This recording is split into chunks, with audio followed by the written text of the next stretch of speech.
And now, the Hall of Fantasy. Welcome to the Hall of Fantasy. Welcome to the series of radio dramas dedicated to the supernatural, the unusual, and the unknown. Come with me, my friends. We shall descend to the world of the unknown and forbidden, down to the depths where the veil of time is lifted, and the supernatural reigns as king. Come with me and listen to the tale of the Shadow People. Elaine, have you seen anything else since you spoke to me last? No, I haven't. Ever since Mother died, nothing's happened.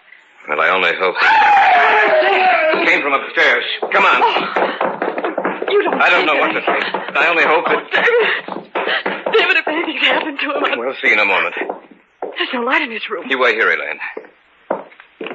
Where's the light? Over to your left.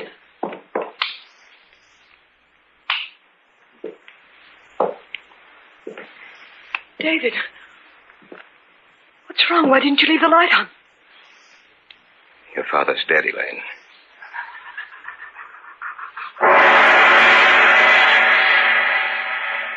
In just a moment, the Hall of Fantasy will present The Shadow People. And now for our story. An original tale of fantasy by Richard Thorne entitled The Shadow People.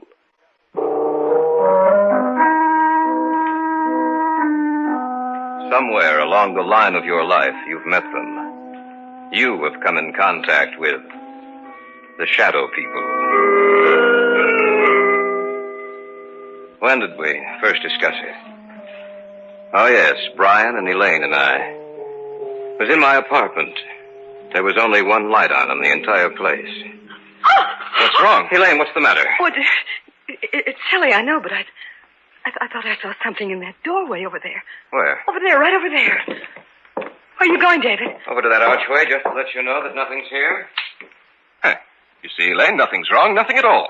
Are you satisfied that there's no one else here but us? Yes, I'm sorry. I just thought that leave the overhead lights on. I'm sorry. I thought that... Put them back on, David, please. All right, Elaine. Look, what's bothering you, sis? I don't know. It's just that... I don't know. Tell us about it, Elaine. Tell us what's bothering you. You promise that you won't laugh at me? Of course not. Brian? Oh, Elaine, I'm your brother. If something's troubling you, I'd like to know about it. All right, then. The reason I was so upset was the fact that I saw someone or something standing in that archway. But, Elaine, David showed you that there was no one else in here. When the lights were put on, you saw for yourself that we were alone. I'm not talking about something you can see in the light, Brian. I'm not talking about a human being. Then what's it all about, Elaine? In the darkness, I saw something that can't be seen in a lighted area. And I've seen it several times before. You're sure you're not imagining this, Elaine? Oh, I don't have that good an imagination, Brian. How long have you seen this thing, Elaine? Well, it started about 6 weeks ago. You were in Detroit on business, Brian. Mom and Dad were on vacation. I was in the house by myself, in the library. There was only one light on. I sat in the chair beneath it, reading. Several times I thought that something was watching me. I felt there was someone in the room with me, standing right in back of me. Every so often I'd glance back over my shoulder, but there seemed to be nothing there. And then I thought I heard someone whispering. I wasn't sure, but when I heard it again, I got up and I looked all over the house. Oh, I'm not easily frightened, you know that, but out in the hallway, it was almost entirely black. Luckily, I was near a light switch. I looked back over my shoulder, and I saw this huge, hulking shape for the first time. And I heard a voice, or rather the whisper of a voice. I couldn't distinguish the words, but that dark shape seemed to be moving towards me. My hand was on the light switch, and I turned it on. In a minute, the light flooded the hallway. The shape was gone. There was nothing there. I was alone again. As long as there's light, I know it can't hurt me. I know it can't reach me. You might have imagined it, you know. Of course, that's possible, but I'm sure I didn't. It was so real.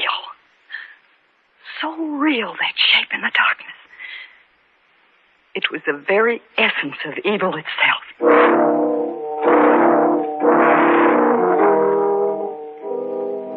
There was an old man I knew of, a Dr. Heselius. I'd heard that he knew quite a good deal about the supposed supernatural manifestations which had taken place in the world. I went to him to see if he knew anything that might explain the events of the story Elaine had told us.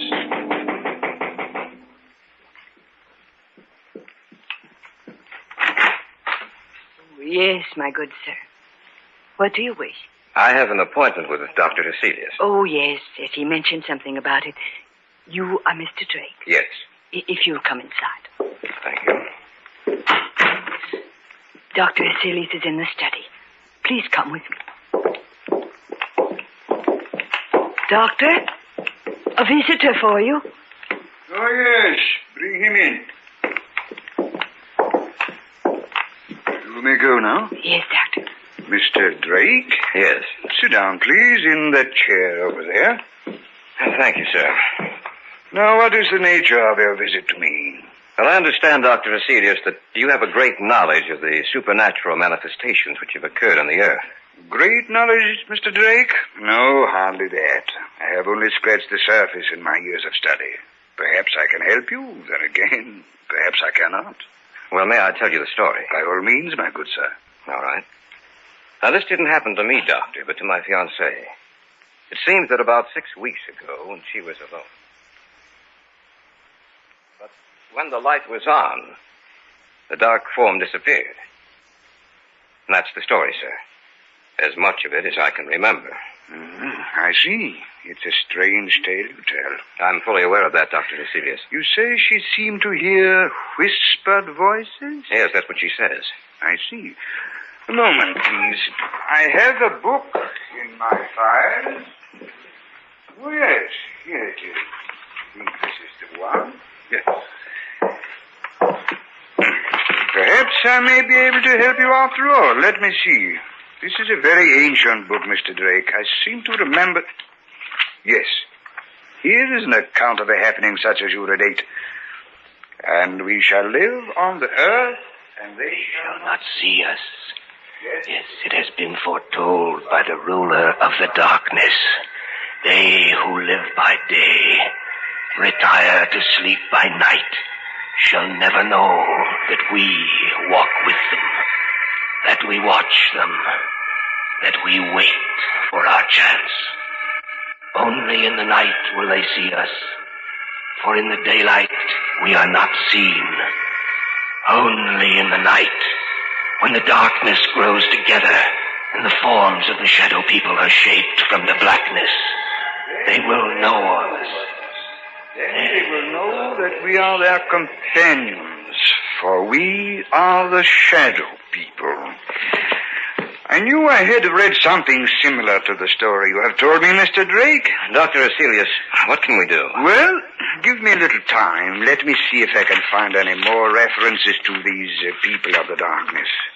One more thing, Mr. Drake. Yes. Be sure that your fiancée is never left alone at night. Be sure that there is some living thing, animal or human, which accompanies her every second of the night. For she is in danger, Mr. Drake. A terrible danger.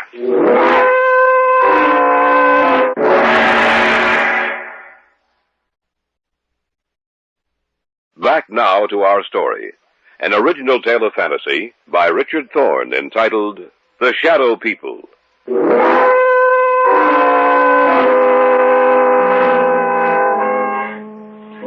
That night, the night of the day I had seen Hecelius, Elaine's mother died. She died in her sleep. When she failed to appear for breakfast, Elaine's father went upstairs to see what was wrong. When he entered her room, he discovered that she was dead. The family doctor couldn't explain it, for Elaine's mother had been in perfect health. A few weeks later, I was out of the house spending a weekend with them. I glanced at the clock on the mantel, and it showed 11.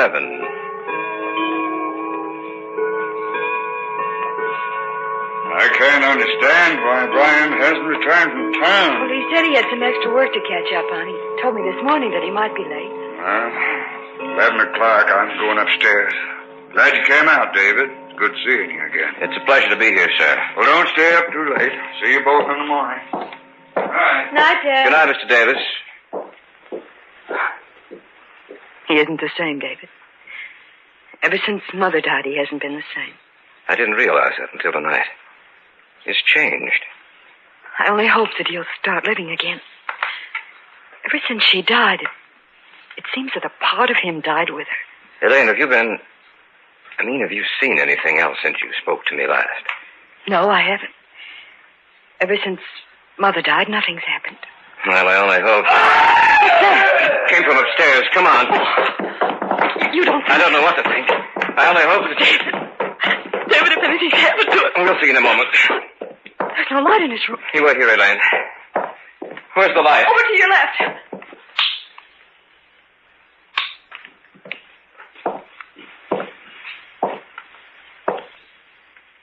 David, what's wrong? Why didn't you leave the light on? Your father's dead, Elaine.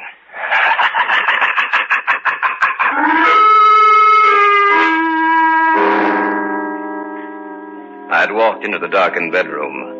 On the bed was Elaine's father. It didn't take a second look for me to know that he was dead. I switched off the light and walked back into the hallway to tell Elaine what happened. And then from the room there had come an eerie, quiet laughter. In the darkness of that room was some unknown evil power. The voice itself was unearthly. There was no substance to it. It sounded as if it came from the darkness itself. No. No, I don't believe you. It's the truth, Elaine. There's nothing more I can do. We'll have to notify the police. Tell me it's not the truth, David. Tell me it's not true. I'm sorry, Elaine. I wish I could. Your father's dead.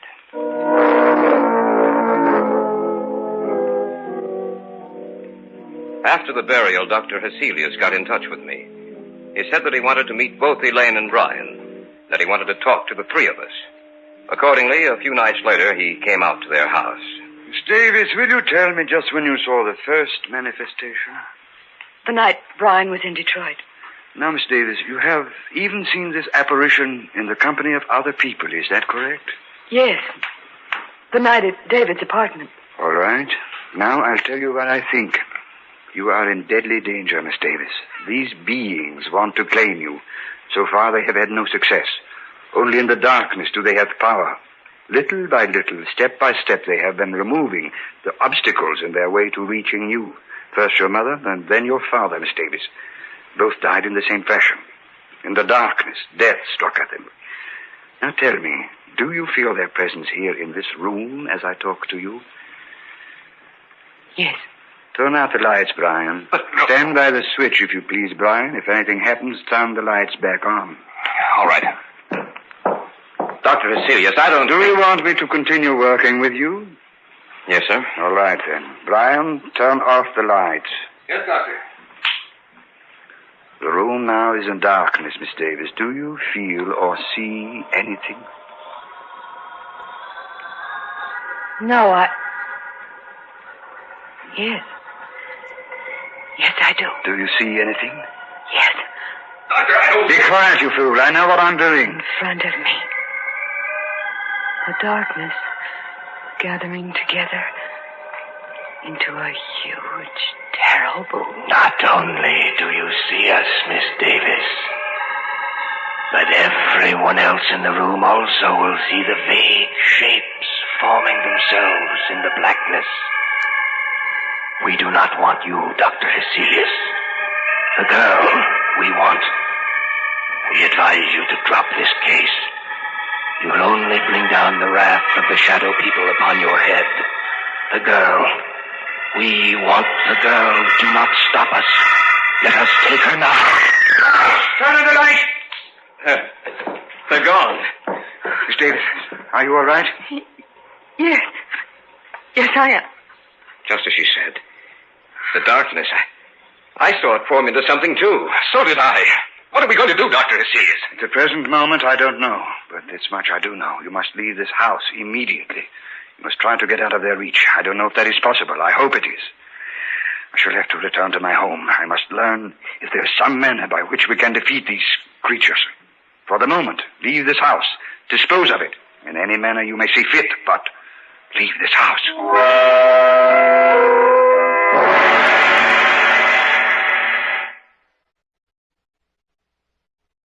Back now to our story. An original tale of fantasy by Richard Thorne entitled The Shadow People.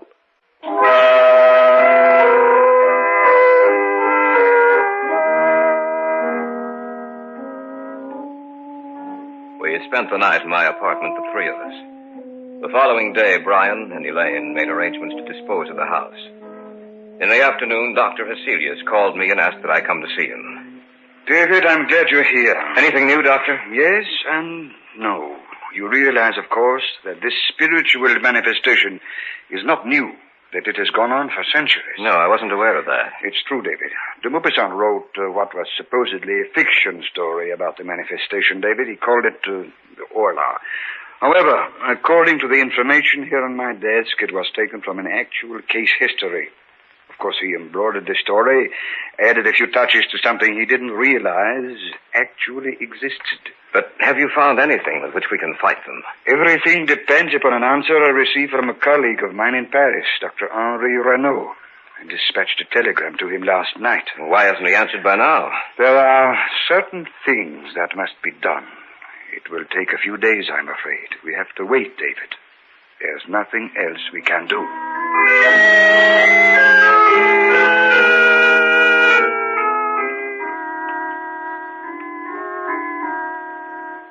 In the next few days, the house was sold, and Brian and Elaine moved into a newer, more modern home a few miles from my apartment. Cecilia said it might take a few days for them to build up their power. I spent the nights at the new house. The lights were left on, and I watched for any unusual occurrence. In the daytime, I'd return to my apartment and get some sleep. About 4 days after Elaine and Brian moved into the new house, I was at home when Hecelius phoned me.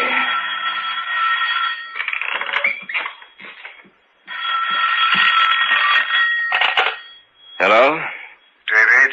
Yes, Dr. Hecelius? I hate to tell you this, David. What's the matter? What's wrong? They were a step ahead of me, David. I just received word that Renaud died or was killed. At the very moment I sent the telegram to him.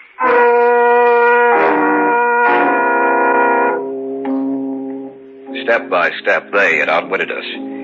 For they had anticipated every move we'd make. Even Dr. Hecelius was at a loss as to what to do. He agreed to meet me at the Davis house. What did you want to see us about, Dr. Hecelius? Did you find out anything more? I'm sorry to say that I haven't.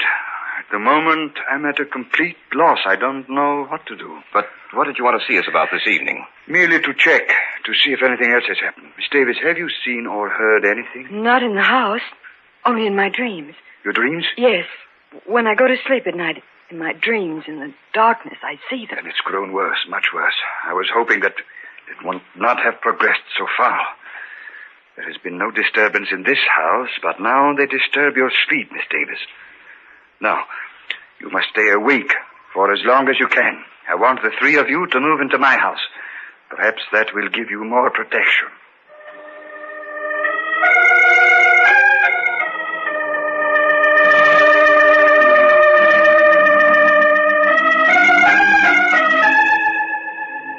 That night, we moved over to the Celia's house. Perhaps Elaine would have more protection there. From there, we might be able to devise some plan of action, some way to beat those beings. For a few days, things were quiet. The shadow people seemed to have withdrawn. For a while, I thought that we might have succeeded in thwarting their purpose. Elaine no longer complained of troubled sleep. But that condition lasted for a few days only. About 10 days later, they made themselves known and felt again. That night, we were in the study, when suddenly Celius whirled around and... Elaine, what are you looking at? Outside the house. Right where the light leaves off, I see them. She's right, Dr. Celius. I can see them, too. What should we do, Doctor? Nothing. What do you mean, nothing? There's nothing we can do. We can't just... We can't do anything, Brian. Don't you understand that they have us at their mercy? Greatest man in my field was Henri Renaud. If he could do nothing against them, what do you think we can do? He's right, Brian. There's nothing we can do. As long as the house remains lighted, just so long will they remain outside. If the lights were to... That sounds When my father was killed, the same sound. We heard the same sound. The lights. What's happened to the lights? I don't know. Be quiet, please. I thought of this emergency. A candle. That's right, Miss Davis. As long as this burns, this one candle will be safe. For they cannot advance into the light. They are limited by the darkness. As long as the candle burns, they will have to remain outside of this room. Around you, in every room of the house, in the darkness outside, we are around you. This time you shall not escape. This time we will claim you. Take it easy, Brian. I can't stand it. I'm getting out of here. Brian, come back. Don't you fool. I'm going after him. Stay here. We just can't let him He go. won't have a chance. I doubt it. Miss Davis, I'm afraid that your brother is dead.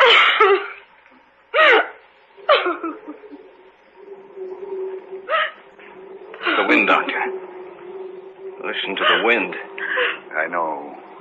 Yes, Doctor, listen to the wind. You must realize by now that the three of you haven't a chance. You must know in your minds that we can destroy you at any moment we desire. But, Dr. Celius, you may still save your own life. Let the others go. Give them to us. No. No, you will have to take all of us. Shall we destroy your light? Shall we move in on you now? As you will. Do as you will. Sorry, David. The candle is out.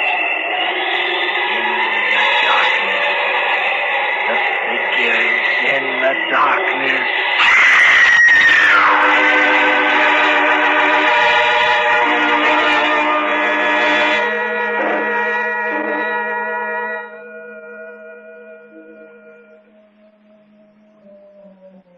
We warned you, Celius. You and the others are dead now. And we shall live on the earth. And man in the day shall not see us. They will know that we wait for our chance, that we walk with them.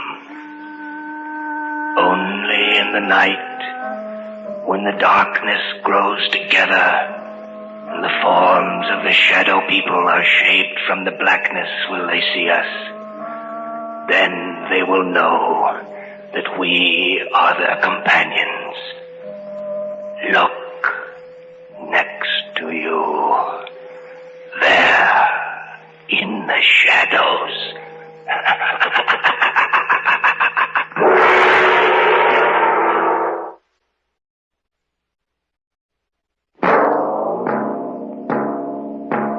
So runs tonight's tale of the unusual, the terrifying, the unknown.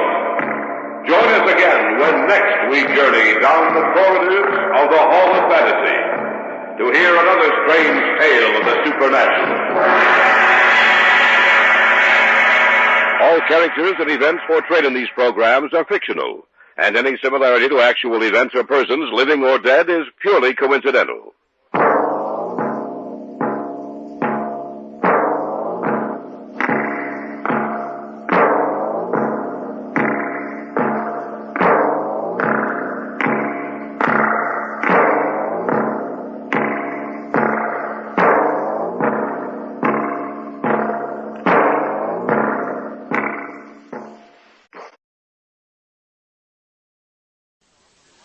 This episode from the life of Sherlock Holmes will be transmitted to our men and women overseas by shortwave and through the worldwide facilities of the Armed Forces Radio Service. Petri Wine brings you Basil Rathbone and Nigel Bruce and the new adventures of Sherlock Holmes.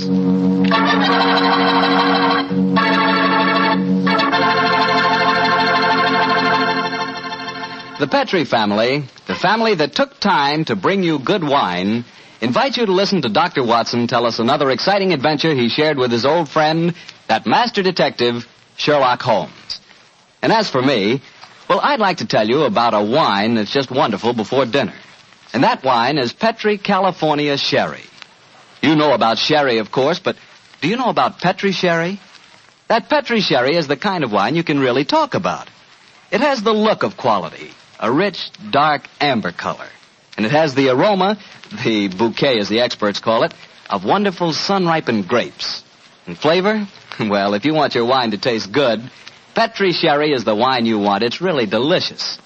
Oh, and incidentally, if you like your sherry on the dry side, you know, not sweet, Petri makes a pale, dry sherry that's out of this world. Take home a bottle of Petri Sherry. Serve it by itself or with hors d'oeuvres or cocktail sandwiches. But serve it proudly, because the name Petri is the proudest name in the history of American wines.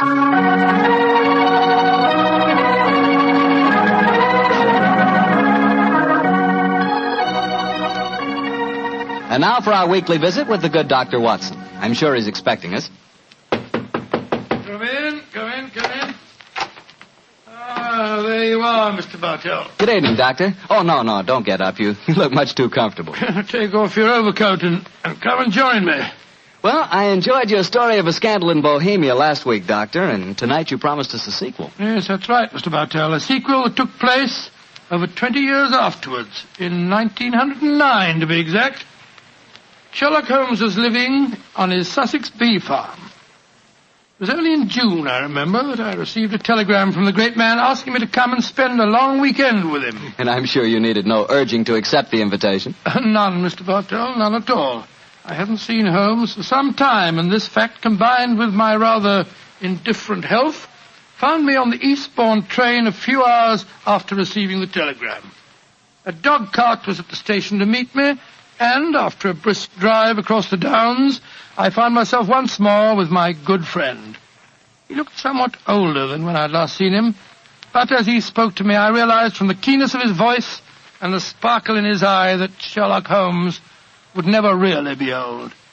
After a while, our conversation lapsed into the comfortable silence that can exist only between friends. And then, as the sun was setting, Holmes picked up his beloved violin and began to play some haunting melody. As he lay back, eyes half closed, his long, thin fingers caressing the instrument, a wave of nostalgia swept over me. I thought of the many years that we'd spent together and of the exciting adventures that we had shared during the old days in Baker Street.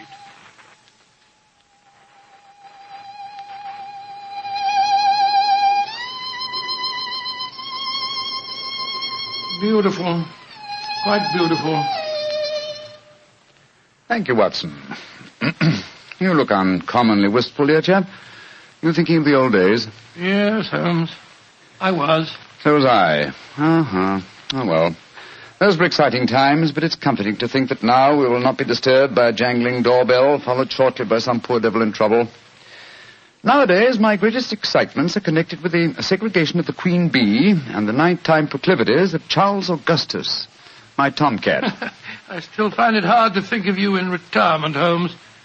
You ever consider returning to active practice? Oh, I consider it occasionally and then reject the idea. A man should work only up to the peak of his ability. I'm past mine. Nonsense, Holmes. You're just as alert as ever you were. Mentally, perhaps, but not physically. Would you consider handling a small problem in England? Oh, if it's a personal problem that affects you, my dear chap, you know I'll do anything I can. Well, it's not exactly my problem, Holmes, but there was a charming young girl on the train. We got into conversation and... You don't age at any rate, old chap. You're just as susceptible as ever. No, Holmes, let me finish. She said that you knew her mother quite well. Her mother? Come in. Oh, yes, Devers, what is it? I'm sorry to disturb you, Mr. Holmes. Your man said I might come in. My master, Mr. Lytton Stanley, instructed me to deliver this note. Oh, thank you. He also instructed me to wait for a reply. What confounded impudence. You tell your master that there's no answer to this letter. But he told me I must get a reply, sir. You may tell Mr. Lytton Stanley that I will instruct my solicitors to reply to his message in due course. But, sir... That's all, Devers. You may go. Very good, sir. Oh, what did the note say, Holmes? Read it for yourself. Keep your filthy bees where they belong. One of my guests was stung yesterday. If this happens again, I'll have the police run you out of this place. Good Lord, what an offensive letter. The man himself is even more offensive. He's a retired manufacturer who thinks that his immense wealth entitles him to domineer over the local residents. Oh, but let's not spoil a nice sunny afternoon by discussing him. Please continue with the story of the young lady that you met on the train. Yes, I'd like to. Poor little thing seems in dreadful trouble. I do wish you would help her. You say that she told you her mother knew me? Yes. What's her name? Norton. Irene Norton. Norton? I don't seem to recall it. Oh, but of course. Where is the girl, Watson? She's staying at the Red Lion in the village. Then ring her on the telephone and ask her to come over here as fast as she can. Of course I'll help her. I'm delighted, Holmes, but what made you change your mind so suddenly? Is your memory so short that you can't remember Irene Adler? Surely you haven't forgotten that in the case you called a scandal in Bohemia, I was completely fooled by her? Why, Joe, yes, of course. You always referred to her as the woman. But how does Irene Norton fit into the picture? Irene Adler married a barrister named Geoffrey Norton. Tell Miss Norton to come at once, Watson. She is the daughter of the woman.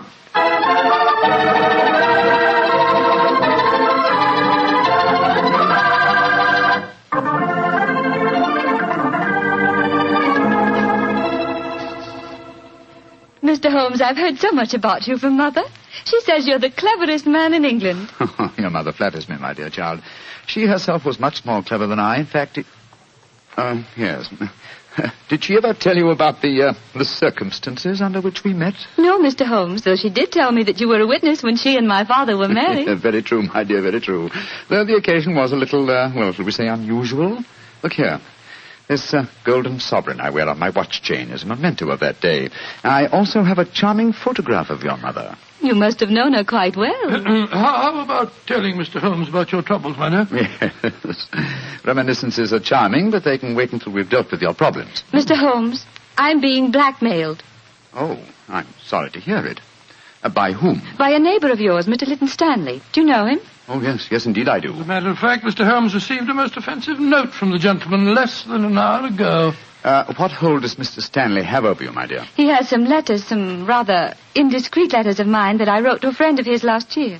How did he obtain these letters, Miss Norton? He must have stolen them. I don't know how, but when I was staying at his house a few weeks ago, he told me that he had them and asked £5,000 for their return. Oh, gracious me. And, why should he consider your letters, even indiscreet letters, worth so large a sum?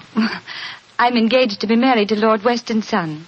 That awful man, Lytton Stanley, knows that if my fiancé saw the letters, the marriage would never take place. They must be extremely compromising. They aren't, really. But I was much younger when I wrote them. In fact, I was only 17, and I'm afraid they could easily be misconstrued. Have you told your mother? Oh, no, she'd never understand. She might surprise you on that score, I think. How about your father? Daddy's a barrister. You can imagine how straight-laced he'd be about the whole thing. That's why I came to you, Mr. Holmes. Oh, I see. You feel that I am not so, shall we say, straight-laced? Of course you aren't. Mother's told me about you, and in any case, I've read Dr. Watson's stories. Watson, my dear fellow, your stories will land me in serious trouble one of these days. What are you suggesting Mr. Holmes can do for you, Miss Norton? Get the letters back for me. But how? Steal them, of course. Really, my dear, I hardly think we... No, my dear Watson, don't be shocked. Miss Norton is a forthright girl, like her mother before her. It's most refreshing. Mr. Holmes, you can't say you won't help me. No, I don't think that I can say it. In any case, I have a slight personal score to settle with Mr. Lytton Stanley myself. He's rude and has no understanding of bees. But how are you going to steal the letters? That problem requires a little thought, old chap. I can tell you how to do it, Mr. Holmes. Oh, really? This is delightful, my dear. You've explained the problem and also the way of solving it. How easy a detective's work might be if all clients were equally helpful. Tell me, what is your plan? Tomorrow is the servant's half-day off at Mr. Lytton Stanley's. He will be alone there during the afternoon. How do you know that fact? My maid was keeping company, as they say, with Devers, the butler, when I was staying there a few weeks ago. She found out everything from him. My letters are kept in a filigree box in his desk. With your enterprise, my dear, I'm surprised that you didn't try and open the desk yourself. I did. But it's very sturdy and has a combination lock. However, I'm sure that you and Dr. Watson can think of some way of getting the letters, particularly if Mr. Lytton Stanley's alone in the house. We shall do our best, Miss Norton. Promise me one thing, though, both of you. Oh, what's that? Don't read the letters, will you? I'm really rather ashamed of writing them. Oh, of course we won't, my dear child. You're both so sweet to me. How can I thank you? Thanks would be a little premature, but you could do us a favor. Of course. What is it? Your mother had a beautiful voice, I recall. I wonder if you inherit her talent. I do sing, though I've never done so professionally, like Mother. And I've never played the violin professionally, but perhaps between us we could give Watson a little concert? That's a delightful idea. We can't do anything until tomorrow anyway. What would you like to sing? Songs my mother taught me. Really remarkably appropriate. In the days long vanished, seldom from her. Charming. Tonight, music, and tomorrow, a touch of daylight robbery.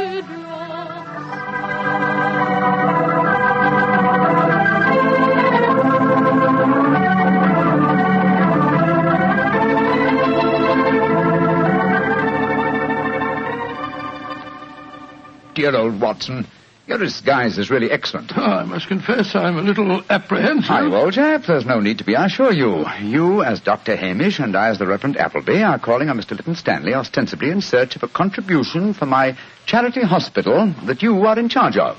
What could be simpler? Well, what made you decide on the role of a clergyman? It should simplify our entrance into the house. Though I must confess that a rare touch of sentiment prompted the choice of my disguise. Oh, how does sentiment enter into it? Oh, surely you remember that it was in the role of a simple-minded nonconformist clergyman that I once attempted to deceive Miss Norton's mother. That's right. Yes, I'd forgotten. That woman really fascinates you, doesn't she? She does, old chap. Irene Adler was one woman I've always regarded with unbounded admiration, even though she was a criminal. But enough of this. Come on, old fellow. Are you ready? Yes. You have the equipment I mentioned to you? In my pocket. And let's be off, old chap. Let's be off.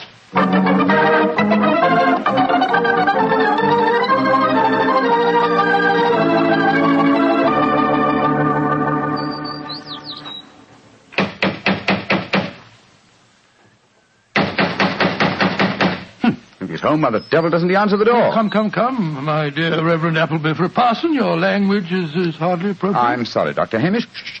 There comes someone. Yes? Mr. Lytton Stanley?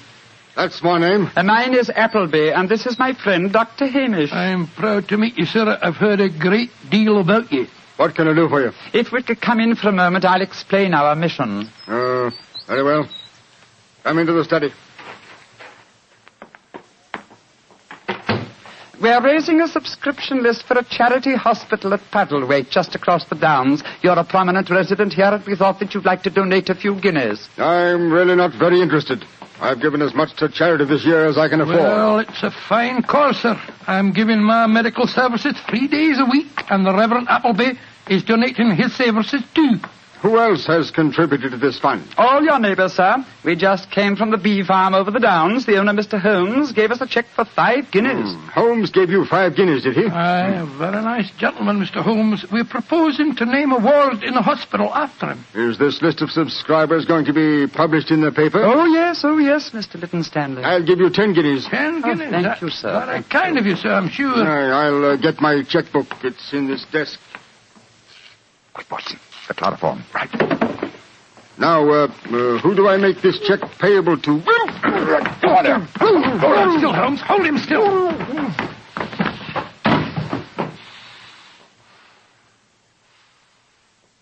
Very neat, Watson. Chloroform doesn't take long, does it, Move it back a Holmes? little, old fellow. He's lying over the desk. That's it. Is the filigree box in there? Uh-huh. Here it is. Splendid. Holmes, don't open it.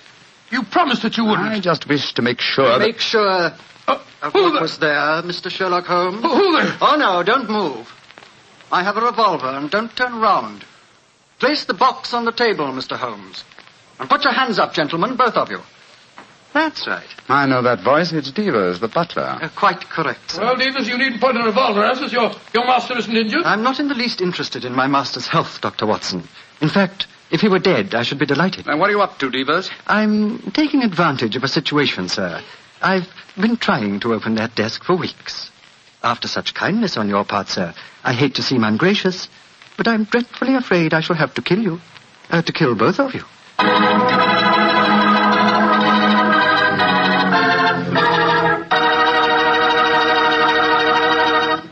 Dr. Watson's story will continue in just a second, so I'm just going to remind you that good food always tastes better when served with good wine.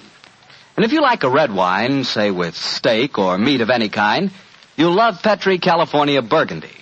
If you'd rather have a white wine, say with chicken or fish, then by all means get Petri California Sauterne. Oh, and look, if opinion is divided in your family, if some of you like a red wine and some like white, the answer's obvious. Don't buy one, buy two. Remember that, huh? Don't buy one, buy two. But do buy Petri. Then you know it's good. Well, Doctor, that was a fine place to break off your story with the butler pointing a gun at your backs and you and Sherlock Holmes with your hands above your heads. What happened next? I know at least you didn't get killed, or you wouldn't be sitting here in California tonight telling me the story. Elementary, my dear Mr. Bartell, but supposing I take you back in the story to the point where I left off. Well, all right then. Take me back, Doctor. Take me back. Very well. We stood there, Holmes and I, our hands above our heads. As Devers said... I can't tell you how grateful I am that you opened the desk for me. After such kindness on your part, sir, I hate to seem ungracious, but I'm dreadfully afraid I'm going to have to kill you both. Devers, I dislike to appear stupid at such a melodramatic moment, but why is it necessary to kill us? For months, I have been waiting for an opportunity to steal the Kitmanjar emerald, and now you have done it for me, sir, and presented me with a perfect alibi. The Kitmanjar emerald? Oh, come now, Mr. Holmes. You know the treasures in this house as well as I do. Apart from the emerald, there's a superb Cellini that would fetch a fine price in the right market. We aren't here after any valuables, my good man. Please don't call me your good man, Dr. Watson. It's patronizing and untrue. In any case, sir, whether you were here after the valuables or not makes no difference. I've caught you both red-handed. You're completely in my power, gentlemen. You're going to steal the treasures, I suppose, and then pretend that we were responsible. Exactly, sir. I shall kill you both, secrete what objects appeal to me, and when my master regains consciousness, I shall explain that I found 3 men burgling the house, that I killed 2 of them, while the third got away with the loot. Who will be able to doubt my word? I shall be regarded as a hero. I might even have my salary raised. Watson, I'm afraid this is the end, old chap. What a sordid way to die. Shot in the back like a coward. Devers, at least do us the courtesy of allowing us to face the firing squad, will you? Very well, gentlemen. Turn round, but don't try any tricks. One last request. What is it, sir? I'm beaten, and I admit it. I'm getting old, but in my heyday I've crossed swords with some of the greatest criminals in Europe. My life has been attempted many times, but I've always escaped. If this is to be my swan song, at least give me the privilege of shaking the hand of the man who has at last bested me. Well, sir, I feel that I'm stepping a little out of my station, but I suppose the situation is unusual. I hope you don't object to the left hand, sir. I'll keep the revolver in my right. Very well, Devers. There you are. Goodbye, Mr. Sherlock Holmes. Goodbye, Devers, and my congratulations for... My congratulations for being a fool. Well done, Holmes. Maybe getting old, Watson, but I've not lost my skill at Baritsu. He went over your shoulder in a flash. Fortunately, the bullet went wide. How is he, Watson? Struck the desk as he fell. Yes, he gashed his head. It's not serious. He'll be unconscious for a while. Good, but I think we'll take the precaution of closing this desk drawer. I don't want him to be exposed to further temptation when he comes to. Here we are. Well, shouldn't we get into touch with the police, Holmes? Police? Great Scott, no, old fellow. After all, we're burglars and we're in disguise. Two facts that would be hard to explain satisfactorily. No, Watson, we must get back to the bee farm as soon as possible. Yes, I suppose you're right. Miss Norton will be waiting for us there, and we'll tell her what's happened. Poor girl, I'm afraid she's in for something of a shock.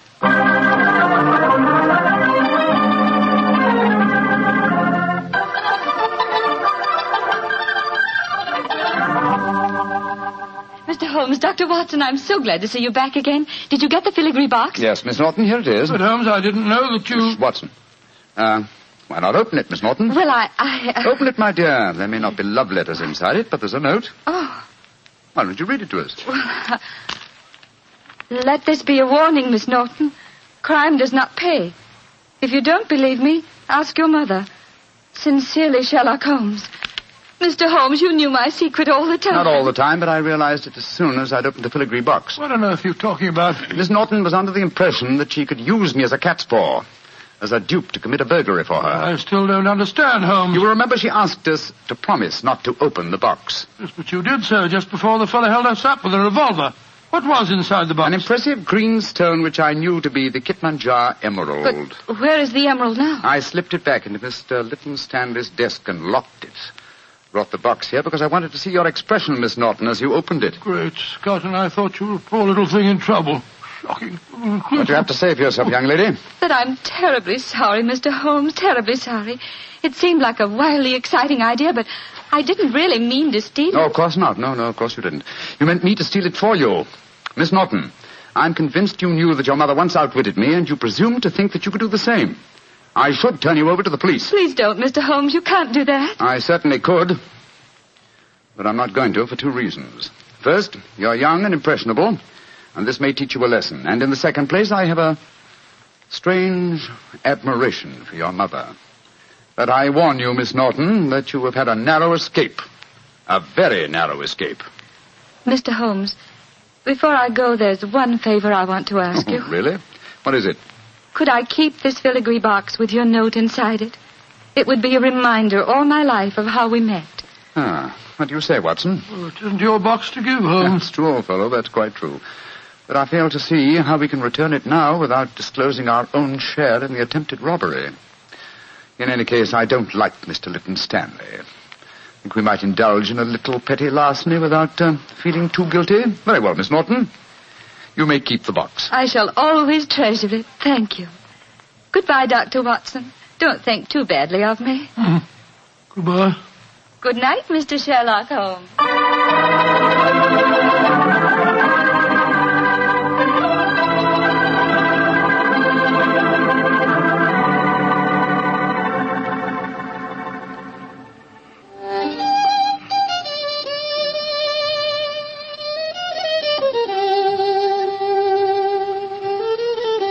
You know, Holmes, I must say you were surprisingly lenient with that girl. Do you suppose her mother put her up to the whole thing? That possibility had occurred to me, old fellow. And yet I have a feeling that... Come in. Door's open. Were you expecting anyone? No. Great Scott, it's Lytton Stanley. Good evening, sir. This is an unexpected honor. Sherlock Holmes, we haven't been the best of friends, I know. But you've got to help me now. I'm in serious trouble. Oh, indeed, sir. Won't you sit down? This is my friend, Dr. Watson. How do you do? And now, sir, what is your trouble? I've been robbed, Holmes. Robbed? What was stolen? Well, my greatest treasure, the Kitmanjar emerald, was removed from his case and then mysteriously returned loose in my desk afterwards. But there's a priceless Cellini missing. Have you any idea who the burglars might be? Oh, it was a gang, I'm sure of that. A couple disguised as a clergyman and a doctor came into the house on the pretext of raising money for some hospital. And they overpowered me with chloroform. Oh, dear me. How very unpleasant for you. Yes, well, when I came to, I found my butler, Devers, lying beside me in a pool of blood. The brave fellow had wrestled with the thieves, but they got away. And he's in the hospital now. Holmes, you've got to help me. The Kitmanjar emerald was returned, you say, but a Cellini is missing. Yes. It's an exquisite filigree box in which I had kept the emerald. A filigree box? Yes, it's a genuine Cellini. It's worth several £1,000s. Holmes, you must help me solve this business. I'm sorry, Mr. Lytton Stanley, but I'm afraid I can't help you. I've retired. Yes, and I intend to remain in retirement. Good night, sir. Oh, but I'll pay you any fee within reason. My decision is final, sir. Good night. Oh, I might have known I wouldn't get any help from you. Holmes, she fooled you again. Yes, the little devil. She knew that box was a Cellini all the time. You don't seem very angry with her over it. I should be, but I'm not. What splendid audacity. What a superb nerve the child has. But you must get the box back from her. I shall, Watson. I shall. Or rather, I shall persuade Devers to do it for me. As the price of our silence. But how can he get it back? Remember that he walks out with Miss Norton's maid. I'm certain that when he explains his predicament, he can prevail upon her to steal the box from her mistress so that it may be returned to its rightful owner. That's a good idea. By George, Holmes, Miss Norton's a chip off the old block, all right. Yes, Watson, she is, and it makes me wonder. What about? I wonder, my dear chap, how long I can remain in retirement. With such a worthy antagonist at large, it's a challenge. It's an irresistible challenge.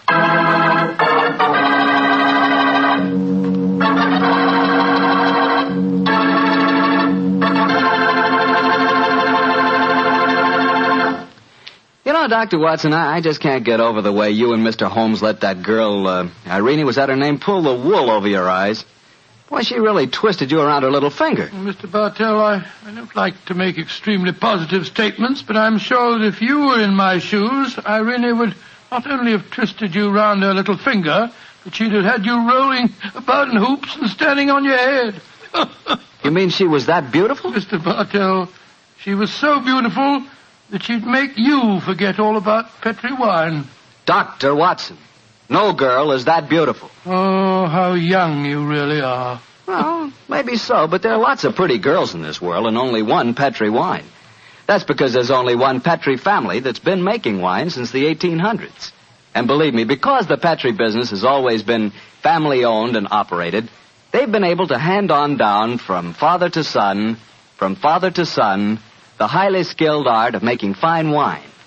And those generations of winemaking add up to a lot of experience. The Petri family really knows how to turn luscious California grapes into fragrant, delicious wine. That's why, no matter what type wine you wish, you can't go wrong looking for the label that says P-E-T-R-I, Petri, because Petri took time to bring you good wine. Well, Dr. Watson, what story are you planning to tell us next week? Well, now, next week, Mr. Bartell, is the day before Christmas, so I'm going to tell you an adventure that took place many years ago and involved Holmes and myself in one of the most fantastic Christmas Eve situations in which we ever found ourselves. I think you'll like the story. I call it The Night Before Christmas. It sounds swell, Doctor. Oh, thank you. Oh, by the way, before I go, Mr. Bartell, I'd like to remind our listeners there's no better way to spend money than to spend it on Christmas seals. Every penny spent on Christmas seals not only helps cure tuberculosis, but it also helps prevent it right in your own community. Your purchases of Christmas seals in the past have saved thousands of lives. Keep saving lives by all the Christmas seals you can afford this year. Now, won't you?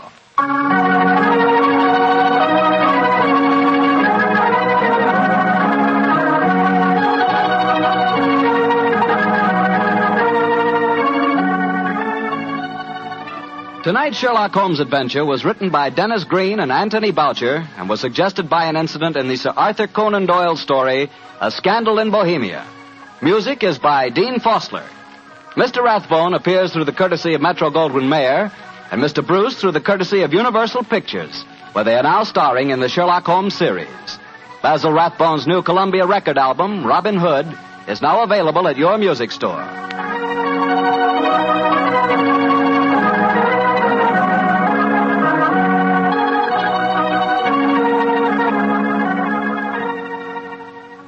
The Petri Wine Company of San Francisco, California, invites you to tune in again next week, same time, same station. Sherlock Holmes comes to you from our Hollywood studios.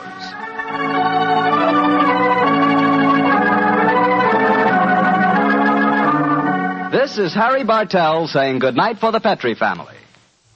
For a solid hour of exciting mystery dramas, listen every Monday on most of these same stations at 8 o'clock to Michael Shayne, followed immediately by Sherlock Holmes. This is the Mutual Broadcasting System.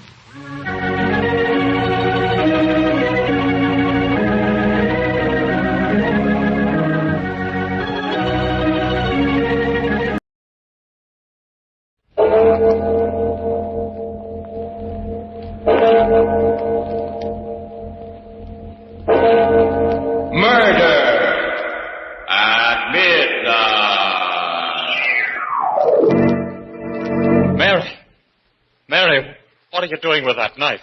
Knife? This isn't a knife, Carl. It's a letter. Can't you see that it's a letter? You're just imagining things again. Put it down. Either that or you're trying to make me believe I'm imagining things. All I want to do is read it to you. Keep away from me. Keep away. But I'm telling you, all I want to do is show it to you. Show it to you like...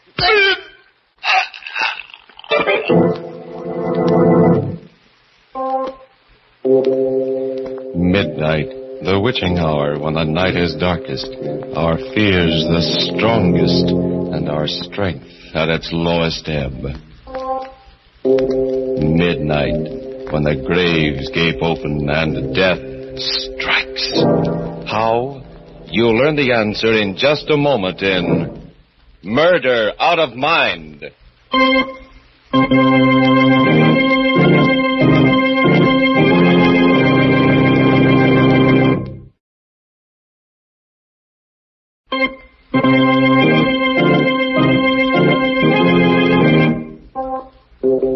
And now, Murder at Midnight. Tales of mystery and terror by radio's masters of the macabre. Our story by Sigmund Miller is Murder Out of Mind.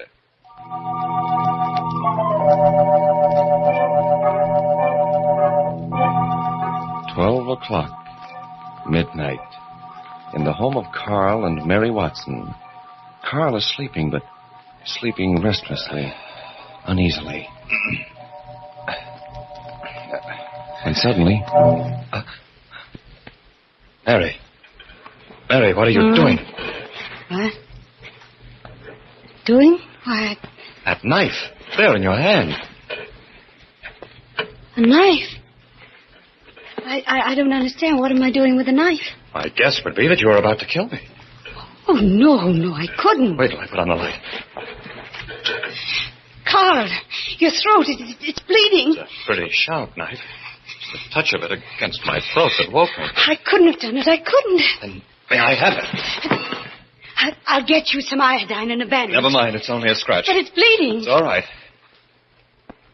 Why did you want to kill me? But I didn't want to kill you, Carl, darling. I don't know how the knife got in my hand. I was asleep. I don't remember getting it. I don't remember anything. You do believe me, don't you, Carl? You know I wouldn't hurt you for anything. I do believe you, Mary, but... Why should I do such a thing? Possibly because you hate me and wish I was dead. What? Oh, but I don't, Carl. I love you. I always have. It's possible to hate someone and not even realize that you No. hate them subconsciously. You haven't been feeling too well lately, have you, darling?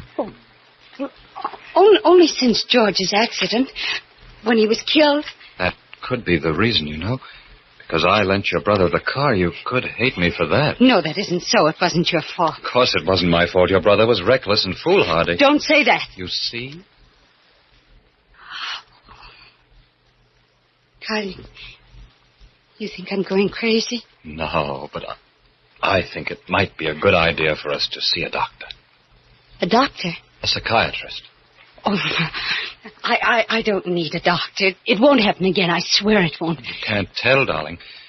It wasn't something you did deliberately. You might do it again still without knowing it. Next time you might succeed. I think we'd both feel safer if we did see a doctor.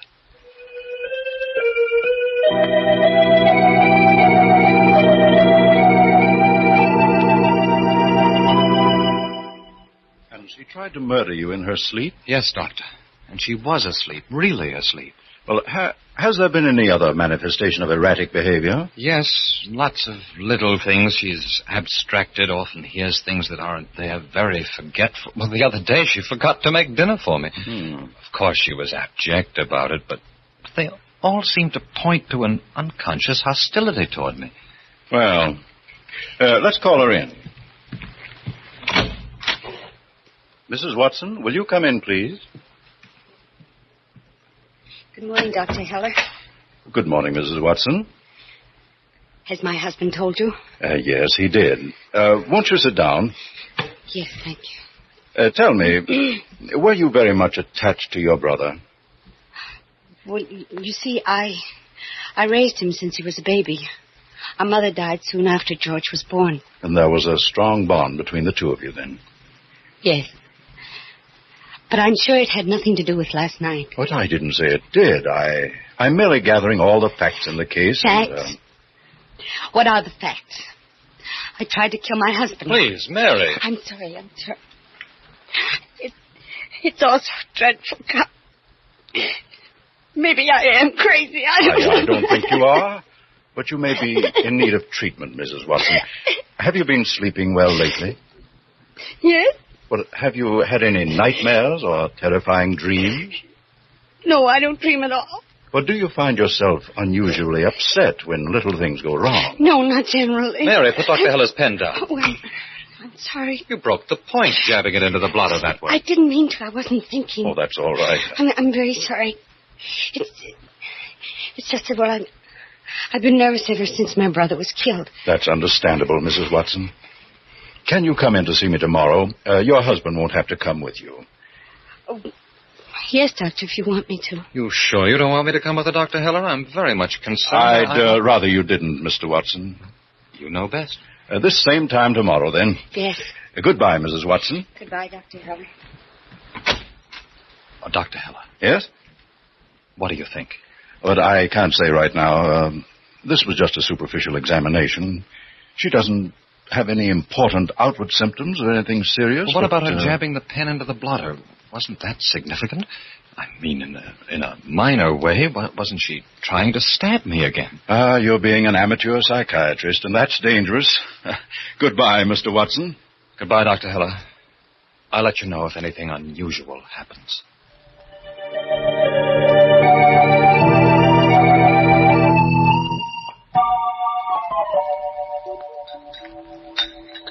Do you want another cup of coffee, Carl? No, darling. Why don't you go to bed? I'll do the dishes. No, I can do them. I feel fine. I'm not tired at all. Put the knife down, Mary. I was just going to cut some cake. Oh. I guess I'm just a little jumpy. You're afraid of me. Oh, don't put it that way. It's just that, well, we should be careful. Yes, Carl. I'll sleep in the living room tonight. Well, perhaps that would be best. Then... Someone's at the door. Why do you say that? Because the doorbell is ringing. What are you talking about? The bell, it's ringing. Easy, Mary. There's no bell ringing. But there is. I can hear it. All right. Open the door and see for yourself. There must be someone there. There must be. There's no one. The bell stopped. As soon as you satisfied yourself that no one was at the door, the bell stopped. That is, your mind stopped ringing the imaginary bell. I don't know what to do. What shall I do, Carl? Well, Dr. Heller seemed to think he can help you. He must help me. He must. Mary! What? I didn't say anything. Didn't you just call my name? I didn't say anything. Mary! Someone's calling my name. Stop it, Mary. You mustn't let yourself go. Your imagination is running away with you. Mary, quite contrary. No, please stop it. Please stop it, Carl. I can't do anything. It's you who's got to stop it. You have to force it out of your mind. Mary! I keep hearing it. It's driving me crazy. Do something, Carl. Do something, anything. I'll call Dr. Heller.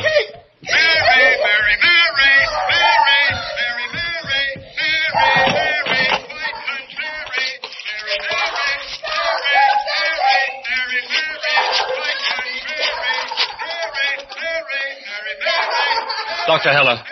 Carl Watson. Can you come over right away? Yes, she's bad. Very bad.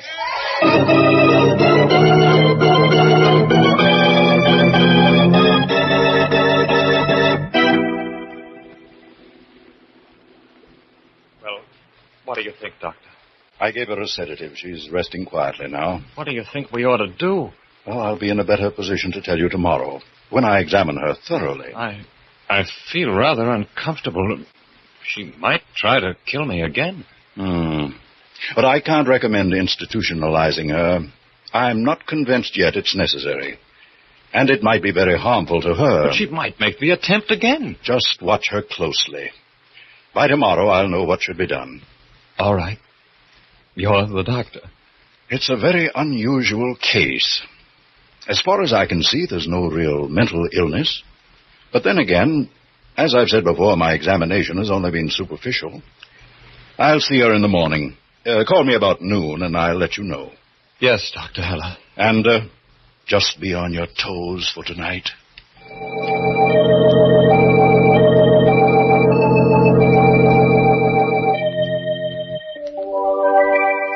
You have a good night's rest, Mary? Yes, dear. I slept very soundly after that stuff Dr. Heller gave me. Oh, that's wonderful. What's that you got there? Tomato juice. We're out of oranges. You mean you fixed breakfast? Oh, you shouldn't have. I wanted to. Here, Carl. Thanks, darling. What's the matter? What did you put in this juice? What?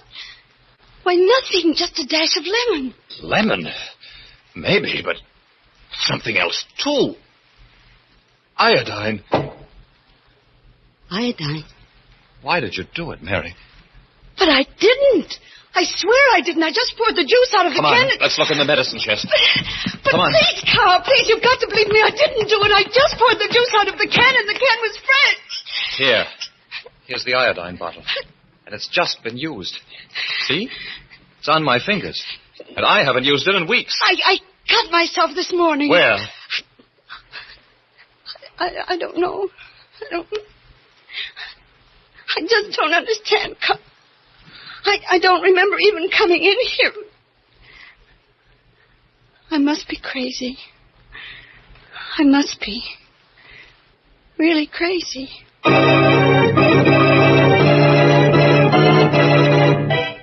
A pen stabbed into a blotter and poison for breakfast. Are these both repeat performances of that first attempt to commit murder at midnight?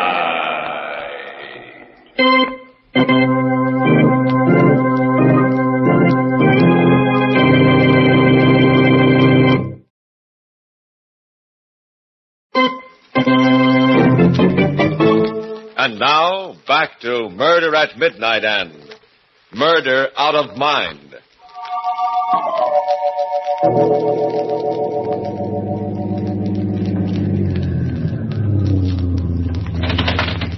Irene, over here. Get in quickly.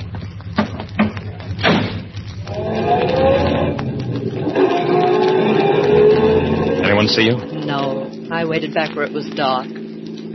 Well, what's happening with Mary? Won't be long now, darling. Carl, you've said that a dozen times before. This time I mean it. She's really starting to go. How do you know? I just do. She's naturally high-strung and nervous, and I'm making the most of it.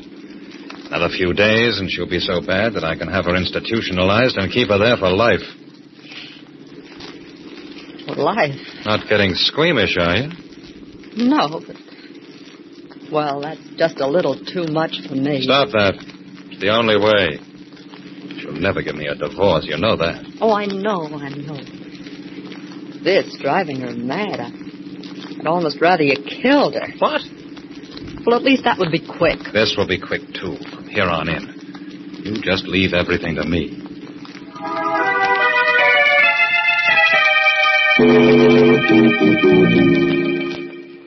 What happened to Dr. Heller's, Mary? He asked me a lot of questions for over an hour. What did he say? He said I seem to be all right. He wants to see me again tomorrow. Did you tell him about the iodine? Yes. What did he say about that? He tried to make me remember it, but I couldn't. I just couldn't remember doing anything like that, Carl. I spoke to him a little while ago, called him after you left. What did he tell you? He thought perhaps you needed a rest. But I am resting. I'm not doing much work. You need a rest at a rest home. What kind of home? There are nice, quiet, private places where you'll be very comfortable. After all, you'll probably only have to be there for a short time. No, I won't. I won't go to an institution. You mustn't get yourself upset about it. Dr. Heller didn't tell me that. Naturally not. I won't go, Carl. Mary, something must be done about you. You're ill, seriously ill. Twice in 2 days you tried to kill me. I know. You hear things that aren't there. You've completely lost control of yourself. If you don't have the proper care, you may get worse. You may become stark, staring mad. No, don't say that. Look at you. You can't keep your eyes steady. They dart around like a bird. I can. I keep them steady. Look at me. I am. You're not looking. You've dropped your eyes. You can't look at me because you feel guilty. You hate me. You want to kill me. No, I don't hate you at all, Carl. I love you. I really do. I'll be all right. I know I will. You're getting worse. You keep forgetting things. I don't forget. What's today's date? You see, you can't remember the date. How many days in this month? 30 days had September, April, June, and November. You see, your mind goes back to your childhood. That's what happens with people who are mentally ill. You can't even remember what month this is. What is the month? I know, if you'll only let me think. You don't have to think to know what month this is. It's August. Your mind is closing up. You're losing contact with the world outside. Soon you won't even know whether it's winter or summer or whether it's day or night. You need treatment. You need hospital care right now. The thing is, will you take it now, or do you prefer to wait until you're hopelessly insane?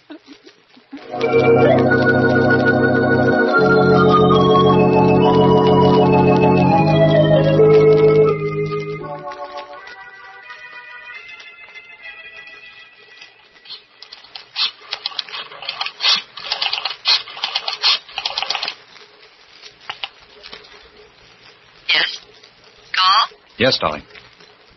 How's everything going? Very well. When can you come to see me? I can't, not until Mary is put away. How's she getting on? Fine. Another few days and it'll be all over. She's in constant hysterics now. One word from me and she breaks down completely.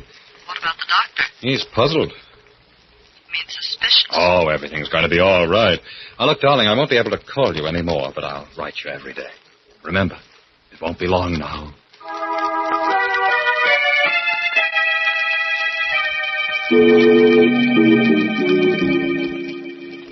Please don't wash the dishes, Mary. I want to, Carl. I've got to do something. Look, you can't even hold a dish in your hands. Watch out! It slipped. Yes, so it did. It slipped because your fingers are getting nerveless. Carl, I'm fine when you aren't around. Perhaps it's because you hate me. When you see me, your mind just closes up. You go completely to pieces. What do you want me to do? I've made some inquiries about the Chilton home. It's a very fine place and a lovely part of the state of you. You won't mind being there for a few months? A few months? Yes, it might take half a year. I thought... What did you think?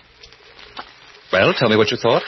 I can't remember. Yes, I know you can't remember. It's hard for you to remember. It gets harder and harder every day. But I'm fine with Dr. Heller. I remember everything with him. He's a psychiatrist. He knows how to help you. Well, there are dozens of psychiatrists at Chilton. Dr. Heller never said anything about my going to a sanitarium. I've had long discussions with Dr. Heller about you. Now, believe me, this is the best course. If you really think that... If you want me to go, Carl... All right, I will.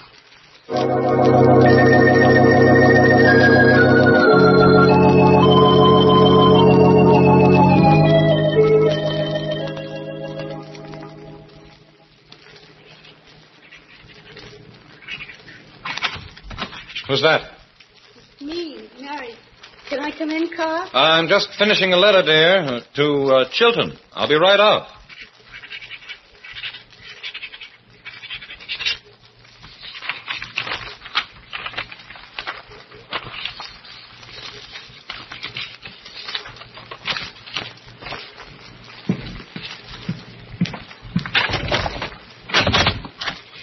I just felt lonely. I didn't mean to interrupt you. That's all right, Mary. I'll be back in a few minutes. I'm just going to mail this. I'll mail it for you. No, I don't want you to leave the house anymore. Not alone. It's not safe for you.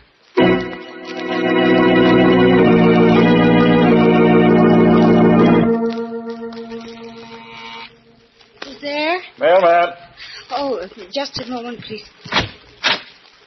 Letter for you, Mrs. Watson. Oh. Return black postage. No stamp on it. Well, if you wait a minute, I'll get you 3 cents. No, can't do that. You'll have to remail it. Oh, I see. Thank you.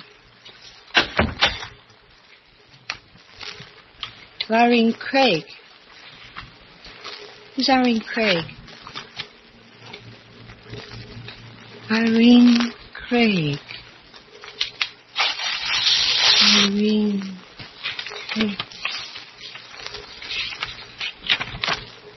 Dearest Irene, I've done it at last. Mary is committing herself voluntarily to an asylum. Once she's there, I'll be able to keep her there for as long as I want. Today I frightened her so that she forgot her own name. Just a few more days and she'll be a raving lunatic. Have patience, darling Irene, just a few days longer. Love, Carl. Love, Carl.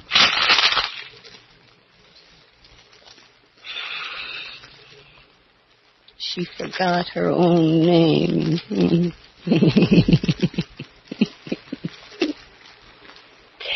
My name is Mary. It's Mary, M-A-R-Y. I'm sure there's nothing wrong with me. I'm sane, completely sane. My name is Shayne, S-A-N-E, Mary Shayne.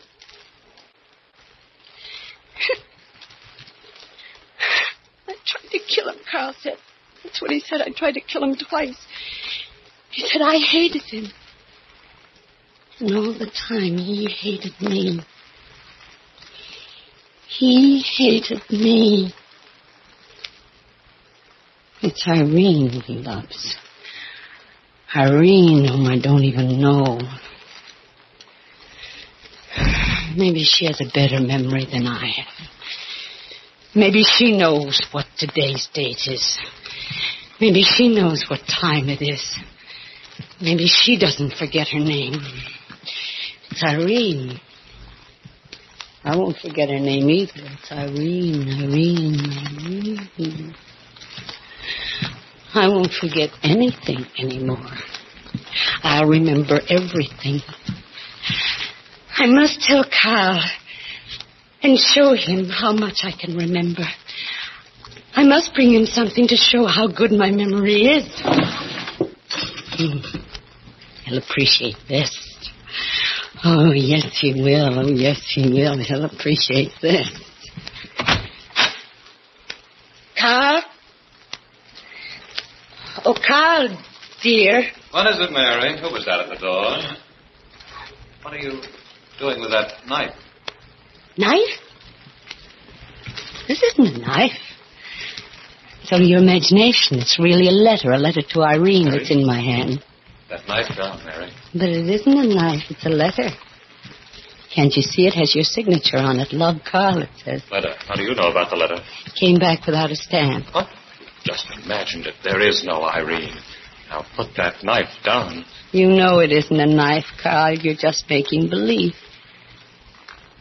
That gleam is only the gleam of my tears. But it is sharp. When I read it, it stabbed me. Keep away from me now. Dr. Heller said I was perfectly sane. He asked me a lot of questions about you. Yes, you. He thought there was something the matter with you more than with me.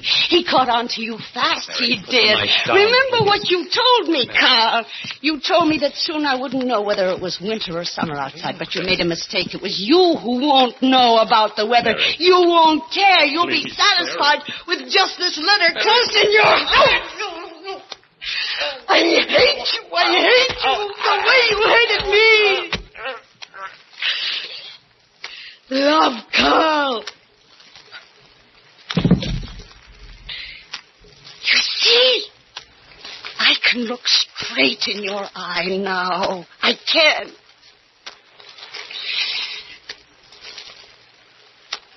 But you can't look in mine anymore.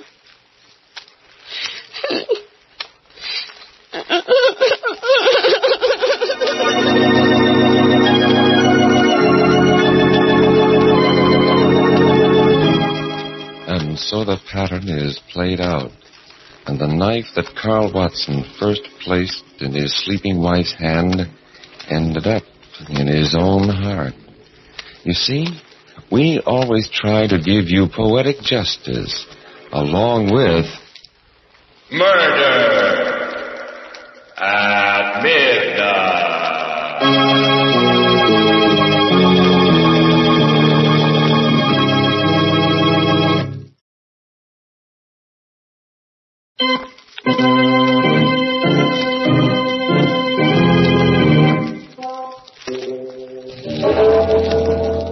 Remember to be with us again when death steals into a tortured mind and the clocks strike 12 for Murder at Midnight.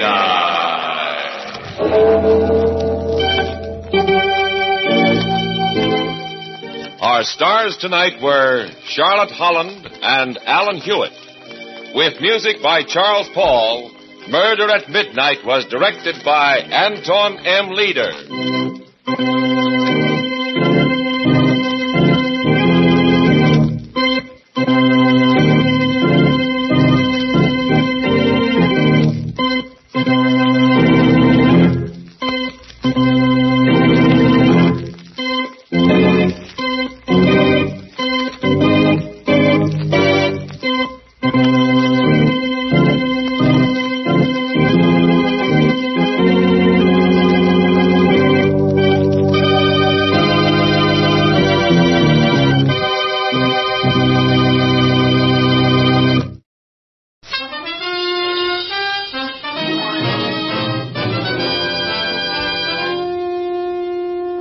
Marshall as the man called X.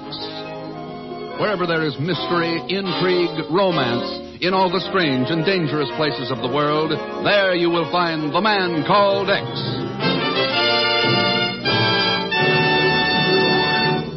If you suffer from pains of headaches, neuritis, or neuralgia, you should discover what many thousands have known for years, that Anacin brings incredibly fast, effective relief. Anacin is like a doctor's prescription. That is, Anacin contains not just one, but a combination of medically proven active ingredients in easy-to-take tablet form. Probably at some time you received an envelope containing Anacin tablets from your physician or dentist. Thousands of people have been introduced to Anacin this way. Try Anacin yourself the next time you suffer from the pains of a headache, neuritis, or neuralgia. You'll be delighted at how quickly relief can come. Anacin is spelled A-N-A-C-I-N. Your druggist has Anacin in handy boxes of 12 and 30 tablets and economical family-size bottles of 50 and 100 for your medicine cabinet. Ask for Anacin today.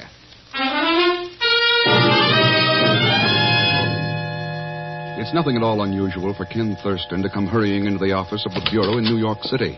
But what is most unusual is the receptionist he finds there this morning. Hello. Well, hello. What happened to Miss Brooks? She had to step out to powder her nose. Oh, I see. Shall I announce you? I know all about these thingamajigs.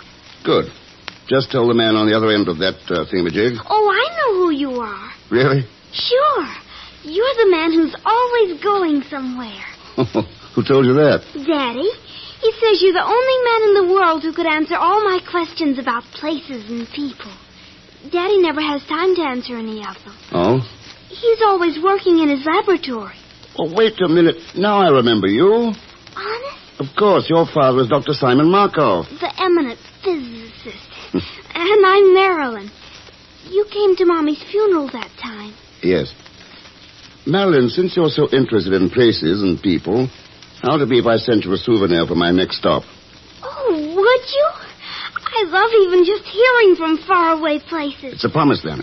We live in Schenectady. That's in New York. I'll write down the street address. Oh, no, don't bother. After all, I'm the man who's supposed to know all those things. Now, how about announcing me? Oh, sure. Yes, Miss Brooks?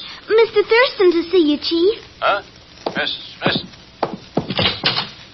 Who's out there, anyway? I can explain everything, Chief. Oh, Ken. Glad you're here. Dr. Markov, good to see you again. Mr. Thurston, I cannot tell you how grateful I am to you and the Chief. You make it sound pretty serious. No, it is worse than that. Worse than anything that I could ever have imagined. A security leak, Ken. Oh? Anything to do with the doctor's experiments on a new type of atomic reactor? Oh, you know about that? Guess I'm not the only one. Ah, Mr. Thurston. Ken, yesterday in Strasbourg, a man was shot down while resisting arrest. Turned out to be a red messenger, a courier. Yes, and I still cannot believe he should have had on him information about my experiment. It is impossible. Doctor, it's about time we in the West learned that the red espionage system specializes in the impossible. But every precaution was taken. Now, what can they do but suspect me? Especially with my old-world birth and background. This is a lot more important than just you, Dr. Markov. Oh, believe me, Mr. Thurston, I did not come seeking your help because I know, Doctor, I know. Tell Madeline I'll be sending her that souvenir from Strasbourg.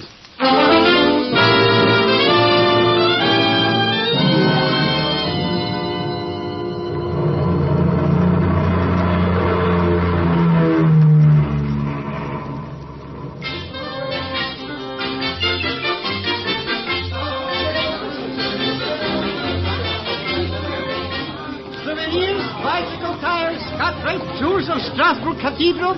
Also latest postcards from Paris. Strictly high class. And Mr. X, well, what you got to say for yourself? Pagan, the world isn't that small. Why do you have to be here in Strasbourg? So we'll go to Switzerland. See, I already got 2 plane tickets for Lucerne. What about Lucerne? The plane leaves in an hour. Why, I was almost beginning to think you wouldn't make it. Pagan, what about Lucerne? Well, I was in Paris working on a big deal. Yeah, of course, the postcards. And you understand how it is with me, always with my nose under the groundstone. So when I hear about this red courier business, right away I say to myself, how much is there in it for me?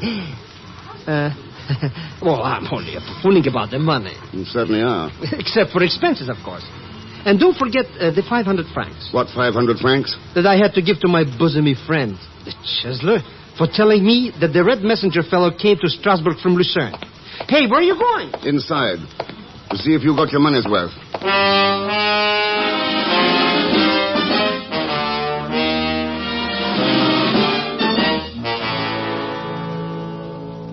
I regret, Monsieur Thurston, that we have as yet been unable to learn where the courier was coming from. That is, with any degree of certainty. But you did learn something, Captain. Ah, oui. One informer told us, for 1,000 francs, that the courier was on his way from Lucerne. For 1,000 francs, sir? Oui. But until we can find some way of confirming the tip of this Weltschmidt person, Oh, listen. It's right outside. Let's go. Where? Where? Trying to call into the steward. All right, come out of there, Pagan. Let go. Let go. I'm an American citizen. You can't do this to me. I'll write to my congressman and cut off you from the Marshall Plan. Oh, Mr. Thurston. Weltschmidt, what is the meaning of this? Search me. It must be a case of mistaken identity. A fellow I never saw before in my life. It goes rat-tat-tat-tat. And what do you think, Monsieur Thurston? I think, Captain, that the information about Lucerne has been kind of confirmed.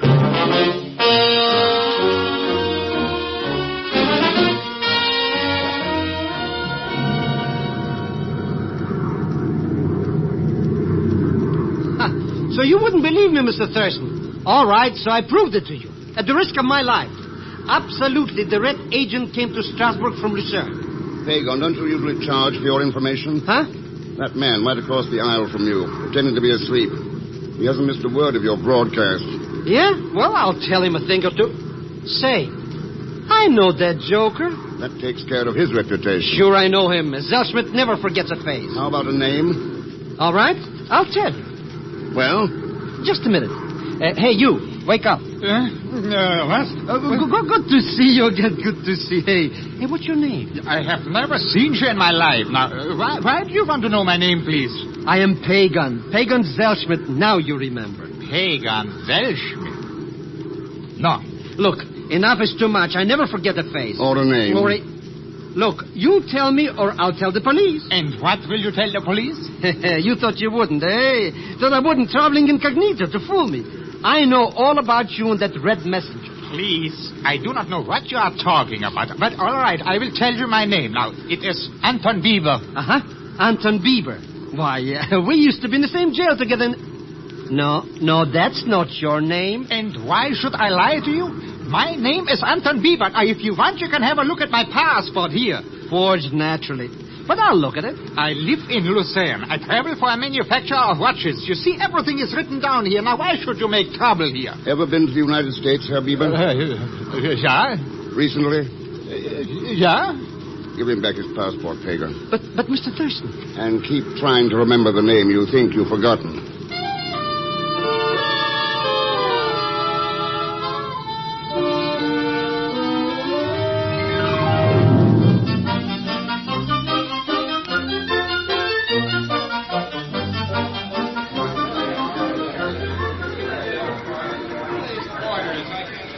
Look at him, Mr. Thurston. Can't wait to get away from the airport. And him trying to tell me his name is Anton Bieber. When I knew it's Mr. Thurston. Well, Pagan? I thought of it. I mean, almost. Oh, come on, or I'll leave you behind, and I don't mean almost. But now it's right on the tip of my tongue. Mr. Thurston, may I have a word with you? Oh, I wish you would. I'm a newspaper woman, Vanya Sabine. Your name was on the flight list from Strasbourg, and I wondered... Pleased to meet you, Vanya. I am Pagan Zellschmidt. Anything you want to know, just ask me, eh? I will. Suppose we get out of this crowd. What newspaper are you with, Miss Sabine? Oh, none in particular. I'm what you call freelance. Huh? I thought there might be a story in your mission. Oh, sure. What makes you think I'm here on a mission? Lucerne is a good place for the health. Not always. May I quote you on that? That should have been my question. Well, maybe you've still got others. One in particular. What about the Red Courier who was killed in Strasbourg? Yes. What about him? Maybe I'll have better luck interviewing you next time. If there is a next time, Mr. Thurston. You know something, Mr. Thurston? She's got the classiest front page. Yeah, what? What's this? Piece of paper stuck on your coat pocket, so what? It wasn't there when we got off the plane. Probably that luscious lily or somebody that pushed up against you in the crowd. Oh, it might mean nothing. Then again, it might mean we're near the other end of the Schenectady line. 10,000 in American dollars. Number 60, Holbeinstrasse. Midnight.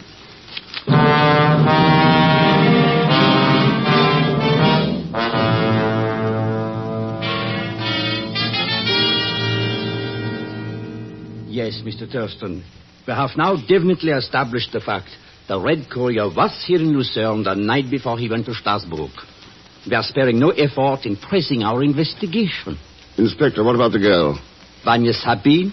Oh, on her we have complete dossier. Yeah, I thought you would. At the various times she has been suspected of espionage activities. Only suspected. What about Anton Bieber? A puzzle, this Bieber. We have reason to believe that there is something in his past which he is hiding. But, again, we can prove nothing. Oh, your pardon. Inspector Fabry? Moment. For you, Mr. Thurston. A call from New York. Oh, thanks. Hello? Hello, Ken. Yes, Chief. Wanted you to know, Ken, that things in this end look worse. Much worse. Oh. Everyone who came into the slightest contact with Markov during his experiments has been given a clean bill. And from the nature of the information found on the Red Courier, the opinion here is that it could only have come from Markov himself. That does look bad. One thing, though, he still maintains his complete innocence. Tell him something from me, Chief. There is such a thing as being too innocent.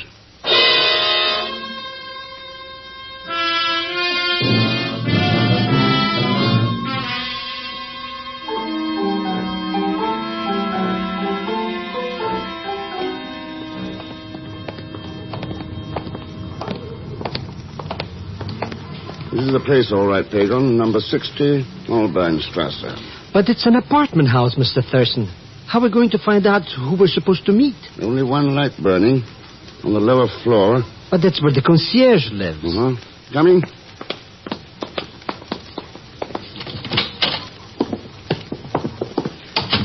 Wait, Pagan. Before you knock on that door, let's have a look at the names on these mailboxes.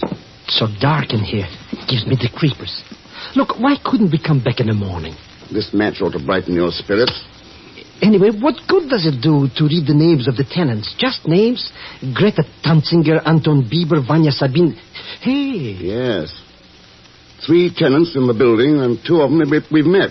Mr. Thurston, something tells me I should have been told before not to come here with you. No, stop being yourself, Pagan. And knock on the concierge's door. Well? Oh, here. See? Nobody's home. He stepped out. At midnight? See if the door... Yeah. But maybe he wouldn't like us for two. So that's why the concierge didn't answer. His head. Oh, did he get bumped? Can't have been dead very long. Oh, something clenched in his fist. Mr. Thurston, why don't we just call the police? Get down, Pagan.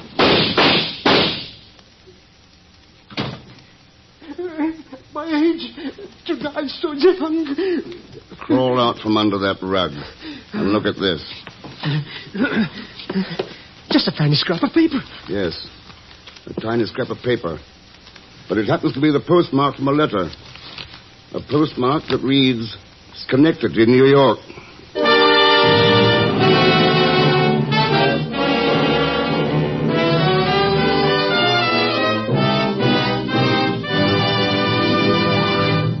We'll return to Herbert Marshall as The Man Called X in just a moment. This is Bob Hope. Can we steal a second? Say, Bob, did you notice there's a new Chesterfield poster of you around town? Yeah, I saw one in a drugstore the other day. I'm dressed up as Santa Claus. Yeah, and you're holding a carton of Chesterfields with a picture of Bing you-know-who dressed up as Santa Claus. And you're saying, for Christmas gifts, here's the answer. Yep, Crosby for Christmas. Bob, seriously, why did they make Crosby Papa Santa Claus on the Christmas carton instead of you? Well, by tradition, Santa Claus is an old man. Yes. Always carrying a sack full. Well, in all fairness to Bing, Bob, I must say it's a very attractive gift. And it's packed with 200 of those always milder Chesterfields, which make as fine a gift as anyone could give or anyone could get.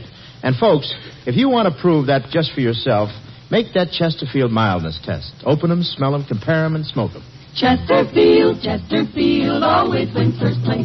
That milder, mild tobacco never leaves an aftertaste. So open a pack, give them a smell. Then you'll smoke them.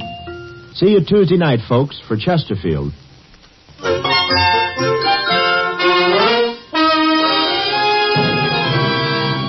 And now we return to Herbert Marshall as The Man Called X, with Leon Belasco as Pagan Zellschmidt.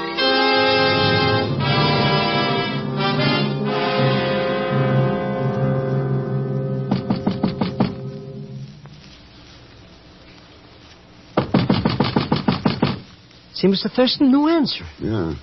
Vanya Sabine seems to keep late hours. If you ask me, the whole apartment house is as dead as that concierge downstairs. Come on, Pagan. We'll check the other tenants. Say, Mr. Thurston, you don't think a Goldilocks like Vanya could do a thing like that? Like what? Try to kill me. No, you got this whole thing tipsy-turvy.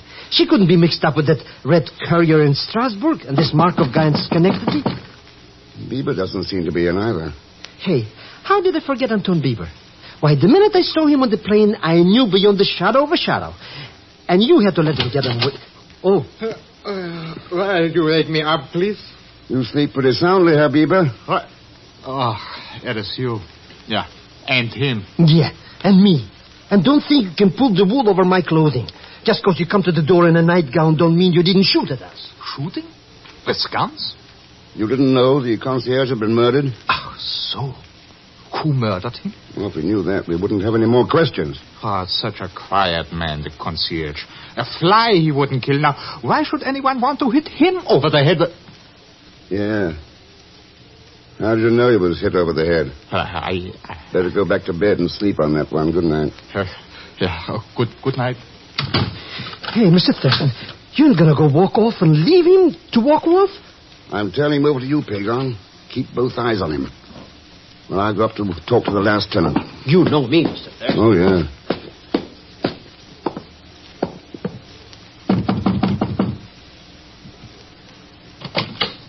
Fräulein Totziger? You are with the police? You heard the shooting, then? I have been afraid even to look out of my door. But forgive me, My name's Ken Thurston. Oh, and you are an American. Yeah. Yes. You see, for most of my life, I have been a teacher in the Lucerne schools. Languages? You lived in this apartment house long? Almost, yes. 10 years. The same concierge all that time? Oh, yes. Herr Weisser has been concierge here from the very beginning. The gunfire. It was Herr Weisser. Yeah. He's dead. No. Can you think of any motive? Why, no. Yes. Lately he has acted different. Furtive almost. But that it should have come to this. The other tenants, Fräulein, what can you tell me about them? Oh, we say hello in passing, but that is all. Herr Bieber moved in about 1 year ago. That girl has only been here 3 months. You don't approve of Vanya Sabine? In my time, a girl had different standards. But I would not dream of accusing her. Uh-huh. Well, thanks, Fräulein. Please, Mr. Thurston, may I ask a favor? Sure. Could you come to speak to my class? My pupils are so interested in America. I try to do everything I can to make them pals with this great nation of yours. Anytime you could arrange it, even for half an hour. Oh, it'll be a privilege. Oh, thank you. Mr. Thurston, he's sneaking out. Well, follow him, Pagon, and don't lose track of him.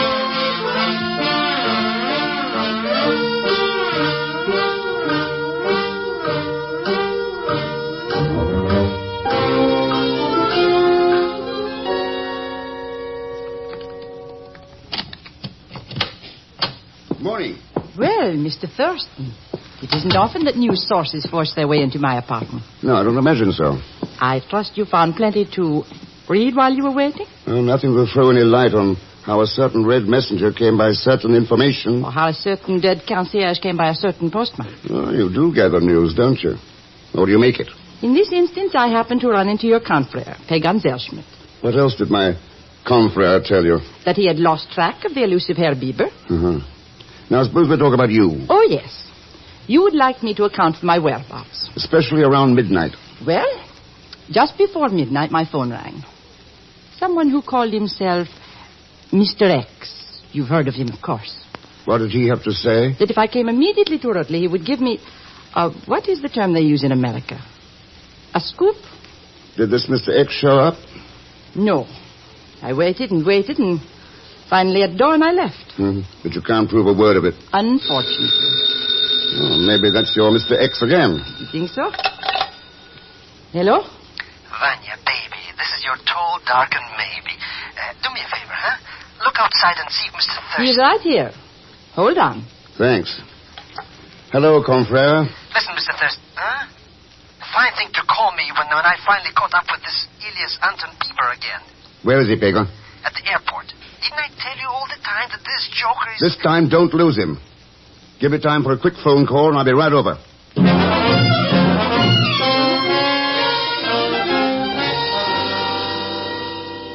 But why did you persecute me? Is it a crime to buy a ticket to Berlin? I suppose, Herr Bieber, you were rushing to Berlin to sell watches. And what else? Listen to that subversive. Well, this time we got the goods on you, and I don't mean watches. Mr. Thurston. Inspector.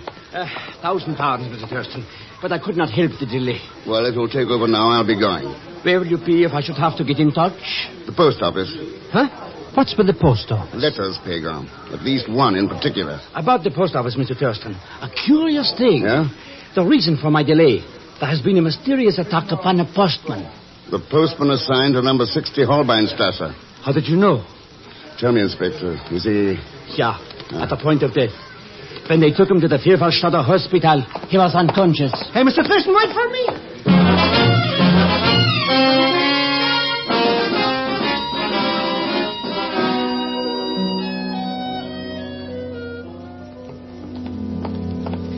Not so fast, Mr. Thurston. I don't see what we're doing in this hospital anyway. As long as we got that alias Anton Bieber. Here, this is the room. Oh, nurse. Yeah? Oh, you are from the family of the dead man. Dead? When? 4 minutes ago. Did he say anything before he died? Over and over. The same word he says. Oh? What word? I think palpen. Is there such a word? Palpen? What kind of a language is this? You're sure that's what he said, nurse? Yeah. To me, it sounds like palpen. Well, thanks anyway. Come on, Pagan. Palpen. Of course! Why didn't I think of it before? Pagan, I've got it. Or have I?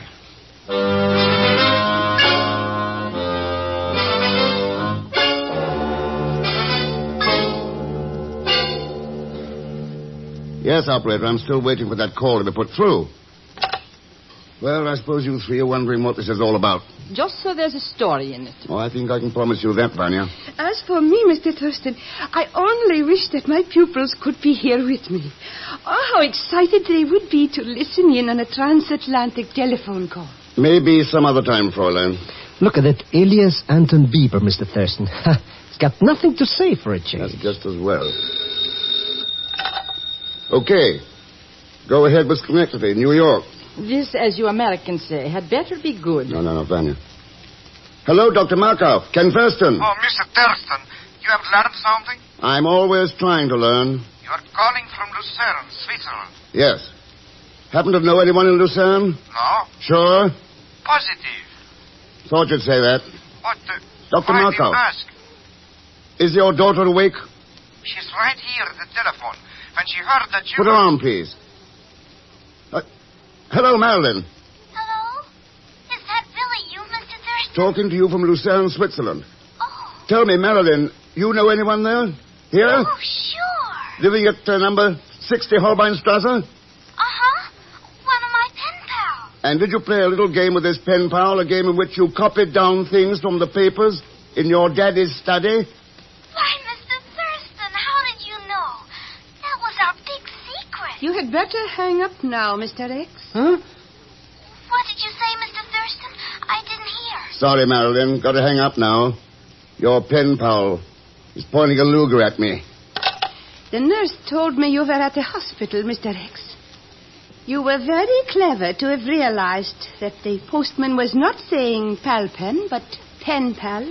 Too bad I wasn't clever enough to get you before you got him and the concierge.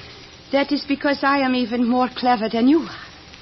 So clever, in fact, that I will live on to have other innocent pen pals, from whom I will coax other secrets, which will bring top prices in the espionage market. Try to follow me, and I shoot. Auf Wiedersehen. Mr. Thurston, quick, before she gets away. Don't bother, Pagan. I asked Inspector Fabry to have his men waiting outside. You see, they're never clever enough. These people, they prey on the innocent, the unthinking, the unsuspecting. And in the end, well, you just heard what happened to the Fräulein.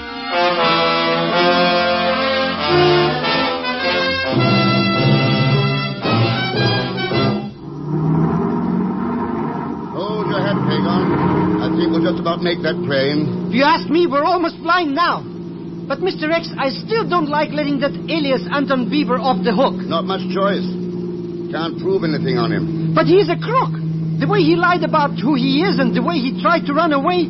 Oh, what I wouldn't give if I could remember why I remember him. Oh, maybe it'll come to you. Hey, wait, I got it. I know why that lowlife wouldn't admit who he was. Yes, I know now. Well, come on, who is he? He's one of my cousins. Oh, no.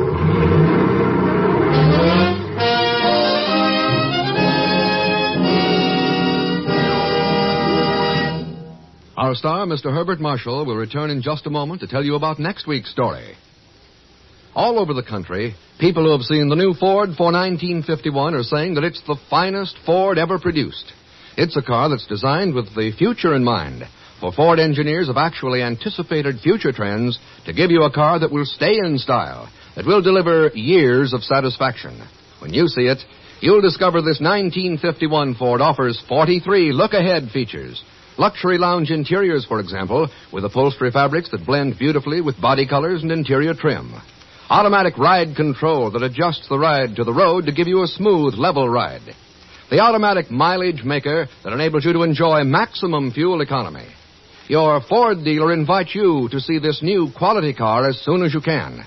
You'll agree you can pay more, but you can't buy better than a 1951 Ford.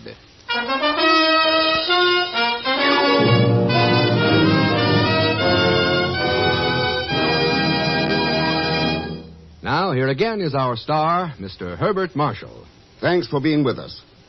Next week, by request, we're repeating a story that proves that anything can happen at Christmas time, even to Mr. X and, of course, even to Leon Belasco as Pagon Zellschmidt. So join us, won't you, when next week I return as the man called X. Oh, And tune in half an hour earlier for Dangerous Assignment, starring my friend Brian Donlevy. Both shows have been brought to you by RCA Victor, world leader in radio, first in recorded music, first in television.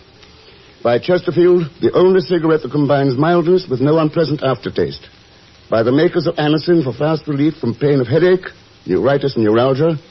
And by your local Ford dealer, who is now displaying the new 1951 Ford. The car that's built for years ahead. Good night.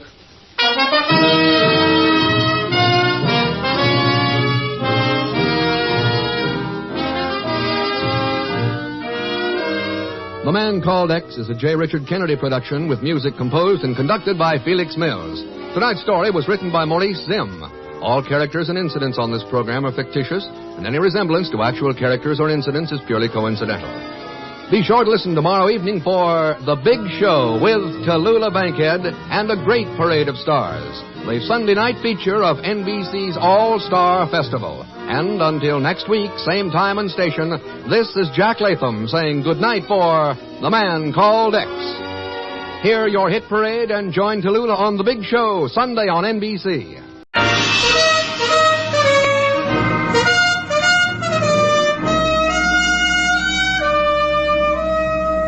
Bold Venture.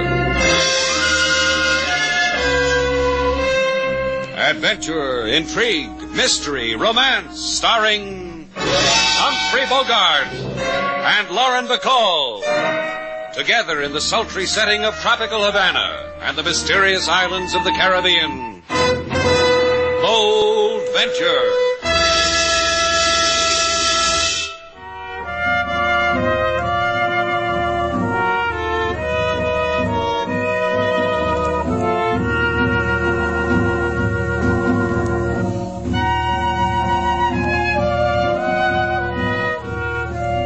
Once again, the magic names of Humphrey Bogart and Lauren Bacall bring you Bold Venture and a tale of mystery and intrigue.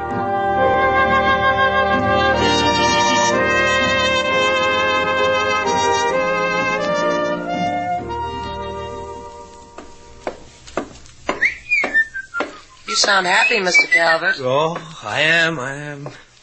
Russ Calvert's got a feeling about this evening. Yeah, that happens to people in Havana almost every night. Doesn't it, though, Mr. Shannon? You know, when it came over me, right after I took my shower while I was getting into my white linen, I said to myself, Russ, out there, right out there through that window, it's waiting for you. That's what I said to Russ. You two must be very happy together. Why not? I like you, Miss Duval. I like Mr. Shannon. I like your hotel. And tonight I got this feeling that Havana's going to like me. You hear that, sailor? We're liked. It makes me glow from the top of my head to my tippy toe. Yeah, I can do that to people. Why, I can make Pardon, but I look for a young lady by the name of Gail Duval. You need a pardon to do that? I was merely being polite. The young man here was talking, but the urgency of the occasion demanded... I'm Gail Duval, and you've just marked me urgent. So what can I do for you, Mr... Mr. Clokey, Ralph Clokey. And it's not what you can do for me, it's what I'm going to do for you, on behalf of my client, Mr. Cheever. See, sailor, it's all for Mr. Cheever. For who? Mr. Cheever, who owns the grandest hotel in Guantanamo. Mr. Cheever, who is expanding operations to Havana. Here, in my briefcase. Slate, that's money. It's staring at me. Real live money. Scads of it. This little packet, 5,000. And another, 10. And another 15. It keeps going till we reach 25,000. That's the price for your hotel and the boat. What? Certainly. Mr. Cheever told me the whole story. Not that I wish to embarrass the young lady. Oh, go ahead, embarrass me. What did this rake Cheever say about me? He said you and Mr. Shannon were in a jam. You had to get out of Cuba lickety-split. That's why Mr. Cheever sent me here to Havana to look over the property. I have looked, Miss Duval. I agree it's a bargain. So help me, I don't know what this is all about. Look, Buster, take your money and go back to Mr. Cheever and tell him no sale. You heard me. Don't you dare. No, don't you dare touch me. I'm going to give you time to reconsider, even if you don't deserve it. I'll be at my rooming house, the Reina Verde, on Vincente Street. Turning us down after you came down to Guantanamo and arranged it all. Loki? I'm going. People's values are all shot. That's what they are. You can't count on anything anymore. You just can't. Don't look at me like that, Slate. I tell you, he's crazy. You enjoying yourself, Mr. Calvin? Oh, this is what I love about Havana. So full of fun, so full of characters. Get into my office, sailor. We got things to talk about. Good night, fellas.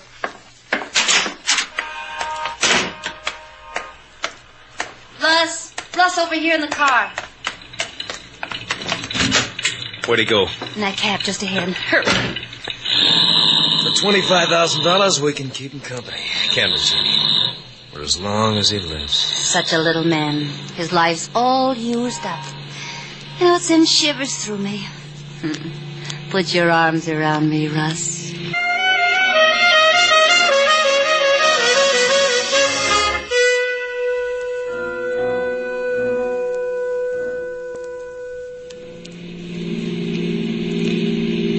His cab pulled over, Russ. Uh-huh. We too. Hey, look where he's gone, Jean. Huh. How about that? All that money and he picks a flea bag. Come on, let's go. How do you feel? Are you scared? Oh, you mean using the name Gail Duval in Guantanamo? That, selling the hotel and the boat to that hotel guy, Chiva. Not much. I had the identification. You know, a girl can get a driver's license when she gives a big red smile to the man who issues them. 2 talents, yours and mine. Come on, let's visit the flea bag.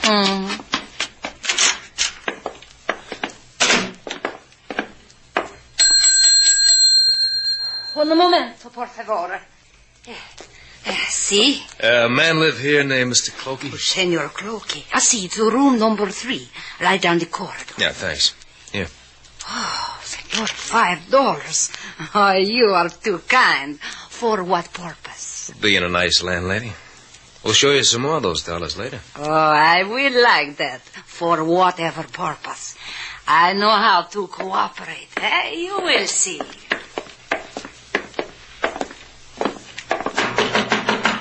Mr. Clokey? Hello, Mr. Clokey.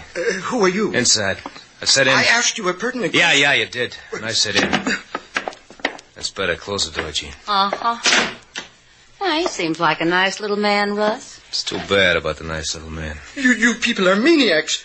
Put away that knife. Put it away. Don't come near me. Don't come near. Little men die gently, don't they? Get his briefcase, Jean. Mm-hmm. Now let's go talk to the landlady. She likes money. She knows how to cooperate. Let's see if she can memorize a story.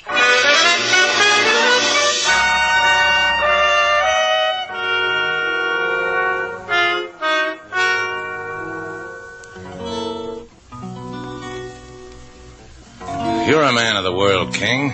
Explain some things to me. You mean Lady Sailor, Mr. Slade? Yeah. What's the matter with her? She knows she doesn't own any part of this hotel. Of course she knows. Well, then what's all this about? Why you give yourself pain, There, palmed us. Senorita Gail Duval and announced to her that her beloved is below.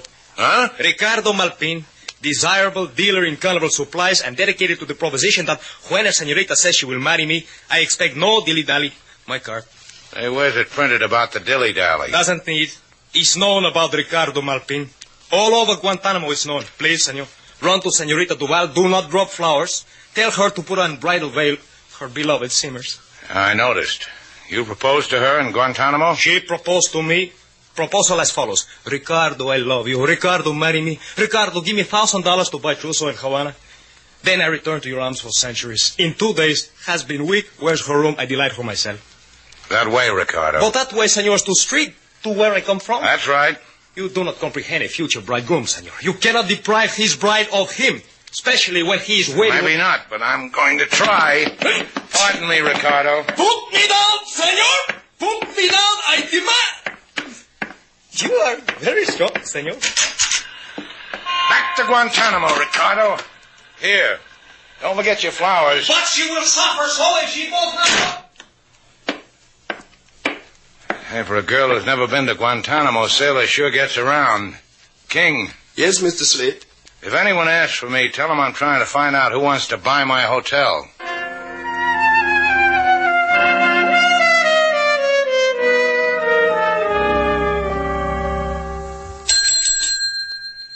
Anybody here? Hey, who takes care of this place? Si, senor.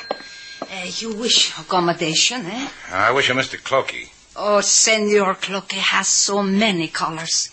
A little ago, a young lady. Oh, muy linda, very beautiful. Vámonos, I will take you to him, to his room. What muy linda? Very beautiful lady? A lady who made argument with him. A lady he called Sailor Duval. What? This is his room, senor. Yeah. Clokey. Senor. The senor has a knife in his heart. ¿Qué? Oh, permit me, senor. It's not a knife. It looks the instrument to open the letters. Yeah. It's a letter opener. From my hotel with Shannon's place stamped on the handle. Madre de Dios. Oh, that girl, so pretty. She did not look so. She killed him, that Sailor Duval. Look, you must have been hearing things. Oh, I hear what I hear. And so I shall inform the police. A girl named Sailor Duval killed a man.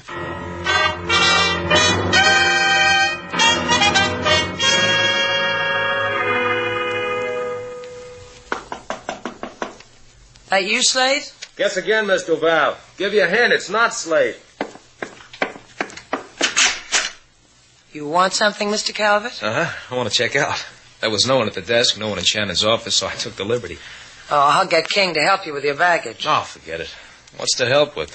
A tired cardboard box, a box of tortillas to eat on the journey, a briefcase? I'll manage. It's been swell. Oh, that briefcase. What about it, Miss Duval? It's the one that Mr. Clokey had earlier this evening. The one with all the... You know what you just did, Miss Duval? You just spoiled my going-away party. Get back in your room. So you can confess to me how you got the briefcase? Just because I asked you with a gun in my hand. Who saw a briefcase? I must have been out of my mind. Don't be a heroine, Miss Duval. It can scar your pretty face. Just do what a departing guest asks. You won't like it. My room's a mess. It's your stockings, Miss Duval. All you got. Huh? You want to mend them for me? You know, you're lucky. I could just kill you, but I feel warm towards you. I'll just tie you up so you won't keep me from going away like I want to. And this handkerchief in your mouth to keep you from screaming, like for help, like for police.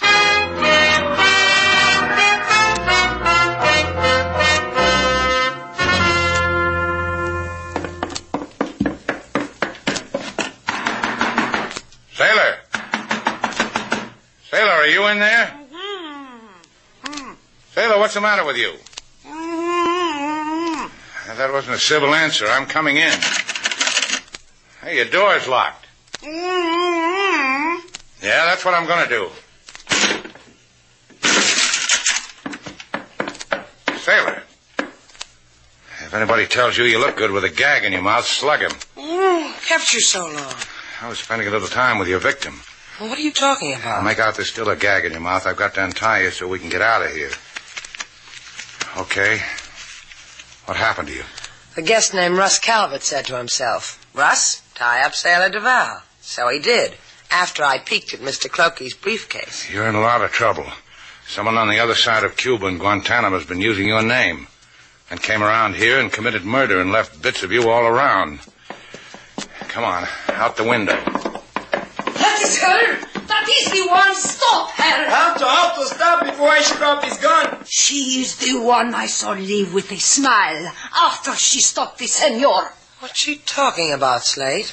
She's saying you murdered Mr. Clokey. But which you will stick your hands in these cuffs. I'll do it, Sailor. Slade. Do it. Gracias. If you please, senorita. She was just kidding. But you hit a policeman to unconscious. Is against the law. Come on, Sailor. Let's go out the front. Guantanamo's closer that way.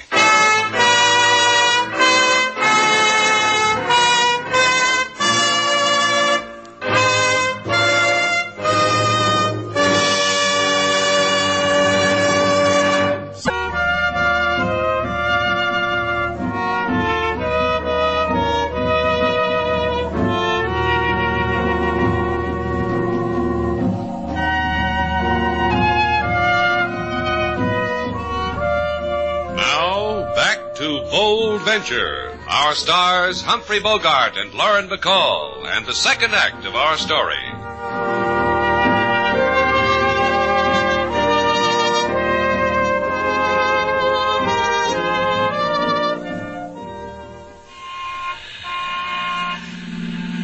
Hey, taxi!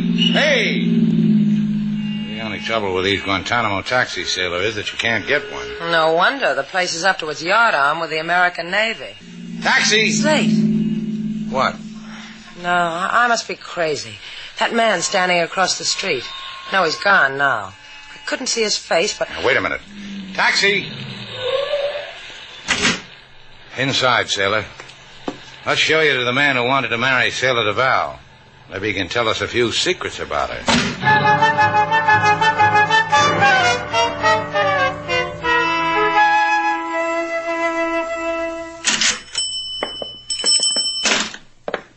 The man who owns this carnival supply place said I was going to marry him. Maybe you should take him up on it, sailor. You could have yourself a gay time. Put on a funny nose, a false beard, wear a buzzer in your hand. You could be happy with a man like that. Welcome to the shop of the phonies. Welcome to... You? I renege on the welcome. He's withdrawn. Ah, don't be like that, Ricardo. I brought you your bride. Ricky, doll baby. They couldn't keep us apart, could they? Hey, you got the shapefulness of Bubbles. You got the coiffure of Bubbles, the mouth and the eyes of Bubbles. But you are not Bubbles. Will you please to marry me? You can put him down now, sailor. Oh, buy him for me, Daddy. You do that, senor. I will not be costly. I give you a discount. First we bargain, huh, Ricardo? Whatever you like, but I promise you, for this girl, you can have me for practically nothing. Then this girl isn't the Sailor DeVal who proposed to you. Leave me to observe her up and down once more. Front. Back. No. And she's not the one you gave $1,000 to buy a trousseau in Havana? $1,000? Will you marry me, Ricardo? Answer my question first, Ricardo. Oh, senor, how can you talk like this? This girl chiseled me out of $1,000? It is to ha-ha. This girl is an angel. Linda hermosa. See, Slate? Ricky understands me. Sugar?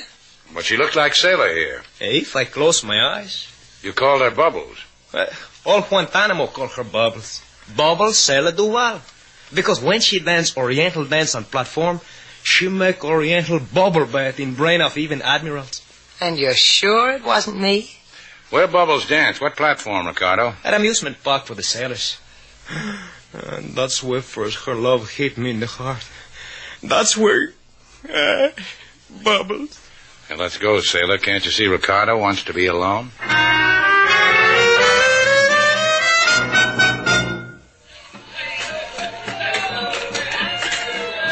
Midway's practically deserted, sailor. No wonder. Look down there on that platform. That's the main event, the ladies. And the Navy. Slate. What? Look, Slate. Across the Midway. Watching us in front of the Hall of Mirrors. Hey, that's Russ Calvert, the boy who gagged you. I told you we were being followed. Let's go. I saw it, sailor. He's going into the Hall of Mirrors. The joint is dark. Come on, sailor. There he is. Russ. Where'd he go? Follow me, sailor. Which one is you? I'm the one who needs a haircut, the guy with the infectious grin. Stuck on the floor. Slate, where are you? Slate. Here, stay where you are. Sailor. Slate. Here I am. Sailor. Sailor. Oh. You're shot. I'm not shot. I bumped into a mirror. Help me up. Oh, I'm sorry. Oh, forget it. We're getting closer, sailor. Let's go join the ladies. Look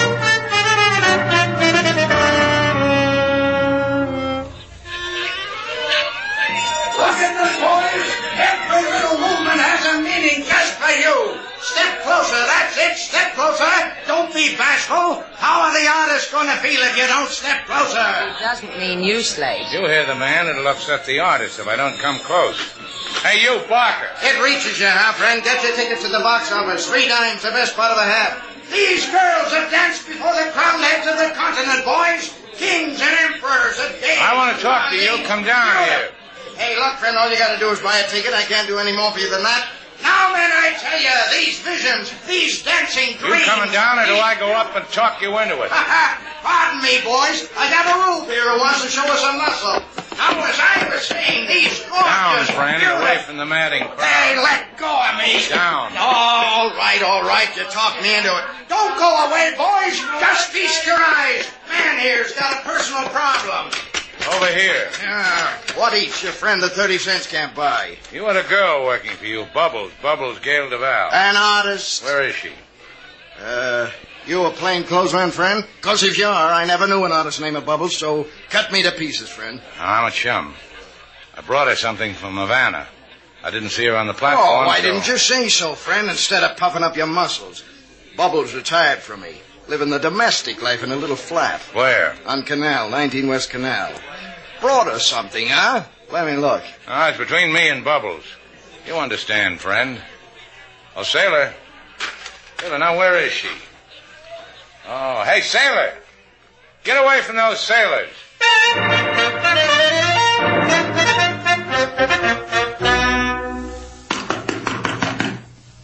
Go away. Bubbles doesn't like us, Slate. I'm going to feel silly saying this. Open the door, Bubbles. You did that quite well. All right, so you're selling what? Nothing, just want you to say hello to Sailor Duval. Oh, finally. You know, Slate, she does have my features. I'm glad they're on you. Mind if we come in, but... Say, look, what kind of a name is Bubbles? Come on in. My name's Jean Hudson. You might as well know. The police are going to know. I've been waiting. You two had to get to me sooner or later. It's not that I'm difficult to get along with, Miss Hudson, but why did you have to adopt my name? You and Slate Shannon, your names get bandied about in Cuba. So you took a little while to establish your name as Gail Duval to people who mattered. Said you were my agent. My hotel was for sale. I'm just telling you all this because I don't care anymore. You're going to scream cops after you hear me out, aren't you? The thing's got murder in it. The police have got to make a living, too. Well, it goes like this. Mr. Clokey was the agent for a hotel buyer. Came to Havana with the money and Russ stabbed him. But the landlady said she saw me with Clokey. Well, we told her what to say to the police. She's money hungry like me. Like everybody. What makes you so bitter, Jean? The man kissed my cheek and pinched the poke and walked out. Russ Calvert took a powder. With the $25,000? $26,000. He absconded with my trousseau money, too. Let's you and me go in the corner and have a nice long chat about men. Can you imagine somebody stealing his fiancée's trousseau money? That's how Jean got it. It doesn't make any difference. A girl's got to get it where she can. Where'd Russ go? He's taking a boat out of Guantanamo tonight. Sails in about an hour. 2 stops from here, sailor. The police, then we go see a man about taking a boat.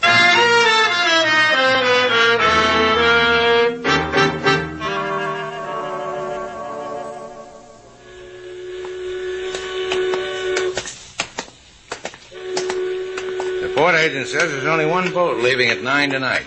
There it is, sailor. The Scarlet Crescent, bound for Singapore. A man can have himself a time in Singapore with $25,000. A girl, too. Hey, wait a minute. Don't worry. I was just dreaming. That old car that just pulled up. The guy who just got out of it. Russ Calvert. Let's go get him, sailor. Hey, wait for me. I got you running for the altar. He's seen us, Slade. He's running. There he goes, up that alley. Oh, that Russ is quite a track man. Come on. In the alley. My daddy told me there'd be nights like this. Now what? Now what? Here's a cross alley. Which way'd he go? To the right or left? Or straight ahead? Russ seemed to me the type of man who would go straight ahead. We'll take the left. He couldn't have come this way unless he oozed right through this wall. This is a blind alley. He's not in those doorways either. Told you we should have gone straight ahead. Let's go back. Let's go to the boat and wait for him. No, he won't take the boat now. He's going to get out of Cuba another way. I guess that settles that, huh? I'll find him. Slate, look. That That car coming toward us with his lights on. Russ's car. He circled back and got it. He's going to try to run us down. Quick, sailor, back into the blind alley. Kill us in there. It's our only chance. Faster, sailor. There's no wall. There's no place we can go. Here. This doorway. Jump.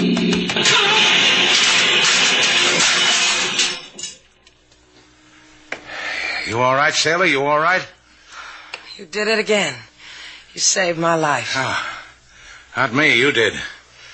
You take up jumping into doorways at Vassar, sailor? Depending on the guy I was dating. What about Russ? Well, let's find out.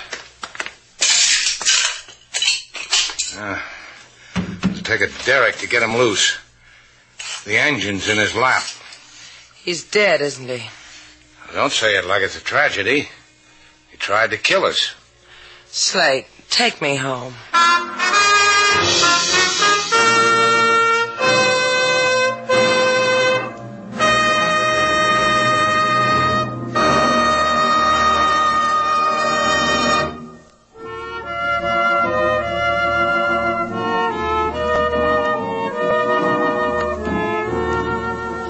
Slate.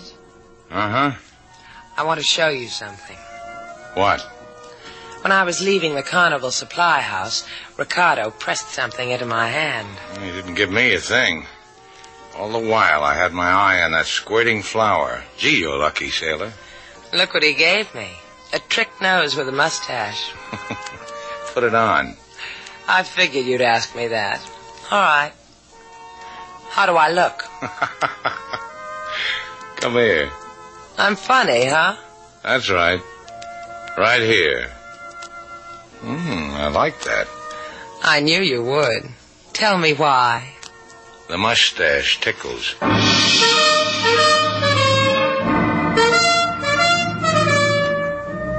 And so our two stars, Humphrey Bogart and Lauren Bacall, have brought to a close our latest bold venture story.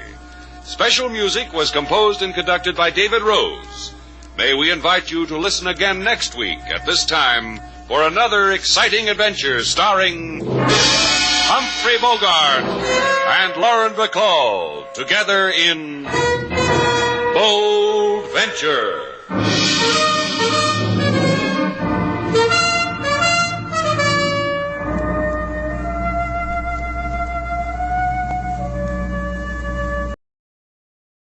The F.W. Fitch Company presents Dick Powell as Private Investigator Richard Rogue in Rogue's Gallery.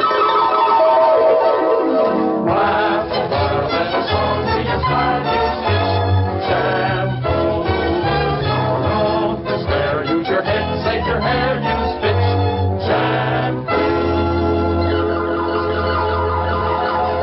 The F.W. Fitch Company, makers of Fitch's saponified coconut oil shampoo and Fitch's shaving creams, presents Dick Powell as Private Investigator Richard Rogue in Rogue's Gallery.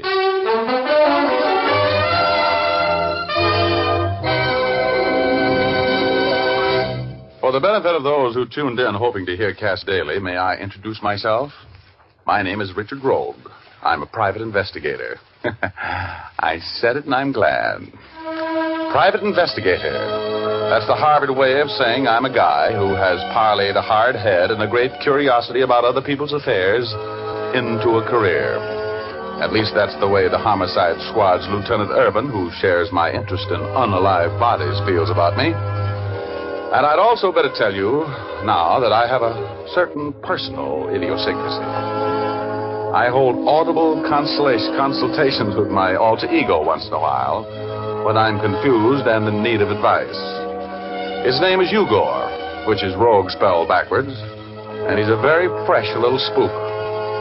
Of course, I wouldn't have known I had an alter ego if Betty Callahan, the girl I would rather be marooned on a desert island with than not, hadn't browbeaten me into reading Sigmund Freud. Betty, who is the sharpest newspaper woman in town, extends upward about 5 feet from the floor, has hair the color of cordovan leather in firelight, and a tip-tilted Irish nose shying away from the most kissable mouth in the world. She's wonderful.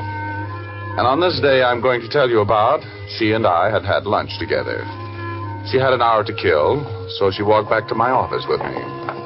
You know, Richard, this is much too nice a day to work. Look, Betty, if you can get rid of that assignment you have for this afternoon, we'll go to the races, huh? Oh, I haven't been out this year. I got some information from Herb Hyde at the cigar store in the lobby.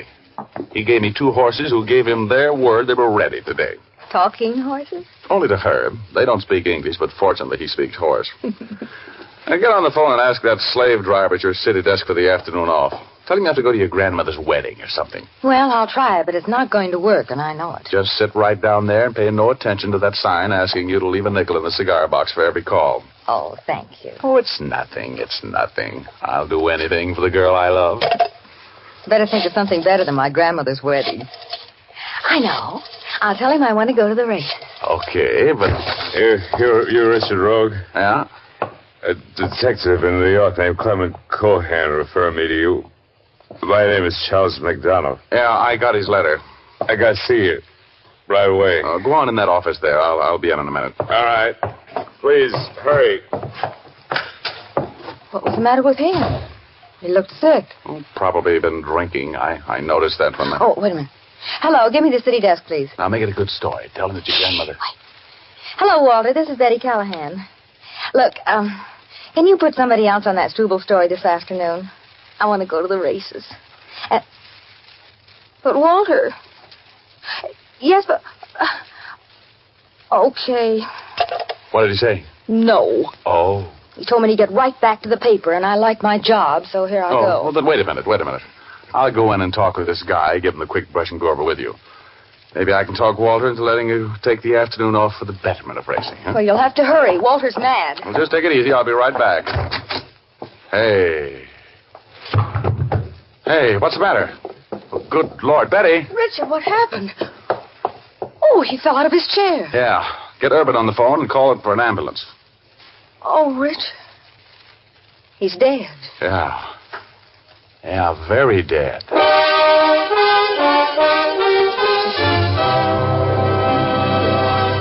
We'll continue our story in just a moment. First, impressions often count a lot. And remember, the appearance of your hair is an important factor in impressing people favorably the first time you meet them. Fitch's Dandruff Remover Shampoo can be a real help to you in attaining the well-groomed hair that people admire. For Fitch Shampoo removes every trace of that enemy of good grooming, dandruff. It's the only shampoo made whose guarantee to remove dandruff is backed by one of the world's largest insurance firms. There's nothing magical in the way Fitch Shampoo removes dandruff. It's simply that it has a special solvent action that penetrates the thousands of tiny hair openings on the scalp, cleansing them thoroughly and dissolving every trace of dandruff. That means not only the loose flakes of dandruff, but the kind that clings to the scalp as well. Then Fitch forms an abundance of fluffy lather that carries away the dissolved dandruff flakes. It rinses out easily and leaves the hair sparkling clean, completely free from dandruff. Try Fitch's Dandruff Remover Shampoo yourself for the appearance that impresses. Now back to Dick Powell as Private Investigator Richard Rogue in Rogue's Gallery.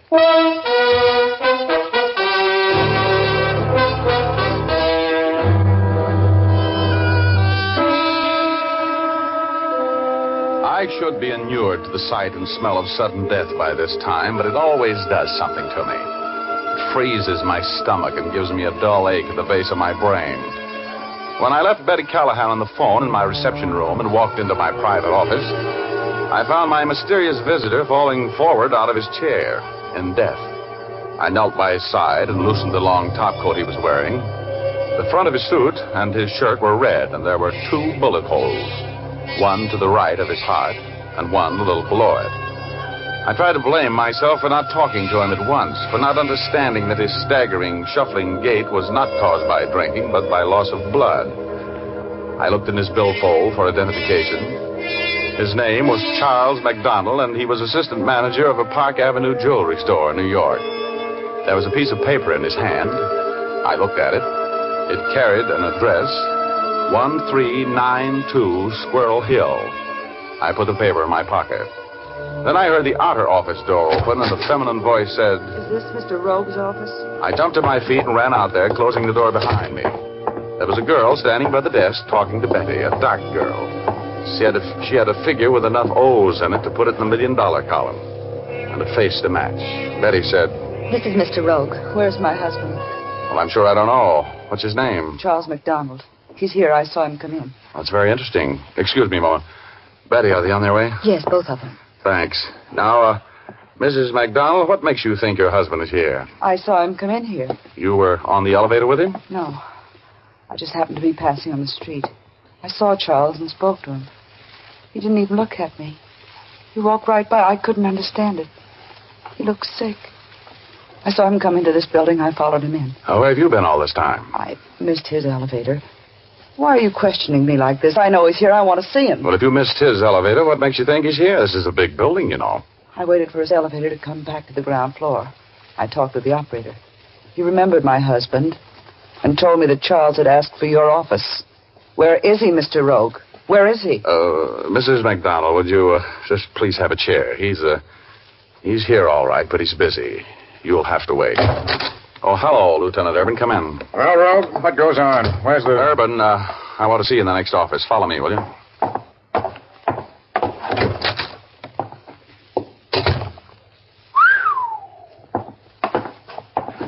Well, he sure did. How did it happen, Rogie? I'll tell you all I know. He came in here looking pretty sick. I thought he'd been drinking. That long top coat he had on covered the fact that he was bleeding to death. I told him to come in here and wait. I came in about 2 minutes later, just as he pitched forward out of his chair and died. That's when I called you, or had Betty call you. She was here when he came in, saw the whole thing. Looks like a .38 caliber job. 2 around the heart. His name is Charles McDonald, and he's from New York City. Oh, that's interesting. Who's the girl outside with Callahan? His wife. Oh, where does she fit in here? Well, she... Mr. McDonald, you can't go in there. I want to see Mr. Rogue. Sit down. I'm going in there. No, Mr. McDonald, no, you can't go in there. I know he's in there. I'm going in. Charles! Charles!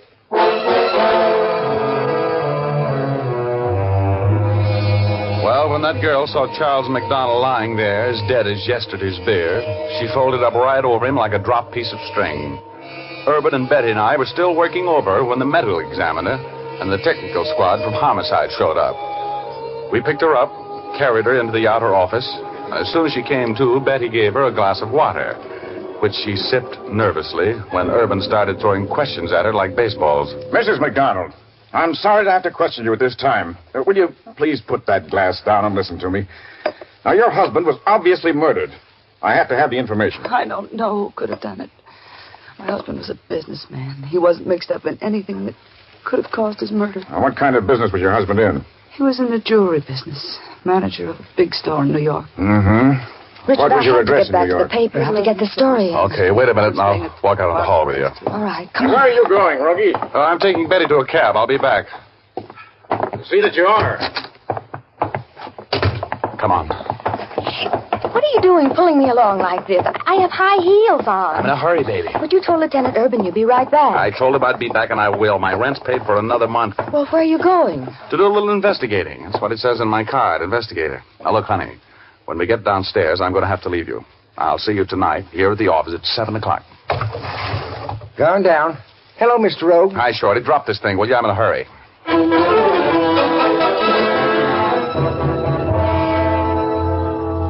I shot out of that building like a bat out of a belfry and jumped into a cab. I slipped the cab jockey a bill that made his eyes pop open like dropped eggs and told him he could keep it if he could get me to 1392 Squirrel Hill in 5 minutes. That's the address I found in Charles McDonald's hand. We broke every law but the 18th Amendment the next 4 minutes and 50 seconds, and I jumped out of the cab, hit the front steps of that big deserted-looking old house in the dead run.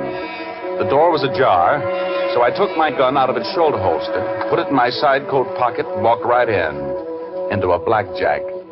Oh! My glazed eyes told my brain there was a dead man lying there.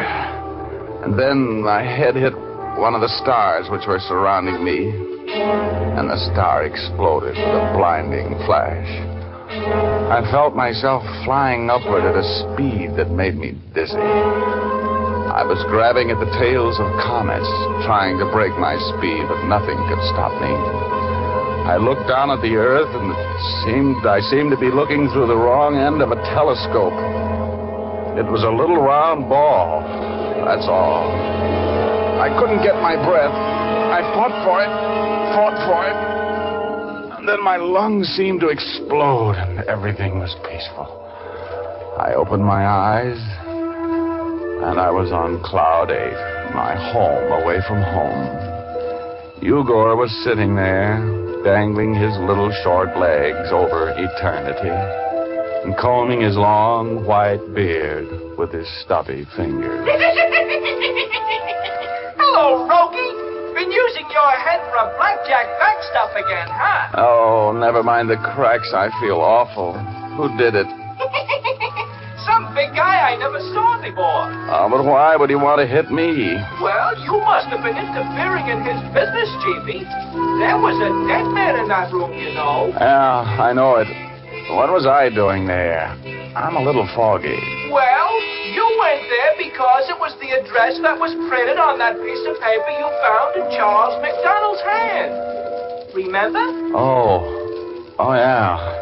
Hey, I better get downstairs. I got work to do.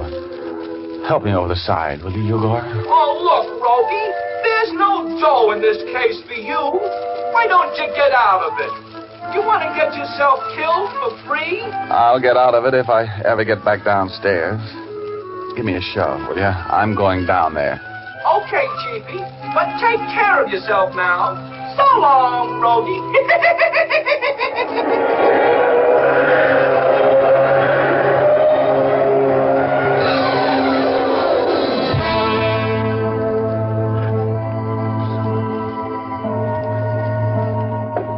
I opened one eye carefully.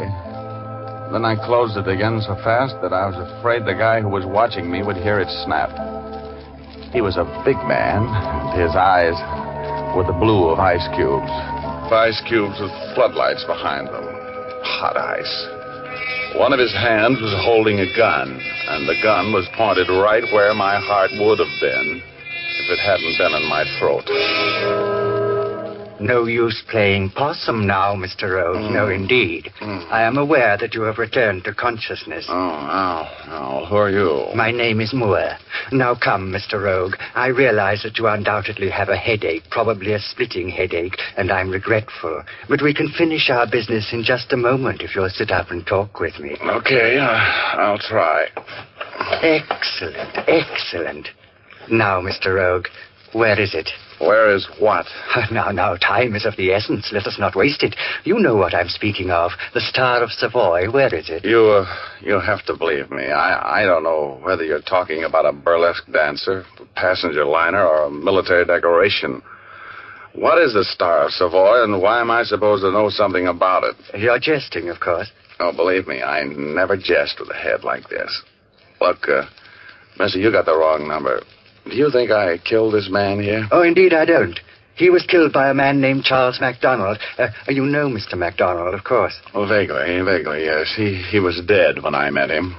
Delightful sense of humor. I always admire a man with a sense of humor. Good. Well, then, look, I am going to get out of here. That's possible. Entirely possible. After you tell me where I may find the Star of Savoy, Mr. Rogue. I don't know. I don't know anything about it. Don't even know what it is. It's a large diamond, Mr. Rogue, one of the largest in the world, formerly owned by the Hohenzollern family, recently the property of a New York collector of famous jewels. It's a magnificent jewel, Rogue. Magnificent. Where is it? I don't know. I suppose you think I came here after it. Oh, I wouldn't know about that, Mr. Rogue. But you say you met my friend Charles MacDonald after he was dead. Very cleverly put. But when MacDonald left here, he went from here directly to your office. He was carrying the Star of Savoy in his coat. I know that to be true. I was following him. Well, we searched him, the police and I. He didn't have the Star of Savoy or any other diamond over a carat any place on him. That's the truth. Only thing I found on him was this address. That's why I came here. That's very strange. Yes, quite baffling. Have you met a strikingly beautiful girl? Tall, black hair, brown eyes, very appealing. You mean MacDonald's wife? Well, yes, MacDonald's wife. You've met her? Yes, she was at my office when he died. Who is this stiff here? Oh, a former partner of mine. He was attempting to double-cross me, poor fellow. You see, Rogue, he and I had a market for the Star of Savoy, a very fine market. That's why we hoped to get it from Mr. MacDonald today. MacDonald was most unreasonable, most unreasonable. Of course, I intend to continue in my efforts to acquire the Star of Savoy. This dark young lady, Mrs. MacDonald, was she alone with him at any time? Either while he was alive or after his death? Well, no. She came into my office and saw that he was dead and fainted. Oh, I see. Well, Mr. Rogue, I'm inclined to believe your story about knowing nothing about my diamond. I think I'll be running along.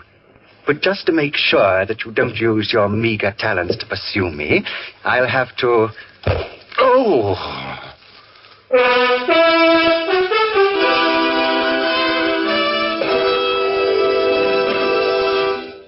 We'll return to our story in just a moment. First, one often hears that a woman's eyes, the window to the soul, are her most expressive features. But did you ever consider that a woman's hair can be very expressive, too? It can tell the world whether the woman is fastidious or careless. That's why so many millions of smart women depend on Fitch's Dandruff Remover Shampoo to make their hair express good care and exquisite grooming. For Fitch's Dandruff Remover Shampoo is a thorough cleansing agent. And while it cleanses, it also reconditions the hair. This reconditioning action perks up drab and tired hair strands, gives them more elasticity and a bright, gleaming texture. Then, since Fitch's Dandruff Remover Shampoo is completely soluble in water, it leaves no dull, soapy film on your hair. It rinses out quickly and leaves the hair shining and lustrous. Let your hair be an expression of loveliness. Ask your beauty operator to give you a professional application of Fitch's Dandruff Remover Shampoo, or buy an economical bottle at your drug or toilet goods counter. Fitch is spelled F-I-T-C-H.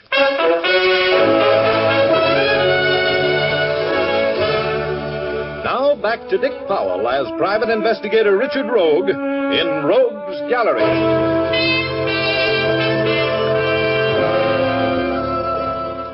Well, what had started out to be a lovely, lucid day had certainly turned out to be as ugly and mad as a giraffe with a sore throat. The date I had with Betty Callahan had been interrupted by a stranger walking into my office and dropping dead of pre-digested murder. I got knocked silly and came to find a guy named Moore politely annoyed with me about a diamond I'd never seen.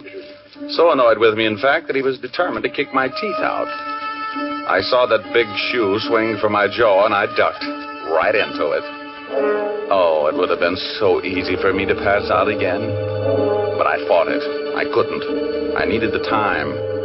I vaguely heard the fading footsteps of Mr. Moore through the aura of pain which was surrounding me like a fog. And after he'd faded out, I sat there for a while.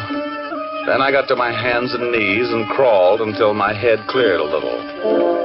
When I got to my feet, I ran out of the house, grabbed a cab for the Park Crest Hotel. I thought I'd find Moore there looking for Mrs. MacDonald. Oh, I must have looked like a hit-and-run victim as I approached the very proper clerk. He backed away, but I reached across the counter and grabbed him. Let go of me. I want some information. I want it fast. What room is Mrs. Charles MacDonald of New York City in? Mrs. MacDonald? Stop stalling. What's her room number? We have a Mr. MacDonald, but there is no Mrs. MacDonald. His wife is in New York. How do you know that? I sent a wire to her for him last night. There's no Mrs. MacDonald out here. And now let me go before I call the house officer. I remembered then. Mr. Moore had hesitated when I pegged that tall, dark girl as Mrs. MacDonald. That girl was an imposter. My head was still doing the Virginia reel with variations on the turns, but I couldn't slow up now. In spite of the racket inside my skull, I was thinking straight and clearly. I ran to my office. It was only a block. And I got that glass that Mrs. MacDonald had been twirling in her fingers as Reuben questioned her. I took it down to police headquarters and asked the sergeant at the Fingerprint Bureau to dust it for prints and telephoto the prints to the FBI in Washington. I told him he could find me in my office. I went back to my office and sank into my swivel chair and let sleep take over.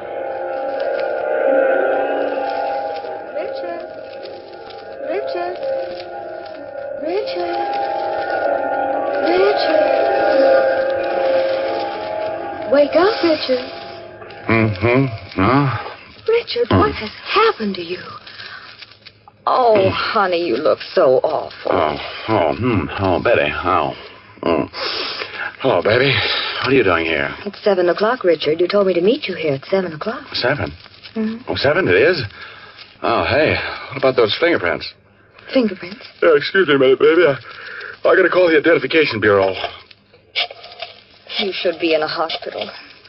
Oh, Richard, you can't take me to dinner looking like that. Oh, honey, think how I feel. Identification Bureau. Sergeant James. Sergeant, this is Richard Rogue. Did you get an answer from the FBI on those prints I gave you? Yeah, just came in, Rogue. They belong to a girl named Alice Ryan. 3 years ago when they took them at the aircraft company where she worked. She lived at 4435 Ethel Avenue in North Hollywood. Any criminal record? Arrested once in a competence rep 4 years ago. Dismissed for lack of evidence. Thanks, Sarge. I owe you a cigar. Come on, Betty. We're going to go to North Hollywood. I'll explain why in a cab. Come on.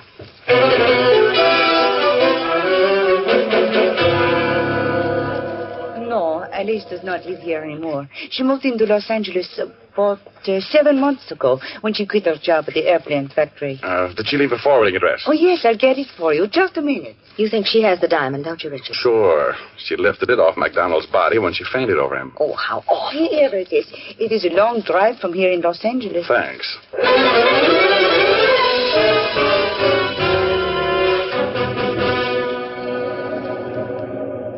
Alice Ryan? No, she doesn't live here anymore. She came into money or something. She lives in Hollywood now. Do you know her address there? A big guy around here after an hour ago. It's North Serrano. Oh, wait a minute, I'll get it for you. A big man. That's the man Yeah, that's the man. He has an hour's head start. Here it is. I wrote it down for you. Oh, thank you, sir.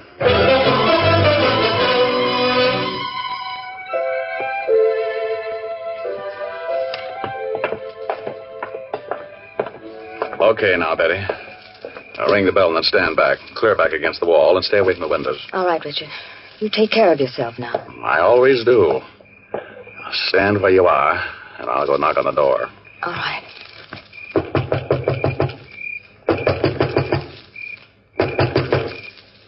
You stay right there, Betty. I'm going to try the door. Now, stay where you are. I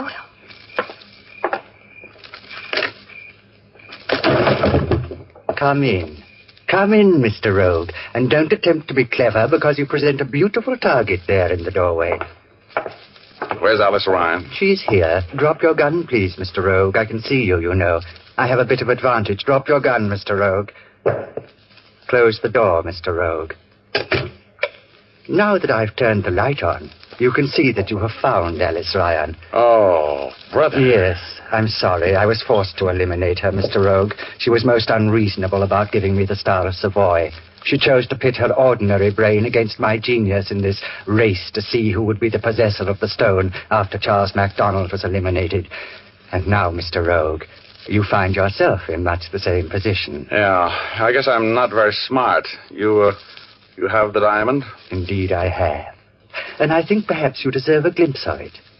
There. Is that not the most inspiring sight you've ever seen, Mr. Rogue?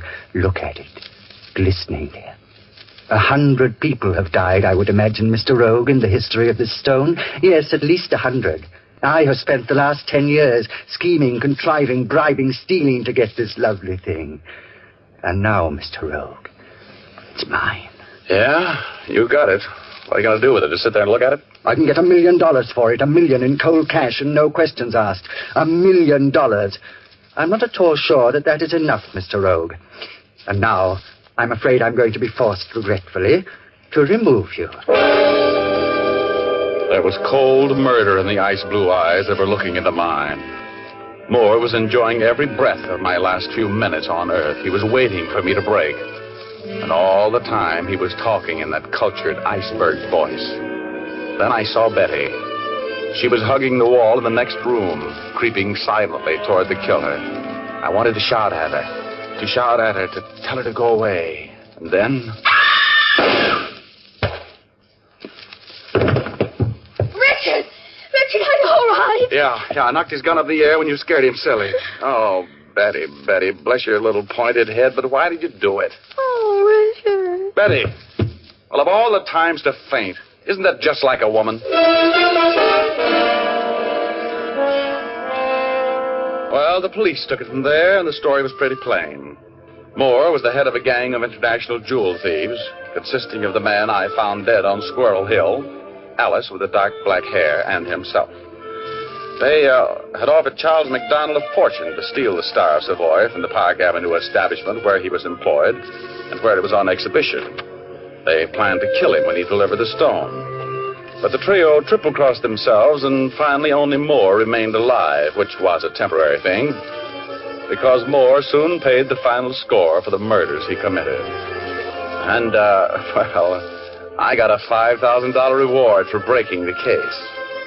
$5,000 for just getting batted around a little. That isn't bad, is it, huh?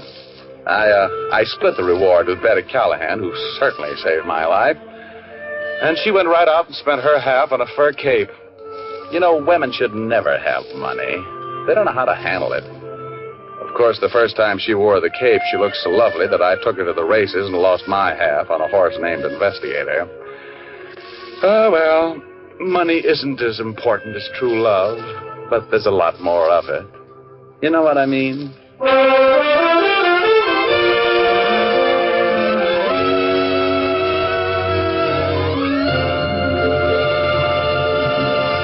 This is Dick Powell again, ladies and gentlemen. It's awfully nice to meet you on a new network. I hope you enjoyed our story tonight. Ray Buffum wrote it. Leith Stevens composed and conducted the music, and Dee Engelbach produced and directed. Be with us again next Sunday, will you? We have a story for you about a triangle, a rendezvous, and a plan that failed. We call it Lady with a Gun. Thanks for listening, and now here's Jim Doyle. Listen again next week at this same time to hear Dick Powell as Private Investigator Richard Rogue in Rogue's Gallery. Laugh a while, let a song be your style. Use pitch shampoo. Don't despair, use your head, save your hair. Use pitch shampoo. After and between Fitch shampoos, you can keep your hair shining and manageable by using a few drops of Fitch's Ideal Hair Tonic every day. Fitch's Ideal Hair Tonic is not sticky or greasy, yet it gives your hair that well-groomed look.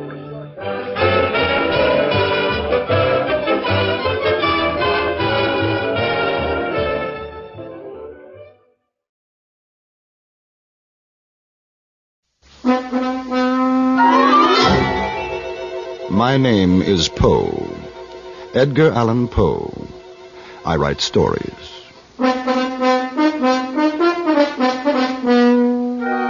Charges have been brought against me by certain ignoramuses that I have never written a tale with a moral.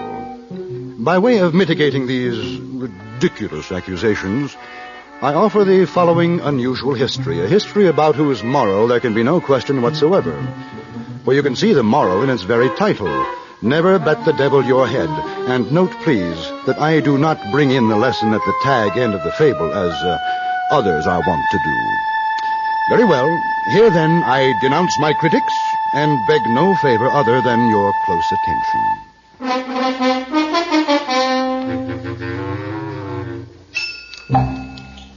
From Hollywood, the CBS Radio Workshop, dedicated to man's imagination, the theater of the mind.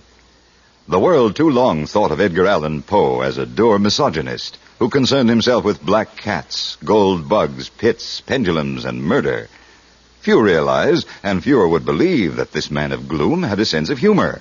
This, the workshop now seeks to prove in William N. Robeson's production of Edgar Allan Poe's satiric story, Never Bet the Devil Your Head, starring John Dehner, with music conducted by Amerigo Marino, and with Jack Johnstone as guest director.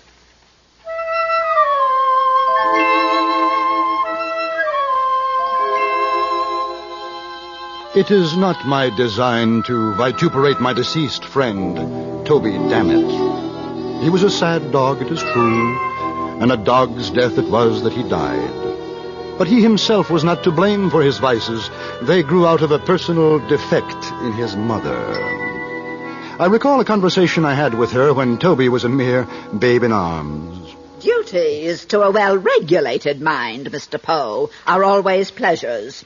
It is my duty, and therefore my pleasure, to see that as quickly as possible my son learns the difference between right and wrong. But must you flog him so, Mrs. Dammit? Babies, like tough steaks, are invariably the better for beating. It drives the evil propensities out. But my dear woman, you have the misfortune to be left-handed. I do not consider left-handedness a misfortune. No, you fail to understand me. Madam, a child flogged left-handedly had better be left unflogged. And deign to tell me why? The world revolves from right to left. If each blow in the proper direction drives out an evil propensity, it follows that every thump in an opposite one knocks its quota of wickedness in. Ha! That is a specious argument that does not warrant a reply, except perhaps this. I was all too often present at Toby's chastisements, and even by the way he kicked, I could perceive that he was getting worse and worse every day. At last I saw, through tears in my eyes, that there was no hope for the villain at all, and one day when he had been cuffed until he grew black in the face, that no effect had been produced beyond that of making him wriggle himself into a fit, I could stand it no longer, but went down on my knees forthwith and, uplifting my voice, made a prophecy of his ruin. For the fact is that his precocity in vice was awful. At 5 months of age, he got into such passions that he was unable to articulate. At 6 months, I caught him gnawing at a pack of playing cards. At 7 months, he was in the constant habit of catching and kissing female babies. At 8 months, he peremptorily refused to put his signature to the temperance pledge. No. Thus he went on increasing in iniquity month after month, year after year, until in his youth... Mama, it is my desire to wear mustaches. And furthermore, I'll bet I can grow them. By the bill, book, and candle, by Job's comforter, I'll bet I can.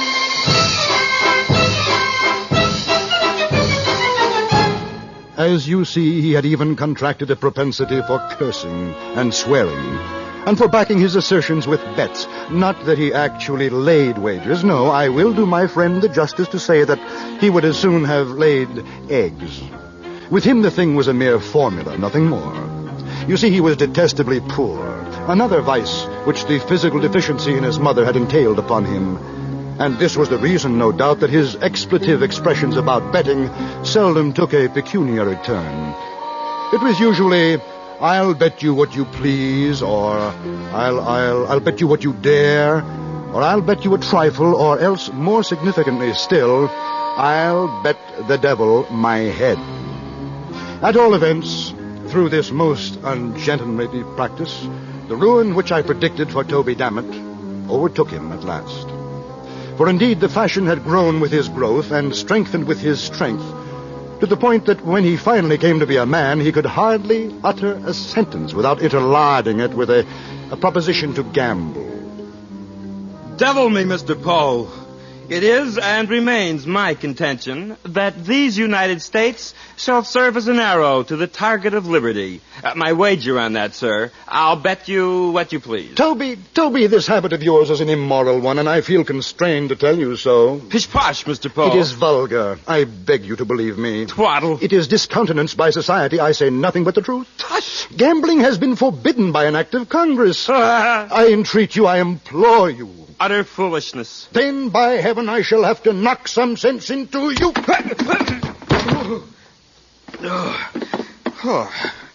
That, sir, was a dastardly thing to do.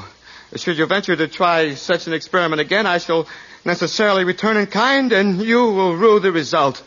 I'll bet the devil my head you will.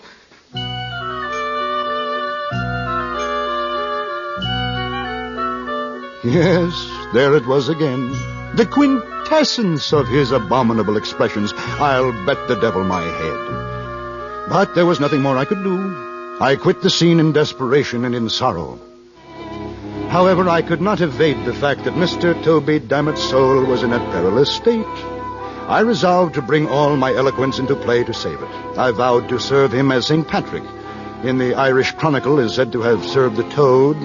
That is to say, awaken him to a sense of his situation.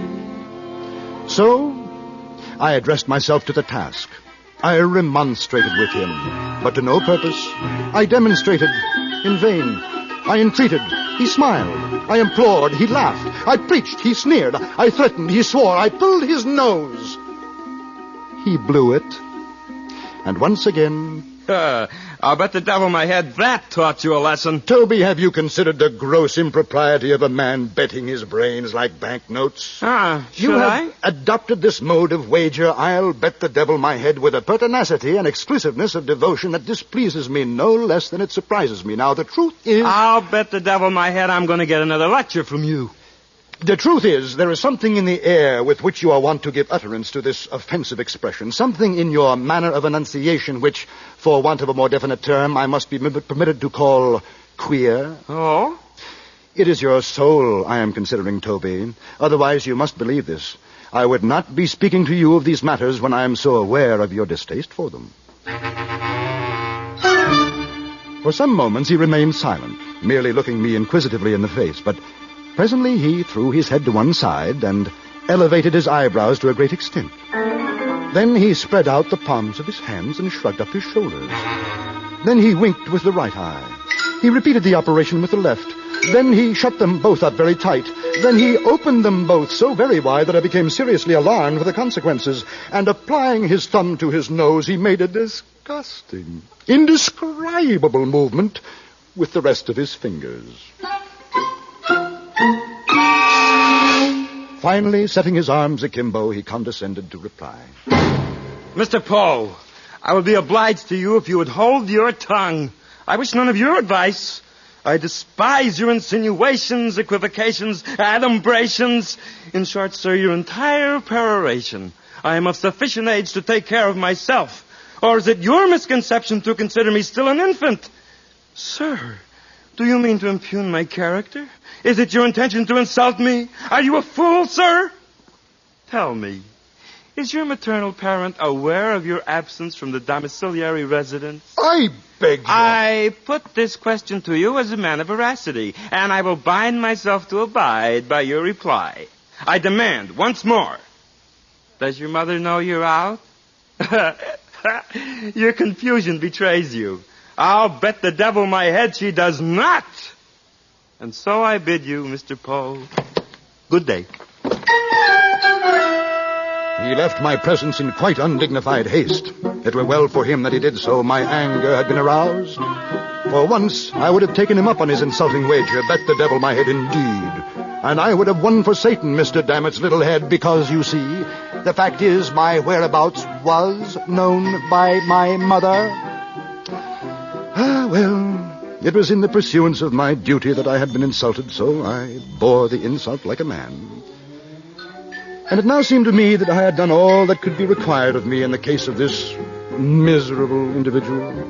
I resolved to trouble him no longer with my counsel, but to leave him to his conscience and himself. But I must confess that although I forbore to intrude with my advice, I could not quite bring myself to give up his society altogether. Worse, I even went so far as to humor some of his less reprehensible propensities, and there were times when I found myself lauding his wicked jokes, but with tears in my eyes. So profoundly did it grieve me to hear his evil talk. Oh, by the great horned toad, Mr. Poe, your aptitude for companionship, without censure or reprimand, has taken a turn for the better. It puts me in mind of the gentleman from New York, Mr. Greeley, who importuned a man of tender years to seek the western shores, remember? Yet, to my knowledge, never made the trek himself. Oh, yes. Unsought advice is like a woman left waiting at the church. Uncalled for. Well, perhaps. Zounds and hellions, sir. I'll bet the devil my head if you cannot agree on that. Well, all right, Toby. Toby, what's to become of you? Oh, your concern is, touching, Mr. Poe. But it smacks of your former attitude, and I shall have none of it. None, I say.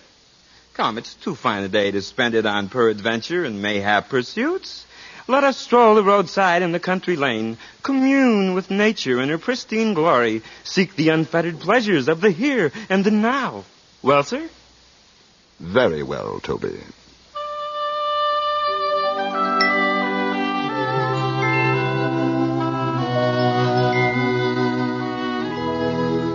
Thus it was that we strolled out together, arm in arm, our route leading us in the direction of a river. Ah, there, Mr. Poe. You see?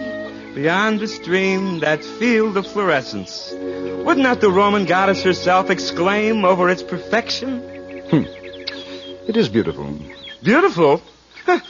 By the sons of Saul, your words make a beggary of faultless grandeur. My friend, your jaundiced eye requires closer appraisal, and your stopped-up nose a clearer whiff. But it's only a field of trees and flowers. I can see it very well from here. Stuff and nonsense.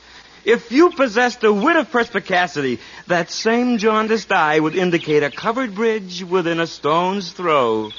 We shall cross it, go beyond it, and wander lonely as a cloud, to steal a phrase from one of the English greats. Come now. The bridge was roofed over by way of protection from the weather, and the archway, having but few windows, was thus uncomfortably dark and echoed resoundingly. As we entered the passage, the contrast between the external glare and the interior gloom struck heavily upon my spirits. Not so upon those of the happy Dammit who offered to bet the devil his head that I was hipped. He seemed to be in unusual good humor. He was excessively lively, so much so that I entertained I know not what of uneasy suspicion. A certain species of austere Merry Andrewism seemed to beset my friend, and caused him to make quite a tomfool of himself.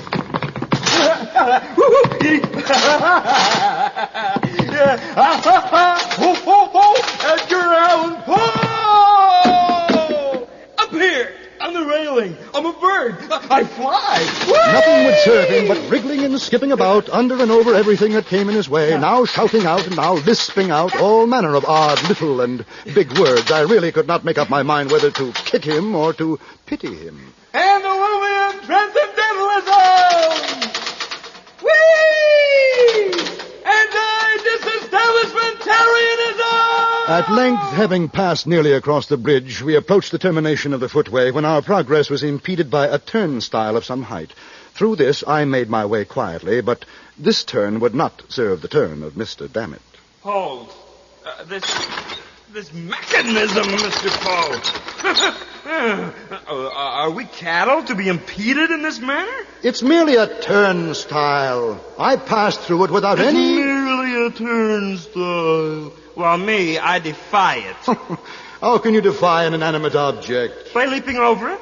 Not only shall I leap over it, but I shall perform a buck and wing at the apex of my jump. Oh, but Toby, it's nearly 5 feet in height. A bagatelle. Oh, you're a braggadocio. You cannot do it, and you know you can't. No? I'll bet the devil my head I can. You hear me? I'll bet the devil my head. I was about to reply, notwithstanding my previous resolution, with some remonstrance against his impiety, when suddenly I heard, close at my elbow, a slight cough, which sounded very much like the ejaculation... Ahem. I started, and looked about me in surprise. My glance at length fell into a nook in the framework of the bridge, and there upon the figure of a little old gentleman of, shall we say, venerable aspect, yes, and of reverend appearance, for he not only had on a full suit of black, but his shirt was perfectly clean, and the collar turned very neatly down over a white cravat, while his hair was parted in front like a girl's. His hands were clasped pensively together over his stomach, and his 2 eyes were carefully rolled up into the top of his head. Upon observing him more closely, I perceived that he wore a black silk apron over his small clothes, and this was a thing which I thought very odd. Before I had time to make any remark, however, upon so singular a circumstance, he interrupted me. To this second observation, I was not immediately prepared to reply. The fact is, remarks of this laconic nature are nearly unanswerable.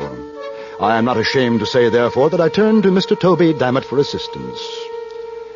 Dammit, what are you about? Don't you hear? The gentleman says, ahem. I looked sternly at my friend while I thus addressed him, for, to say the truth, I felt particularly puzzled. And when a man is particularly puzzled, he must knit his brows and look savage, else he looks like a fool.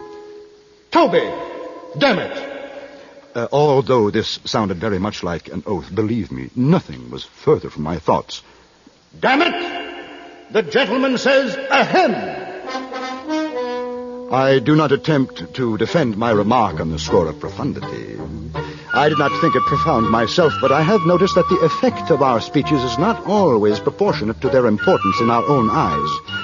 But if I had knocked Toby on the head with the turnstile itself, he could hardly have been more discomfited than when I addressed him with those simple words. You don't say so. Are you quite sure he said that?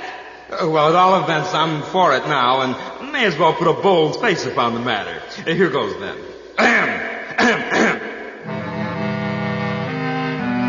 Strangely, the little old gentleman seemed pleased. God only knows why. He left his station at the nook of the bridge, came forward with a gracious air, took Dammit by the hand, and shook it cordially, looking all the while straight up in his face with an air of the most unadulterated benignity it is possible for the mind of man to imagine. Finally he spoke. Well, Toby Dammit. That's right, good sir. And what think you of my assertion and my wager? That you can leap the turnstile? Correct you are, and perform with consummate skill a buck and wing at the apex of my leap. I am quite sure you will win your wager, damn it, but we are obliged to have a trial, you know, for the sake of mere form. A trial, you say? My friend took off his coat with a deep sigh and tied a pocket handkerchief around his waist. He produced an unaccountable alteration in his countenance by twisting up his eyes and bringing down the corners of his mouth. I did not express myself aloud, but I thought this is quite a remarkable silence on the part of Toby Dammit, and is no doubt a consequence of his verbosity upon a previous occasion. I wonder if he has forgotten the many unanswerable questions which he propounded to me so fluently on the day when I gave him my last lecture. Him! The old gentleman now took him by the arm and led him more into the shade of the bridge, a few paces back from the turnstile. My good fellow, I make it a point of conscience to allow you this much run. Wait here till I take my place by the stile, so that I may see whether you go over it handsomely and don't omit any flourishes of the buck and wing. A mere form, you know. I will say 1, 2, 3, and away! And mind you start at the word away. The little gentleman stood there a moment, looking quietly at Toby as though appraising him. Then he turned, walked away, and took his position by the stile. Again he paused a moment, as if in profound reflection, then looked up and smiled very slightly, tightened the strings of his apron, and took a long, long look at Dammit. I thought to myself, what right has the old gentleman to make any other gentleman jump? Who is he? If he asks me to jump, I won't do it, and that's flat, and I don't care who the devil he is.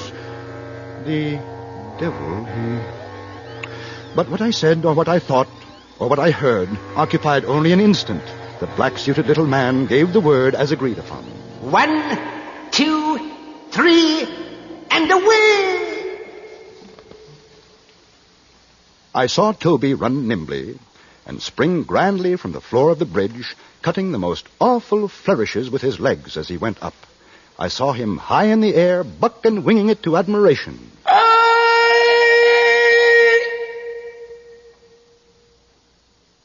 I thought it a singular thing that he did not continue to go over. But the whole leap was the affair of a moment. And before I had a chance to make any profound reflection, down came Mr. Dammit on the flat of his back, on the same side of the stile from which he had started. At the same instant, I saw the old gentleman running off at the top of his speed. But ere leaving us, he had caught and wrapped up in his apron something that fell heavily into it from the darkness of the arch just over the turnstile. At all this, I was much astonished, but I had no leisure to think, for Mr. Dammit lay particularly still, and I concluded that his feelings had been hurt, and that he stood in need of my assistance. I hurried up to him and found that he had received what might be termed a serious injury. Quite serious. Quickly, I threw open an adjacent window of the bridge, and the sad truth flashed upon me. About 5 feet above the top of the turnstile, there extended a flat iron bar that served to strengthen the structure. With the edge of this brace, it appeared evident, the neck of my unfortunate friend had come precisely in contact. And alas, the truth is, he had been deprived of his head. He did not long survive his terrible loss. Despite the efforts of the physicians, he grew worse and, at length, died. So I bedewed his grave with my tears, worked a bar sinister on his family escutcheon, and assumed the general expenses of his modest funeral. Exit Toby Dammit. Toby Dammit, a lesson to all riotous livers, and proof absolute of my initial assertion that every tale should have, must have, does have a moral.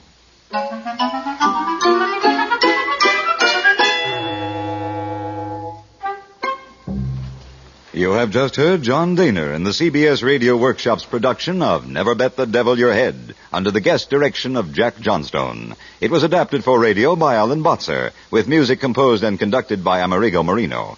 Heard in the supporting cast were Eleanor Audley, Leon Ledoux, Dawes Butler, Richard Beals, and Howard McNear. Next week from New York, the workshop will present The Heart of Man, a dramatization of a surgical operation in which the heart itself is the principal actor. Hugh Douglas speaking. This is the CBS Radio Network.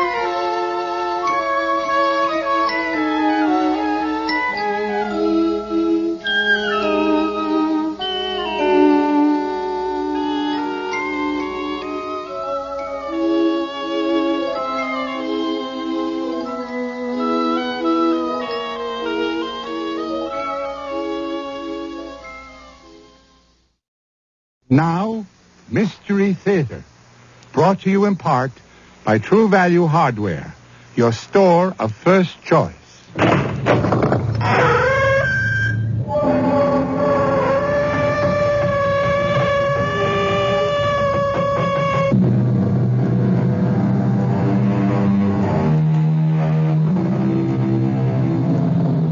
Come in. Welcome. I'm E.G. Marshall. I'm so glad you're here. You, in person, in the flesh, bone, blood, and tissue.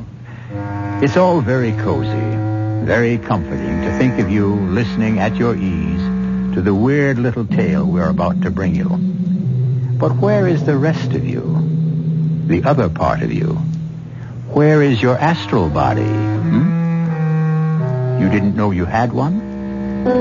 What is an astral body? Well, according to the largest dictionary we could find, it is a subtle counterpart of the physical body, accompanying, but not usually, separated from it.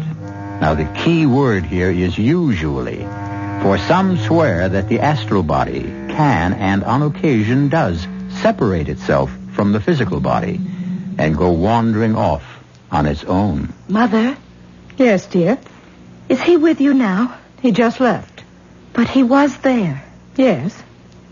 Mother, what you saw was Adam's astral body. Are you telling me I saw a ghost? It's happened again. You saw Adam, Mother, but it wasn't Adam in the flesh. Not the flesh that was lying beside me in our bed. A very different kind of flesh. Maybe not flesh at all.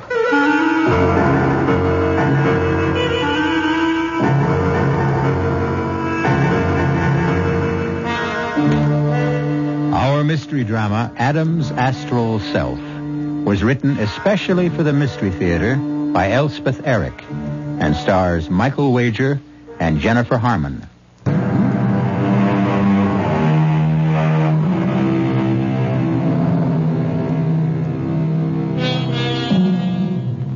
This is the story of an actor named Adam Farr.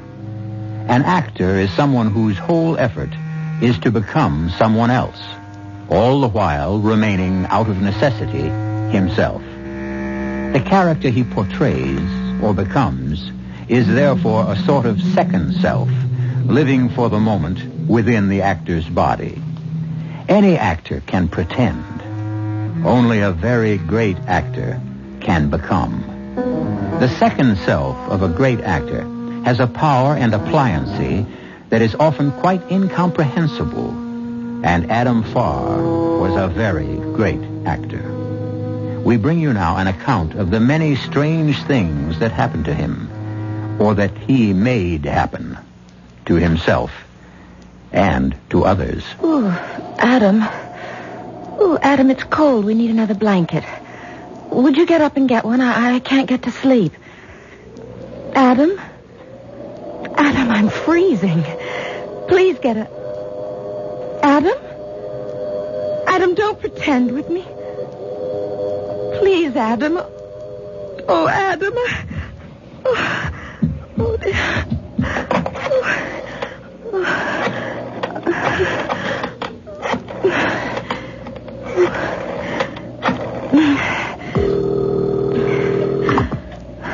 Yeah? Hello? This is Tessa, Mother. Mother, I can't wake him up. Adam? Of course, Adam. What do you mean you can't wake him up? What I said. He isn't sick, is he? I don't think so. He looked all right when he was here. What's that? What did you say? I said he seemed all right when he was here. He was at your house? He stopped by for a minute. When was this? A little while ago. Matter of fact, he just left when you called. Mother, I'm coming over. I need to talk to you. It's kind of late. I'm getting dressed and taking the car. I'll be there in a half an hour. Adam? Adam? Oh, it's happened again.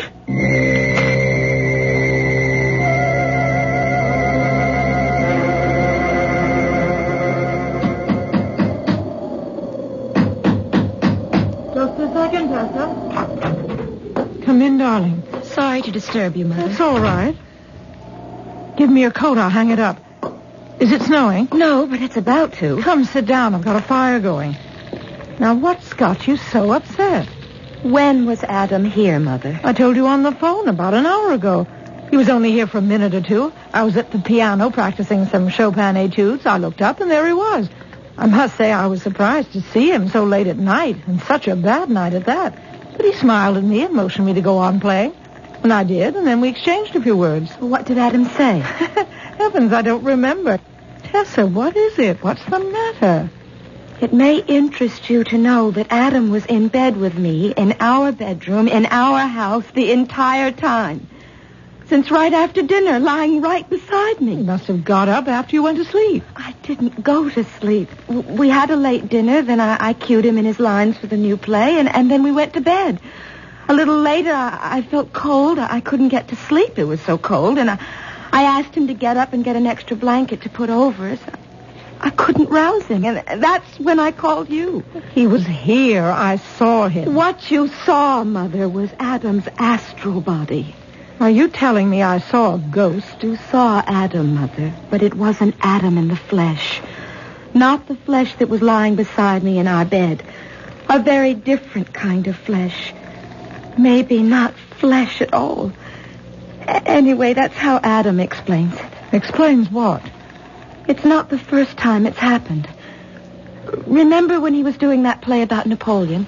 He went to Corsica to see where Napoleon was born. I don't remember Adam going to Corsica. He didn't go to Corsica. He was rehearsing the play. He projected himself to Corsica. Astrally. You mean he imagined himself in Corsica? He went to Corsica. How could he if he was here? By an act of his unconscious will. Well, that's what he says anyway. Tessa, dear, Adam is an actor. A very great actor. He did a lot of research on Napoleon before he did that play. Maybe he imagined. Oh, that's what I thought when he told me that he'd been there. But after the play opened, I talked to one of the actors, a bit player, who was born in Corsica. His mother still lives there, and he said his mother had seen Adam in Corsica, crossing a little footbridge. She recognized him from all the films he'd made, and she asked if she might take his picture. You're not saying. I'm saying she did take his picture and sent it to her son, and he showed it to me. A picture of Adam standing on a little footbridge in Corsica. You recognized him? It really was Adam? It wasn't a very good picture, but it was Adam, all right. I showed it to him, and he said yes. He remembered the bridge and the woman and having his picture taken. He said he was there. I said I didn't believe him. The man in the picture must have been his double, and he laughed and said, yes, it was his double, his etheric double. In other words, his astral body, a spirit body shaped just like his own physical body. The same size. A body that could detach itself and move about wherever he wanted it to go. I never told you about this because I didn't want to frighten you, but now It doesn't frighten me. It frightens me. I think it would be lovely to have an astral body and go floating about in it. Adam says everyone has an astral body. So I suppose anyone can go floating about in it if they've a mind to. Personally, I wonder if I could. Adam says that when people die, you can see the astral body hovering over the earthly one. But that's marvelous. Well, I'm glad you think so. Because I'm leaving him, Mother. I want you to stay with Jonathan until I find a place to live. You want to leave a wonderful man like Adam? Do you know he thinks he can fly? Really? Really fly? By himself? Well, he hasn't quite got the knack of it yet, but he says that because he hasn't learned to concentrate correctly. I used to think I could fly. Mother, will you do it? Come live at your house? Or let Jonathan come live here with you? I think it would be best if I came and stayed at your house. When were you planning to leave? Well, just as soon as I've told Adam.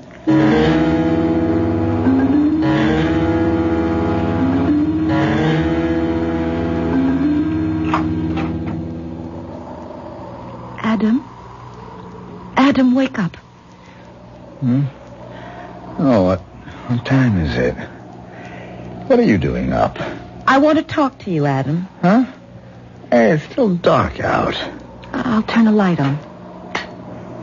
Got your clothes on. Where you been? Or are you going someplace? I've been at my mother's house.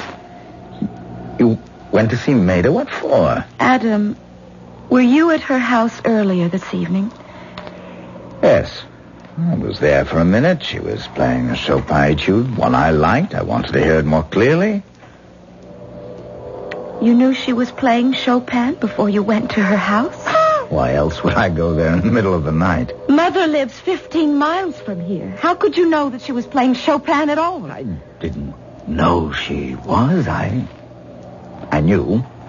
There's a difference. Well, if there is, I can't see it. Well, the way a farmer knows it's going to rain, he doesn't know, but he knows. He couldn't give you evidence, but he knows. Oh, Adam. You can call it precognition if you like. You can call it telepathy. I don't care what you call it. Would you believe me that when I asked you for the 10th time to marry me, I knew you would say yes just before you said it? And the other 9 times I knew you'd say no and tell me it wouldn't be fair to your little boy. Oh, I don't care whether you believe me or not. It's true. It happens all the time. I don't take any credit for it. It's simply true. The way you went to Corsica? I did go. And stayed here at the same time to rehearse the play. How? Do we have to go all over that again? I don't know how I did it. I simply did it. Call it astral projection. That's what the books call it, though I've never read any of them. All I know is that when I'm in a certain state of mind... What state of mind? A kind of relaxed concentration. Something... Well, sometimes there's a sudden click. And then... click, click, click, and then something is released and takes off and goes free, liberated. I don't expect you to understand. And this latest notion of yours that you can fly? Not yet. But soon. Men have flown, you know. You've heard of Peter of Alcantara, haven't you? The great Spanish ascetic. He flew over the tops of trees whenever he had a mind to. And Joseph of Cupertino, a flying monk. Everyone's heard of him. 17th century. A Capuchin. One day while he was praying, he floated off the ground and up to the altar. No, stop. And back again. You can say it was religious ecstasy in his case, but what about Daniel Douglas Home in the 19th century in England? What about Simon Magus at the time of the Emperor? Oh, no. Adam, stop it. I can't listen to any more. Oh, my poor darling, I mustn't expect you to understand. You're so sweet, so simple. How could you possibly comprehend the power of the unconscious will? The human psyche, Tessa, was designed to do more than gape at things and give them names. It can control things, not just wait for things to happen. Make them happen. I don't understand. I don't want to understand. There is nothing to understand. Oh, my darling, there is so much to understand. There's so much power within us, lying there, crouching there, holding its breath, waiting. Adam, you are a great actor, a great artist. I'm just a... Oh, being an actor has something to do with it, I suppose. Yes, in my best moments of creativity, I have the sensation of being selfless, timeless. Yes, I feel that. But I don't feel that. On the other hand, it may have to do with my pineal gland. There's a little grayish-red thing attached to the third vertebra. They say it looks like an eye. It actually has a retina and a lens. Imagine. And it's said to be the seat of the soul. Adam, everything you say may be true. Oh, it is. I haven't expressed it very well, but it's way beyond me. I don't have your mind or your talent or your penal eye. Maybe so I can't comprehend what you say. Oh, it's all right, darling. No, it's not all right because it confuses me and it makes me unhappy. I don't want to make you unhappy, Tessa. I can't live with all this talk of astral bodies and pineal glands. I can't understand it, and I don't like it. Don't try to understand it. I'm not going to try, Adam. I'm leaving you. That's absurd. No, as soon as it's light, I'm going to drive into town and take a room in a hotel. Mother will be here in the morning to stay with you and to look after Jonathan. I'll follow you. I'll follow you and bring you back. It won't do any good. I'm going now, Adam. Tessa, something's happening. What is it? What's happening to me? I can't stay on the bed. Tessa, hold me down. Don't let me... I'm rising in the air. I'm floating. Like Simon Majors, like Peter of Cupertino. Tessa, come back. Hold me down. Adam, no, I wasn't ready for this. Adam, I'm leaving. Come back. Hold me down. Tessa! Tessa!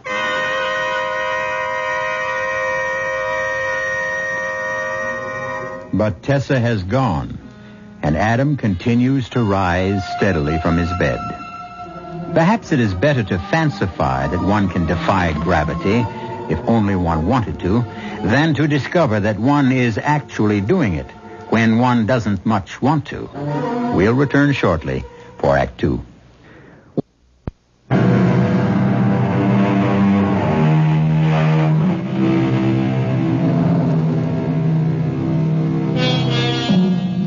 Adam Farr's wife, Tessa, left his house, and it is a week since her mother, whose name, by the way, is Maida, moved in.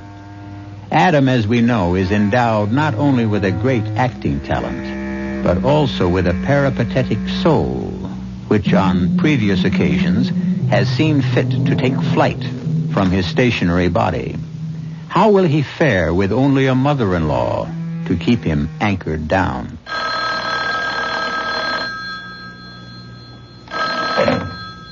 Mr. Farr's residence. Mother? Tessa, I thought you'd never call. Where are you? Well, that's what I called to tell you, but I don't want Adam to know. Well, Adam's upstairs. I hope he hasn't picked up the extension. He never does things like that. Are you all right? I'm fine. I'm in a motel about a mile out of town on Route 9. The Valley Motel, Cabin 6. Is it a nice place? Nice enough. There aren't very many people here. It's out of season, but it's okay. How's everything with you? Oh, all right. A little tense, maybe. Adam goes into rehearsal next week, you know. I know. That always makes him tense. But he's managed to stay in his physical body, if that's what you're worried about. Well, I wasn't worried exactly. I just wanted to be sure you were all right. And Jonathan, how's Jonathan? Jonathan's fine. Has he asked about me? I told him you went on a little trip for your health. Tessa, I'd better hang up. I think Adam's coming downstairs. Okay. Was that Tessa? Were you listening in on the bedroom phone? I wouldn't do a thing like that. That's what Tessa said. So it was Tessa. Well, yes, it was. Did she say anything about coming back? No. She's with a man, Maida. No, she's not. I saw her. You couldn't have seen her. You don't even know where she is. In my mind, I saw her with a man. Well, your mind is mistaken. It never is. Maida, I need her back. I go into rehearsal next week. She knows that. Maybe she's forgotten. No, she hasn't. Did she say something about it on the phone? No, but I did. You do realize how important it is to have her back with me before rehearsals start, don't you, Maida? I suppose I do. It's vital. Well, maybe. Maida, do you feel well? Me? I feel fine. You don't look well. You look as though you're coming down with something. Well, I'm not. It must be this terrible weather we're having. I don't mind it. Drafty old house. This is a nice house. I like... God bless you. I've always liked this house. You're catching a cold. I'm not. Adam, what are you trying to do? Don't you see, if you were to get sick, not seriously sick, just a little sick, Tessa would come back. Please, Maida. You want me to catch a cold just to bring Tessa back to you? If only you would, please, Maida. Don't you... Well, I won't. See? It's gone already. I'm fine.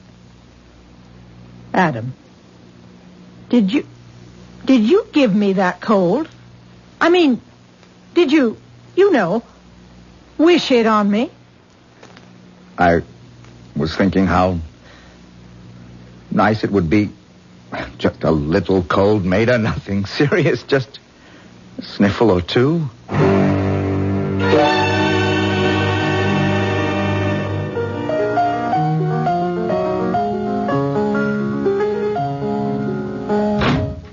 Is that you, Adam? Yep.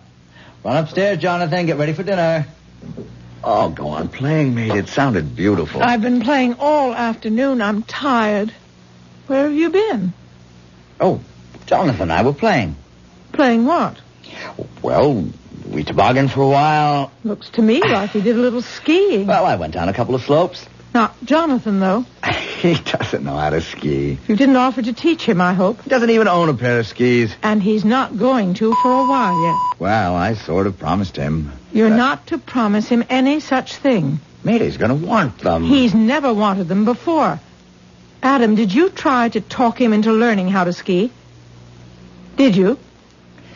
He is old enough. Did you let him use your skis? No. If you did...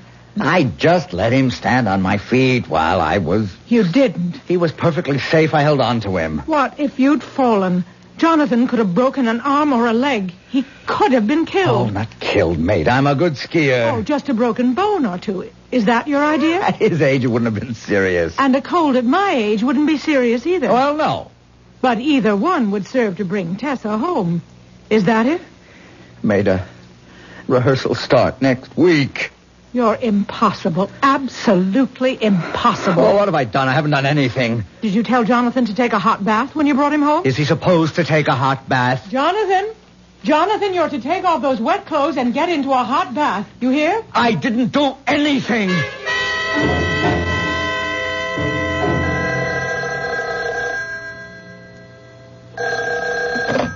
Hello? Tessa, I had to call you.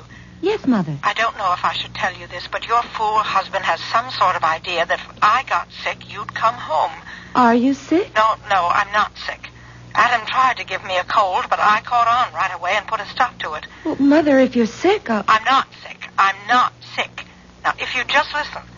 Adam thinks that if I got a little cold or something, or if Jonathan were to break an arm or a leg, you'd come home. Well, I would. That's why I'm calling you. I'm not sick, and Jonathan is perfectly fine, and we're both going to stay that way. So you're not to worry, you hear me? Not to worry. Oh, I hear him coming downstairs now, so I'll hang up. Goodbye. Bye, Mother. For goodness sake. Your mother, huh? Yes. No trouble, I hope. Well, she just called up to tell me everything's fine. Oh. was very nice of her. Well, yes, it was. You look worried. You want to tell me about it? I know we only met last night, but I feel I've known you for years. It's my husband. He goes into rehearsal next week, and he's always a little, difficult just before he goes into rehearsal. He's a marvelous actor. Yes, he is. I remember him in that play about Napoleon. The Man from Corsica. Yes, I saw it twice. Then he made the movie. I saw that 3 times. And all his other plays and all his pictures. Oh, my, what an actor.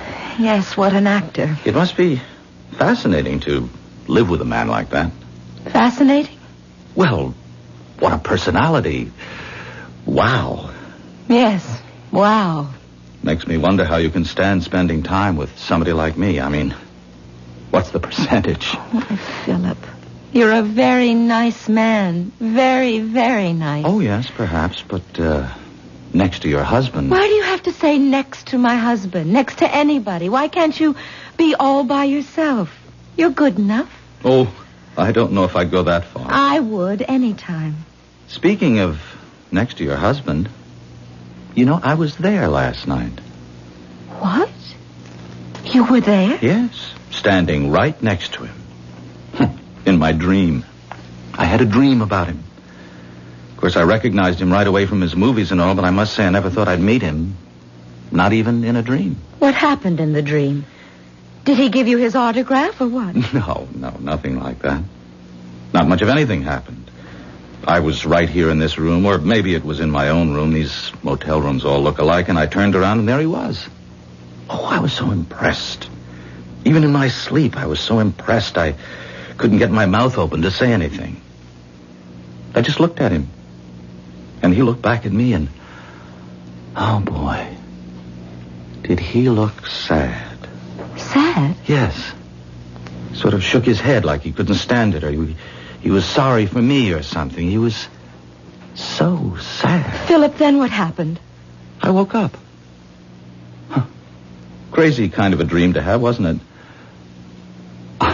I must be nuts. You think so? Not you, Philip.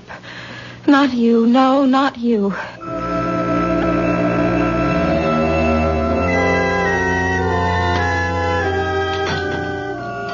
Bring your coffee into the living room, Adam. There's a fire going. Terrible weather. Absolutely terrible. You feeling all right, Neda? I feel fine, so don't start that again. I just asked. Jonathan is fine, too. That's good. Here's your coffee. Whatever gave you the idea you could make either one of us sick? Just by thinking of it. Oh, not really sick. Just a little. Just enough so Tessa would come back. Yes. How did you figure she would know? Oh, she'd know. We don't all have your psychic gifts, Adam. Yes, you do. Only you don't use them. Oh, Adam. Tessa would have known. There's a good deal of telepathy between Tessa and me. I'd know if she was sick. That doesn't mean it works both ways. It must work both ways. It must. Don't count on it. Mate, if I could only convince you. There's a huge reservoir of feeling in us all. And that feeling is full of power and resources, cleverness, inspiration. Every man and woman alive possesses it, not just geniuses and mystics and philosophers. Everyone has it. The meanest of us. But most of us won't use it. We let it lie dormant while we coast down the slide of our humdrum days toward the grave. You may have it, Adam.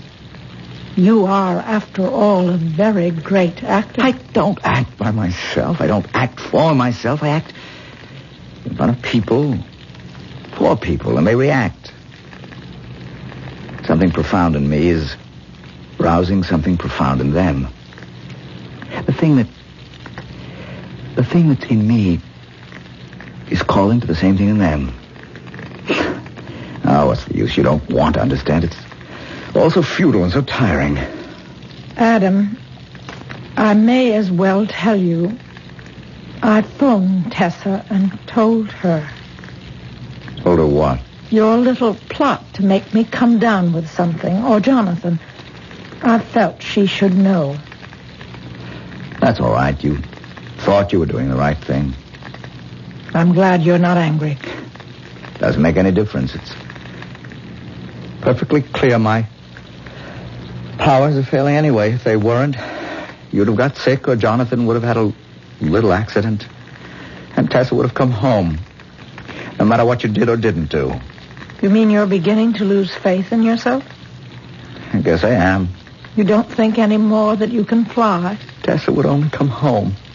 Well, she won't. She'll never come home, and I'm lost. Adam, what's the matter? I don't feel well. What is it? I don't feel at all well. Adam.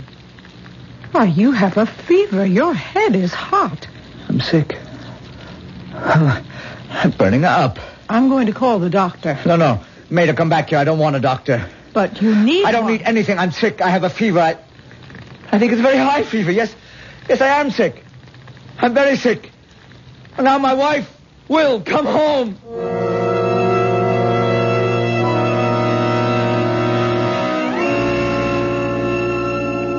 We all know there are people who will do anything to get what they want. They'll lie, they'll cheat, they'll steal, they'll even murder.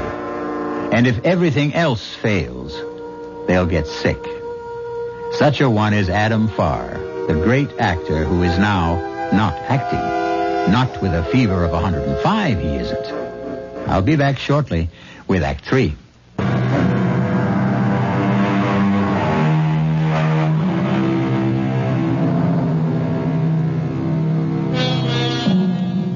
After unsuccessful attempts to confer telepathically a small ailment on his mother-in-law and a minor injury on his stepson in order to bring his wife home, Adam Farr, actor extraordinary, has now come down with a raging fever, which we assume he conferred upon himself. Where there's a will, there's a way. And Adam Farr has a very powerful will. Do try to lie still, Adam. I want to change the compresses. Rehearsals. Next week, rehearsals. I start rehearsals. If you don't let me take care of you, there won't be any rehearsals, so please lie still. Tessa, I need you.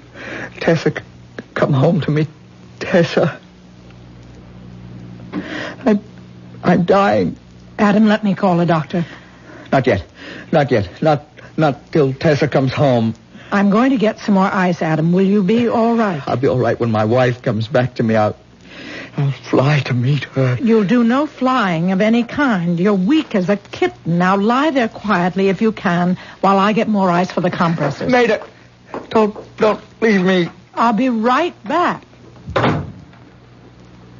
I think she's coming home. Tessa, are you coming home? Yes. Yes, you are on the way. You are driving along the road to our house. Oh, drive carefully, my precious. A little faster. But carefully, my love, carefully. Yes, that's it. The turn is up ahead. You haven't forgotten it, have you? That's it, now. Up the driveway between the rows of fir trees that we planted ourselves. Now, slow down for that last curve. Now, stop. You are here. I knew you'd come. Oh, I knew it, my love. I'll fly to meet you. This is the moment for me to fly. Oh, wait for me, my love. Out of bed. Over to the window. Wait. Lord, how weak I am, but it won't be easy to fly. Float through the window, straight down to you. You're getting out of the car now. Yes. The window's closed. Wait, my darling, I've only got to open it. Why doesn't... Oh! And I've... Locked? No. There it is. I think I've got it. There. A little more. And I'll fly out the window and down to you. A little bit more. Tess, I couldn't quite manage it. I have the eye. Adam, you got out of bed. Are you all right? Yes, all right. Whatever possessed you? Answer the door, Maida. Let me help you up. Leave me here and go answer the door. What? There is someone at the door. No, there is not. Tessa. Tessa's at the door. Go, let her in.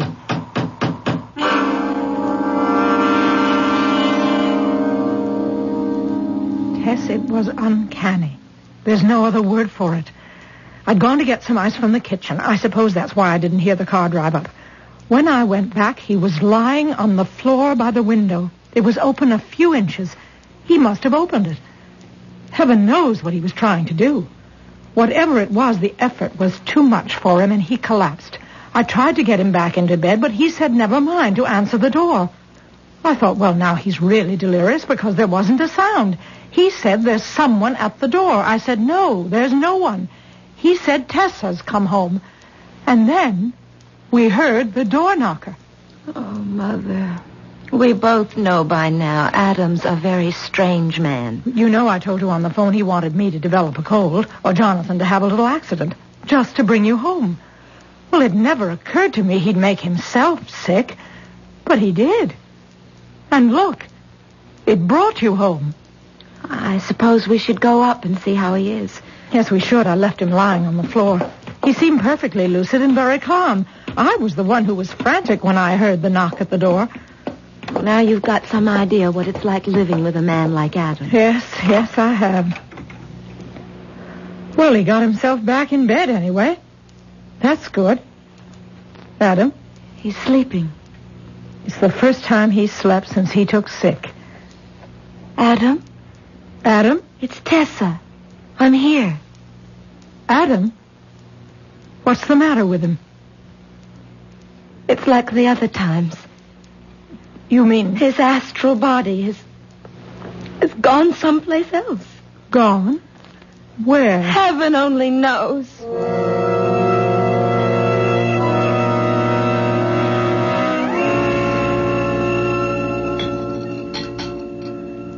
Here's tea for both of us, dear. Lord knows we need it. Thank you, Mother. It's all so strange, isn't it? Very strange. Not just this. Not just his leaving his body this way, but the whole thing. How he made you come back and everything. Tess, tell me, how did he get the message to you? How did the telepathy work? It didn't. What do you mean it didn't? You're here. I'm not here because of Adam, Mother. You're not? I'm not here because he's sick. I had no idea there was anything wrong with him. But you're here? Why did... I came back to tell him that the separation's final. Permanent. Mother, I've met a man. A very nice man. He'll be here pretty soon. You'll meet him. I hope you like him. Well, of course, if He's a very ordinary man. There's nothing unusual about Philip. He's like 100 million other men. You love him? I think I do. Of course, I've only known him a short time. He was staying at the motel. We were almost the only people there. We spent a lot of time together. And, oh, Mother, it was so restful, so peaceful. Well, darling, of course I don't want to influence you, but do you know how much Adam loves you? I suppose. All the time you've been away, he's talked of nothing but you. You know he goes into rehearsal next week. I know. He says he can't do it without you. He'll have to. Tessa, when I went in to check on him, he looked so different. So quiet and content.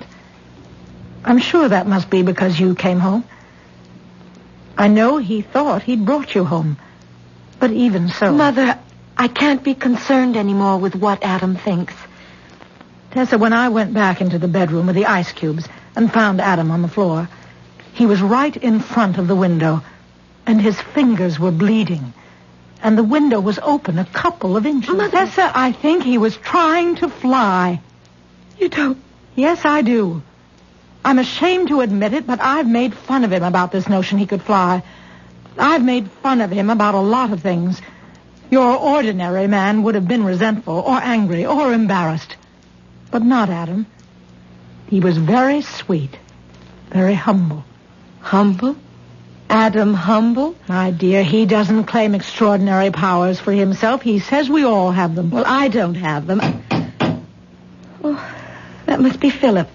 Now, be nice to him, Mother. Well, of course. Come in, Philip. Yes, thank you.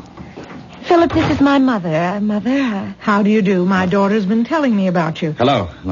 Will you have some tea, Philip? No, thank you. Tessa. Well, come sit down anyway. Tessa, I've got to tell you something. Would you like me to leave? I'll go upstairs and check on Adam. Is he here? Of course he's here. He's been sick, Philip. But I just saw him. You couldn't have. Well, yes, he didn't look sick. He looked very well. Where do you think you saw him? On the road. Just outside the house. He was standing in the middle of the road. Well, that's impossible, Philip. He's been upstairs in bed since last night. No, he was standing in the middle of the road, I tell you, waving his arms. Philip, you imagined it. Remember, you had a dream about him one night back at the motel? No, look, this wasn't any dream. I was driving along looking for the house, and there he was right in the middle of the road. No, Philip. I talked to him. And just what did he say? He said that if I took his wife away from him, he'd kill me. Oh, Philip. But you must understand, Philip, that wasn't the real Adam Farr who said that. Well, then who was it? It was the astral Adam Farr. I don't understand. What's that, his stand-in? Well, something like that. Tessa, I don't want you to think he scared me or anything like that. I mean, it was sort of sudden and it was spooky, but I still want you to come away with me. I mean, I'll take my chances if you will. Tessa? Will you? Will you, Tessa? I don't know. We can go a long ways away from here. Well, let me think about it. All right. If you want to. Go back to the motel. I'll call you in a day or two. All right. I'll be there. And whatever you decide, I know you'll decide the right thing. I hope so. I'll be right by the phone. I'll have my meals sent in. Call me any time of the day or night. I'll show you to the door, Philip. Tessa, remember, I love you. I'll remember. I'll be waiting for your call. She'll call you. Wait, Philip. Wait. He's gone. Call him back. I'm going with him. You're sure? Yes, I'm sure. I'm going to get my coat. Tell him to wait for me. If you're sure. Philip? Philip! Oh, good Lord! Adam! What was that noise? Look there! Oh, no. It's Adam and Philip. They're not moving, either of them. What happened? Adam jumped from the bedroom window. Philip was standing right beneath it. He killed him. Just as he said he would. Either that, or he was trying to fly. I'll call the police. Oh, wait. Do you see it? See what? That mist rising from their bodies. Thin, bluish, a sort of vapor floating toward the sky. See? There it goes. There it goes.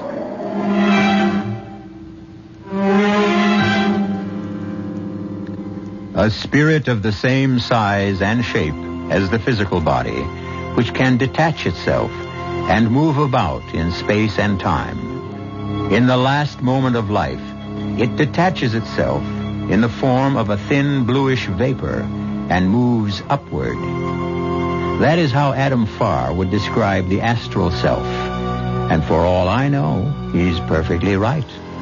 Anyway, it's pleasant to think so. I'll be back shortly.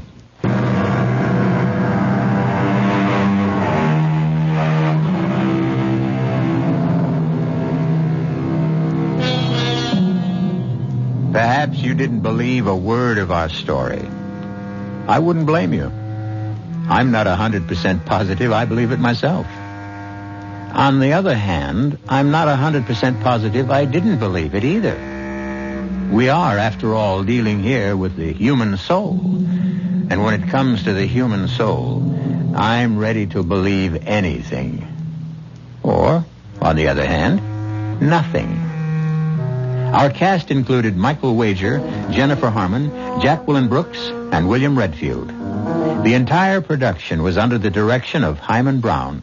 This is E.G. Marshall inviting you to return to our Mystery Theater for another adventure in the macabre. Until next time, pleasant dreams.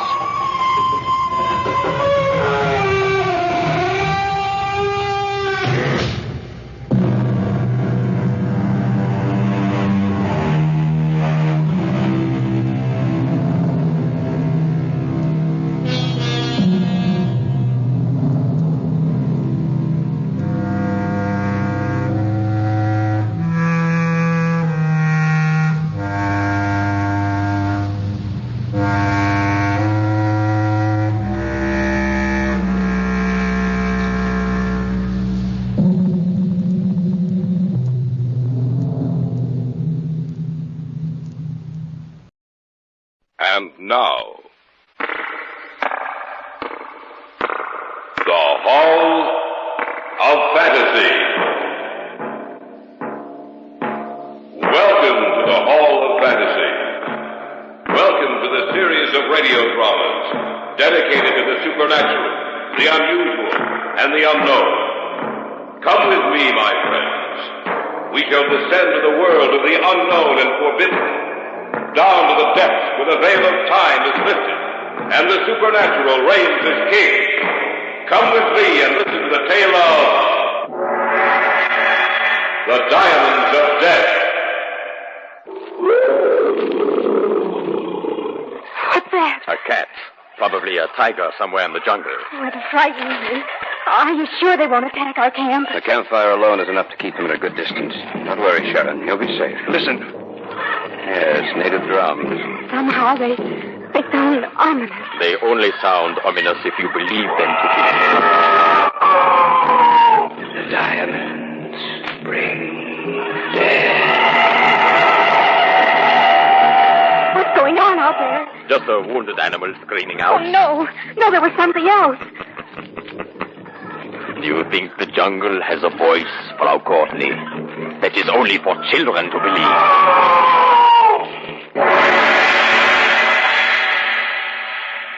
In just a moment, the Hall of Fantasy will present The Diamonds of Death. And now for our story. An original tale of fantasy by Richard Thorne entitled The Diamonds of Death.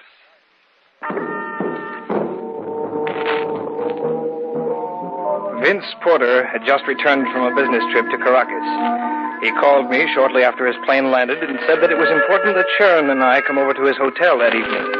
I tried to get more information out of him, but had no success. At 8:30 that evening, we were in his apartment, and there began the story I am telling you. Good to see you, Vince. Glad to be back, Jeff. Sharon, you're looking lovelier than ever. Oh, always there with a compliment, Vince. Now, why don't you say nice things like that to me, Jeff? I'm married to you, darling. There's someone else here that I want you to meet. Well, you sounded so mysterious over the phone, I'd almost think you were guarding some great secret. Well, it's a secret, all right. I'm going to tell you what it's all about tonight. These are the people I told you about, Carl. A pleasure. Sharon and Jeff Courtney, Carl von Ornberg. How do you do? How do you do? Have you told them anything yet? No, sit down, kids. Make yourselves comfortable. Now, what's it all about, Vince? I'll show it to them, Carl. Yeah. What is it? It looks like a diamond, but it can't be. I've never seen a diamond that large. It not only looks like a diamond, it is one, Jeff. The largest diamond in the world. Well, you're not trying to joke with us, are you, Vince? No, I'm not. Where did you get it? From a man I befriended in Caracas. He gave it to me. Well, that's worth a fortune. What would he want to give it to you for? He certainly could use it himself. Not where he is. What do you mean? The man who gave the diamond to Herr Porter is dead. Oh? Well, I hope you'll excuse me if I seem a little dense, but I'd appreciate hearing the story from beginning to end. All right, Jeff. I met this man. His name was George Maupetit, a Frenchman, at the hotel in which I was staying in Caracas. He was a strange man, seemed to be afraid of his own shadow. One night, It was quite late. He knocked at my door.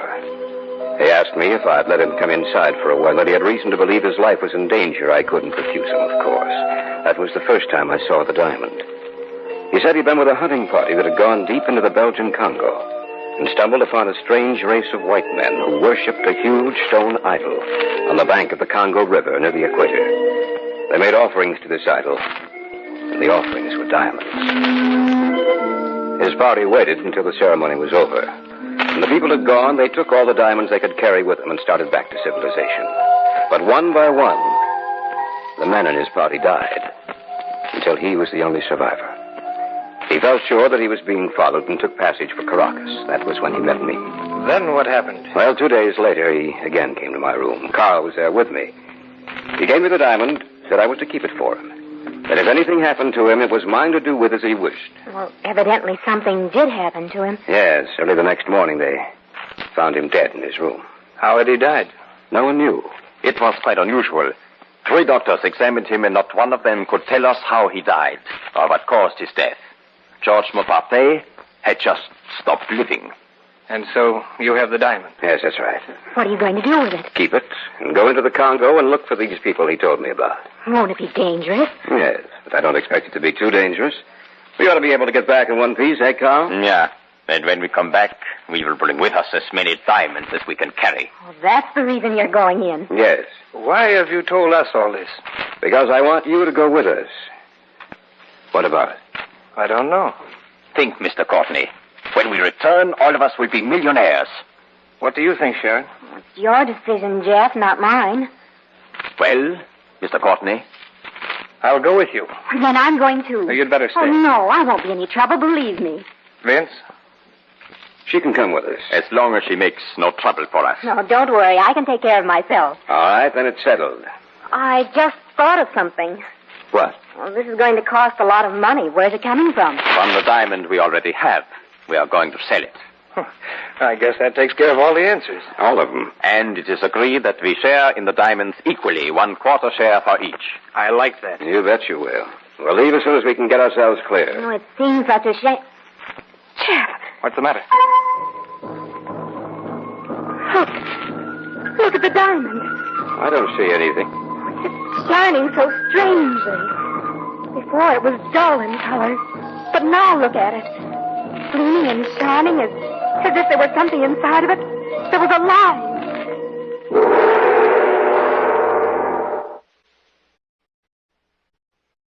Back now to our story.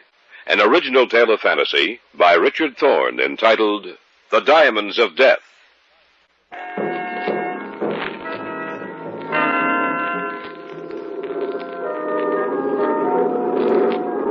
A month later, we took off from New York, bound for Dakar. There, we changed planes, and several hours later found us in Leopoldville, where we bought a car and a truck and our provisions, hired 3 native men to come with us, and set out on the last leg of our trip. The roads were good for the first 500 miles, but eventually we were forced to abandon the car and truck and set out on foot. How much farther have we to go? About 250 kilometers. I've been noticing the natives we brought with us. They seem to be getting nervous and afraid. Yes, I've heard stories about the idol in the jungle, and they're afraid of it. They say to go near it means misfortune. To steal from it means death. What's that? A cat. Probably a tiger somewhere in the jungle who has just found his dinner. Oh, it frightens me. There's nothing to be afraid of, Sharon. We can protect ourselves. We have all the guns and ammunition we need. I was wondering, Vince, you don't think there's any danger of the natives taking off some night and heading back? I don't know. They don't know where we're heading, do they? No, but they do know it's in the general direction of the Stanley Falls. I think that's what's making them nervous. I should think the closer we get to the falls, the more apt they'll be to desert us. They will die if they try to desert us when we get close to the falls. I will see to that. Well, you mean you'd shoot them down? Not really, but I will say that to them if need be. They will think twice then before they try so foolish a thing. Elephant. Are you sure the animals won't attack our camp? The campfire alone is enough to keep them at a good distance. Don't worry, Sharon. You'll be safe. I hope so. Listen. Yes. Native drums. Somehow they sound ominous. They only sound ominous if you believe them to be. Bring death. The wounded animal screaming out. Oh, no. No, there was something else. I heard it, too. A voice that spoke from the jungle. You're imagining it. I don't know. You think the jungle has a voice, Herr Courtney? That is only for children to believe.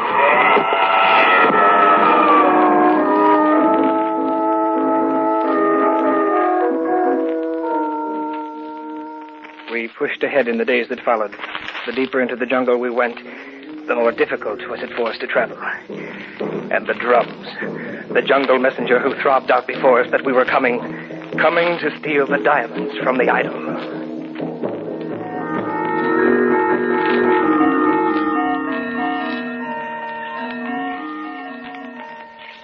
Now, according to the map, we should reach the river tomorrow.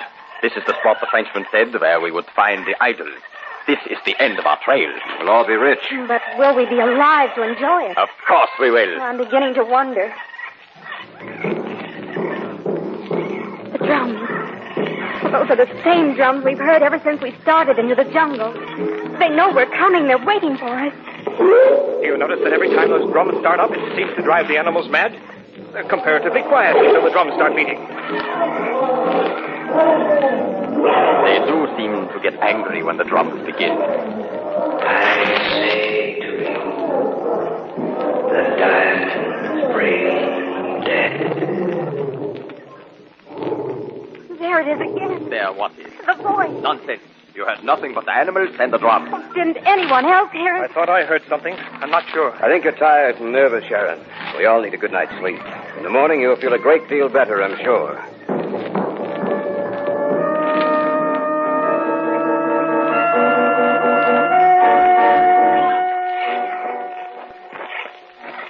Keep moving.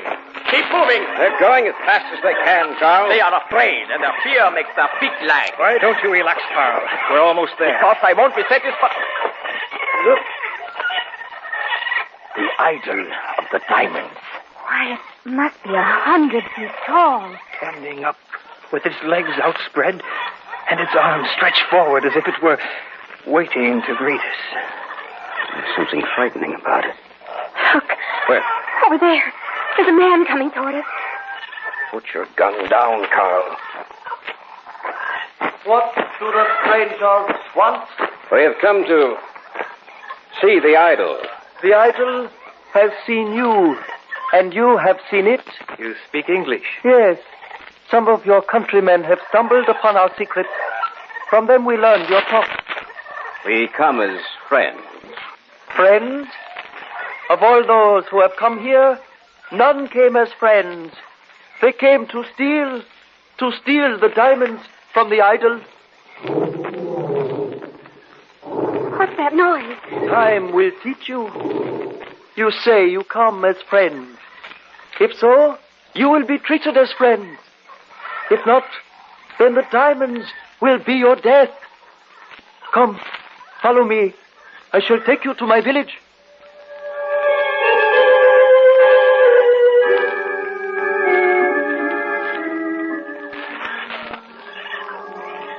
I guess we're to spend the night here.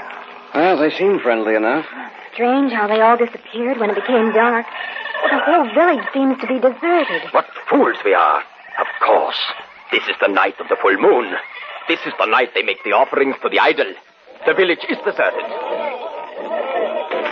Listen. I am going to see the ceremony. We'll all go. Do not make any noise then. Come. All right, let's go.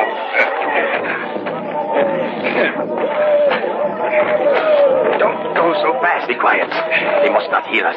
They must not know we are watching them. We must be getting close. Yeah, we are. I can see something ahead. Yes, through the trees. The whole village is there. And look, each man walks to the idol and sets at its feet.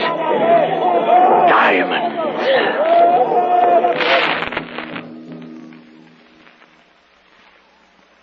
What's the matter? They've stopped chanting. Strangers, we know that you watch us. Step out into the clearing, but always remember that if you betray our trust, death will reach out and touch you, and the power of the diamond idol will destroy you, even as it has destroyed all others who have betrayed us. Strangers, step out into the clearing.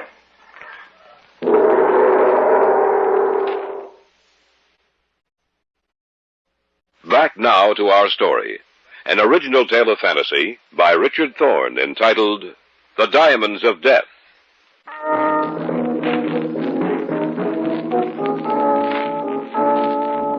We had followed the sound of the chanting, and it brought us to the riverbank and the clearing in which the idol stood, white and tall, rising up into the sky. We thought they weren't aware of our presence, but we were wrong. Strangers, step out into the clearing. They know we're here. Let's do as he says. Right. Don't try anything, Carl. That is as far as you can come. Stop there. You have followed us, strangers. You say you are interested in the idol of diamonds? Then you may stay here. You may watch the ceremonial offering.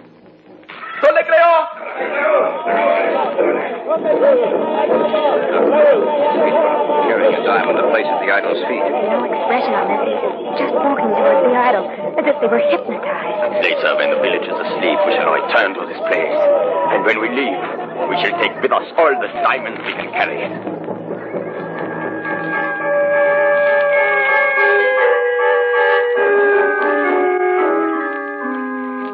And now I leave you.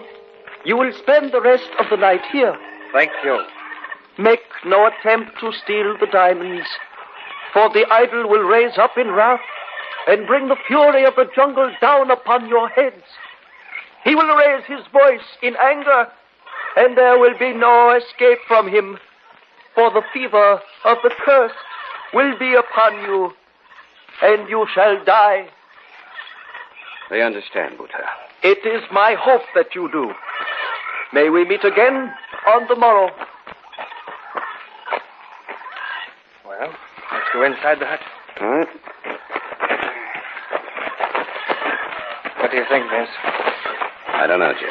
He said if the diamonds are stolen, the idol will cry out in anger and death will be our reward. I believe him. So do I. I think they're right, Carl. I think we should leave here just the way we came. You think I came all this way so that I could turn around and go back to civilization empty-handed? You're mad if you think that. Think of George Mupate. Mupate died of a fever. That's what we thought he died of, but it wasn't caused by the jungle. It was caused by the power of the diamond idol. You are a superstitious fool. Quiet. Do you want the whole village down on our heads? All right. I say to you, we came here for diamonds. We leave here with diamonds. I'm not taking any. Jeff's right. And I agree with them. All right. Let it be that way then. Perhaps it is better that way. For in the end, I would have been the only one left. What do you mean? That when we got near the edge of the jungle, I was going to kill you. Because I wanted them all, not just 1/4. But now you have said you want none of the diamonds. That means I own them all. And you will help me carry my diamonds back. You and the native porters we brought with us. That's where you're mistaken, Carl. We're not going to help you carry them back. Oh, but you are. He has a gun. And I will not hesitate to use it. You're a fool. You are the fools, not I. Now, my gun is ready to talk for me. The village is asleep now. We will go back to the clearing and get the diamonds. Move.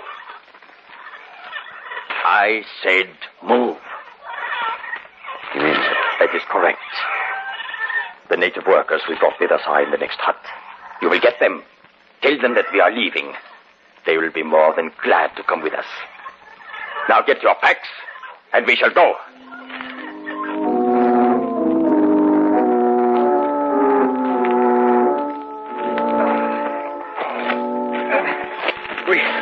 We can't possibly carry any more diamonds. You are not carrying enough. It'll have to be enough, Carl.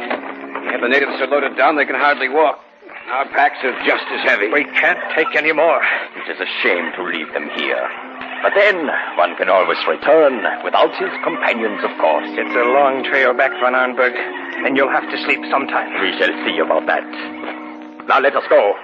Move along. To think that you believe the story he told us. What fools you all are. Maybe not. They do not even know that we have gone. What's that? I don't know. And the idol shall raise his voice in anger. And there will be no escape from him. Listen. They do know that we're gone, Carl. Then you must hurry. The first one who slows down shall answer to me. Sounds as if the whole jungle is awake. Hurry, move quicker. Start to run.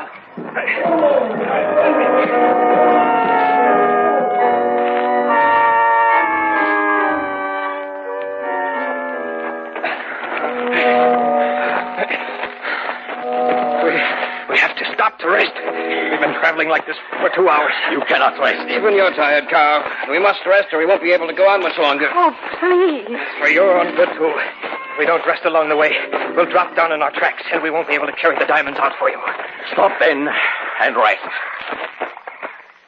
But do not try anything. Don't worry, we won't. We won't have to. Shut up. Vince. Yes? Haven't we been here before? Don't get you. This is the spot we were in when they discovered us watching the ceremony. Are you sure? Yes. Just ahead of us, there should be a clearing.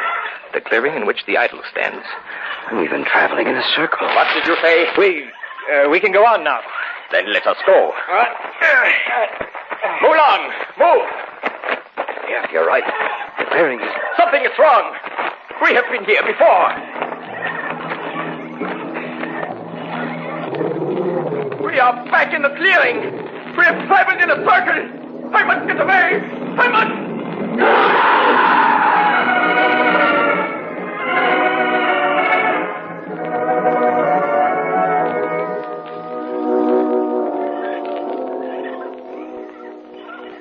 The animal. It jumped out from behind the trees. He didn't have a chance. How horrible. Yes, it is horrible. But it was the death that he deserved. We didn't want to take the diamonds, Luda. I know. When you came here, the thought was in your minds. But you were wise in that you pushed it away from you. What are you going to do with us? You and your party may leave this place in peace. And when you return to your world of civilization, it would be better if you did not tell them of what has occurred here. But there will be others, even though you do not tell them. There will be others who come upon this place. Let us hope that they do as you have done. For if they steal from the diamond idol, death shall be visited upon them, and it may come in many forms. But it will come.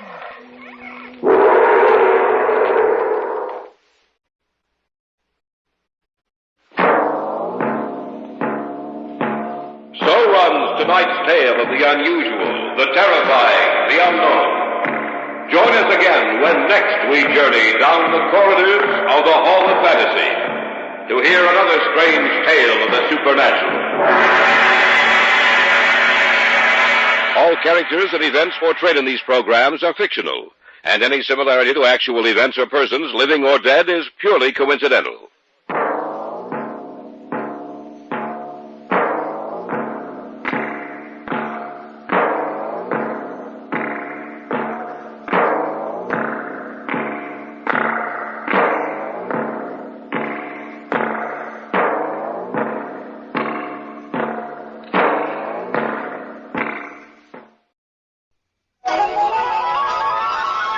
We present Lucille Ball in My Favorite Husband, a new series based on the delightful stories of Isabel Scott Rorick's gay, sophisticated Mr. and Mrs. Cougat, two people who live together and like it, starring Miss Ball with Richard Denning.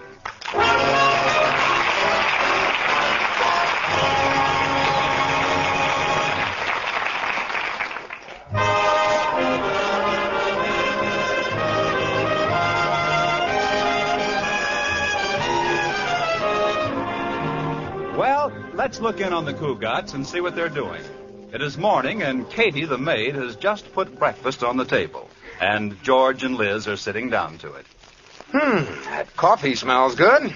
Paper's right in front of you, George. Why don't you read it? Oh, no. As soon as I pick it up, you'll start your usual squawking about not seeing my face at the breakfast table. No, I won't, George, honest.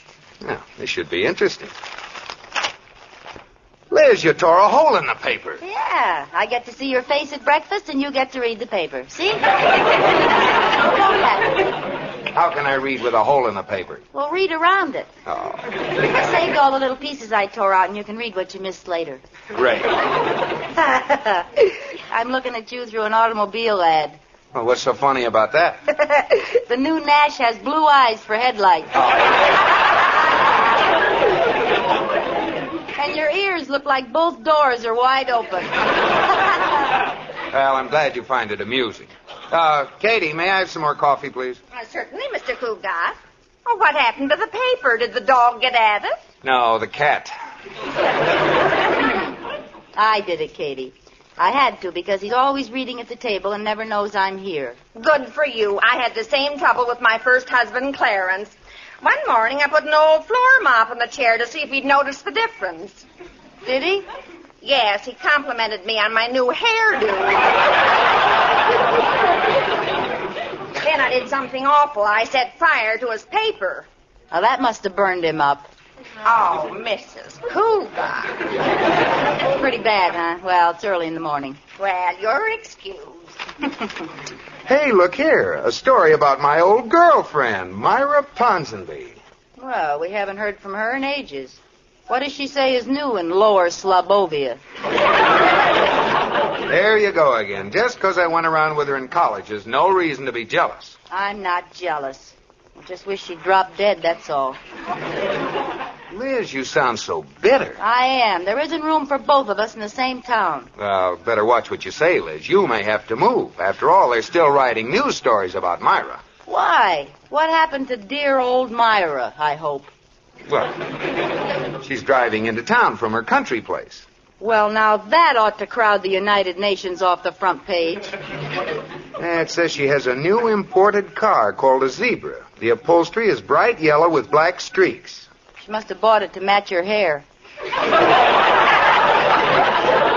now you're really being catty. I am not. I'm glad she got a car. It was dangerous flying around on that broomstick. I'd sure like to see that car. So would I. I'd like to see it run over a cliff.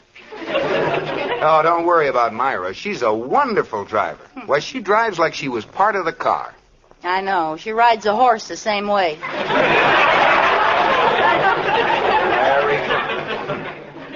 I wonder if her husband Minky is coming with her. Mr. Minky, the Peanut King. Oh, that poor little man. He seems very happy with Myra. Happy? She doesn't pay attention to anything but his money. The only excitement he gets is going down to the warehouse and running barefoot through his goobers. Now listen, Liz. Myra... Oh, Myra Schmyra, Myra this, Myra that. Myra's a wonderful driver. Well, I could be a wonderful driver, too, if I knew how to drive. Yeah, that would help. George, give me another lesson. Oh, no, thank you. You haven't given me a driving lesson since last May. I know, and I just stopped shaking this morning. Well, I wasn't so bad. All I did was forget to turn and went straight. Would have been all right if we weren't on a dead-end street. Oh, it was such a beautiful car. I miss it. You know, it's still stuck in that house, Liz. It is? Yeah. I'll bet they're the only people in town with a new Hudson in the kitchen. Oh, George, give me another lesson. No. The answer is no. Absolutely no.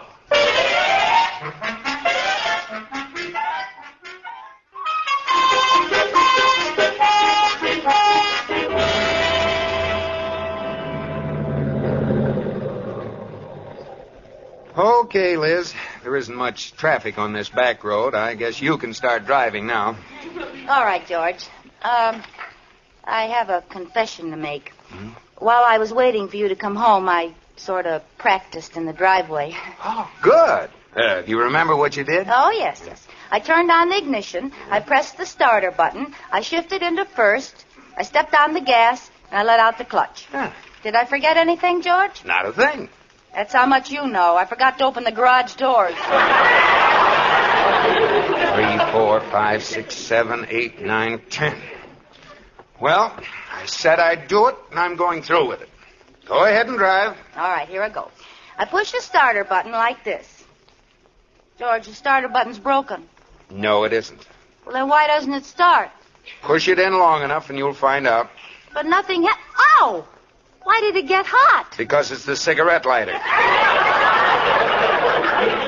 Oh, what a dirty trick. Now, don't tell me. Is this it? Try it and see. Okay. Well, must be broken. That was the radio.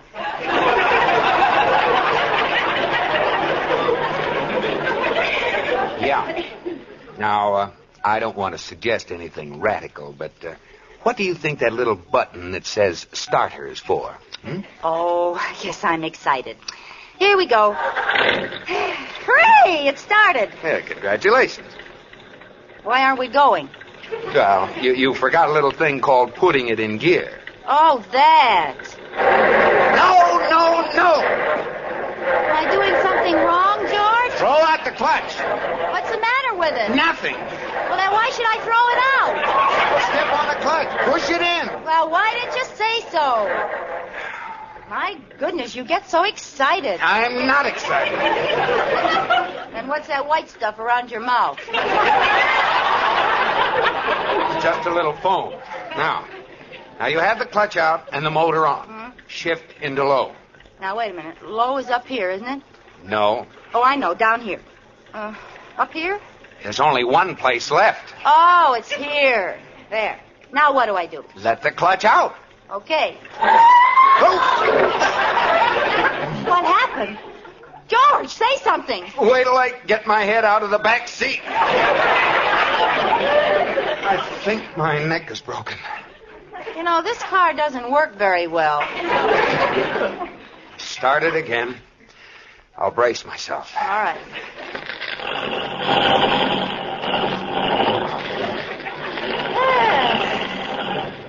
I made it.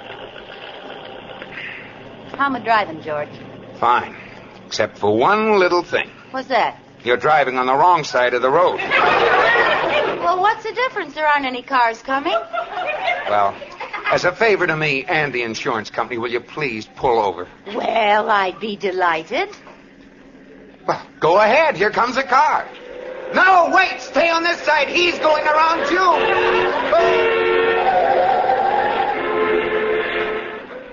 What a reckless driver. He shouldn't have gone up on two wheels like that.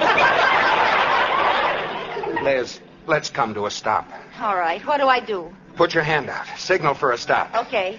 Shift into neutral. Okay. Liz, you almost hit that tree. Why did you take both hands off the wheel? You told me to. I did not. You did, too. You told me to shift with my right hand and signal with my left, and I didn't have any hands left over to steer.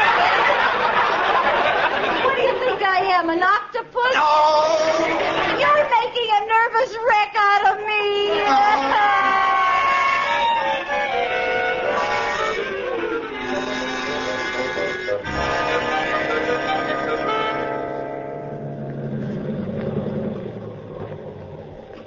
Oh, Corey, do you really think I'll pass my driver's license test? Why not?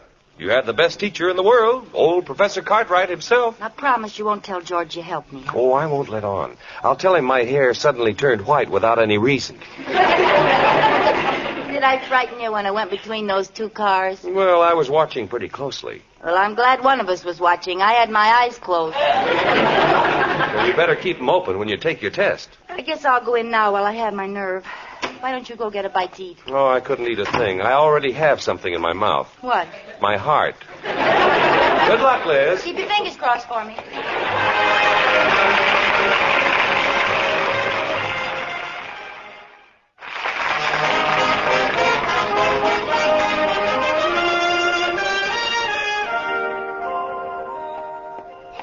Now, when you hear a siren, you pull over and let it go by. You can pass a streetcar on the right at 15 miles an hour.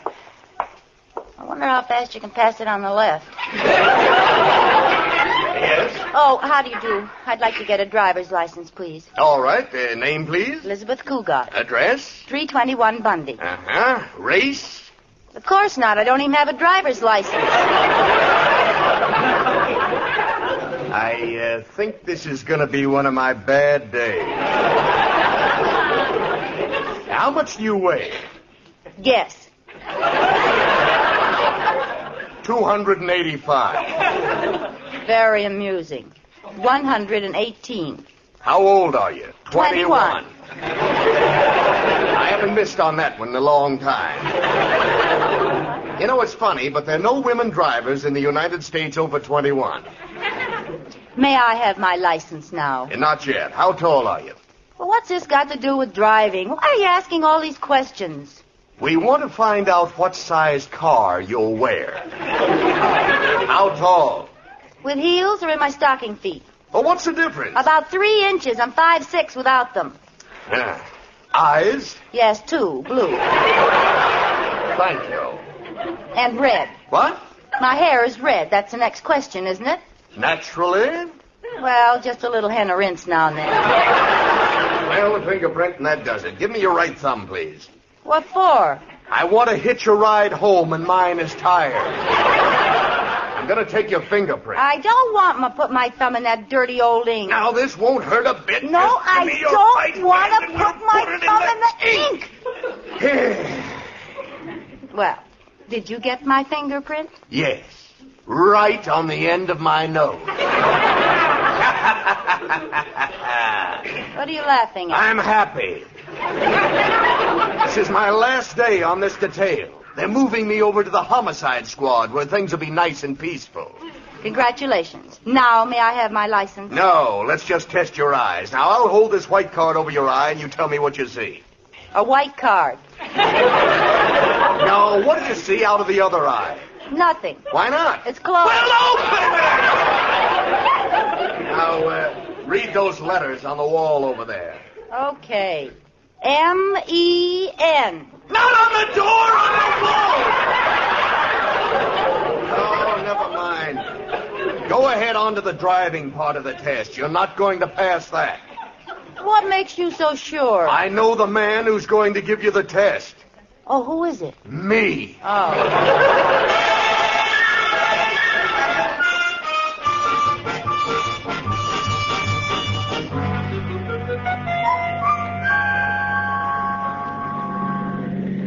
I can drive anywhere now, Corey. I got a license. Well, I'm proud of you, Liz. It certainly didn't take you long. No. He was very sweet. As soon as he saw how I drove the car around the block, we sort of made a bargain. How do you mean? Well, he said he'd give me my license if I'd let him out of the car. I know how he felt. You know, there's nothing to driving, Corey. It's simple. Liz, I think that car is going to turn in front of us. Where? Oh, my goodness. I can't remember the difference. Between what? I can't remember the difference between the clutch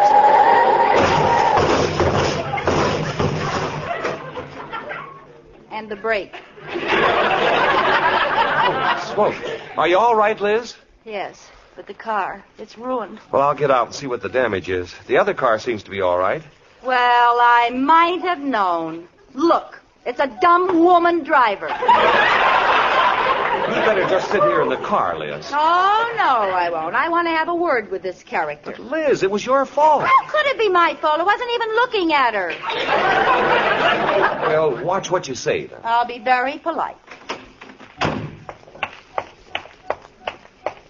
Pardon me, madam, but do you by any chance happen to be the stupid dame who just smashed into me? Look, honey, you had plenty of time to stop. When did you get your driver's license? This morning? No, this afternoon. Why didn't you give a signal? I did. I know I had my hand out the window. I was drying my nail polish. So there. Oh, you're too fat anyway. Oh, if you're going to take that kind of an attitude, I'll just have to get an impartial witness. All right. We'll ask this kindly old gentleman standing on the corner.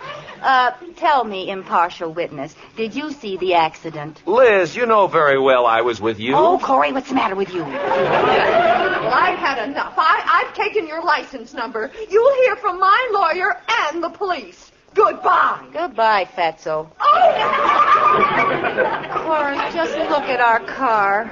What's George going to say? The body's all smashed, the fenders are knocked off, and the back of the car's a mess. Well, maybe you don't have to let George know. If you want me to, I'll call my garage, and they'll fix it for you. Oh, would you, Corey? You're a pal. Now, you call me as soon as you know how much it'll be.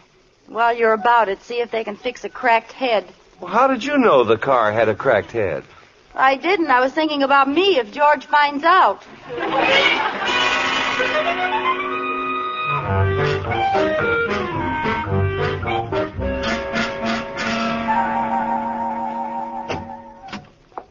Is that you, Liz? Yes, dear.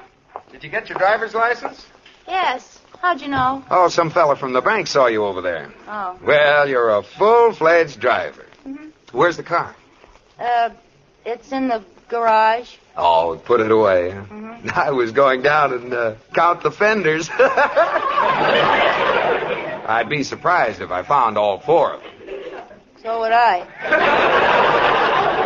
Well, you've got to expect a little kidding when you first learn, Liz. I know. Is dinner ready? Yeah, not yet. Say, did you see the paper tonight? No, why? There was some bad news. Myra Ponsonby's missing. Oh, really? What was the bad news? No, I'm serious. She should have been in town this morning, and nobody knows what's happened to her. Minky called the police. He's afraid somebody made off with her. Well, if somebody made off with her, it serves them right. Oh, Liz, I'm surprised at you. Myra's very life may be in danger. Minky's offered a reward, $10,000. Dollars or peanuts? Very funny. But I don't understand it. She just disappeared into thin air. Do you mind if we talk about something else? I even started to worry about you. What made you so late getting home? Late? Oh, I was just late.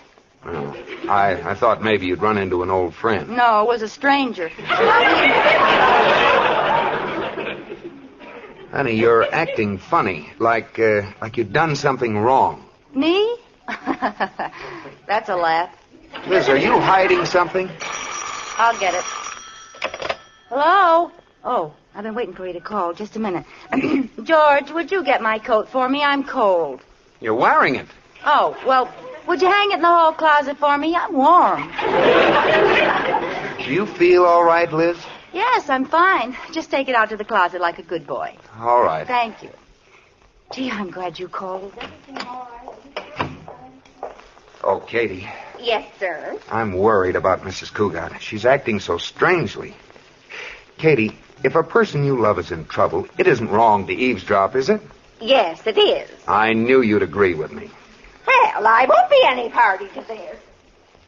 Oh, you haven't any idea how guilty I feel. Every time I see a policeman, I almost die. Police? She must be in trouble. No, George doesn't know yet, and when he does, murder. Murder? Really? Gosh, I didn't think I hit her that hard. The body must be all banged up. Body? You know how George felt about that old wreck. Liz has done away with Myra. Listen, that wasn't the first time she'd been hit. Did you see all those dents in her trunk? Oh, no. How could she do it? And her rear bumper was in pretty bad shape, too. Oh, poor Myra. Wasn't it awful? I thought she'd never stop yelling. And all I did was hit her with the front wheels. Yes, I picked up all the parts that fell off and threw them in the back seat. Oh. Well, thanks for taking care of everything. Now, don't call me again. I'll call you when George isn't around. Liz. Yes, George? Liz, I'm going down and look in the garage. Oh, no, you mustn't. I thought so. Is it because of what I'll find down there? Yes, I didn't want you to know. Oh, Liz, baby. You're in terrible trouble. I am? Yes. And I want you to know that no matter what happened, I'll stick by you. Well, thanks, George, but aren't you getting a little dramatic about this? Dramatic? Yeah, I just smacked her in the back when she wasn't looking. Liz, you don't know what you're saying. And to think I drove you to this. Oh, you did not. I drove myself. Oh, you're just trying to save me. Oh, look. Here comes a policeman. Well, what do you suppose he wants? He's after you. Do you really think so? For a little thing like that? Little thing? You could get the chair for that. I could? Oh, Gosh, I'm glad I didn't go through a red light. Look, you go hide in the kitchen, and I'll tell them you've left for Mexico. Si, senor, I'll go like you told me. Oh, how can you joke at a time like this? Mr. Cougat? Yes? Sergeant Lewis, Homicide Squad. You're on the wrong trail, Sergeant. She isn't here. She's gone to Mexico. Oh, now, just a minute, Mr. Cougat. She's innocent. She didn't even know Myra Ponsonby. And besides, she's insane. She must be. She married me. We're both insane. Cougat, if you don't mind. Oh, you'll never convict her. I'll fight this in every court of the land. Mr. Cougat, I just came here to make a routine check. But suppose you tell me what you know about this case. Who is this she you're talking about? Pardon me, Mrs. Cougat. Who's in the living room? A policeman, Katie. He came to arrest me. Arrest you? What for? For having a little accident this afternoon. My goodness, George acts like I killed somebody. He told me to hide in the kitchen until the police were gone. Oh, it's certainly wonderful of Mr. Cougat to shield you like this. I know. I appreciate it, but it just doesn't seem right. I feel so sneaky cowering in the kitchen. Katie, I can't do it. Now, Mrs. Cougat, don't do anything you'll be sorry for. I can't help it. I've got to take my medicine. I'm going in there and give myself up. I think you'd better come along with me, Mr. Cougat. This sounds mighty suspicious. Wait. Hold everything. I confess. I'm guilty. Liz! I can't go on like this, George. I did it, and I've got to pay the penalty. Officer, put the bracelets on me. Now, Liz, don't say a word until I get a lawyer. They can't prove a thing.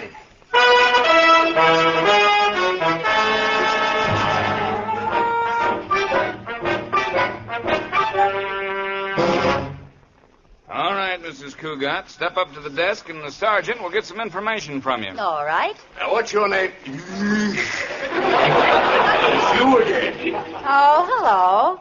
How do you like it here in Homicide? Everything's been dead up till now. Well, this is a very sweet little jail you have here. Well, it's not much, but you'll call it home. Now, don't give me any trouble, lady. Just answer my questions. You ready? I don't like you. Liz, don't be fresh. This may mean your life. Oh, George. Okay, let's get this over with. What's your name? Elizabeth Cougat. Address? 321 Bundy. Age? 21. How much do you weigh? 118. How much do you weigh? 195. Age? 32. Address? 410 Crescent. What's your name? Frank Nelson. Say, wait a minute! Who's doing what to who? Well, she got you that time, Frank. Hey, let me try. Oh, no. Nobody can do that to me. We'll try it again. What's your name? Elizabeth Cougat. Oh, no, that's how you got me last time. You start. All right. What's your name? Frank Nelson. Address? 410 Crescent. Age? 32. How much do you weigh? 195. How much do you weigh? 4 pounds. Age? 85. Address? Gettysburg. What's your name? Abraham Lincoln. I knew I But, Frank, you didn't. I did, too. Oh, yeah? What'd she say? Yeah. Now, let me handle this. What's your name? Elizabeth Cougat. What's your name? Martin Lewis. How do you do? This is Frank Nelson. How do you do? How do you do? Wait a minute! Now, please, Liz, let's not make things any worse. You're in deep enough as it is. Now, Mrs. Cougat, suppose you tell us the whole story of what happened in your own words. Don't say a word, Liz, until the lawyer gets here. Oh, what's the difference, George? I was going along Main Street, and there she was right in front of me, and before I could stop myself, I hit her. Did she cry out? She yelled her head off. What did you do with the body? I had them jack it up and haul it away in a truck. Didn't it give you goose flesh? No. Oh, I was a little nervous, but after all, I just got my license. License? What is this, open season? Now, you listen to me, sister. Okay, brother. Don't brother me, sister. Well, don't sister me, brother. Hold it. Lewis speaking. What's that? Oh, you found Myra Ponsonby. How's the body? Just say alive. Never mind the whistling. Yeah, I got it. Okay. How do you like that? She's alive. Yeah, darn it. Where'd they find Myra? She got arrested for speeding through a small town, and the sheriff threw her in jail.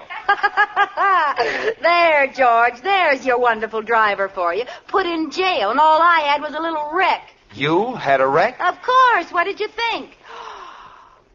Oh, my goodness. You thought that I killed Myra. Oh! what's so funny? Oh, I can't wait to get the car fixed. That's a wonderful idea.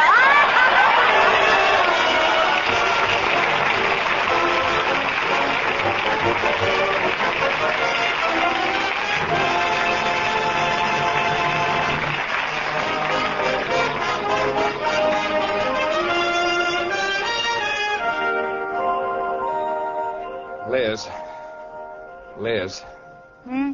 For heaven's sakes, put down that book and turn out the light. It's almost 2:00. I've only got one more chapter to read, George. I got to find out who committed the murder. I'm certain it was the upstairs maid. No, it wasn't. It was the butler. Oh, George, why did you tell me? Yeah, well, now maybe you'll put out the light. Oh, all right. George? Are you sure it was the butler? Yes, I'm positive. Now go to sleep. Well, the way I had it figured, when the crime was committed, the upstairs maid was downstairs, and the downstairs maid was upstairs. Still, if the upstairs maid had seen the downstairs maid coming up the front stairs, she would have gone down the back stairs. Of course, if the downstairs maid had come up the back stairs when the upstairs maid was coming down, she'd have known the upstairs maid wasn't downstairs. It's too bad they didn't have an elevator.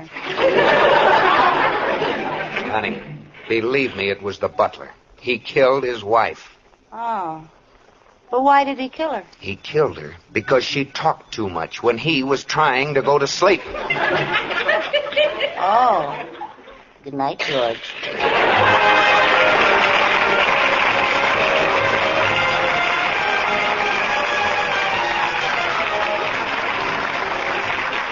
You have just heard My Favorite Husband, starring Lucille Ball with Richard Denning. Also heard in tonight's cast were John Heastand, Ruth Parrott, Frank Nelson, B. Benaderet, and Herb Vigran. The program was produced and directed by Jess Oppenheimer, who wrote the script with Madeline Pugh and Bob Carroll, Jr. Original music was by Marlon Skiles and was conducted by Wilbur Hatch. And now stay tuned for the Camel Caravan starring Vaughn Monroe. This is CBS, the Columbia Broadcasting System.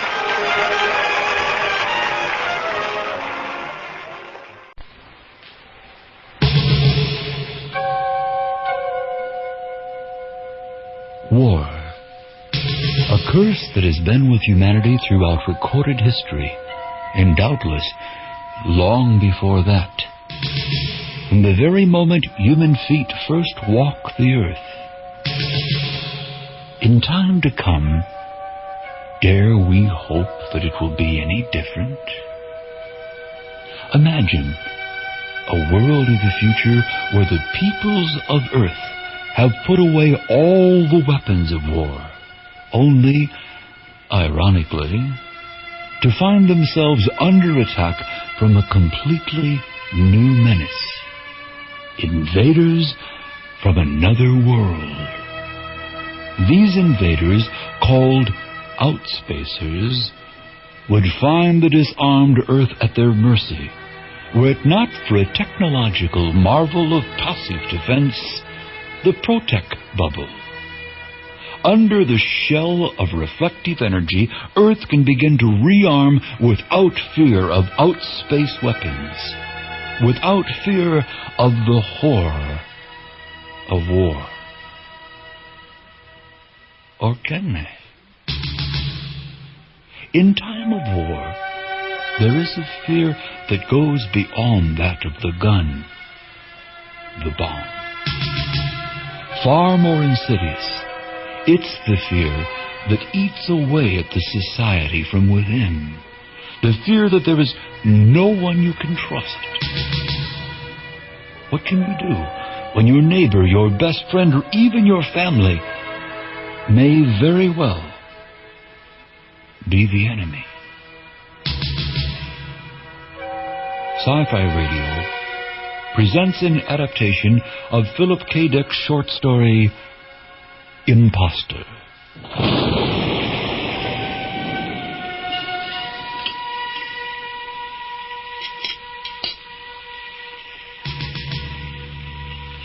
All but military traffic has been halted between Earth and her outposts.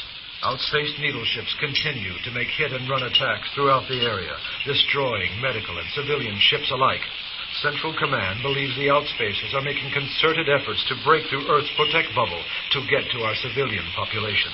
Once again, the Governor General's message for today: be strong, be alert, be silent. Infiltration is death. In local news, the project, as Jericho Labs has come to be known, is hosting dozens of luminaries this week. Mary, turn that damn thing off, will you? Representing the elite positive combat labs from across the planet will be in attendance for seminars. And weapons demonstrations, and I have to smile and shake every one of their hands. Oh, they're talking about your work, Sam. I know. Work. I've got to take some time off. I think I've earned a rest.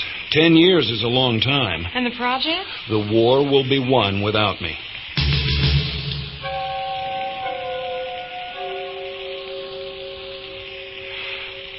I'm really beginning to think the news channels altered dispatches to make it appear the outspacers are right on top of us. Oh, now, Spence, don't say that. You know, what I'd like to do on my vacation? I'd like to take you on a camping trip in the mountains near here, where we went that time. Remember? I got poison oak and you almost stepped on a gopher snake.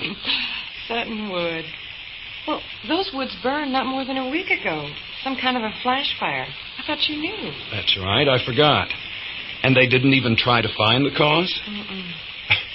No one cares anymore. All they can think of is the war, the outspacers, the needle ships. Well, how can we think about anything else? Those little ships coming, screaming out of the night sky at us? There hasn't been a major ground attack since the protect bubble went up. The whole planet's safe under that shield. So we just sit here, under the blanket. Every lab on the planet is working on a weapon that will get us back to the high ground. My positive combat project is looking better and better. It's the main reason for this gathering. Still, those ships. I know. Like the sword of Damocles over our heads. I'm tired of it, too. All I want to do is take a long rest. But I guess everybody feels that way.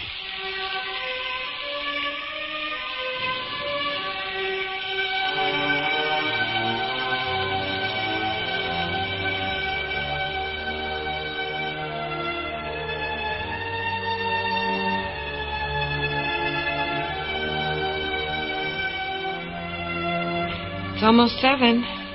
I hope Nelson isn't late. He's not. Here comes his shuttle now. You want your umbrella? No, the jacket's enough.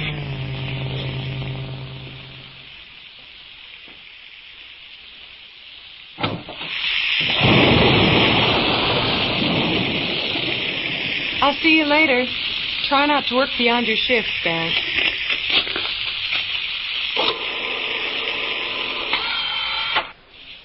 Hello, Spence.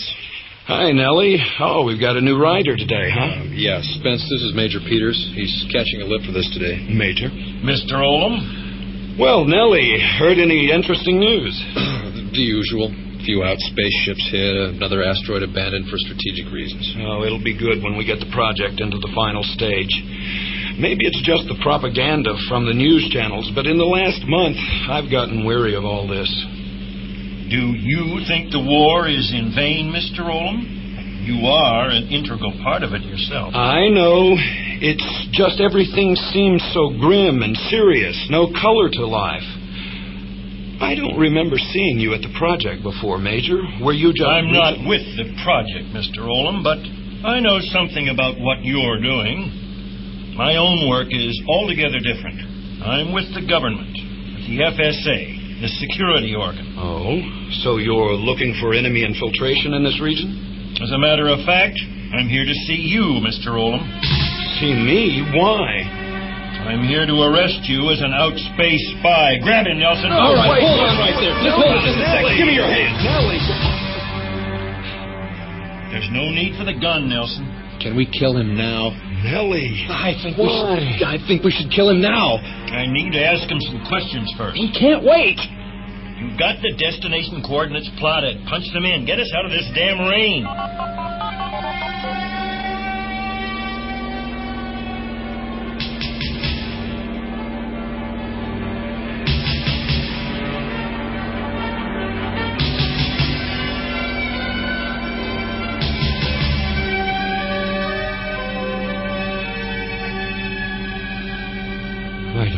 understand. You can't just... Nelson, shove the vid screen around in my direction.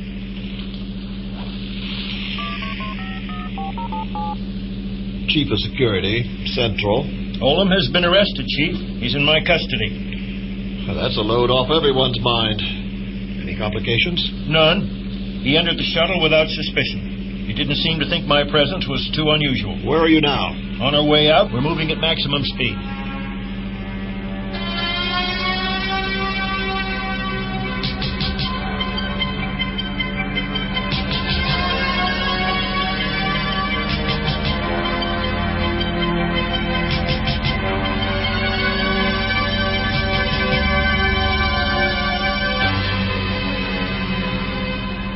We've cleared the storm. You can assume the critical period has passed. That's him sitting next to you there? Yes, sir. All right. I've seen all I want. Major, you've done something that will be remembered for a long time. They're preparing some sort of citation for both you and Mr. Nelson. That's not necessary, sir. How much danger is there now? Is there still much chance that he'll... There is some chance, but not much. My understanding is that it requires a verbal key phrase to trigger it. We think he was programmed to speak the phrase under a particular set of circumstances. Anyway, we have to take that risk. I'll notify Moon Base that you're coming in with the prisoner. It's best we land the ship outside, beyond the base. I don't want to put the facility in jeopardy. Take whatever precaution you deem necessary, Major. Major, we're nearing the protect bubble wall. Chief? I heard. Punch in 1138. That's your designation, up and back. It'll get you safely through the protect bubble. No communication beyond the bubble till you reach the Moon Base. Central out.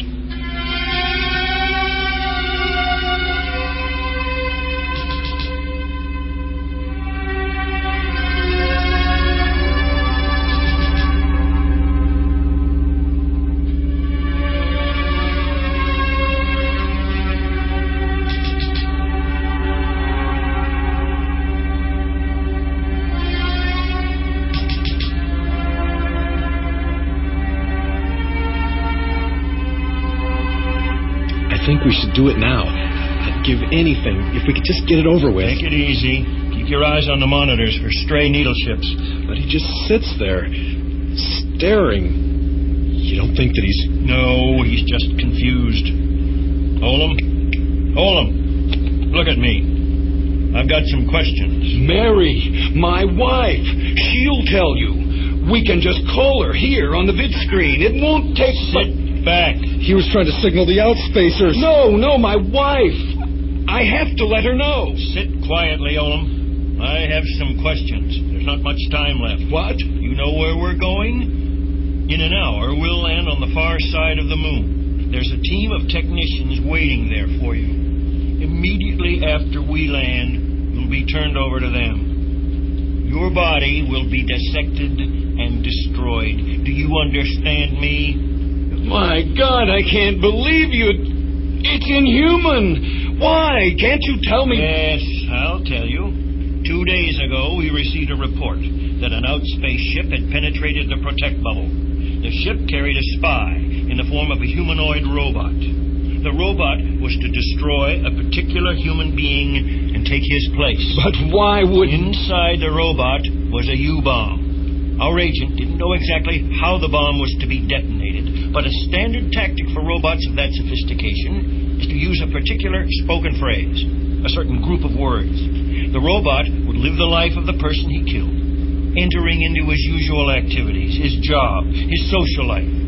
He had been perfectly constructed to resemble that person. No one would know the difference. You're not making any sense. The person the robot was designed to recreate was Spence Olam, a high-ranking official at the most advanced military research project. Me? But... Because this particular project was approaching crucial stage, because so many of the combat researchers would be attending the demonstration this week.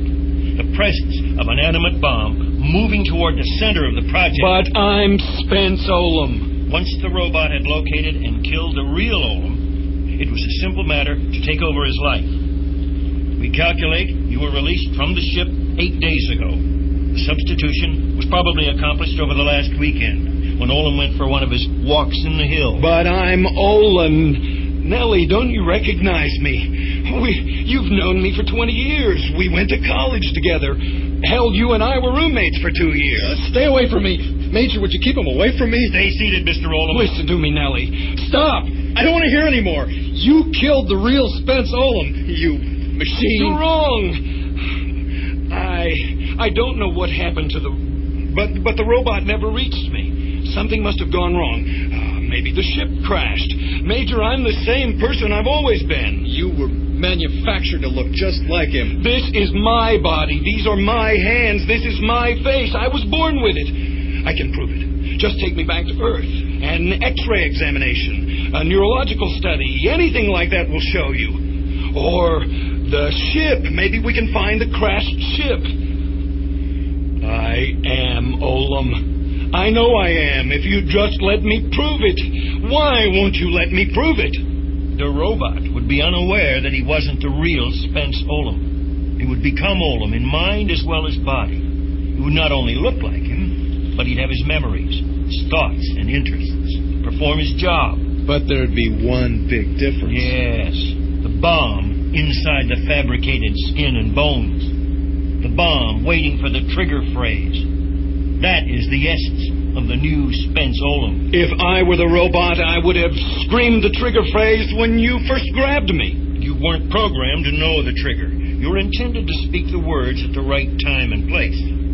That's why we're taking you to the moon. They'll disassemble you and remove the bomb. If the device should explode during dissection, it won't matter, not there. We're getting close. We're in the guide path. You have to let me prove myself. Oh, look, I see them. The techs, the demolition team, they're waiting for us. They're gonna rip you open. Yank off your arms and legs.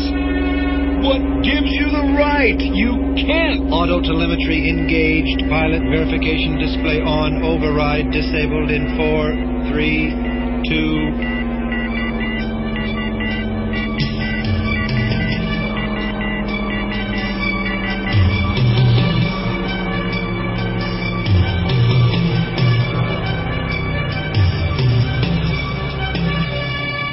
Stabilizers deployed. Caution. Surface travel requires life support.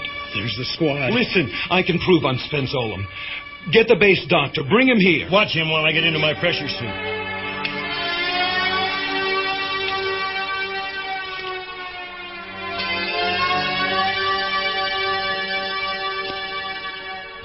Don't wave that gun at me, Nellie. What's happened? Why did you turn against me? Shut up. Just shut up! Major, do we have to stay around while they work on him? No, we'll be gone before they start.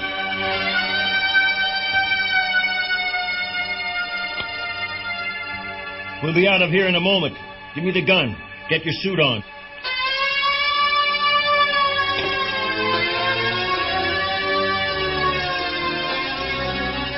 Wait, hey, what about me? Robots don't require oxygen. Okay, I'm ready. Then yank that safe lever and let's get the hell out of here. No! If you open that door, I'll die. Open the door, Nelson. Please, Nellie, I'm your friend. I'm begging you. You're no friend of mine. You're right. I have no need of air. Go ahead, open the door. Oh, look out, Major! He's reaching for a gun. Keep your hands where I can see them, Olin. I have something for you. Shoot him! Olin, take your hand out of your coat very slowly. I wonder how far you two can run. Run? Just the slightest twist here and... there. You have 15 seconds to live. Major! You were wrong about the trigger phrase. No, 13 seconds now. The lever, Nelson. Go! Decompression, danger, decompression. If I can just hold my breath until the lever...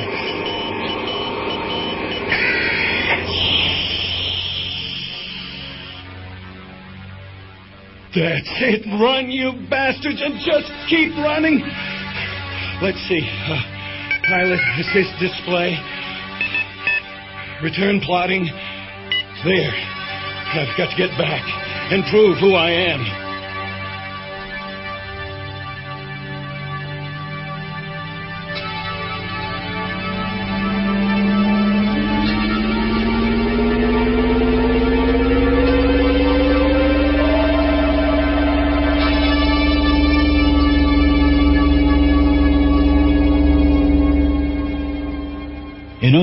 unusual situation for Spence Oldham, wouldn't you say?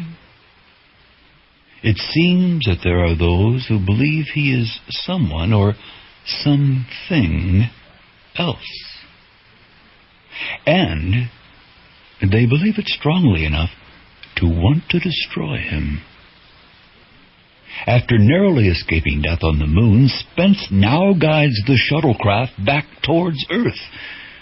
He faces a formidable task, that of proving his true identity to his one-time friend Nelson and to the mysterious Major. How can he do it? And do they really want to know?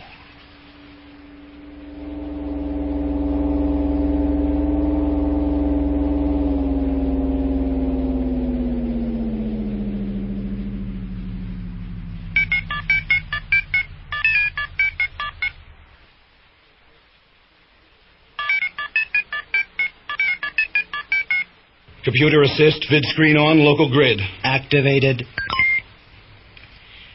Hello? Mary. Spence, where are you? What's happened? I can't tell you now. Listen, I have to talk fast. They may break this call off any minute. Go to the project grounds and get Dr. Chamberlain. If he isn't there, get any doctor. Bring him to the house and have him stay there. Have him bring equipment, x-ray, fluoroscope, everything. Spence? Do as I say. Hurry. Have him get it ready as soon as possible. Are you all right? Are you alone? Alone? Is anyone with you? Has Nelson or anyone contacted you? No. Spence, I don't understand. Everything will be all right. I'll see you at the house within an hour. Don't tell anyone anything. Get Chamberlain there on any pretext. Say you're very ill. Spence? I'll explain when I get there.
That's Chamberlain's shuttle in the drive, all right. No police speeders. Mary's done it.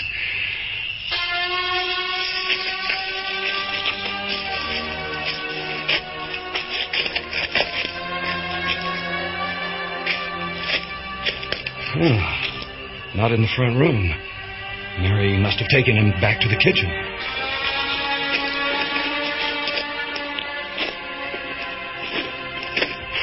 Chamberlain will fix this. He's been with the project since the day it opened. He'll prove me right. He'll stop this madness.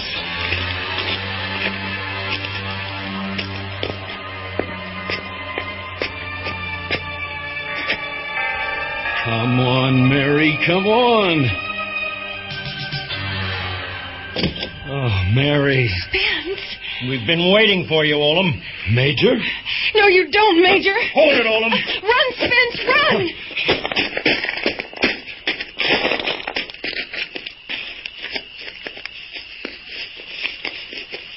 Come back to the house, Oldham. There are security men all around you. Listen to me.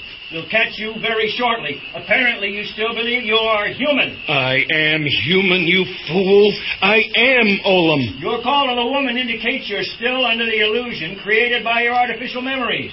But you are the robot. You are the robot, and inside you the bomb waits. Any moment, the trigger phrase could be spoken. By you, by someone else, by anyone. When that happens, the bomb will destroy everything for miles around. The project, the woman, all of us will be killed. Do you understand? I could have proved myself with Chamberlain. I could have crawled out of this hysteria. How can I do it now? How can I do it alone? The robot. The real robot never got to me. It must have malfunctioned or crashed. Crashed and burned. Burned. Sutton Wood. Mary said the woods burned. The ship came in too hard. It crashed and burned in Sutton Wood, setting the whole forest on fire. Just over this hill, and I should be able to see the whole range.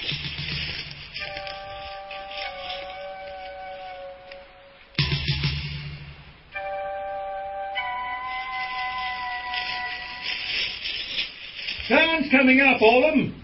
It's only a matter of time. We'll catch you. We have orders now to destroy you on sight. We'll have to take the chance that the bomb will detonate. Every available security officer has been ordered into the area. The whole countryside is being searched inch by inch. There's no place you can hide. Just a little more, and... Oh, Lord! Oh, ash, black and gray ash everywhere. The prevailing winds are from the south. The fire would have started here and been pushed north, so the outspace ship should be somewhere just below the crest. There! A reflection, that's it! Don't move, Oldham. Major, wait! Wait, don't fire! Look over there, just below the crest. I've found the outspace ship. Over here, I found it. No, don't shoot! I found the needle ship, down there in the clearing. Good, let's wrap this up. I knew I'd find it here, the burned wood. Now, do you believe me? You'll find the remains of the robot in the ship. Look, will you? There is something down there. Shoot him, there's no need. Wait, I'm in charge. Don't anyone fire. Fletcher, go down and check it out. He killed Holmes. Oh, shoot him! Any minute he might kill us. Oh, if the bomb goes off. Shut up. Fletcher, what do you see? Well? It's a needle ship, all right. I've got to see. Stay in front of me, Oldham. Keep your hands where I can see them. Major, there's something beside the ship here. Yeah, well, move the brush back. It's a body of some sort. A body? It's bent, twisted in all directions. The robot. Oh, God, look at the face. It's my face. I can't believe it. You were telling the truth all the time. The robot never reached me. It was destroyed when the ship crashed. You were all too busy with the war to wonder why an out-of-the-way wood suddenly caught fire and burned. Now you know. Nelson, don't tamper with the body. I want to find the bomb. If it didn't go off after this crash, then I'm sure not going to set it off just by turning this... Oh, geez. What? The chest is ripped open. That thing would have destroyed us all if it had lived. We owe you, Oldham. This must have been a nightmare to you. If you hadn't escaped, we would have... Well... I knew the robot had never reached me, but I had no way of proving it. When we get back to the station, I'll get into the computer main and clear your name.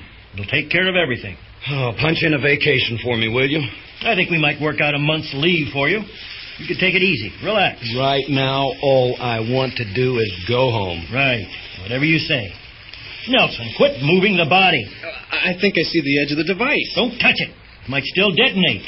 Let the demolition squad take care of this. There's something metal here. What are you doing, Nellie? Be careful. Oh, here it is. Oh, I've got it. But that's just a chunk of metal, just a part of the... Oh, no, it's not. Clean the blood off and you can see it's a knife. This is what you killed him with. An outspace needle knife. You murdered him. You murdered my friend and left him here beside the ship. Shut up, Nelson. Don't say another word to him. No. This can't be Oldham. I'm Oldham. How could that be Oldham? If... Stop, Oldham. Don't say it. If that's Oldham, then I must be an imposter.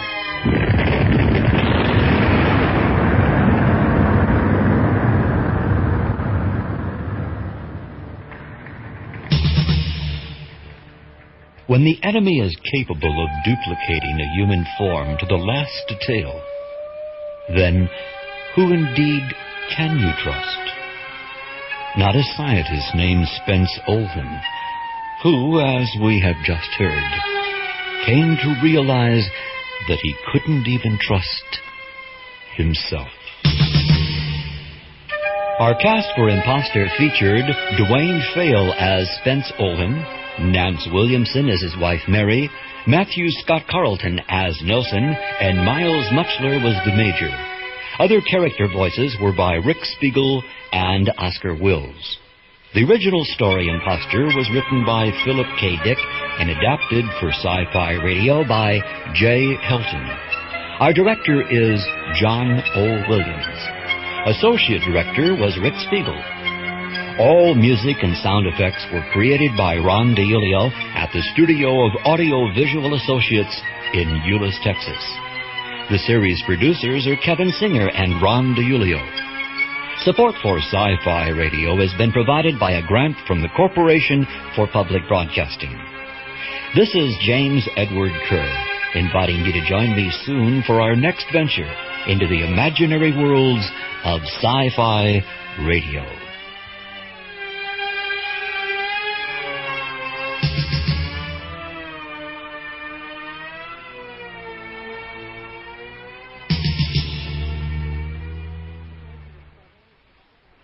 You're twice as sure with two great names, Frigidaire and General Motors.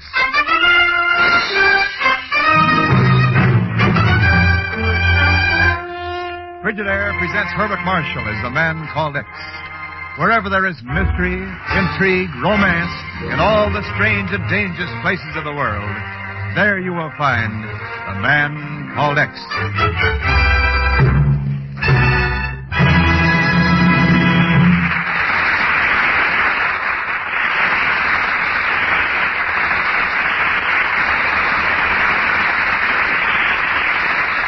You're twice as sure with two great names, Frigidaire and General Motors. For Frigidaire refrigerators are made only by Frigidaire, a division of General Motors. And it is this association of Frigidaire and General Motors, this association of experience with experience, of skill with skill, that makes Frigidaire America's favorite refrigerator. Remember this when you choose your new refrigerator. Remember that millions of Frigidaires in millions of American homes have established Frigidaire's reputation for complete dependability, for lasting satisfaction. Yes, you're twice as sure with two great names, Frigidaire and General Motors. For Frigidaire refrigerators are made only by Frigidaire, a division of General Motors. More Frigidaire refrigerators serve in more American homes than any other make.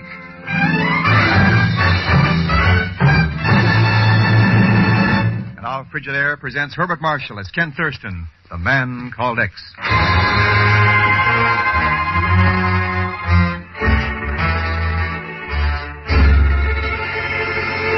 Australia? Why in the world do you want a leave of absence to go to Australia, Ken? Take another look at that newspaper clipping, Chief. Ken, those fairy tales about sea monsters have popped up every year since I can remember. Sure, but this one was reported in Kangaroo Bay, Australia. Well, what's so different about that? Chief, do you remember Clark Kirby? Kirby? That engineer friend of yours? Yeah, he's working on a practical, economical method of converting seawater into fresh water. Now think of it. Fresh water in limitless quantities. Every desert on Earth turned into fertile soil. Oh, sure, Ken, I know. But what's that got to do with this sea monster business? I just got a letter from Kirby. He says the experiments are progressing well. He's sure he's on the right track. Only now he's afraid that, as he puts it, some unbelievable fantasy might put an end to the entire project. Unbelievable fantasy? Now, wait a minute, Ken. Where's Kirby making these experiments? That's right, Chief. In Kangaroo Bay, Australia.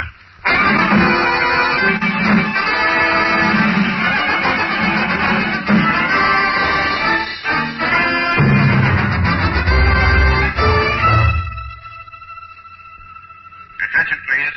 Flight 4 to Chicago, now loading at Racine. Flight 4 to Chicago, now loading at Wait for me. Racine. Boy, I never thought I'd make it. Say, Egon, what are you doing here? Miss Brooks at the bureau. She just happened to let slip you were going on a trip. Now, relax. This is one time you're not going with me. Mr. Thurston, I just thought you maybe could use this movie camera. Huh? What makes you think I want a movie camera? Oh, just an idea. Mr. Thurston, have you heard from your old friend Clark Kirby recently?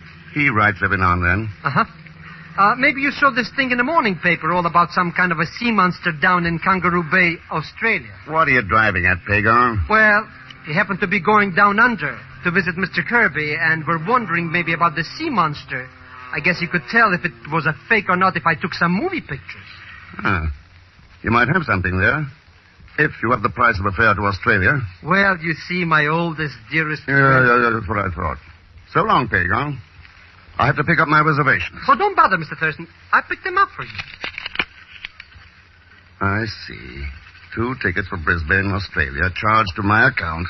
They are? Now, how do you suppose that stupid ticket agent made such a mistake? Oh, well, shall we get aboard?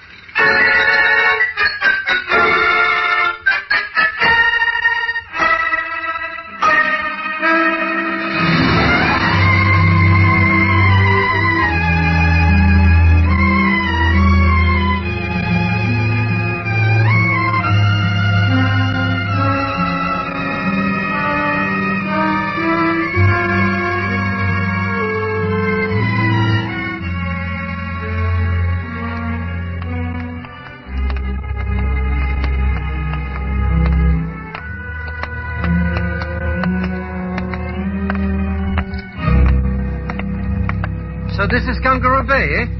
Boy, what a joint. Nobody's around, not even kangaroos. Mr. Thurston, I thought you sent a wire from Brisbane so Kirby would meet us. Well, I did. Something must have held him up at the laboratory. Let's see if there's a phone in that tobacco shop across the street. Look out, Megan! Hi there. Hi, yourself. Rather warm to be daydreaming in the middle of the square, isn't it? Or perhaps you're just lost. Can I help? Maybe you can. We're looking for transportation. Why anyone would want to travel around this ghastly place, I can't imagine. But I'll be happy to give you a lift. That'd be appreciated. I'm Margaret Williams. My name's Ken Thurston. And I'm Pagan Zellschmidt. That handles the proprietors nicely. Hop in. Thanks.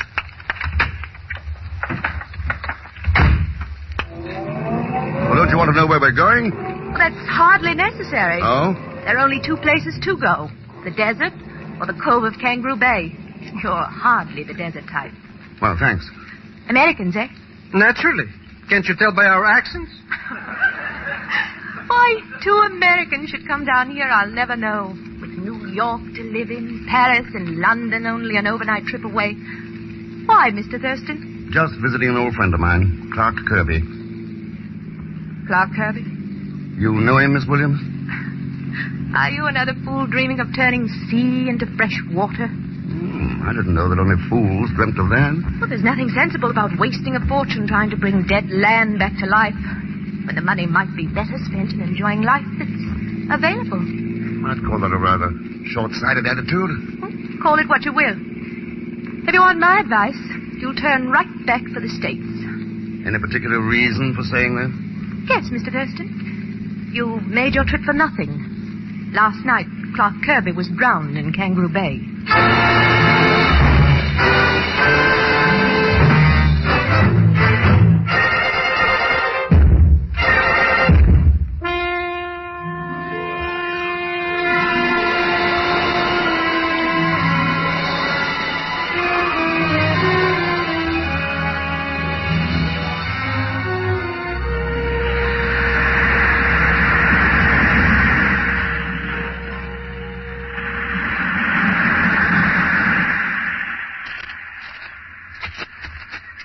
There's Clark Kirby's laboratory, Pagan.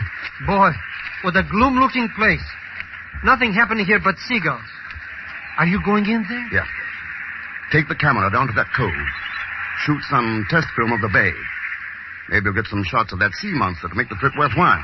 Okay, Mr. Thurston. I'll meet you later.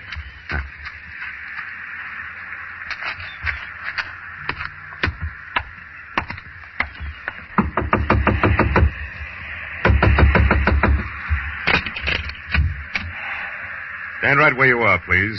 Well, you always greet guests this way? Who are you? What do you want here? My name's Ken Thurston. And I'd like a little hospitality. Without firearms. Ken Thurston. Clark Kirby's friend? That's right. Oh, I'm sorry, Mr. Thurston. Please, come in. No, that's better. I'm George Llewellyn, Clark Kirby's associate here. Please pardon the melodramatics, but I, too, have no desire to be murdered. Murdered? I thought Kirby had drowned. Well, he went for a swim in the bay. He was a strong swimmer. Yet he made only one dive and never came up. His body hasn't been recovered. That doesn't spell murder, Llewellyn. No? I guess not. But after all the trouble we've had here, the possibility our laboratory might close, I guess I just can't think straight any longer. Suppose you tell me a little more about it. Well, didn't Clark write to you about Lee Williams? Lee Williams? Who's he? He's a very wealthy man, Thurston. He's the one who's financing our laboratory here. Any relation to Margaret Williams? She's Lee's niece, his only heir. And the one person who's liable to put an immediate end to our experiments. Well, how could she do that? By getting her uncle declared mentally incompetent by the courts. Because she feels he's squandering money that's rightfully hers on these experiments. Surely she isn't getting anywhere on that basis. No, but Lee is elderly. His mind's not as keen as it once was. So when this sea monster story... I was wondering when that was coming up. Lee Williams is the only one who claims to have seen it. No one else has. I see. And Margaret figures that his fantastic story or hallucination may be the final proof she needs. Exactly. Certainly one more incident of any kind involving him would be enough. That would mean this laboratory would be closed. And it can't be, Thurston. We're too close. I'd commit murder myself to keep it going. Help! Inside there! Help! Someone's in trouble outside that door. Come on. Help, Llewellyn, help. Good heavens, it's our neighbor, Captain Malquist. It's a bad scalp wound he's got. Here, give me a hand with it. Right. Get on the couch. Put him down there. Easy. There. Thank you. What happened, Captain? How'd you get that wound? It was a boomerang, Llewellyn. Boomerang? Yes, it was coming here from my house.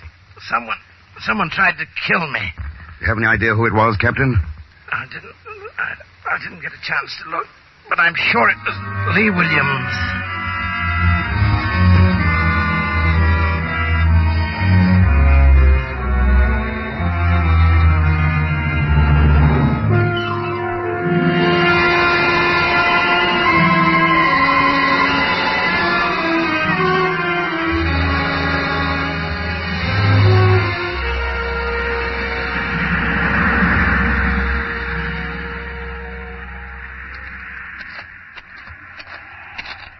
Thanks for seeing me back, Mr. Thurston. But you didn't have to bother. I was heading for the cove anyway, Captain Malquist. And I wanted to hear more about that attack. Well, I've told you all I can. No reason for it I know of. Always figured old Lee was a good friend. Still do, for that matter. There's my place now, near that inlet. How'd you happen to settle down here to retire, Captain? Seems like a pretty lonely spot. No spot of dry land's too lonely for a man who's been sailing for 30 years.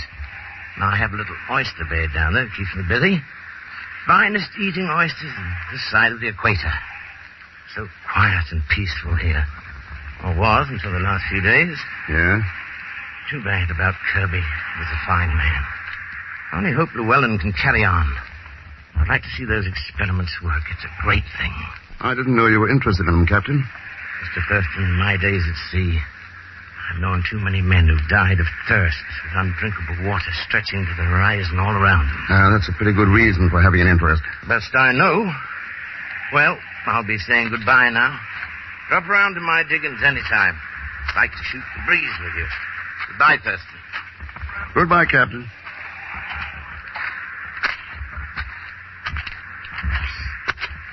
Hey, Mr. Thurston. Pagan.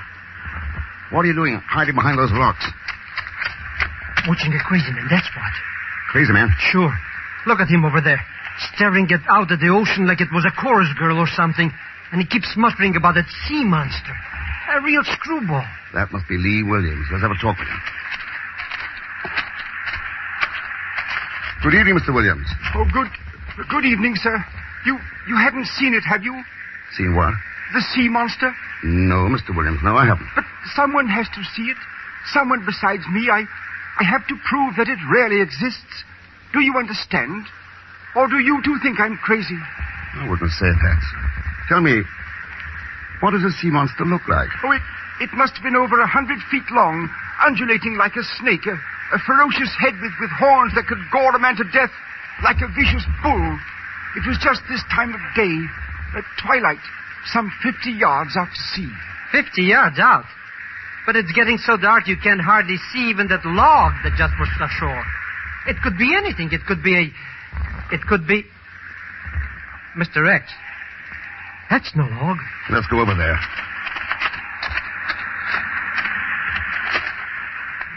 Mr. Thurston, it's a dead man. Yes, Pagan. That's the body of Clark Kirby. But what happened to him? He looks like he was gored to death. Maybe by a bull or by... Yes, my friend. Exactly. Or by some strange monster of the sea.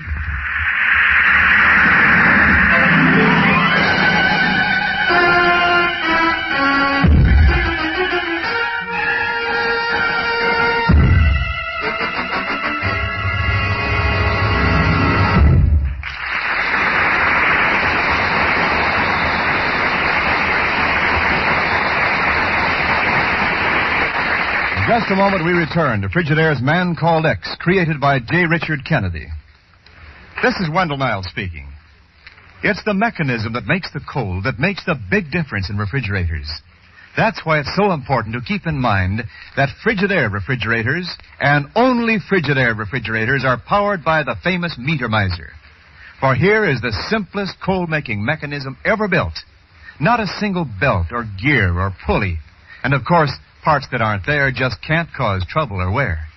Why, so sure is Frigidaire of the Metermizer that it's actually sealed in steel, oiled for life. And this, in turn, makes trouble-free operation of the Metermizer even more of a certainty, for no dust or dirt or moisture can get at it. Yes, this is the marvelous device that makes the cold in Frigidaire refrigerators. A mechanism as accurately made and assembled as a fine watch, yet with all the power needed, even in the hottest weather. Remember, it's the mechanism that makes the cold that makes the big difference in refrigerators. And remember, for the Metermizer, for all the other advantages that only Frigidaire can give you, ask to see the name Frigidaire when you ask to see a new refrigerator.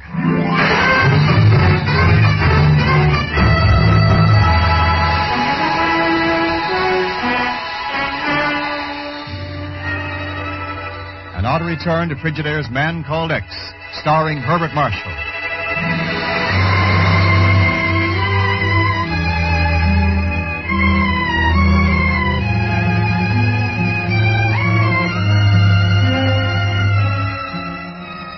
Clark Kirby was working toward one of mankind's brightest dreams, a practical method of turning salt water into fresh.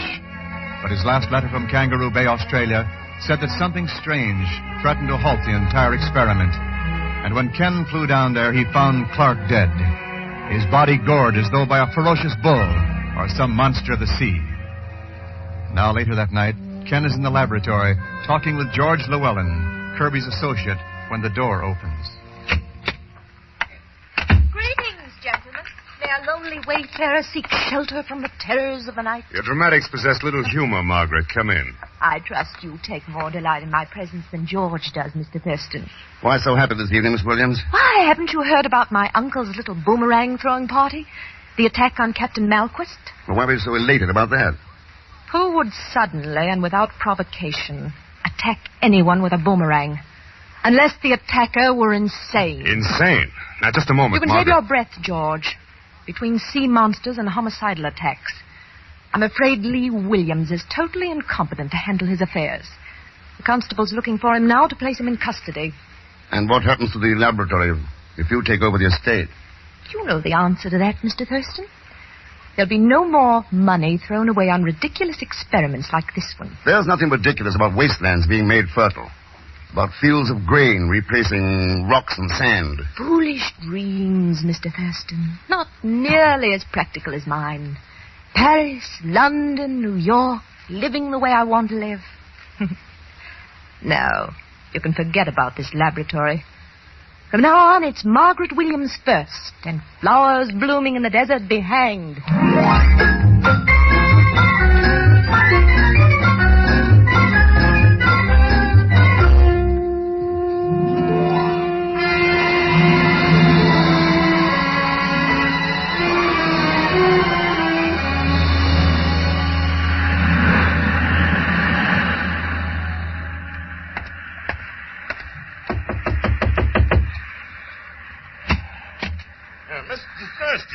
Come in. Thanks, Captain Malquist. This is a pleasure, Mr. Thurston. Sit down, sir. Sit down. I've only a minute, Captain. I just wanted to tell you that Lee Williams is going to be arrested because of that attack on you last night. Why, that's nonsense, Mr. Thurston. I won't press charges against him. I didn't think you would, but Margaret Williams will. Oh. The insanity hearings again. That's right. She thinks that attack will be the clinching argument. Yes, perhaps it will. And she'll have the money in Clark Kirby's dream. Well, there's nothing we can do about it. I see you've quite a collection of mother-of-pearl articles, Captain. Yes, I make them, Mr. Thurston. Knife handles, buckles. Keeps a man busy during the off-season. Now, look at this one here. Just finished it yesterday. A sea serpent with a horned head. Yes, I made it from poor Lee's description. What do you think about that? Did he really see it? Your guess is as good as mine. Oh, something like that could have gored Kirby to death, couldn't it? And if there was any way to prove it, or maybe that would be proof that Lee isn't crazy after all. Good theory, Captain, except for one thing. Kirby was not gored to death. What? The autopsy shows the horn wounds were superficial. Death was caused by a blow in the head. No sea monster killed Kirby. He was murdered.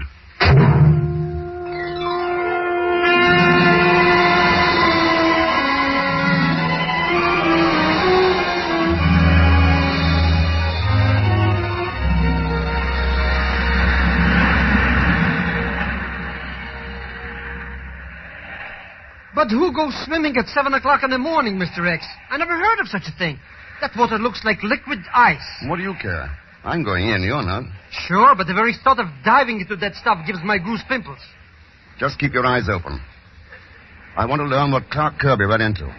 And I don't want any trouble from above the water. Don't worry, Mr. X. I'll keep my... Clark Kirby? Is this the place he took a dive? That's right. So watch it. But Mr. Thurston... How can he do things like that? Perhaps he's looking for the spot where the body's buried. Oh, Miss Williams, don't say things like that. Yeah, and where did you come from? I came down here looking for my uncle. He seems to have disappeared. I thought he might be down here trying to see that imaginary monster of his. That story smells like fish to me. Mr. Thurston's coming up now, and as soon as he... Hey, what's going on there? He's not coming up. He's fighting something under the water. Under the water? Hey, the sea monster, maybe. Oh, do something, you idiot. He'll drown down there. Oh, if I only had a gun or something. Come up, Mr. Thurston, come up. Oh, I can't look. Save your tears, Pagan. Mr. Thurston, you're all right? Yeah.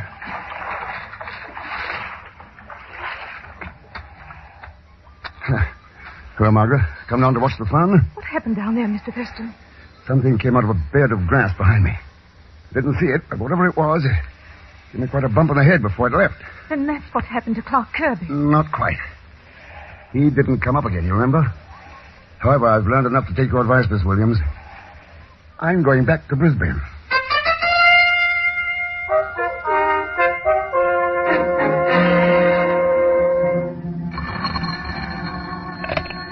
Pagan Zelsmith speaking. Hello, Pagan. Mr. Thurston, are you still in Brisbane? Yeah, that's right. Yes. What happened since I left? Practically nothing. That screwball Lee Williams is still missing, and so is my exposed movie film. Some no-good crook stole all of it. Yeah, I know. Look, Pagan, I'm coming back tonight. Have Margaret Williams, George Llewellyn, and Captain Malquist at the laboratory. What do you want them for? Pagan, I'm going to show them the worst monster they ever saw.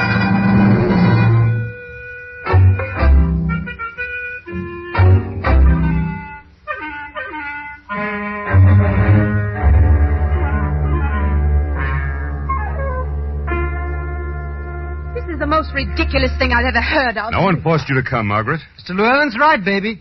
Must be pretty interested in what Mr. Thurston's going to spill. And from what I've seen of this Thurston, he'll not be wasting our time when he shows up. Perhaps, Captain. Don't worry, Llewellyn. I won't waste it. Oh, you Hello, got here, Mr. Thurston. I see you got here all right. Yeah, everything's set? Oh, sure. The movie projection machine's all ready. Fine. Put this reel of film on, will you? As good as did, Mr. Thurston. Come on in, Mr. Williams. Uncle. So, old Williams himself. Yes, it is I. Mr. Thurston has been my host in Brisbane these past few days. How sweet of him. And he's going to prove to all of you that I am not insane. Isn't that right, Mr. Thurston? It's quite right. I see no examining board of psychiatrists with you. All I need is to show you a few feet of film. Ready, Pagan? Everything's hunky-dory, Mr. Thurston. Good. Then turn off the lights. We'll get started.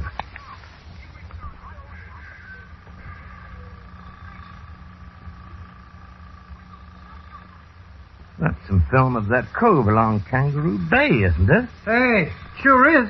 That's the film I shot. The stuff some dirty crook stole from me. Nobody stole it.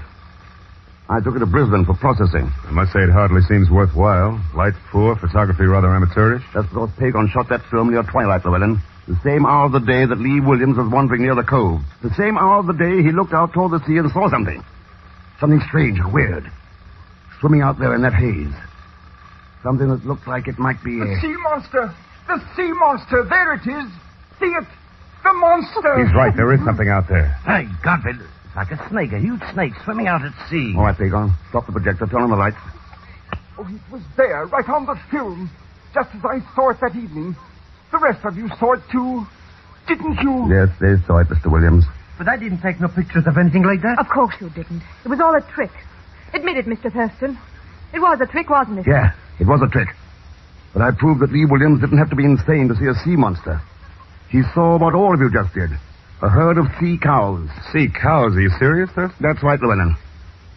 That was an old travelogue shot of a bull manatee leading his herd. It was processed with Pagan shot to the bay. And those 8 creatures, swimming single file, seen at a distance in twilight... Looked like one giant sea serpent. I should have thought of that myself. I've seen them many times in New Hebrides. Well, that might explain my uncle's hallucinations, Mr. Thurston. But it doesn't explain Clark Kirby's death. Or the attack made on you in the cove. No, Margaret. Another kind of monster was responsible for those. One that walks on 2 feet. That sounds strangely like some human being you're referring to, Thurston. If you can call anyone human who killed Kirby, tried to kill me, and was willing to destroy an experiment that could open new eras of prosperity for the entire world. And just to preserve a secret. A secret, Mr. Thurston? It must be a very valuable one. Indeed. Valuable? That depends on how you look at it. Judge for yourselves. Look at that. Mr. Thurston, that's a pearl you tossed on the table. Yes, Peg, on a pearl. The answer to the secret that Kirby discovered. There's a fabulous pearl oyster bed lying in the cove of Kangaroo Bay. Isn't there, Captain Malquist? You'll never prove it. Late for guns now. Captain Malquist. Yes, Margaret, my old friend. Everything he did, even to faking that boomerang attack, was to close the laboratory so that he could have the cove all to himself. But how did you know, Thurston? His mother-of-pearl handiwork gave him away. Thick layers like that are found only in pearl-bearing oysters, and it took someone with a diving rig to stage those underwater attacks.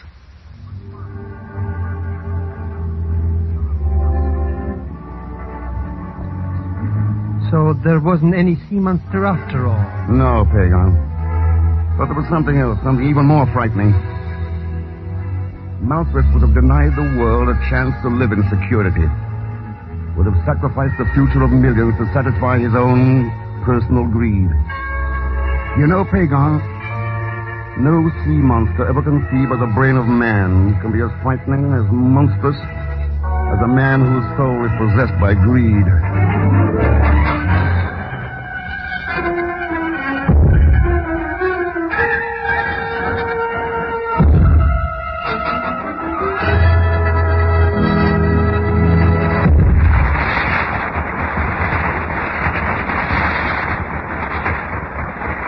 Frigidaire star Herbert Marshall will return in just a moment. Frigidaire's Man Called X is presented each week with the best wishes of your Frigidaire dealer. We invite you to come in and learn about the famous line of Frigidaire electric appliances. Refrigerators, ranges, water heaters, home freezers, the new automatic washer, dryer, ironer, and many other Frigidaire refrigerating and air conditioning products for homes, farms, stores, offices, and factories. Mr. Niles, how does the Frigidaire electric range compare with Frigidaire refrigerator? Lady, it's just as good at making things good to eat as the Frigidaire refrigerator is at keeping things good to eat. It's fast, it's easy to use, it's a beauty. I hope you'll see it soon at your Frigidaire dealers.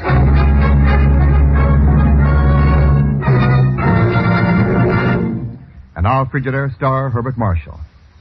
Saturday, September 18th, has been designated as Air Force Day in recognition of the first anniversary of the Air Force as an independent arm. The celebration reminds America that air power is peace power and stresses the importance of air power in this nation's security program. We salute the Air Force. Thanks for being with us. Next week, Dangerous Island, A story of science and murder. As usual, Leon Belasco will be along as Pagon Zelsner. So join us, won't you, when next I return as The Man Called X. Good night.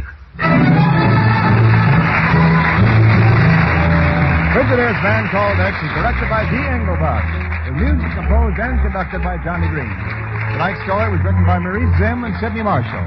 So until next week, same time, same station, this is Wendell Niles speaking for Frigidaire, made only by General Motors. All characters and incidents used on this program are fictitious. Any resemblance to actual persons is CBS to Columbia Broadcasting System.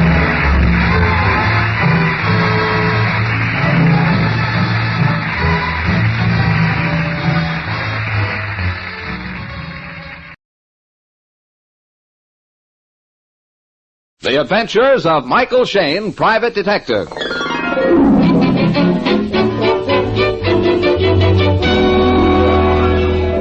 The people who make the new 76 gasoline and Triton Motor Oil, Union Oil Company, present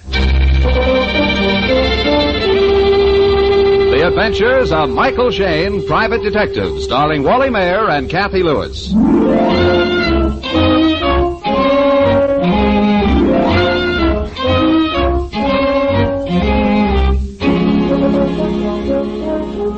A detective as well known as Mike Shayne is in the limelight pretty much of the time.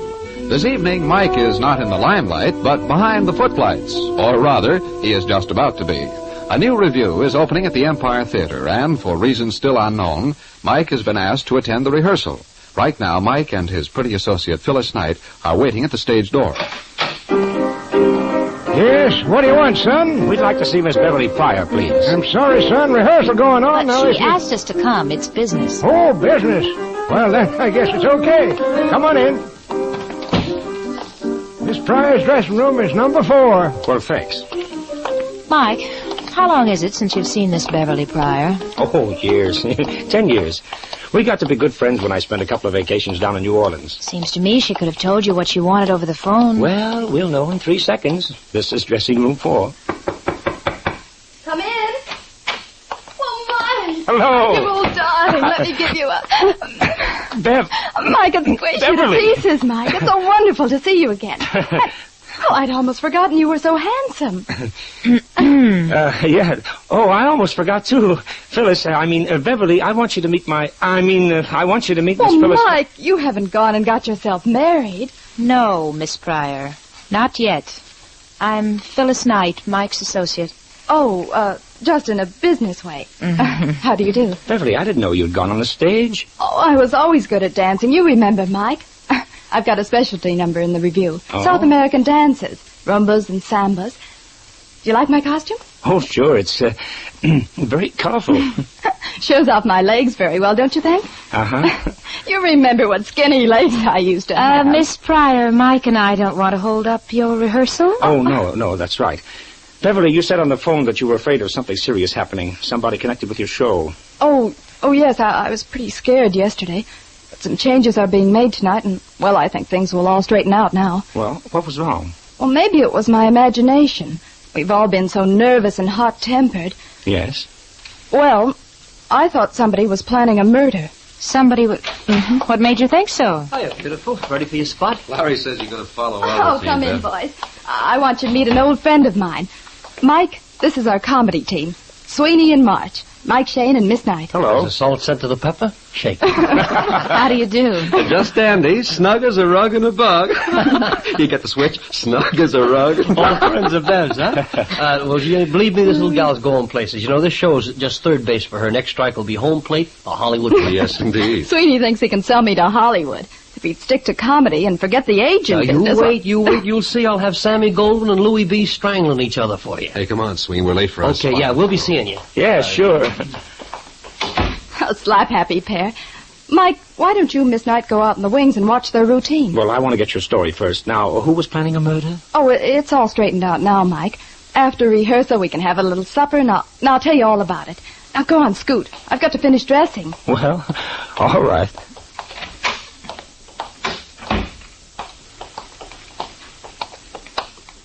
Well, what's the matter, Angel? Haven't you anything to say? Angel. Your vacations in New Orleans must have been very pleasant. Oh. Yes, very pleasant.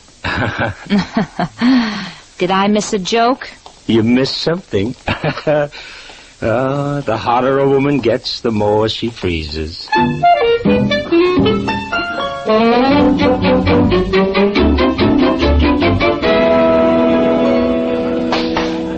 Okay, Sweeney, let's take that railroad spot again. All right, fine. You all set? Let's go. Right. It doesn't really matter, Mr. March. Any train will do, but I must have a ticket for Hollywood. Well, I understand that, Mr. Sweeney, but I can't let you have a ticket unless your trip is essential. What sort of business are you in? Oh, well, I'm president of the 12 Flavors to a Foot Sausage Company. 12 flavors to a foot sausage company, Mr. Sweeney? Yes, you see, we manufacture a sausage that's 12 inches long and contains 12 different kinds of meat. Well, what's the advantage? What's the advantage, Mr. March? Just this.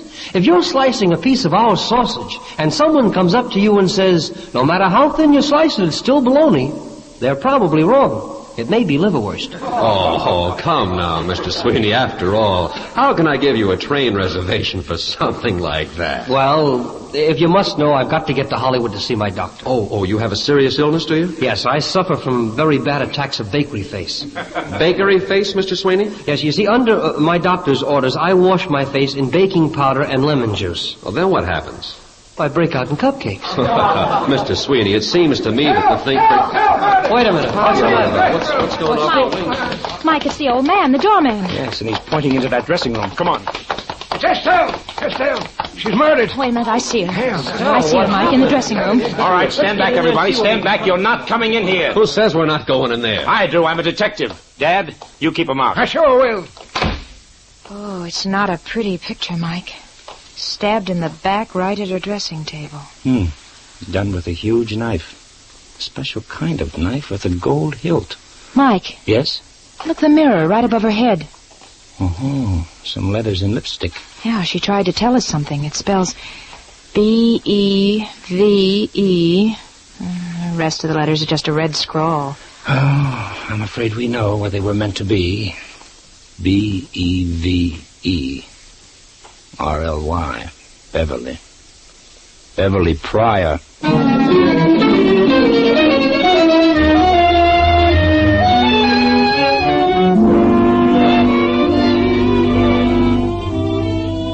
We'll return to the adventures of Michael Shayne in just a moment. Ladies and gentlemen, since we told you last week that post-war gasoline was here, many of you have already tried a tankful of the powerful new 76. But just in case the Minuteman in your locality hasn't been able to supply you with the new 76 gasoline, be patient.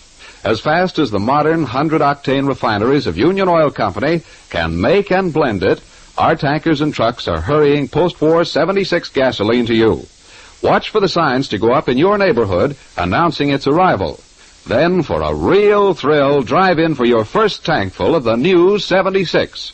Performance of the new 76 gasoline far exceeds pre-war standards. You'll like its lighter, faster, more powerful action. And you'll like the price, too. It sells at regular prices, no increase. So, to make your old car act like new, put in a tankful of the gasoline of the future, the new 76.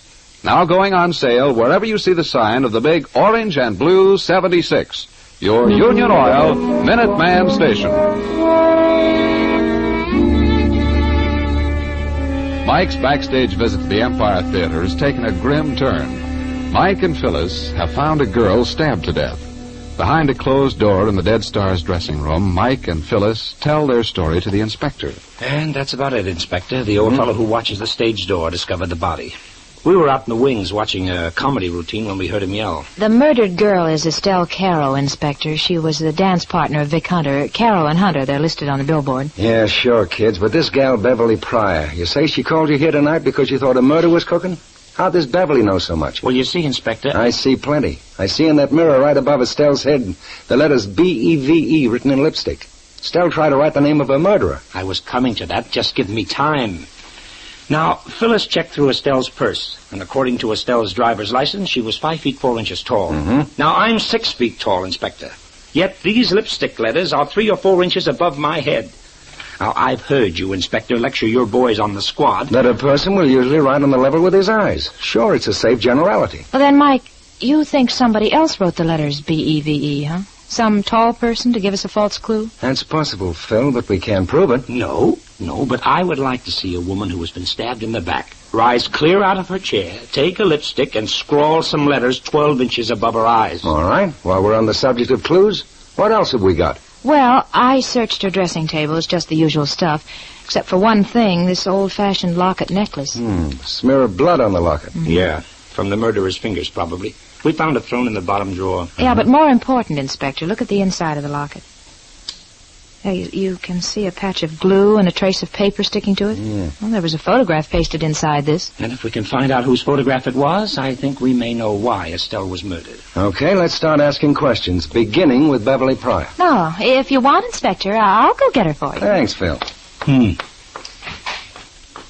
Mike, has Beverly seen the body and this writing on the mirror? No, we kept everybody out of the dressing room. Good. Then I think I'll drape this towel over the mirror. Just as well if Miss Pryor doesn't see her own name on the glass. Or any of the others, for that matter. This is a peculiar-looking knife. Gold-painted hilt. Must be a theatrical prop. Probably. Whoever the killer was, he or she must have stood behind Estelle as she sat at the dressing table. And while they were talking, plunged the knife in. Assuming the killer was supposed to be her friend. Well, sure. There's no signs of a struggle. And no closet for a murderer to spring out of. Maybe this window here seems to open into an alley. No, we checked it, Inspector. It was locked. Miss Pryor, this is the Inspector of Homicide. How do you do, Miss Pryor? If you don't mind, I'd like to ask you a few questions. No, of course not. You want to ask me how I knew there was going to be a murder? Yes. Well, I didn't know. But I saw something during rehearsal last night. Well, that's why I telephoned for you, Mike. And what did you see, Beverly? Well, I was standing in the wings, waiting to do my number. Estelle was out front rehearsing her solo. She was supposed to do pirouettes clear across the stage into the opposite wing. And, well, just as she reached the curtain, I saw a long, thin sword slide out through the curtain. I screamed and, well, Estelle stopped. That's all that saved her life. You didn't see who held the sword? I couldn't. Did anyone else in the cast see who it was? Well, I didn't tell them. I said I screamed because I saw a rat. May I ask why the deception, Miss Pryor? I didn't know who it might be. I wasn't sure. Maybe I just imagined I saw a sword. The stage lighting is so uncertain. Yet you took it seriously enough to ask Mike to come here tonight. Beverly, we want you to examine the knife here in Estelle's back. Oh, it's ghastly. Yes, but do you recognize the knife? Is it a theatrical prop? Yes. It's from Harry's act. Harry? Harry Frazee, the magician. The famous Frazee. Would he have any reason to kill Estelle? I don't know. Okay, let's find out. Let's talk to everybody. Oh, Hey, hold on. Come back here. Yes, sir. Who are you? I'm the doorman, sir. I was just passing. Oh, yes, and you're the man who found the body. Yes, sir. I had a telegram to deliver to Miss Carroll and her partner. I thought they were both in the dressing room. When I opened the door, man alive, there she was. You didn't tell me anything about a telegram? Well, I forgot. Here, I got it in my pocket. Let me see that. Oh, it's addressed to Vic Hunter and Estelle Carroll. Yeah, 2 or 3 telegrams in the last couple of days. And so? Oh, Sergeant. Yes, Inspector? Check with the telegraph office. I want the text of all wires received here in the past week. Right away, sir. Inspector, listen to this. Yeah. Carroll and Hunter have booked you 3 weeks, Club Belvedere, starting next Sunday. Stop. Top deal. Regards, signed McGlynn. May I have that telegram, please? Huh? I'm Vic Hunter. Oh, Estelle's partner. Mr. Hunter, do you know if Estelle had any enemies? No, not real enemies. She had several bad quarrels the last couple of days with March and with Beverly. I heard that, Vic. You know it wasn't Beverly's fault. Estelle was jealous. She knew Beverly was going to steal the show. Don't be silly. Nobody can steal a show from Estelle. Then why did she tell me she'd fix it so I'd never dance again? Okay.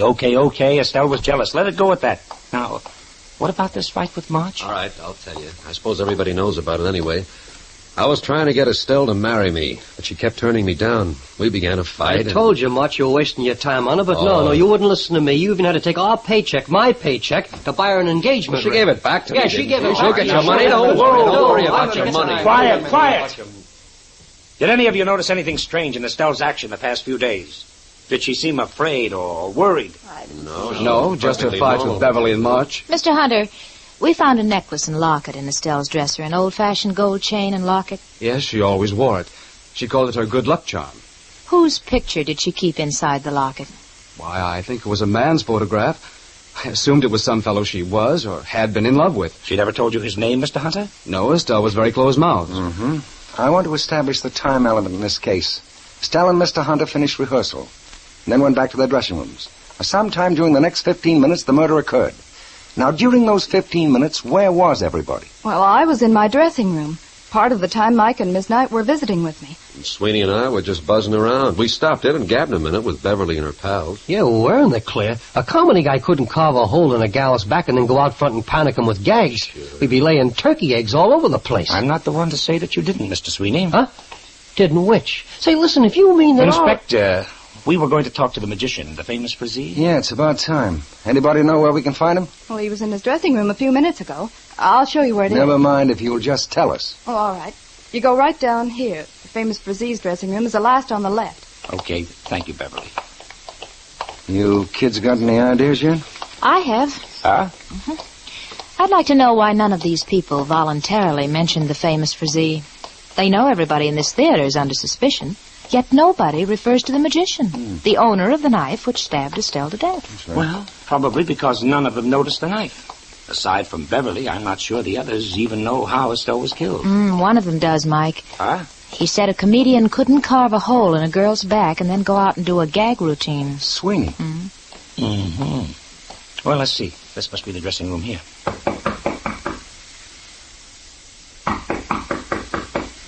No answer.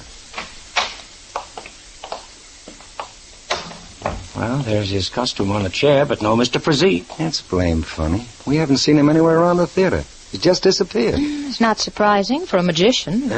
Hey, that window curtain. It's blowing. Yeah, and the window's wide open.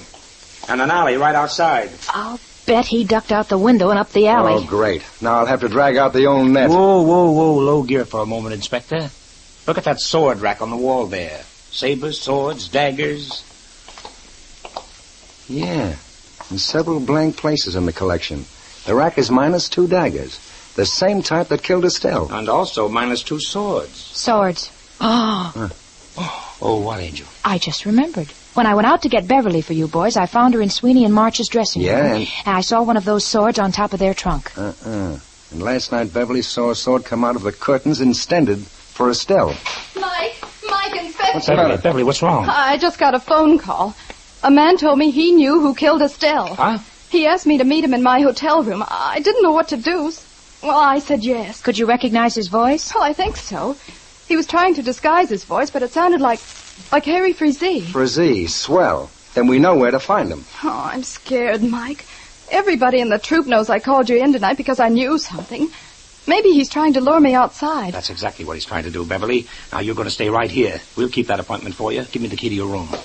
Here it is. It's 905. Frazee is right across the hall, number 906. What time did he say to meet him? At 9:30. And it's 9:10 right now. Okay, Inspector, we've got ourselves a date.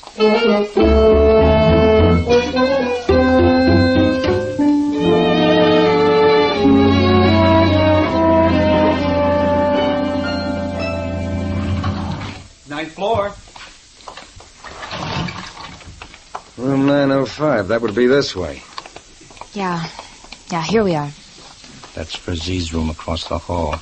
And a light shining over the transom. Okay, let's talk to him in his own room. We may get a chance to see something.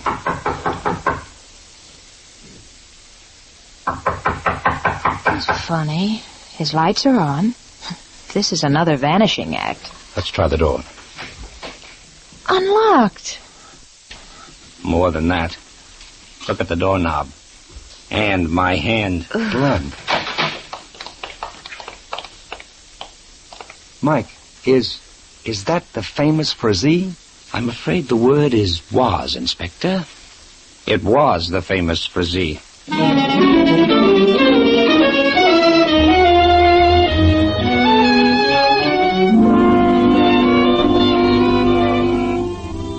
In just a moment, we'll rejoin Mike Shayne in his adventures.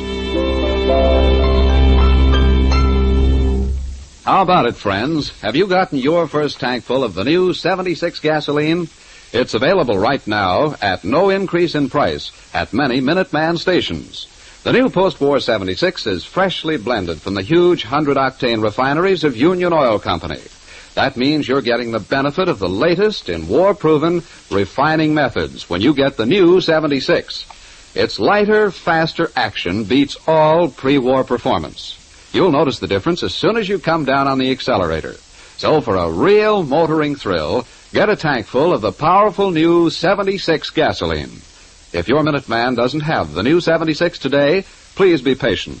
Our tankers and trucks are making deliveries with all possible speed, but some outlying districts of necessity take longer to supply. But whether you're able to buy the new 76 right now, or whether you have to wait a few more days, you'll find it the gasoline you've been waiting for. It's the new 76 gasoline, now going on sale at your Union Oil Minuteman stations.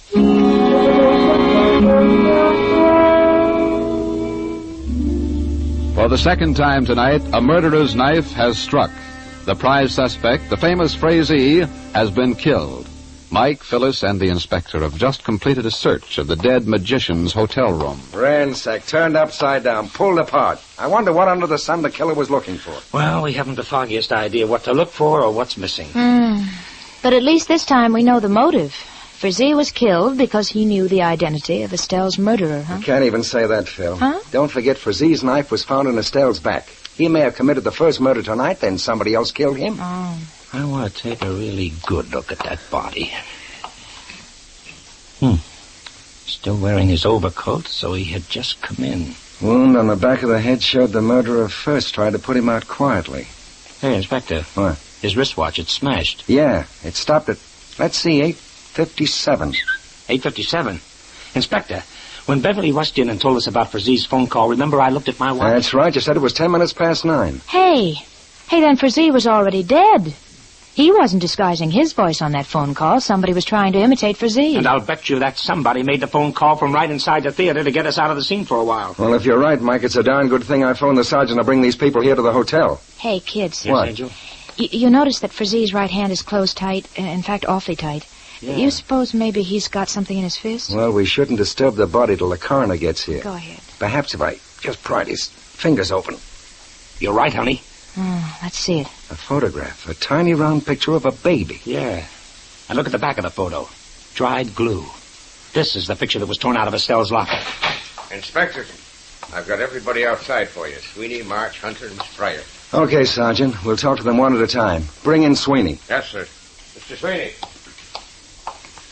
This thing gives me the creeps. When are you guys going to stop finding bodies? Mr. Sweeney, you have one of Frazee's swords in your dressing room. Mind telling us what for? Oh, that. Well, March and I borrowed a couple of them from Frazee. We were cooking up a burlesque on his magic act. We figured we could get some laughs. I see. And now, will you look at this photograph here? Sure. Do you recognize this baby?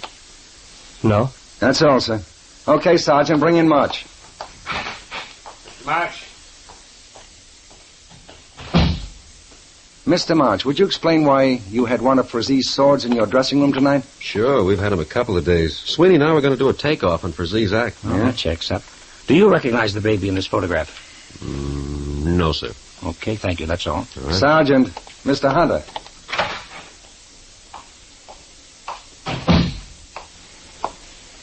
Yes, gentlemen? Oh, Mr. Hunter, we found that photograph which was missing from your partner's locket. You have? Good. Yes. Here, this is it. A baby's picture, and as we recall, Mr. Hunter, you said that there was a man's picture inside. Well, there was the last time I saw it. She must have changed photographs recently. Do you know who this baby might be? Not the slightest idea. Thank you, Mr. Hunter. Will you send in Miss Pryor next? Oh, yes, Inspector. Yes, I will. Excuse me, Inspector. Yes, Sergeant. One of the boys just came from the telegraph office. Here are the copies of all the telegrams sent to the theater. Swell. Then hold Miss Pryor outside till we've read them. Yes, sir. Let's see. The first wire is 4 days ago from Chicago. Regret to inform you your father passed away last night. Stop. Will you attend funeral? Signed Norman L. Tyre, Gang Cop and Tire Attorneys. Oh, the second wire is a duplicate. 2 days later. And the last is dated yesterday. No word from you, so funeral tomorrow. Stop. Have been named administrator your father's estate. Stop. You are again beneficiary because of John Jr. Signed Norman L. Tyre. John Jr. Again beneficiary because of John. Well, maybe I'm crazy, but I say the baby in this picture is John. Wait a minute.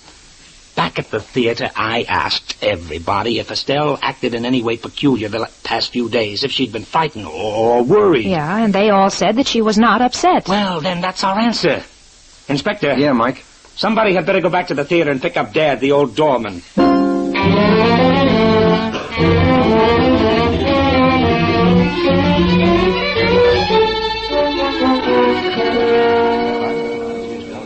Now, Dad, I want you to be very careful. How many telegrams did you receive addressed to Estelle? Why, 3 to Estelle and 1 to the team of Caro and Hunter. Uh-huh.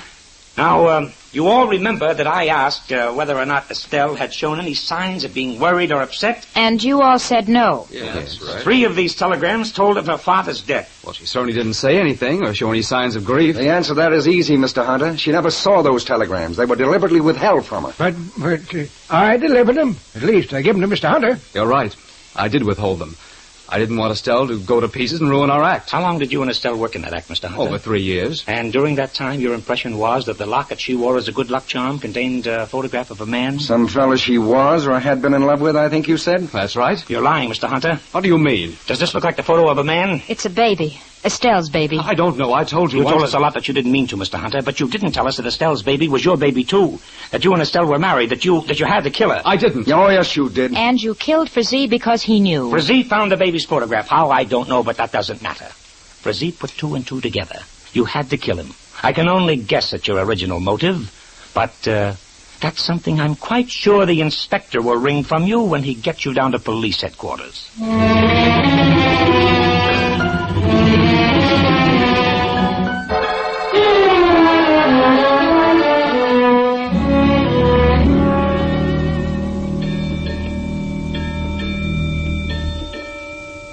And there it is, Angel. I know, Mike, but I still don't see how Hunter could expect to get away with it.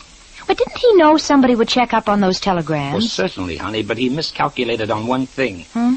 He didn't know a private detective was going to be backstage right after the killing. He didn't have time to plant the telegrams in Estelle's purse or dresser. Well, I don't understand how that would help. Why, sure it would. Then he would have played it differently. Hunter would have admitted the marriage. He would have told us Estelle and he were planning to leave the show because Estelle had come into her father's money. As I see it, the reason he had to kill her was because she was going to divorce him. Oh, that would cut him off from Estelle's inheritance. Yes.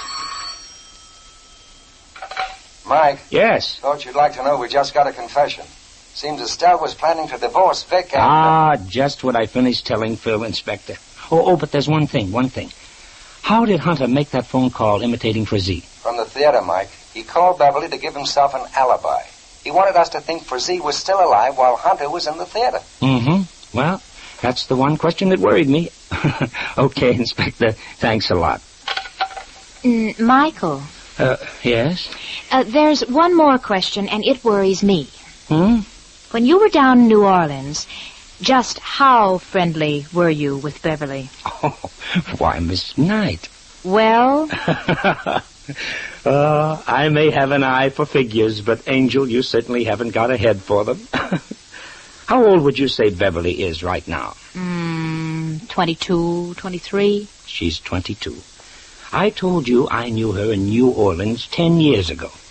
Yes, ma'am, we were the scandal of her grammar school. Mike Shayne, you deliberately led me on. You allowed me... Oh, come here, you big lug.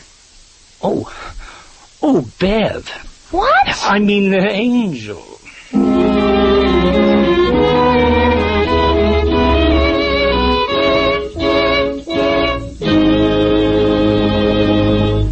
Remember, friends, the new 76 gasoline will give you a driving performance that will make you think of jet propulsion. Watch for the signs to go up in your neighborhood announcing the first shipments at your Union Oil Minuteman stations. Then, for a real thrill, drive in for your first tankful of the powerful new 76 gasoline, freshly blended from the huge 100-octane refineries of Union Oil Company. Now going on sale at your Minuteman stations.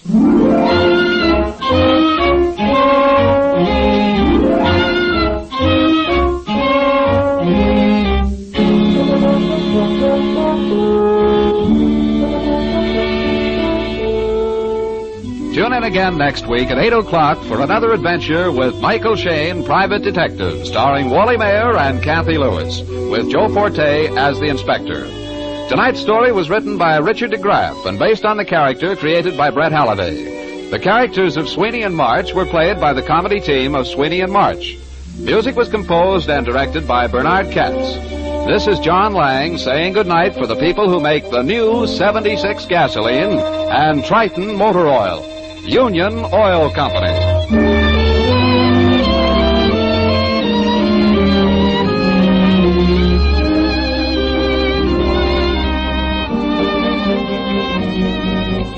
This is the Mutual Donley Broadcasting System.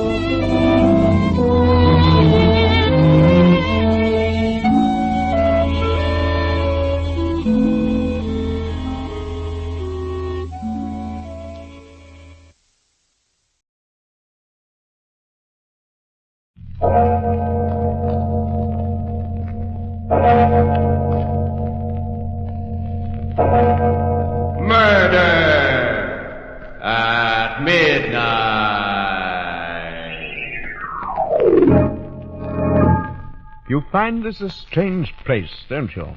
And you're wondering about a lot of things. Who I am, why I brought you here, and what's going to happen to you. Who I am and why you are here are not important, but, yes, I'll be glad to tell you what's going to happen to you. You're going to die. Both of you.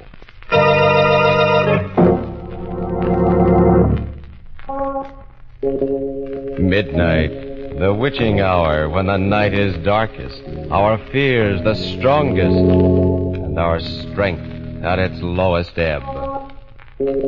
Midnight, when the graves gape open and death strikes. How? You'll learn the answer in just a moment in The Dark Chamber.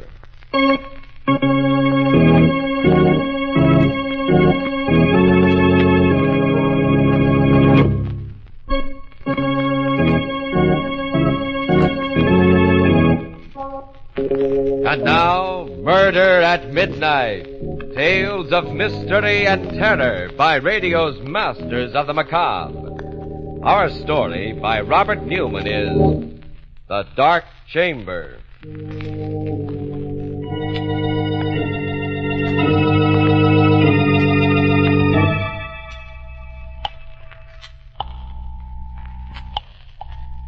Police headquarters. Ryan speaking. Whoa, police. Listen, you've got to help me. You've got to. Just I don't know how you a minute. Hold on there. What's your name? My name's Watson, Joe Watson. I'm a driver for the Ajax Sanitary Hand Laundry, and I've... Address? Where I am, you mean? I don't know. That's part of the trouble. Oh, now look, buddy. Now, wait, listen. I know it sounds crazy, but it's true. Check the laundry. Check the veterans. I'm an ex-GI. They'll tell you I'm straight. Well, I'm in a room someplace. I don't know where it is or how I got here or what I'm here for. I don't even know how long I've been here. It's a big room, but funny. No doors, no windows that I can see. Just a couple of chairs and a table with this phone on it. The walls are gray, rough, like soundproofing, and well, I'm scared. Well, what do you expect us to do? Find out what this is all about and get me out of here. Well, I don't know how... Listen, this isn't a gag, can't you tell? You don't know what it's like just sitting here waiting, not knowing where or why or what's going to happen. Can't you trace this call or something? Well, okay. Hang on. Thank the Lord. I was afraid that... Listen, I hear something. Someone's coming. I better hang up. I'll call you back later if I can.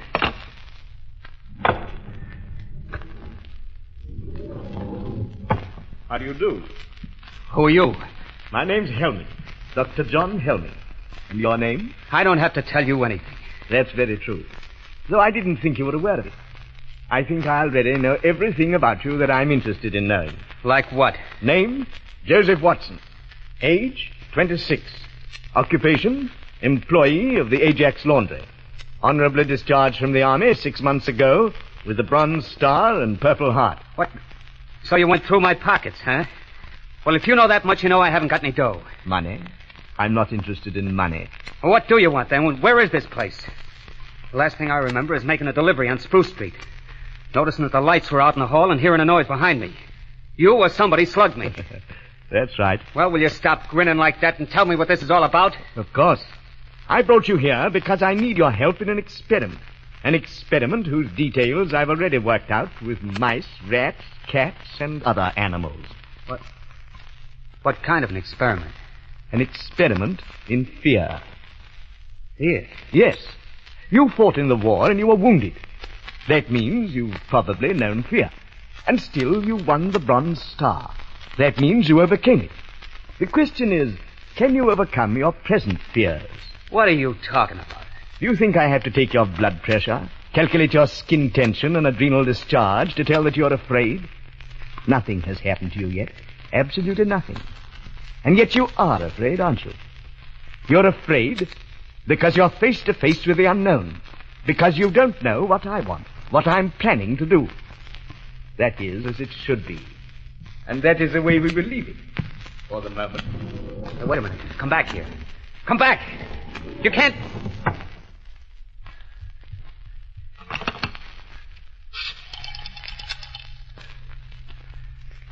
Hello, operator. Get me the police. Hello, police. This is Joe Watson again. Listen, I got a little more dope. I don't know if it'll help, but there was a guy in here just now. Said his name was Helming.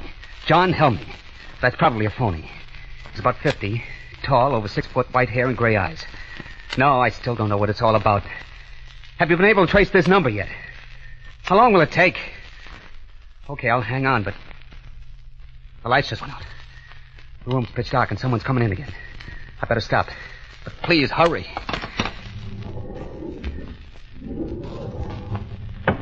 Who's that? Who just came in? Who are you? A girl. Keep away from me. Keep away, do you hear? Keep away. What's the angle now? Angle? Why did you bring me here? Wait a minute. You mean he put the snatch on you, too? When I was on my way home. Chloroform or something. And the next thing I knew... But why are you pretending? You're in on it, too. You must be. It's a trap. It's a trap, all right. But I'm not in on it. I'm in it, along with you. My name's Watson, Joe Watson. I'm Betty Grant. You swear? I swear. What would I lie about it for? I don't know. I don't know anything, but... No, I don't think you're lying. 2 of us now. I wonder why he put you in here, put us together. Who is he? What's he going to do? I don't know. He said something about an experiment in fear, but... Listen, we gotta get out of here. Somehow, some way. He may be listening. Very astute, my dear. Of course I'm listening. But where are you? Right here. I've been here all the time. Who are you? No, Joe, don't. He must want you to go for him. He's probably got a gun. Right again, my dear. Not that I'll need it. This is stage 2 of the experiment. A new stimulus to action has been introduced. Man against the unknown has become man and woman against the unknown. Look, let's get down to brass tacks. Be sensible about this. Certainly, Joe. That's why I won't need my gun. This new stimulus has been negated by an increased sense of responsibility. Responsibility towards the girl. And therefore by increased fear. Why, you... Gun or no gun, if I can get my hands on you... Where are you? Where are you? Outside now. So you can relax. That was the final stimulus in this stage. Injured pride. The discovery that I could read your inmost thoughts. Knew exactly what you were going to do. But you mustn't let that bother you. I already know everything you're going to do. From now on, till the end. Listen, you. Helming! Helming! Stop. Joe. Hold on, baby. Don't let it get you. Must be a way, some way. Do you suppose he's still listening? Hard to say. But I'm going to take a chance. There's one thing he didn't figure on. The telephone. Here? Yeah. If I can find it again in the dark. It was... Oh, here. Here it is. I put through 2 calls already to the police. Told them what was happening and asked them to get me out of here. I had to hang on both times before they could trace the call to get this number. This time I'm going to... Hello. What? Operator. Oh, this isn't the operator. You're on a busy wire. It doesn't matter. Thank heavens I got somebody. I've been trying for about 10 minutes now. Look, get off the line, will you? I've got to get through to the police. It's terribly important. But you've got to help me. You've got to. My name is Ben Missouri, and I'm a prisoner someplace. I don't know where. Oh, what? It's true. A strange house somewhere. A doctor who says his name is Helming. What are you laughing at? What is it, Joe? What is it? I haven't got a clue. Hello? Got a guy named... I'm sorry, Ben. It's no use. What do you mean? We're in the same boat you are. A girl named Betty Grant and myself. Helming's got us locked up, too. Locked up? Yeah. Said he knew everything we were thinking, everything we were going to do. I did get through the police before, but I guess he caught wise. We're talking to each other over an inside line. Yeah, we're through. Don't say that, Joe. Don't even think it. Look, ask him exactly where he is. Just where are you, Ben? Do you know? Hard to say. I was out cold when he brought me here. It's a kind of a hall or passageway. Cement floor, ceiling, stone walls. There doesn't seem to be any door or opening or anything like that. That's what I thought here, too, but there must be one. Or how would he have gotten you in there? Listen, start looking. See if you can find it. Okay. Then if the three of us can get together, we ought to be able to figure something out. Hold on. I'll start pounding on the walls. You see if you hear anything. Go ahead. What's he doing? I'm going to knock on the walls to see if he's anywhere near us. If he is, if he can find a door and we can get together. You hear anything? I'm not sure. Maybe. I'm not sure either. It sounds awful far away, as if... Here, listen. That wall right there. Hello, Ben. Yes. We heard you. You're right next to us. Now you listen and Betty will knock back. Go ahead, Betty. That way you'll be able to tell just which wall it is. Okay. All right. I hear it. I know where it is. Now to find a door. There is one. Hold on. He's got it. He's going to see if there's a door. There must be one. There must be. Ben. Hello. What is it, Joe? I don't know. I thought I heard something, a yell, and then... Joe, look. There is a door there. It's opening and... You. Dr. Helmet. Why, yes. Were you expecting someone else? An experiment in fear. Yes, I think someone else was expected. And still is. But not for a little while yet. Not until the clock strikes 12 for... Murder at midnight.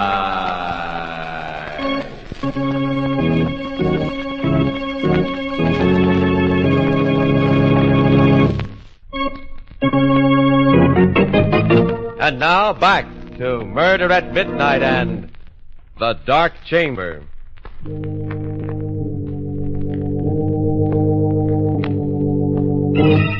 It's just a moment later now.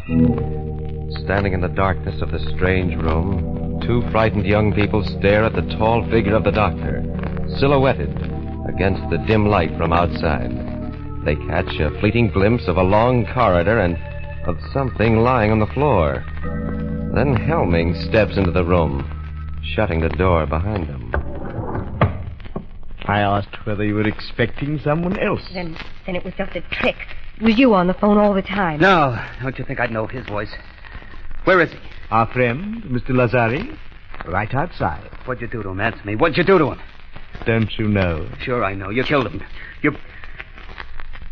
Did you kill him? Quite a state you've gotten yourself into. Why? Is it because you finally tried to do something about your predicament and failed? Because getting together with Lazari would have been a kind of victory, indicating there was a chance of escaping? Or is it because you weren't sure whether I would kill or not? And because you still don't know? You're mad. Really mad. I wasn't sure before, but I am now. You're just not normal. Really? And just what does being normal mean? Doesn't it depend on geography, other factors? In Nazi Germany under Hitler, wasn't it the norm to hate, despise democracy, believe in violence, lies, and murder? It sure was. But this isn't Germany. True. And also true that by American standards, you are normal and I am not. And it's because you are normal, with normal reactions and inhibitions, that I brought you here for study. But you will be interested to know you have not done, nor will do, one thing that I did not foresee. Every move you made, every emotion you felt, was charted, outlined, and... What's that? That, I think, is probably the police. Police? Yes. I know that you're very anxious to talk to them, and, well, I'll see that you get a chance to soon.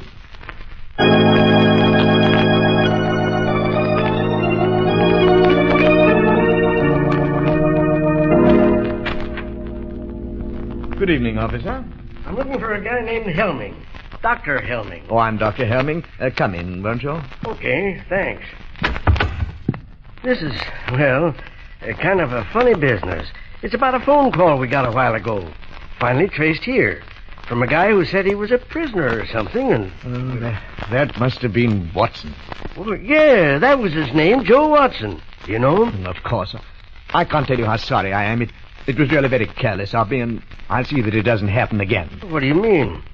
Well, if you did any investigating, which I'm sure you did, then you know that I don't run a sanitarium exactly, but I do take a few patients, mental cases, for treatment. Oh, so that's it. A nut, huh? Oh, I wish you wouldn't say that. The war years have been a great strain on all of us. And there were those who just couldn't take it. Watson, for instance, and my other patient, Betty Grant. Two of them, huh? What's their trouble? Well, Watson's case is particularly interesting. A 4F who wasn't able to enlist. He developed a sense of guilt which became too much for him, turned into a persecution mania. Thinks that everyone is down on him, huh? Well, not everyone exactly. His present fantasy is that he's an ex-GI, and that I'm keeping him prisoner. You see, since he wasn't able to fight in the war, he's cast me in the role of the enemy, and he's fighting against me. Any hope for him? Definitely. Miss Grant's problems, however, are more complex. But the interesting thing is that when she's with him, she takes over his delusion and shares it with him. Sure sounds plenty tough. Well, I guess I'll run along. I'm sorry I bothered you. Well, don't you want to see them, First Officer, and talk to them? Oh, there's no need of that, Doctor. We get calls from cranks every day. We always investigate, of course. But I insist. After all, you only have my word for it. However, there is just one thing I'd like to caution you about. I know. You want me to play along with them. Right. Oh, don't worry. I'll humor them. Splendid. Right in here. Oh, quite a room. Air-conditioned. Much better than having windows with bars on them. Joe, look. It is a cop. And that means that... And you did get my message. Sure, Joe. Took a little time to trace the call, but everything is okay now. Oh, thank heaven. Such a screwy story. I was afraid that... Wait a minute. Why is he standing there like that? Why haven't you got the bracelets on him? Dr. Helming? Oh, no need for any rough stuff. He said he'd come along quietly. What? But you're lying. I don't know why, but there's something wrong here. You think we made the whole thing up, that we're crazy. Oh, now. It's true. He told you we were, and you believed him. Good Lord, haven't you got eyes in your head? Would two of us be crazy in just the same way? Well, of course not, and I'm telling you... Stop it, will you? Stop talking like that. If I could only prove it to you somehow, show you. I know. Lazari. Joe. Murder. That'll open your eyes. Somewhere in that wall there, a door. Make him open it. Show you what's behind it. I think maybe I'd better be going, Doc. But there is a door, officer. Just a second, and I'll open it for you. Here we are. Joe, the body, it's gone. These doctors, they're always hiding the bodies. If it turns up again later, give us another ring. Hey, can I go out this way, Doc? Down to the end of the corridor, then to your right. I'm sorry I gave you all this trouble. Well, perfectly all right, and thank you for being so understanding. Goodbye. So long. Well, children? Don't look that way, Joe, don't. I know what you're thinking, and it's not true. We're not crazy. There was a body there. Of course. You hid it when you went out to let the cop in. And the telephone, you left that there purposely. You wanted me to use it to get the police here. Obviously. I told you that this was to be an experiment in fear. What I didn't tell you was that, in a sense, I was one of the subjects, too. It was important for me to learn how I would function under pressure. And speaking objectively, I think I did rather well, don't you? But why? Why are you doing all this? What are you after? Well, there's no reason why I shouldn't tell you. If anyone truly understands the nature of fear, is able accurately to forecast the actions and reactions of an individual, then he can use fear as a weapon. For society will react as the individual reacts. You see, society doesn't want to believe that anything can menace it. Doesn't want to take action to protect itself, any more than the individual does. This was something that Hitler and Mussolini understood intuitively. I understand it scientifically. They failed, but I shall succeed. You mean that you... I'm afraid that's all I have time for. As far as you two are concerned, the experiment is finished. Completely finished. I have a few arrangements to take care of, and then, well, Make the most of these last few minutes, or they will be your last.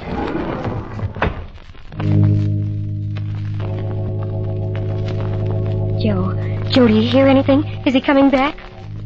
Not yet. He's going to kill us, isn't he? Just the way he killed Lazari. He's going to try to. Why are you sitting there like that, looking at me? I guess because it's the first chance I've had to look at you. How do you mean? Well, when he first put you in here, it was all dark. And so many things happened after that. It's funny. What is? The things that you can tell about a person even in the dark. I kind of thought you were little.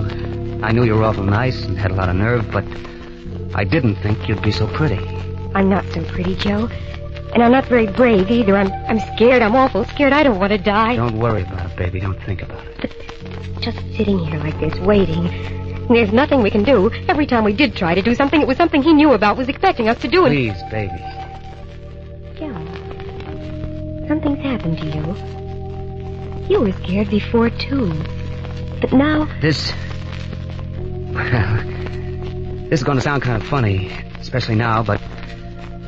Well, do you have anyone special? A fella, I mean, that... Why, no, Joe. At least, not exactly. Well, that's swell. I mean, well, gee, it's a shame we never met before. If we had, we wouldn't be here now. I mean, well, we probably would have been out together someplace and... Say, what time do you get through work usually? About 6. The store closes at 5:30, but... Me too. I could have picked you up about 6 and Joe, then... you still haven't told me what you're going to do. What's the difference? Just as long as somebody does something. But, Joe, I hear something. He's coming. Yeah, okay, get up. Open that corner of the room so we see you as soon as he opens the door. But what about you? What? I'll be waiting over here, behind the door. But, Joe... I know I haven't got much of a chance, but well, wish me luck. Joe, no, please, you... All right, my young friends. Time.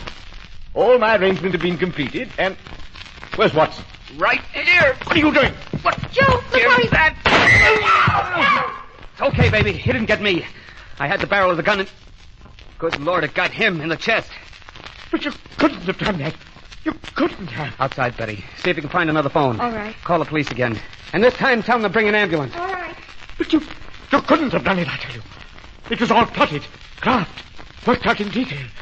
I knew just what you were going to do, how you would react. By this time, you ought to be in a state of complete frustration, resigned, ready to die. Why did you do it? Why? I don't know. Now just take it easy and... But I've got to know. You've got to tell me. Was it because of the girl? Out of desperation? Because you knew you were to die anyway? I tell you, I don't know. I just know that... Well, a guy will take just so much pushing around. Lying there, Dr. Helming stares uncomprehendingly at the young man who bends over him. Then suddenly, a look of fear comes over his face. And even as he tries to draw away, his eyes glaze. And he, too, passes into a dark chamber. A haunted room which has no exit. As the clock strikes 12 for... Murder at midnight.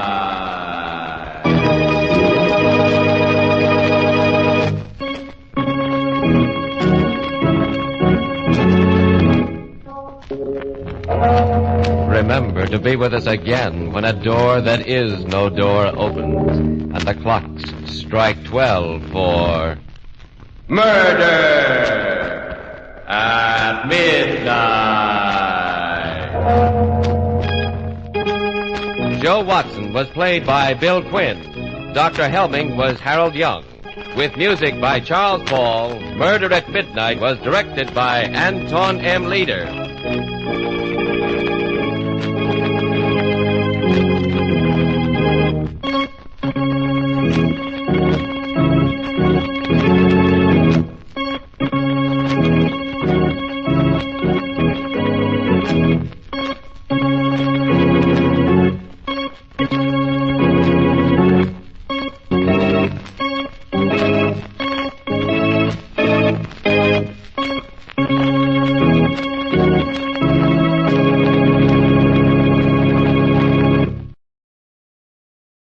This program is copyrighted material of RadioVault.com. Ladies and gentlemen, the American Broadcasting Company brings to its entire network one of radio's most unusual programs. Pat Novak, For Hire.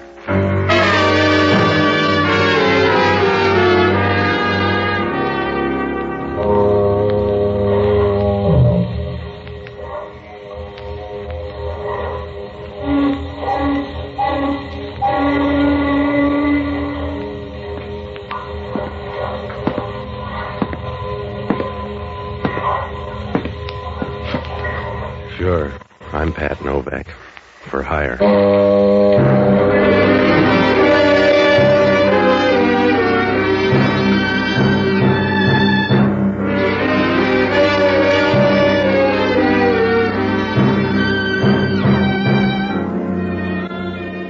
That's what the sign out in front of my office says.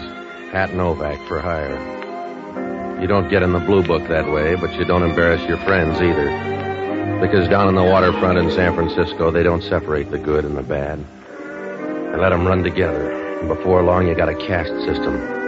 You're either alive or dead. If you're on top, you keep fading the crowd and trying for sevens until you lose the dice. It's about the only way to play it, unless you like worms. I rent boats and do anything else that'll put a fast handle on a buck, but it doesn't always work out because down here, all your luck is junior grade and trouble is trumps. I found that out Tuesday night. It was the first time I ever saw Reuben Calloway, and the last time, too, if you like to keep a tidy record. It was about 7 o'clock, and I'd just started back across the bay from Sausalito.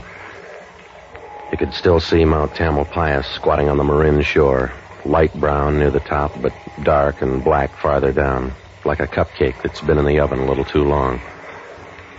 A low fog was beginning to squeeze in on the far side, so I kicked in the searchlight, and that's when I picked him up. He was struggling feebly with his face near the water, and he was almost bald, so that when the light hit him, he looked like a cantaloupe that somebody got tired of. I pulled alongside and started to haul him aboard. He brought most of the bay with him. Help me. Please help me. Yeah, well, wait till I get a hold of you, will you? Come on. There. Sit down. No, here. Lean against the gunnel. Yeah, thanks. Is the water red, or you've been shot a little? Do you have to know everything? No, it's your load. Carry it, mister. Yeah. Move your feet. I gotta get us ashore. If you like it, go ahead. But don't hurry for me. Well, if you feel that way about it, pick another spot to die in. Go back in the bay where you'll have company. You've got to help me. I want you to get in touch with a girl named Alma Biggs. Yeah? You'll find her at the Empire Club, out on Geary Street. My name's Reuben Calloway. Tell her about me. She'll pay you for it. What'd she do, collect bodies? Just give her this key. It's for a locker down in the bus station. Now, look, Pop, you don't know me. Suppose I use the key. You can't spend it. You better take the money. All right. Just see Alma and tell her it didn't work out. It didn't work out for me at all. I guess that's right, huh? On the big things, you're 100%. I don't need a check. Oh. Here, set up. I told you I don't want you dying in here. Stop beefing, fella. You don't have all the bad luck.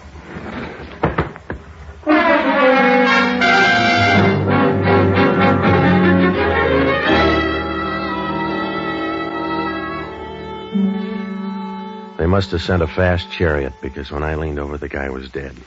And he was working hard at it, too. He was a skinny little guy, all bent up and twisted in the bottom of the boat like an old paper clip. It wouldn't do any good to straighten him out, because he wasn't going to sleep easy. His eyes were open and rolling around at the sky as if he was on the make for a star. And the skin hung loose around his face so that when you touched it, it felt like an empty baked potato.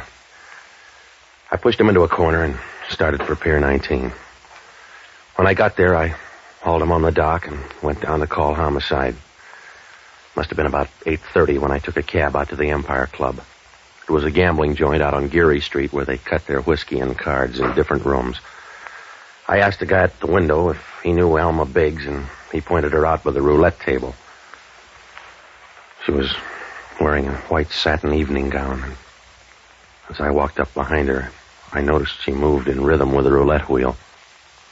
It was interesting. If it had been a merry-go-round, they'd have pinched her. I squeezed in next to her at the table, and I was thinking of trying it again when she started to talk. It's a tight fit. Are you sure you like it? I'm not going to stay long. That's what Rudolph Hess said. Make your bets, ladies and gentlemen. Gamblers, make your bets. Stake me, Alma. I can't afford you, darling. Well, go broke for Reuben Calloway, then. 4 on the red.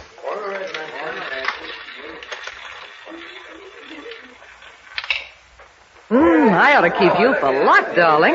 Will you comb your hair? I'll take the chips. They'd look bad on Calloway. Oh. It's too crowded here. Let's find a closet. All right. Did he look pretty? For a fish, he was all right. How are you? Pat Novak. I picked him up in the bay. He said to look you up until you didn't work out. That would please Turk. Yeah? Who's Turk? The reason it didn't work out. Is that all, Mr. Novak?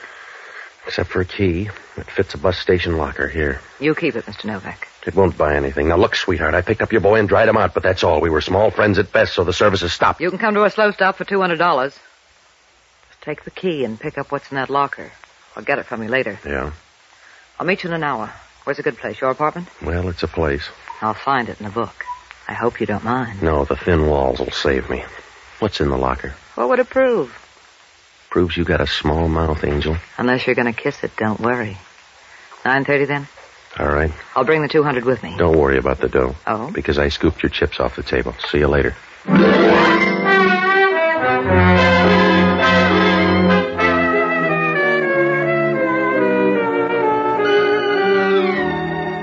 She stood there watching me as I walked over to the cashier's window.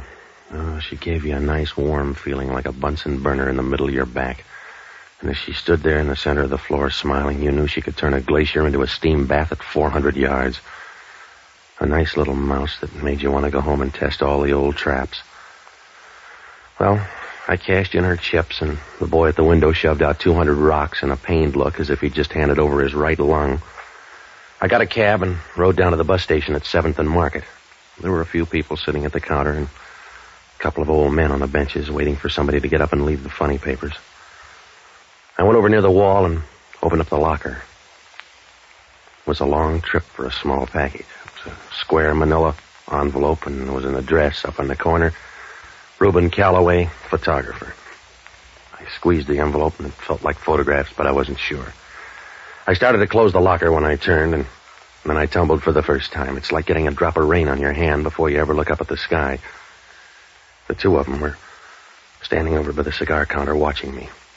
A guy with a heavy overcoat and a little small guy about the size of a hangnail. It wouldn't do any good to sit down because I knew they'd stay until somebody condemned the building, so I walked past them out onto the street. There was a cab standing right in front. Cab, mister? Yeah.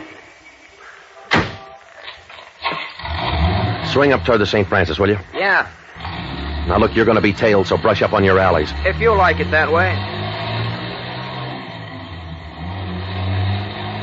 Hey, you were supposed to take a left there on Mission. I got a license. Where's yours? I told you to double back over Market. Look, get out and walk if you don't like it. I've been bought, mister. Oh, my two friends. That's right. You should have come first. I ought to part your hair. You got more chance with them. Here we are. Where you going? You like alleys, that's what you're gonna get. Yeah. Take it easy, fella. You're not going anywhere. You were nice while you lasted. Take it easy. You better walk up a wall. They'll block the alley. See?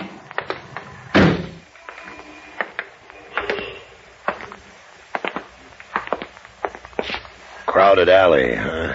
Yeah. Give me the envelope so we can all get out. Can Junior help you? Give me the envelope.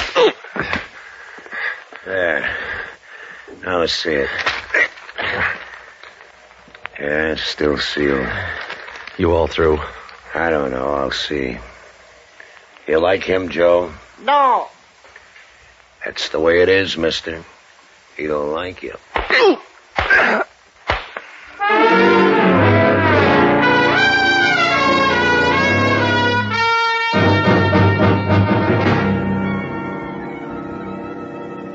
I slid down like an old sock on a bony leg.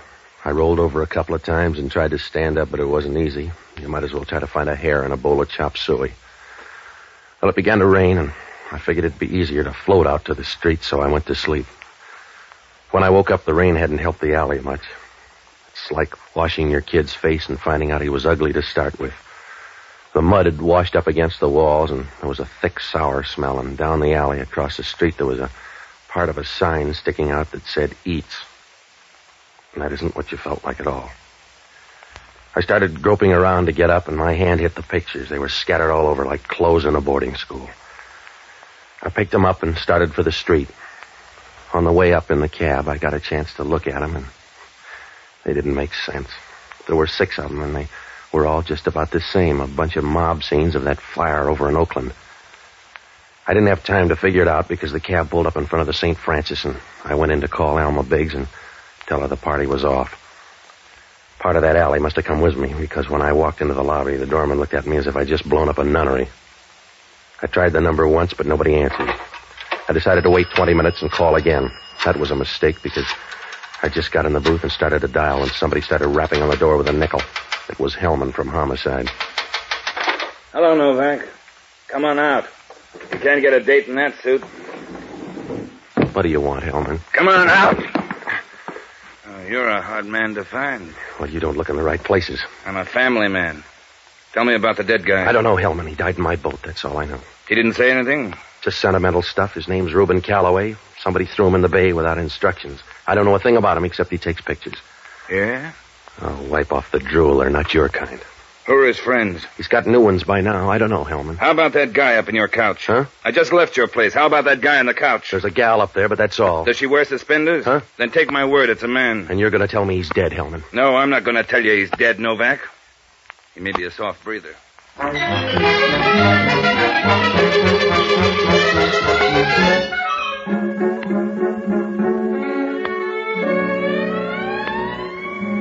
When Hellman mentioned the stiff up at my place, I knew we were going to be in low gear the rest of the night because Hellman isn't an easy guy.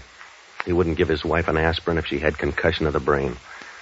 He took me out the side door and we rode up to my apartment. The dead guy was lying on the couch with his arms across his chest as if he wanted somebody to give him a lily or a way out of this. The lamp was shining down in his face and the light was distorted, but when you stood over him, you could see his face was the color of pressed seaweed. If he had anything to be happy about, you couldn't tell, because his mouth was open and hung over to one side like a loose change purse filled with old teeth. His clothes were rumpled and his shirt was open at his neck. You could see a chain around his neck and a silver medal in the dull light against his chest. It looked out of place and made you feel funny, like seeing a picture of a Madonna in a bowling alley. I watched him while Hellman made noise. He still looks like a man. Yeah? Who is he? George Leggett. What does that prove? Who his mother was. We're checking for a record. The gun, too. What gun? One was lying here on the floor. I want to know if it's the same gun that killed Reuben Calloway. Well, you'll need some prints. Anybody can buy a handkerchief. Where were you tonight? In an alley down near Mission Street. Do you like it down there? It's all right. You'd like it. I got shoved in and pushed around for these pictures. They don't look like the right kind of pictures. Well, I can't explain that, Hellman. Maybe they took the good ones. How do you fit in? Calloway gave me a key to a locker down in the bus station. It was for a girl named Alma Biggs. And the girl sent you down? That's right, with $200 running money. If you want to know about Calloway, look up a guy named Turk. Turk what? I don't know, Hellman. Maybe he's only got one name. Maybe the other was Stinker. You got a police file. Look him up. The girl mentioned him. That's all I know. We'll look him up. But I'm not going to forget you. One guy's dead on Pier 19. Another up here in your apartment. You're mixed up, Novak. There's a connection. I'll shop around till I strike it. You couldn't strike oil in a filling station. You got a double murder. Shop for a pair of people. I'll shop far enough to get you, big shot. Far enough to see you fry. Well, you got the lard for it, Hellman. If you keep your mouth shut now, you can hold in the blood. Oh, Hellman talking. Yeah? Where'd you find out? That'd make it easier. You sure the same gun killed them both? Yeah. Yeah, I'll be in. Well? Huh? Oh. Wrong number, Novak.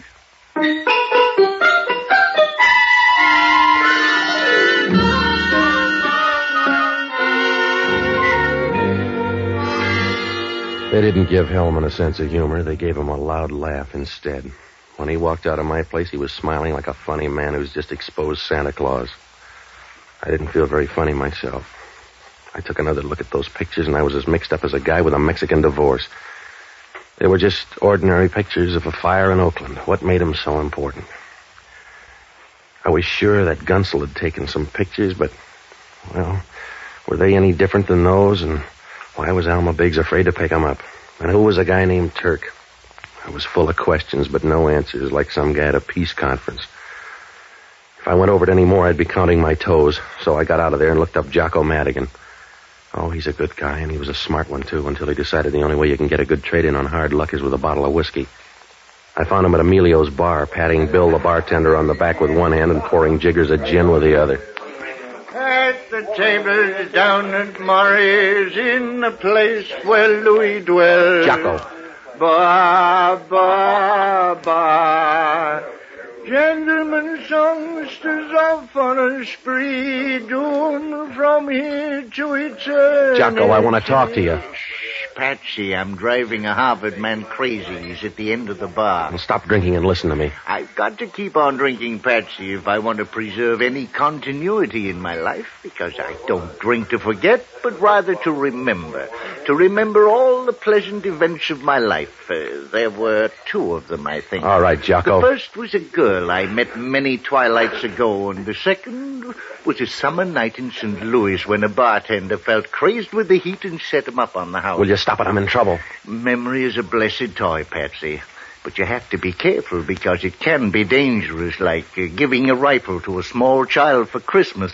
It's true he can get some temporary pleasure out of it by shooting various neighbors, but sooner or later he's going to kill the only rich relative in the family. Jocko, I'm tired. And memory is the same way. So you're entitled to collect the few good ones you have. You're allowed to straighten them out and put them in order. After all, an old pool ball gets racked now and then. You all through? Yes. I've run out of memories. Hellman thinks I killed 2 guys 10 miles apart. Wasn't it difficult? The same murder gun. The whole thing is tied up with some pictures. In color? A guy by the name of Reuben Calloway died in my boat. He gave me a key to a locker downtown. The pictures were there. Is that one of them? Yeah, take a look.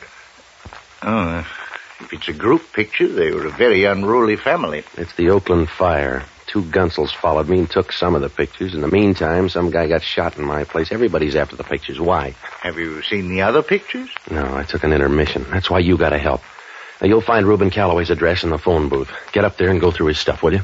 It doesn't sound legal. Neither's a bum murder rap. Get up there and go through his pictures. Try to find anything that'll fit in with his set. Where are you going, besides jail? I gotta find a gal named Alma Biggs. Oh, you'll have trouble with a name like that. She's probably changed it. The locker key was tabbed for her, but she hired me to run her errands. Is she pretty? Yes, if you like a fast track. Now get up there, Jocko. Why can't I see her? Will you stop it, Jocko? Just get up there. Forget about her. She'd scare you to death. Yes.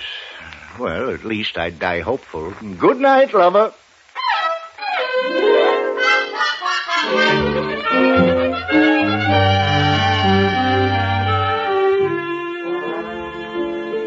Well, finding Alma Biggs was quite a job. I knew she was around, but I couldn't get to her. It was like trying to get a peanut shell out of a back tooth. I called the Empire Club, but they didn't know anything about her. I went through all the phone books and the city directories, and I didn't get anything but a sore thumb. And I didn't do any better with the hotels. I sat in Lupo's and called them all one by one, and by 1 o'clock I knew more desk clerks than a vice squad cop, but no Alma Biggs. Finally, I went out to the Empire Club and started talking to the cabbies. About 15 minutes later, one pulled up and remembered taking a girl in a satin evening gown up to an apartment on the hill. I called Hellman and rode up there to check the names. Alma Biggs had an apartment on the 2nd floor. I knocked on the door and she didn't answer, so I tried it. The lights were out, so I closed the door and groped over to the desk. I should have noticed the draperies as I passed because they were full of people. Wait a minute. All right, now. Wait a minute, Mr. Novak. Stop breaking things. Someday you may want to mend me. Do you always sleep in the curtains? Do you always talk this long in the dark? Turn on the light. Yeah. I wanted to see who you were. George Leggett, maybe. Oh? Do you know him? We're roommates. He died on my couch tonight. Anything serious or just humdrum death? He's satisfied. What do you know about him? Oh, I never heard anybody say a bad thing about him. Of course, I never heard anybody mention him. Now, look, Angel, it's late. Who's George Leggett? Why do you care? Because homicide cares. They got Calloway and Leggett back to back, and they want my skin. It's a nice skin, darling. Where are the pictures? Unless you're a social worker, you're not going to like them here. Let me see.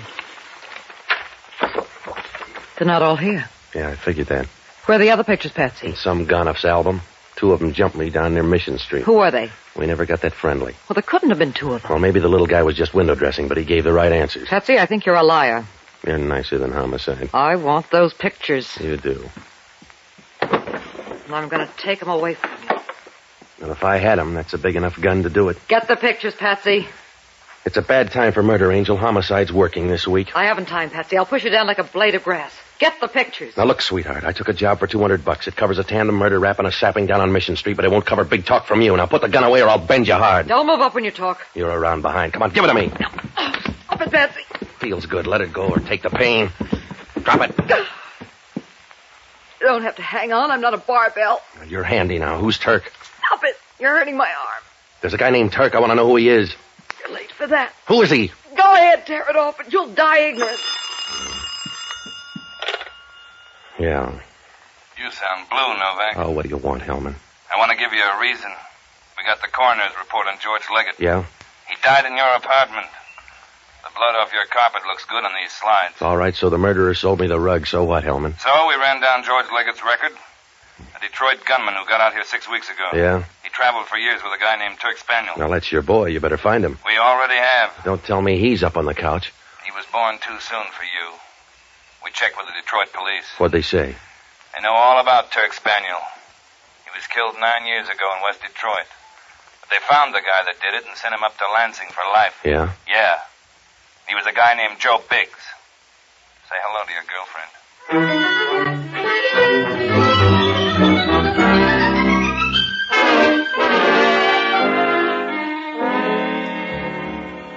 Well, I didn't talk to the girl because I knew she'd close up faster than a Dublin meat market on Friday. I left her and went down to the Chronicle morgue to find out what I could about Turk Spaniel. Hellman had covered it. Spaniel talked too much, and Joe Biggs killed him and left him growing out of a ditch like an old weed. I didn't know where to turn now. With Turk gone, who was after those pictures besides Alma Biggs, and what did they prove? I knew the answer was there, probably in plain sight like a blimp on a football field, but I couldn't get near it. It was past 2 when I got back to my apartment, and the phone was screaming for help. Yeah. Hello, Patsy. This is Jocko. What'd you find out? That Calloway was quite a photographer. Yeah? You should see some of the pictures. Ooh, I'm in love with it. All right, Jocko. Did you find anything? There's a check for $1,000 from Alma Biggs. Yeah, what else? Some more pictures of the Oakland fire. One of them looks good. Yeah? It's just like the rest, except in the background something is circled with a red pencil. That'll do it, Jocko. And there's a clipping here with another picture. I can't tell, but I think they match. What's it say? Well, it's all about... Jocko, what's the matter? Are you all right, Jocko?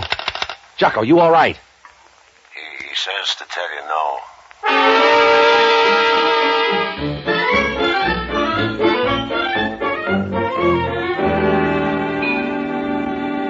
After Jocko's call, I grabbed a cab and rode up to Calloway's apartment. When I got there, Jocko was sitting in the middle of the floor as sad as a steer on a sheep ranch. He hadn't seen who hit him, and the picture was gone, so was the clipping. I asked him if there were any negatives around. He said no. That meant that somebody was still on the prowl for those negatives. So I called Hellman and briefed him. He said he'd meet us at Reuben Calloway's studio in 10 minutes. When we got there, it was dark, but I sensed Hellman in the back room. Turned out to be a couple of pans of acid, but Hellman was there going over the negatives. All this guy did was take pictures. Let me take a look, will you, Hellman? Can you spot the right one here, Jocko? Hold them up to the light. All right. Here are the fire pictures. How about this one? No, I had that one. Yeah, that's it. And this fellow back here is the one that was circled. Hold it up so I can see. Hello, Turk. You waited too long. Give me the picture, mister. All that gun will do is make noise, Spaniel. It won't make enough to keep a secret. Just hand me the picture. Somebody knows you're alive now. The picture's for laughs. It's your word against mine, and I'll be so far away I can't hear the argument. Let's have it. Don't give it to him, Novak. Yeah, I'll give it to him. You take it away, Hellman. Thanks, Novak. That alley taught you manners. Just stand over there. I want to remember the way you looked. Don't worry. I'll tell you about them, Turk. Huh? If you keep backing into this gun, it's going to show around your breastbone. The guns are getting cheap. You better drop yours, Spaniel. Over there. You look the same, Turk, or almost the same. You got this all wrong, Alma. Joe doesn't look the same. 9 years in the cooler and you lose your personality. Please, Alma, don't do anything crazy. After 9 years, you lose almost everything. Joe's lost everything but me. Down on the floor, Spaniel. I want you on your knees. Please. Alma, you got it wrong. I got it all right, Turk. Because Joe wouldn't lie to me. When he said he didn't kill you, I knew you were alive. Please, Alma. Down on the floor beside the table. Go easy, baby. You got a copper here. I can't hurt him, Novak. Turk Spaniel's legally dead. All you can do to a dead man is kick up the dust. Please. Alma, you're not seeing this right. I'm going to have a better chance than you. You couldn't see, Spaniel. You couldn't see your way back to help Joe out. You look good on your knees. Over by the table. Leave that acid alone, sweetheart. I'm going to help him see. With a whole panful of it. I'm going to help you see, Spaniel. Please. Please, Alma, you wouldn't do that? You got the short end of the bet.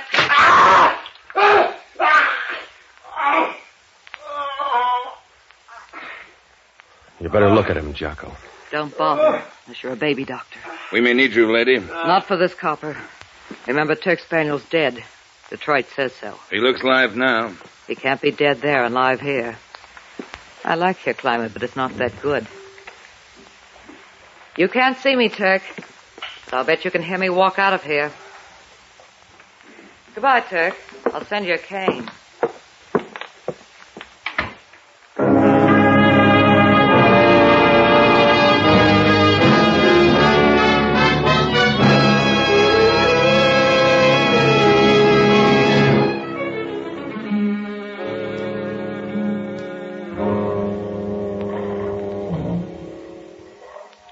Well, Hellman managed to get most of the story out of Turk Spaniel.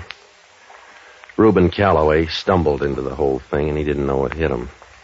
He went over to Oakland to take some pictures of the fire, and he got a picture of Spaniel in the crowd. Spaniel saw him and trailed him over to this side. He had to get the pictures because back in Detroit, he'd framed Joe Biggs with a riddled-up body and skipped out of the country. He'd been away until a few weeks ago, and now he was waiting for a boat out of San Francisco, so he had to stay dead. He sent George Leggett after the pictures, but Leggett figured it was a good way to double-cross him and stay in the clear, so he tipped off Alma Biggs, who'd come out here on a lead a few weeks before. Turk finally tumbled. With a local gunsel, he killed Calloway and left Leggett in my apartment where he trailed him. It almost worked out, but he didn't get to that shop in time. Well, Hellman asked only one question. When I first met her, did I know that Alma Biggs was that hard? No. In that satin evening gown, I didn't think so.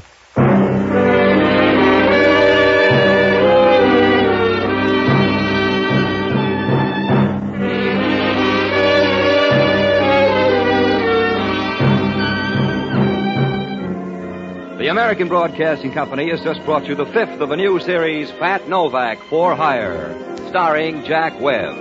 Pat Novak is produced and directed by William P. Rousseau. Jocko Madigan is played by Tudor Owen. Inspector Hellman is played by Raymond Burr. Music was composed and conducted by Basil Etlin. In our cast were Yvonne Patey, Charles McGraw, Herb Butterfield, and Herb Ellis. This program is being released to our servicemen and women overseas through the worldwide facilities of the Armed Forces Radio Service. Be with us again next week when over most of these same ABC stations we will bring you Pat Novak for Hire. This program came to you from Hollywood.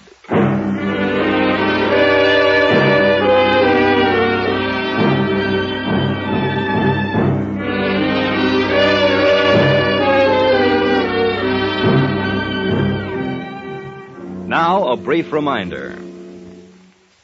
There is no mystery to this statement. Wherever they serve, at home or abroad, the men who wear the uniform of the United States are men of whom we can be proud. Army, Navy, Air Force, Marines, Coast Guard. All of them serve our country and us with pride and honor. ABC, the American.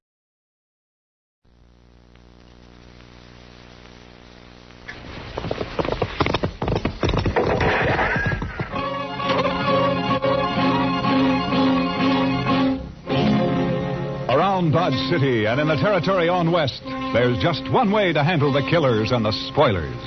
And that's with a U.S. Marshal and a smell of gun smoke.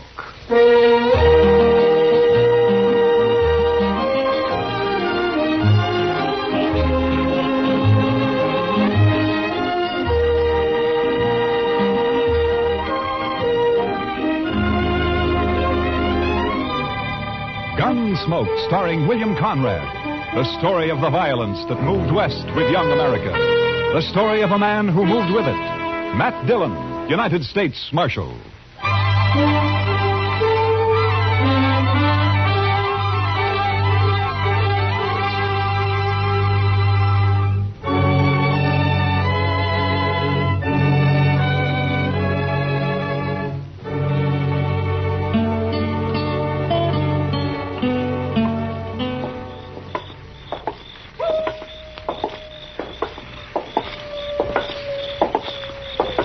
Quiet night, Mr. Dillon. Yeah. Except for that coyote. He's wailing his head off out there. Mad at the moon, I guess. Or in love, maybe. Oh? Yes, sir, the way I've noticed it, any time you find a man or an animal out squalling around in the dark, it's usually love. Yeah, but this one sounds kind of mournful, Chester. Well, sir, love is mournful sometimes, Mr. Dillon. I hope so, Kitty. I truly do. Thing, Miss Morley. How have you been, Matt? Oh, fine. Fine, thank you. You, down here on Front Street this time of night alone? I'm looking for Red Lawson. He's a new man, works for Al. Al's meeting him sometime after midnight, and they're going out on a cattle buying trip. I want to talk to him first. You satisfied? Well, it's just that this is no place for a woman alone, Miss Morley. Maybe you better go home. There are other women down here. They belong here, Miss Morley. They work here. Oh, don't be so stuffy, Matt. And call me Ava for once. Everybody else does. Well, your husband might take exception to that, Miss Morley. Now, you're blaming me for what happened before, aren't you? I'm not blaming you for anything, Miss Morley. I didn't tell him to get into a gunfight over me. It wasn't my fault. I didn't say it was. Chester, you better see that Miss Morley gets home, all right? Yes, sir. I can get home by myself. My, she's pretty as a picture. It makes you wonder. Yeah, maybe you were right, Chester. With a woman like that, love might be kind of mournful.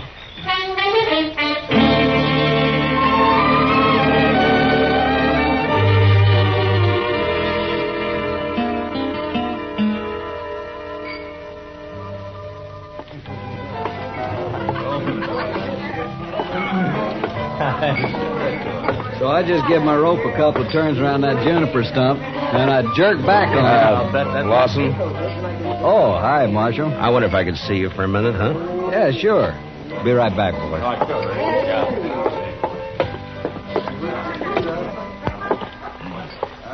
What's on your mind, Marshal? Lawson, I just ran into Miss Morley in the street outside. You did? Yeah, I suggested she go home. She's got no business being down here this time of night. It might be a good idea if you'd tell her that, huh? Seems to me that's up to her husband. Look, you're new here, Lawson. I guess you didn't know Fred Curtis and the Santa Fe Kid. I heard about it. A couple of fools, as far as I can see.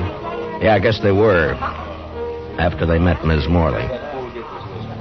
Hey, look, Marshal. What's your stake in this? I got no stake. What Miss Morley does is her own business, as long as it doesn't cause any trouble. I'm just trying to keep her peace, that's all. I feel kind of sorry for her, that's all. Al treats her like a dog. Uh-huh. Fred and the kid used to talk the same way. Like I said, a couple of fools. I'm not. I hope not. See you around, Marshal. Yeah, sure. I think so. Sure.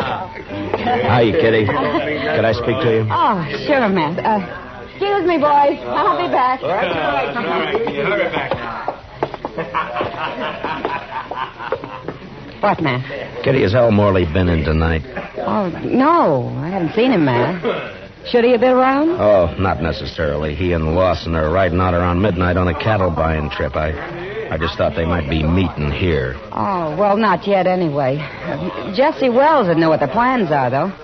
Jesse Wells? Yeah, the bartender down there at the end, the young one. You know him. Oh, yeah, sure.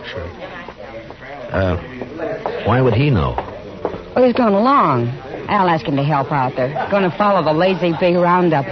Try to get in ahead of the buyers from Chicago. Oh, yeah.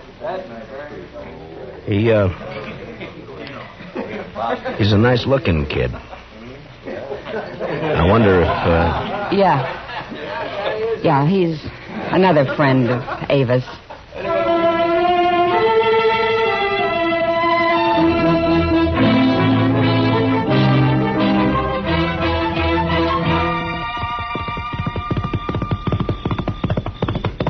Oh, boy. Hold it now. You satisfied?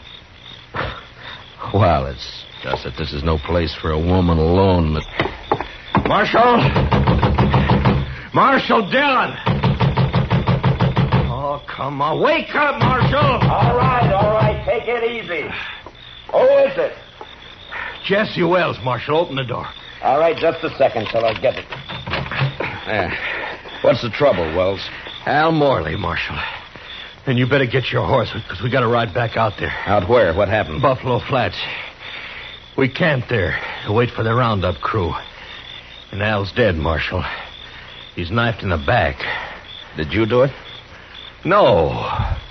It was Red Lawson. He knifed Al and he stole the money we were going to use to buy cattle. What in the world is going on, Mr. Dillon? You better saddle up, Chester. We got to ride. What's the trouble? The usual. Nothing new but the names. Seems Red Lawson turned out to be a fool in spite of himself.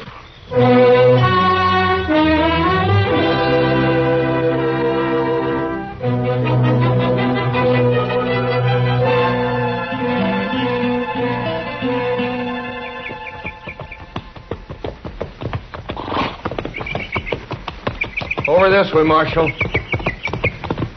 Camp is right there by that plum thicket. Right. Be daylight in another 20 minutes. Hello, boy. Oh. He's laying over there by the bushes.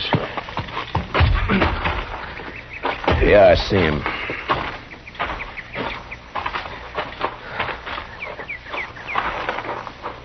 Whose knife is it, Jesse? It's Al's. We were all asleep. We built a fire, made some coffee, and then turned in.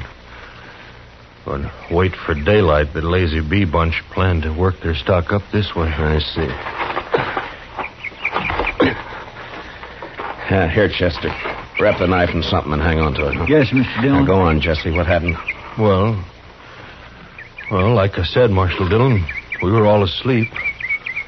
I guess it was the sound of the horse's hooves woke me up. Mm-hmm. Red Lawson, he was pulling out. Oh, I run over to Al, shook him to wake him up and tell him. Then I saw the knife. He was dead. Where were you sleeping, Jesse? Well, right about here, I guess. Red was across the fire over there, and Al was where he's laying now. What about the money? How'd you know it was gone? Well, I thought about it right off, and I figured that's why Red had done it. Al was carrying about $10,000 in a little leather sack he'd stuck under the blanket before we'd gone to sleep. So I went and looked for it. It was gone. You figure Red killed him for the money, then? Well, sure. Of course, I doubt he meant it, though. I think Red was trying to ease the sack out from under the blanket when Al woke up and caught him. Yeah, it's possible. Be light enough to start tracking him in a few minutes, Mr. Dillon. Yeah, sun's poking up over there now. Looks like it's going to be a clear day. Which way'd Lawson head out, Jesse? East. Seem to be following the wagon tracks. Odds are bad, Mr. Dillon. He's got quite a start on us. Yeah, too much of a start. Well, let's load the pack mule, Chester. I think we'll ride back into Dodge and then take the train from there to Abilene, then work back from the east. Say, that's a good idea.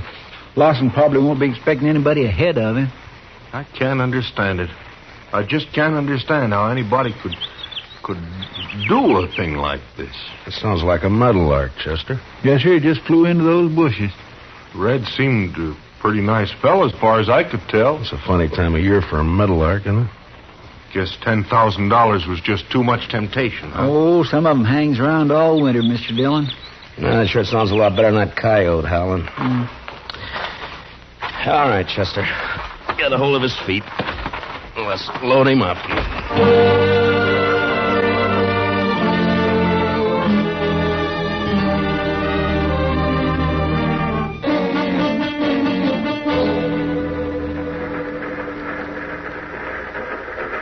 Sumac Creek water tank's right around the bend up ahead of us there. How long we stop here? Oh, about 5 minutes.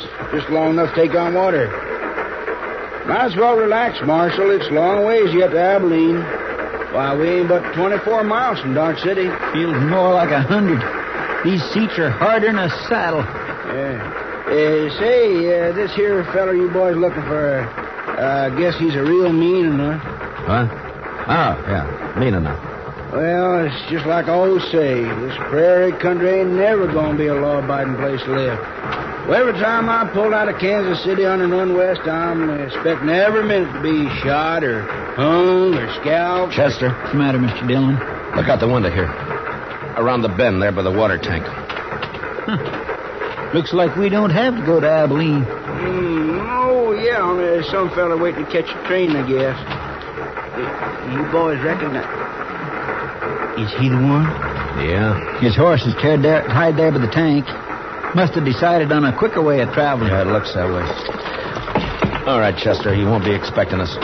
Let's get out in the vestibule and then drop off and take him as soon as the train stops. Yes, sir. Hey, Marshal, whatever you do, don't let him get on this train. Just keep the passengers away from the windows.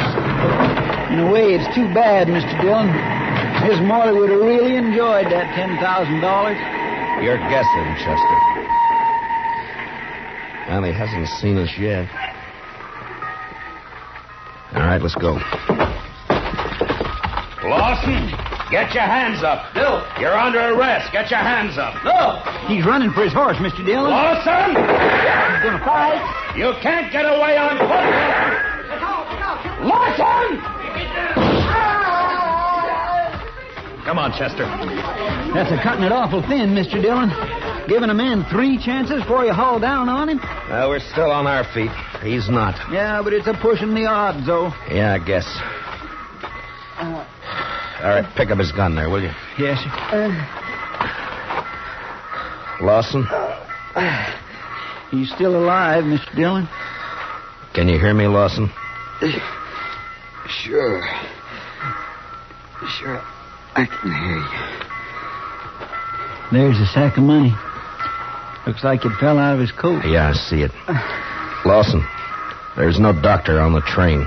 We're going to try to stop the bleeding and do the best we can for you. There'll be a train back toward Dodge City in about a half hour. We'll wait for it. Is that all right with you? I don't have any choice, do I? No, I guess you don't. You made your choice last night. Was she worth it?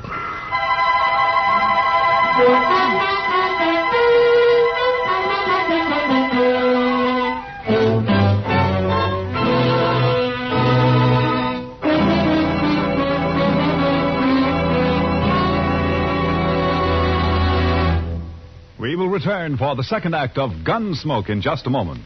But first, every Saturday night, Gene Autry invites all his friends to visit him at Melody Ranch for a half hour of songs and stories about the Old West.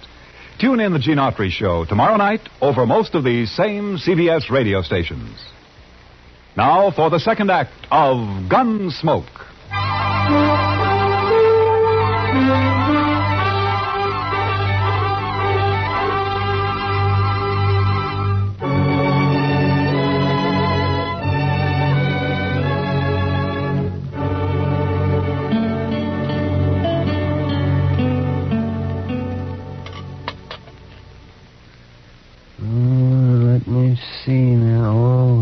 That's a bad one, Matt. Yes, I'd say the bullet's lying right in against his heart. I just tried to wing him, Doc, but we were both moving. You can't always call him, you know. No, I guess not. Well, I'm afraid that's about all I can do for him, Matt. It's not enough, is that it? He won't live an hour. wish he was conscious. I want to talk to him. Well, the stimulant might take effect, and then again might not. With this kind of a case... Well, it's just like I always say. What is it you're after, Matt? Ms. Morley? Accessory before the fact? She could have been. Mm-hmm. Well, I'm a broken down old man, Matt, but if that woman rolled her eyes at me just once... Well, I do not know. I just might. Matt. Yeah. Lawson? Lawson, can you talk? Can you hear me, Lawson? Yeah.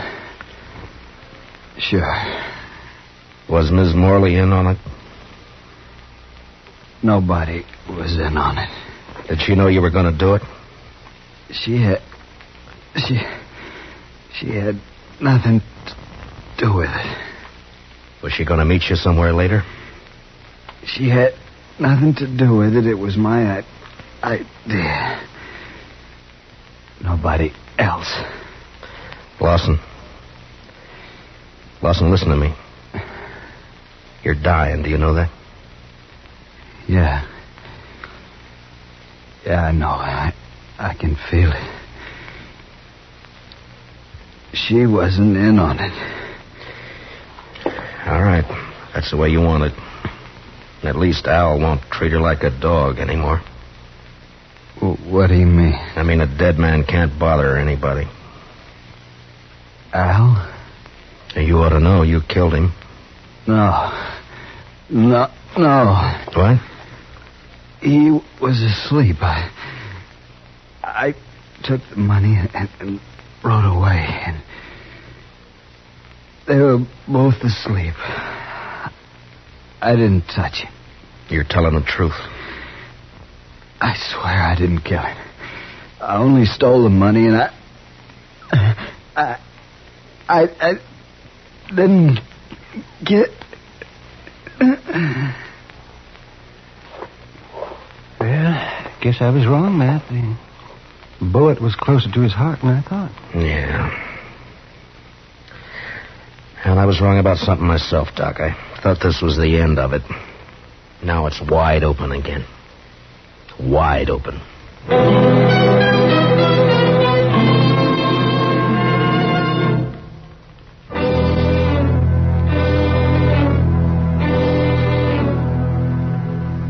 I don't see why you got me here just to ask the same things all over again, Marshal, because I told you how it happened. Yeah, I know, Jesse. You caught Red Lawson with the money on him. Now, what more proof do you need? It only proves he took the money, Jesse. It doesn't prove he killed Al. Well, what do you mean? Chester, you better punch that fire up over there a little, huh?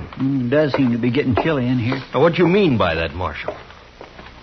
You killed Al yourself. Didn't you, Jesse? You're out of your mind. You woke up and saw Red steal the money and take off, and it gave you ideas. You slipped over and knifed Al in his sleep. You knew Lawson had got the blame for it. Well, sure. Sure, because he did it. He said he didn't. Dang stove. Well, Marshal, did you expect him to tell the truth? He was dying, Jesse. Knew he was dying. I think he told the truth. I see. His word against mine. Word of a thief. I didn't say I could prove it, Jesse. But you did it, though. We both know that. And sooner or later, I'm going to get you for it. Yeah. Chester, I think it'd draw better if you'd open the damper.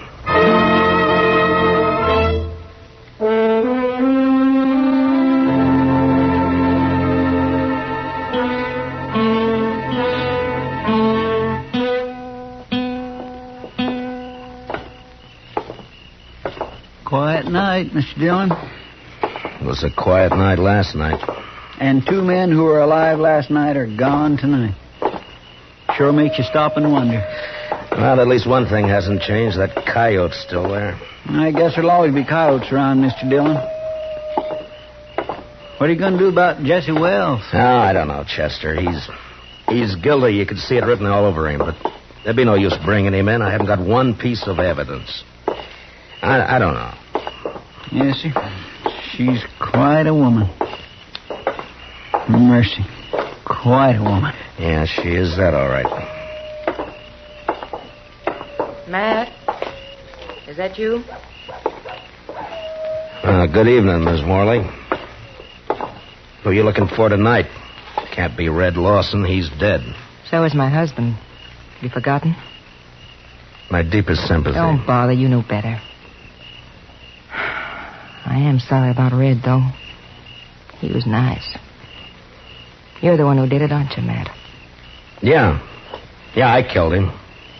For you. I couldn't do anything else. I don't know why you say for me. It wasn't my fault. Yeah, sure, I know. You know. You don't know anything. You don't know how it feels to sit in the house alone with your husband dead. No one in town coming near you. Like he was poisoned or something. Sure, I don't feel sorry about Al, but I would have once. He's the one who changed me, made me feel different. I know it wasn't your fault. And you didn't even come to tell me he was dead. Why not? It's part of your job, isn't it? I didn't come and tell you, Miss Morley, because I figured that you'd... Chester? Yes, sir? Would you mind walking on ahead? I'll meet you on the Texas Trail in a few minutes. Well, All right, Mr. Dillon, if you say so. Well, I'll get some of that every time. Why'd you send him away, Matt? I was just wondering if, you were going to be home later tonight. I could be. Around, 10 o'clock, say? Sure, Matt. I'll be there.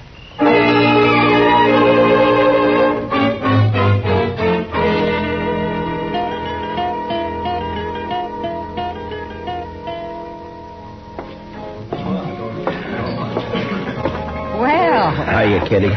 Chester and I were trying to think of some way to rescue you from Ava's clutches. Only one thing, though, Mr. Dillon. I wasn't sure you wanted to be rescued. Kitty, has Doc been in tonight? Oh, I haven't seen him, Matt. Chester, will you see if you can find him and have him meet me here? Yes, sir. Right away, Mr. Dillon. Kitty, Yeah? I wonder if you'd help me with something. Well, sure, Matt. What? Drop a hint to that bartender, Jesse Wells, that it might be smart to slip out of here and pay a visit to Ms. Morley's around, say, 9:45 tonight. All right. Is it anything you can talk about? I don't exactly know how to talk about it, Kitty. I got a murder on my hands. I know who the killer is, and I can't touch him. So? So I'm going to try to make him touch me. Oh. All right, Matt. I'll take care of it. Will you be around for a while? Yeah. I'll be here till about 10.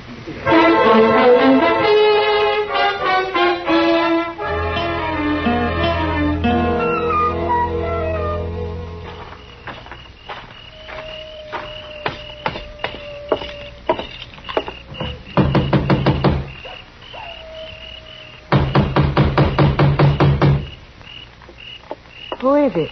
It's Matt Dillon. Who'd you think? Just a minute. Well, hurry up. Let me in.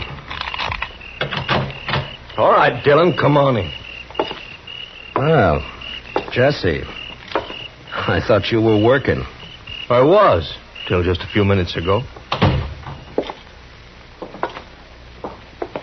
Well, what's on your mind? I think Mr. Dillon probably wants to ask me some questions or something. Yeah, I do, as a matter of fact. Jesse Wells, for instance. What? You didn't tell me he was going to be here, Ava. Well, What do you mean she didn't tell you? Wait, Ava, what about this? You were expecting him. You knew he was coming. Of course you knew I was coming.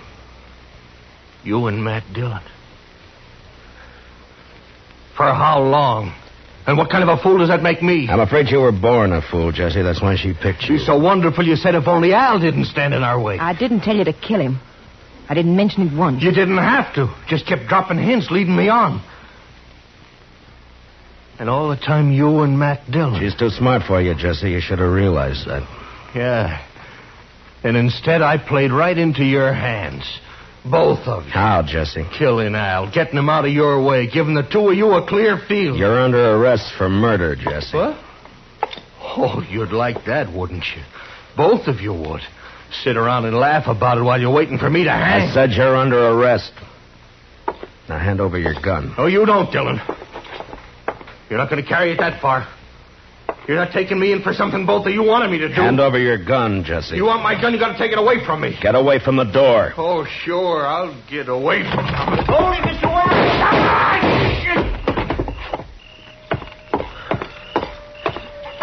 Are you all right, Chester? Yes, sir. It was close, but he missed me. Well, you two didn't miss him. I don't know which one of you fired first, but either bullet would have done it. Well, you got his confession all right, Mr. Dillon. Doc and I heard every word from the front porch there. We sure did. Only one thing, though, Matt. He didn't implicate the woman in it. Yeah, I know. Will you take charge, Doc? Oh, sure. I'd be glad to. Part of my job, you know. Matt. All right, Chester, let's go. Matt? Could I see you for a minute before you go? Matt? What's it add up to, Mr. Dillon? 3 men have been killed since the same time last night. Yeah. And you know, Mr. Dillon, I think maybe it's kind of all her fault.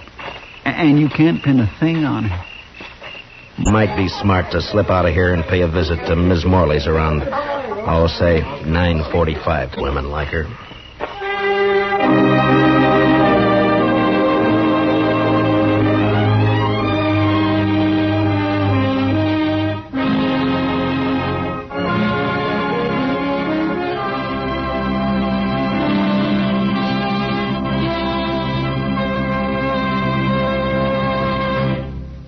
Gunsmoke, under the direction of Norman MacDonald, stars William Conrad as Matt Dillon, U.S. Marshal.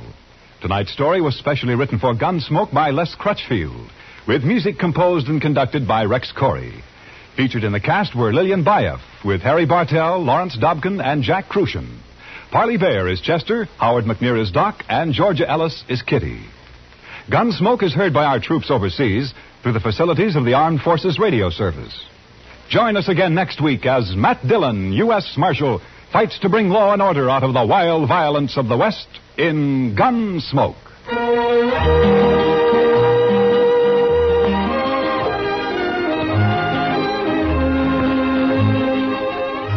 Strange Island tells the remarkable story of a tropical paradise that sank into the sea.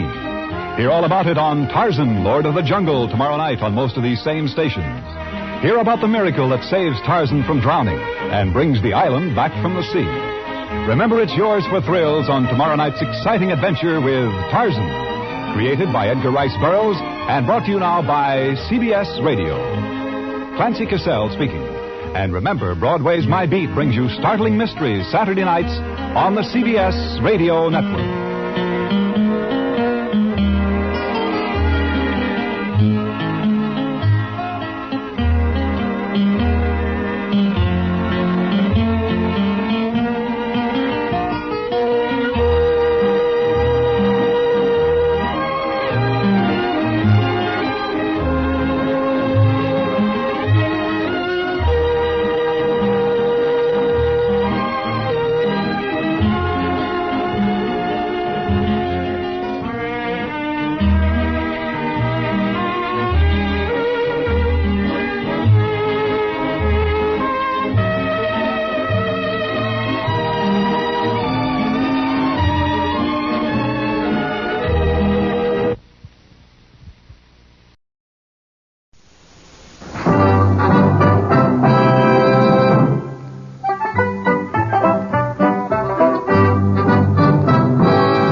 In a moment, you'll hear James Stewart as the Six Shooter.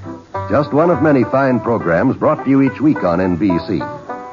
Tomorrow night, there's top comedy entertainment with the Bob Hope Show, the Phil Harris, Alice Faye Show, and Can You Top This with Senator Ford. Bob Hope delivers rapid-fire comedy routines, while Phil Harris and Alice Faye bring both mirth and music. It's a great Friday night lineup of comedy programs, all of them heard only on NBC. James Stewart as the sick shooter.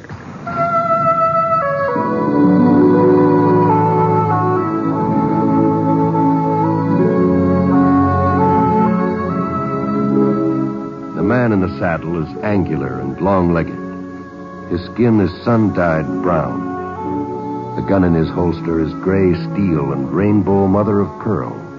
Its handle unmarked. People call them both the sick shooter.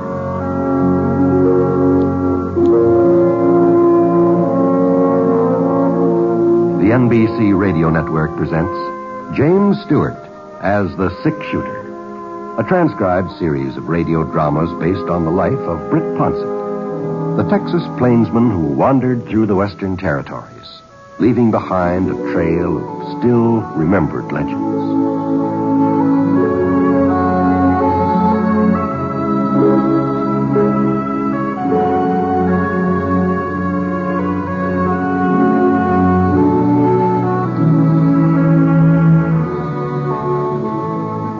Sure didn't look like I was going to get much sleep that night. The Prospect Hotel was right in the middle of town, and from my room I could hear just about everything went on outside. Hold up a minute, George. And there wasn't much I could do about the noise either. It was too doggone hot to shut the window. The sun had been down for a couple of hours, but there wasn't any breeze, and my room being on the second floor, well, the heat just seemed to sort of hang there. Whew. Boy. Well, along about 10 o'clock, I finally managed to doze off. I wasn't exactly sound asleep, you understand. It was just sort of in between, you might say. What the Sam Hill is... For a second, I thought maybe I dreamt that shot. And then I heard somebody come running out of the front door of the hotel and jump on a horse. And by the time I got across the room to the window, whoever it was had ridden out of sight. Well, I pulled on my pants. I headed downstairs.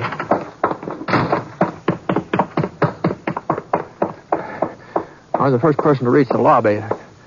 Sid Tucker, he was the fellow who owned the hotel. Sid was standing behind the registration desk, hanging on with both hands. Hey, what happened, Sid?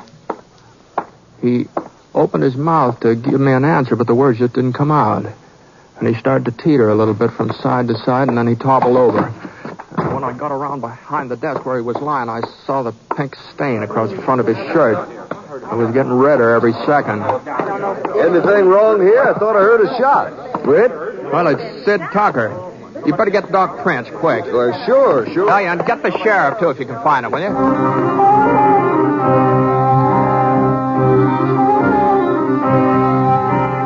I managed to carry Sid into the dining room, laid him out on the table. I figured the doc might have to do some probing for that bullet in Sid's belly. And if Sid was in a good hard surface, he'd have a little easier time handling him. By this time, everybody in the hotel was crowding around seeing what was wrong. Sid was still breathing, but there was a kind of a raspy noise with every breath he took, and the bleeding was worse than ever. Gee whiz, he was bad off, all right, no doubt about that. Well, it was about 10 minutes before Doc Prince got there. It seemed a lot longer, of course, but let me through. it was just about that time. Now, just go on back to bed, everybody. Go on now. There's nothing you can do here. You'd just be in my way.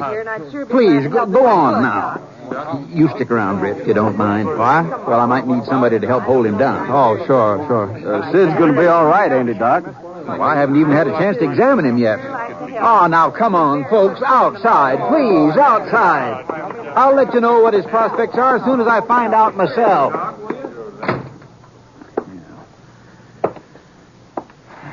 I'm afraid that's not much of a bandage, Doc, but it's the best I could do under the circumstances. Sure, Britt. Looks like the bullet may have hit a kidney. Now, I told you, folks... Oh, hello, Sheriff. Howdy, Doc. Britt. Oh, Sam. How is he? Not good, Sam. Not good at all. He's lost a lot of blood, and he's hemorrhaging pretty bad. Mm-hmm. You around when it happened, Britt? No, I heard a shot, and I came downstairs as fast as I could, but he was alone when I got here. Stop him. Well, I'm not going to be able to do any digging for that bullet now. It's in too deep. Listen, it sounds like he's coming to. Yeah. Doc, is it all right for me to try and talk to him? Well, I reckon it won't make much difference one way or the other. Now, Sid. I got an awful pain in my belly. What? Here, now, you just lie there easy, Sid. Don't do no moving around. Hurts bad, Doc. Awful bad. Yeah, now, you've been shot, Sid. Shot? You remember anything about it? No, Sheriff. I'm afraid I don't. Oh, yeah, I recollect. Yeah?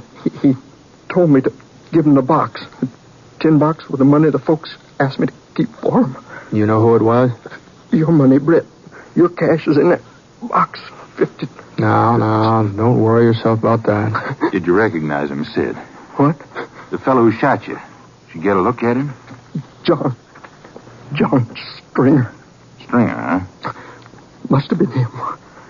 Leastways, he sure resembled that fella on the wanted posters on the wall here. Sid? He's not going to answer no more questions, Sam. Yeah. You think it was Stringer, Sam? Well, could have been. I didn't know he was in these parts, but it's a kind of hold-up murder he's pulled before. Yeah? Guess there's only one way to find out for certain. Let's go, Britt. What? Pick up his trail if we can. Yeah, but... You'll come with me, won't you? Well, sure, Sam, if you think you need me, but there are plenty of local residents who make up a posse without... I'm not taking a posse, Britt. Might be morning before I could get one together, and by then his trail would be cold. Stringer rides alone, usually. I reckon the two of us can handle him. Your horse in the stable? Yeah. Well? All right, Sam. I'll get Scar and meet you out in front, huh?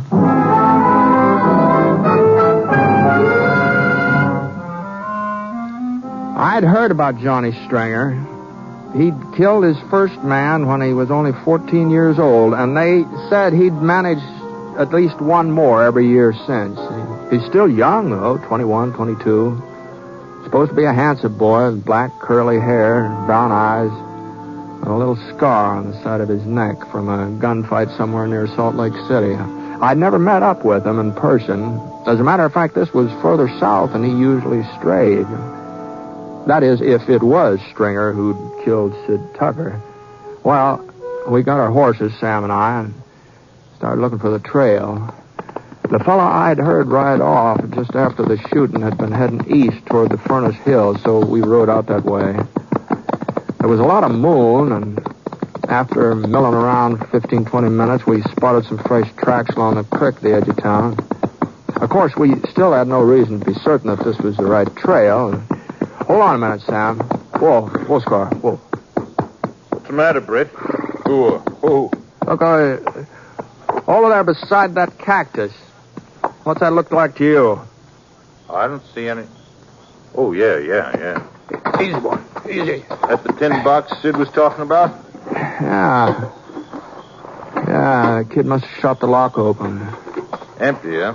Yeah. Probably got tired carrying it. Mm-hmm. Hotel should have had a safe.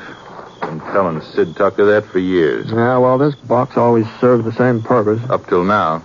Yeah, up till now. Sid said he was keeping some of your money for you. Yeah, a couple of months' pay. That's too bad. Oh, well, I'll get over it. Sid won't. Well, no point hanging on to this anymore, I guess. Yeah, at least we know we're on the right track, Britt. Yeah, that's something. All right, Scar, let's go.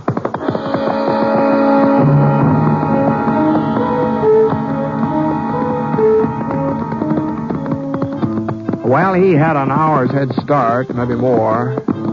And we had to take it pretty slow to be sure we wouldn't lose the trail. So it didn't seem like we had much chance of catching up to him. Not very soon, anyhow. But then just about dawn, when the eastern sky started to show a few slivers of orange and yellow, those tracks we were following took on a different look. Britt? Uh-huh. You see now? Something must have happened to his horse. Yeah. Feels like maybe he went lame. Yeah, sure does, doesn't it? You see here, Britt? You see? Whoa. Must have stopped to rest for a spell. Mm-hmm. Come on, what? Don't seem like it did much good, though. Horse was lamer than ever when they started up again. He couldn't have been making very much time from here on, that's for sure. Yeah. Better keep our eyes open. Might be running into him any minute.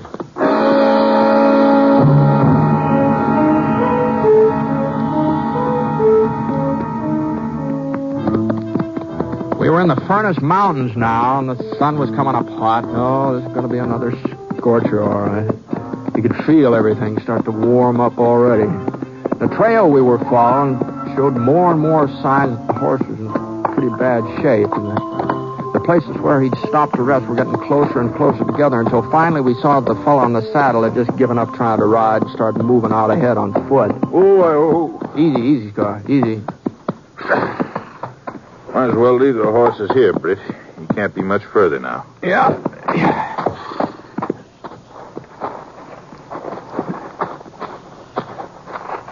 Sam.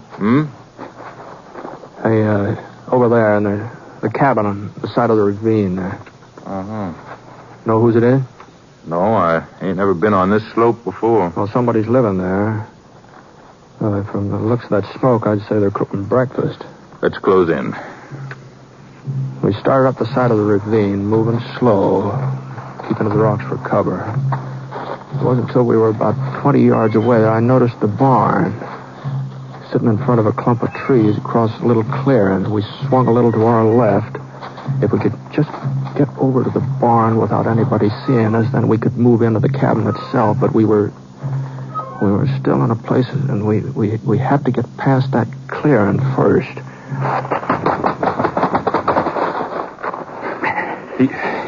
He ain't spotted us, Britt. I guess not. If he's really here. Look at those tracks leading into the barn. Same horse we've been following. I'd stake my life on it. Yeah, they do look kind of familiar. Best thing we can do now is rush the back door to the cabin. If it's unlocked, we can be inside before he even knows what's happened. If it ain't, well, we'll have to shoot our way in. All right, Sam. You're calling a turn. It was about 30, 40 feet from the barn to the cabin itself. Sam rocked back on his heels, and he gave a lunge forward. He was a big man, but he sure couldn't move plenty fast. All I could do to keep up with him. The back door was unlocked, all right, and we charged inside like a couple of Texas steers. Get your hands up. Get them up quick. Mother, the careless. Well, who are you? Who are you? What are you doing here? Why'd you break in like this? Well, now, we don't mean any trouble, miss. Then why did you come? Well... You think to rob me, no? Well, I have nothing to steal. You have picked the wrong cabin, senor. Yeah. Sort of looks like maybe we have.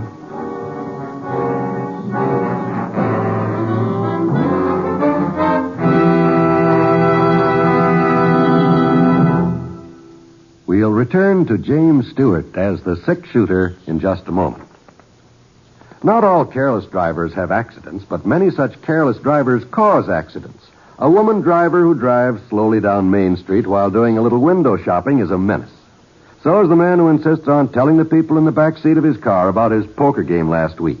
It's no wonder that ordinarily cautious drivers start to lose their tempers and take dangerous chances to pass these careless drivers. When an accident results, the person who caused the accident probably won't even be touched. So the National Safety Council says if you want to window shop, get out and walk. If you are too busy describing one of your sterling feats to pay any attention to traffic, get out and walk. The driver's license you have does not give you the right to endanger the lives of your passengers or other human beings. Driving can be dangerous. Keep your mind on what you're doing, or walk.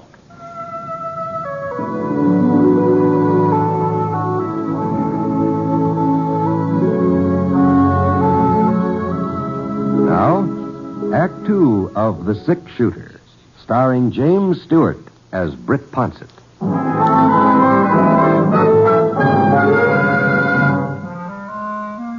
Well, she was a real pretty girl. About 20, jet black hair and black eyes that sort of flashed sparks when she talked.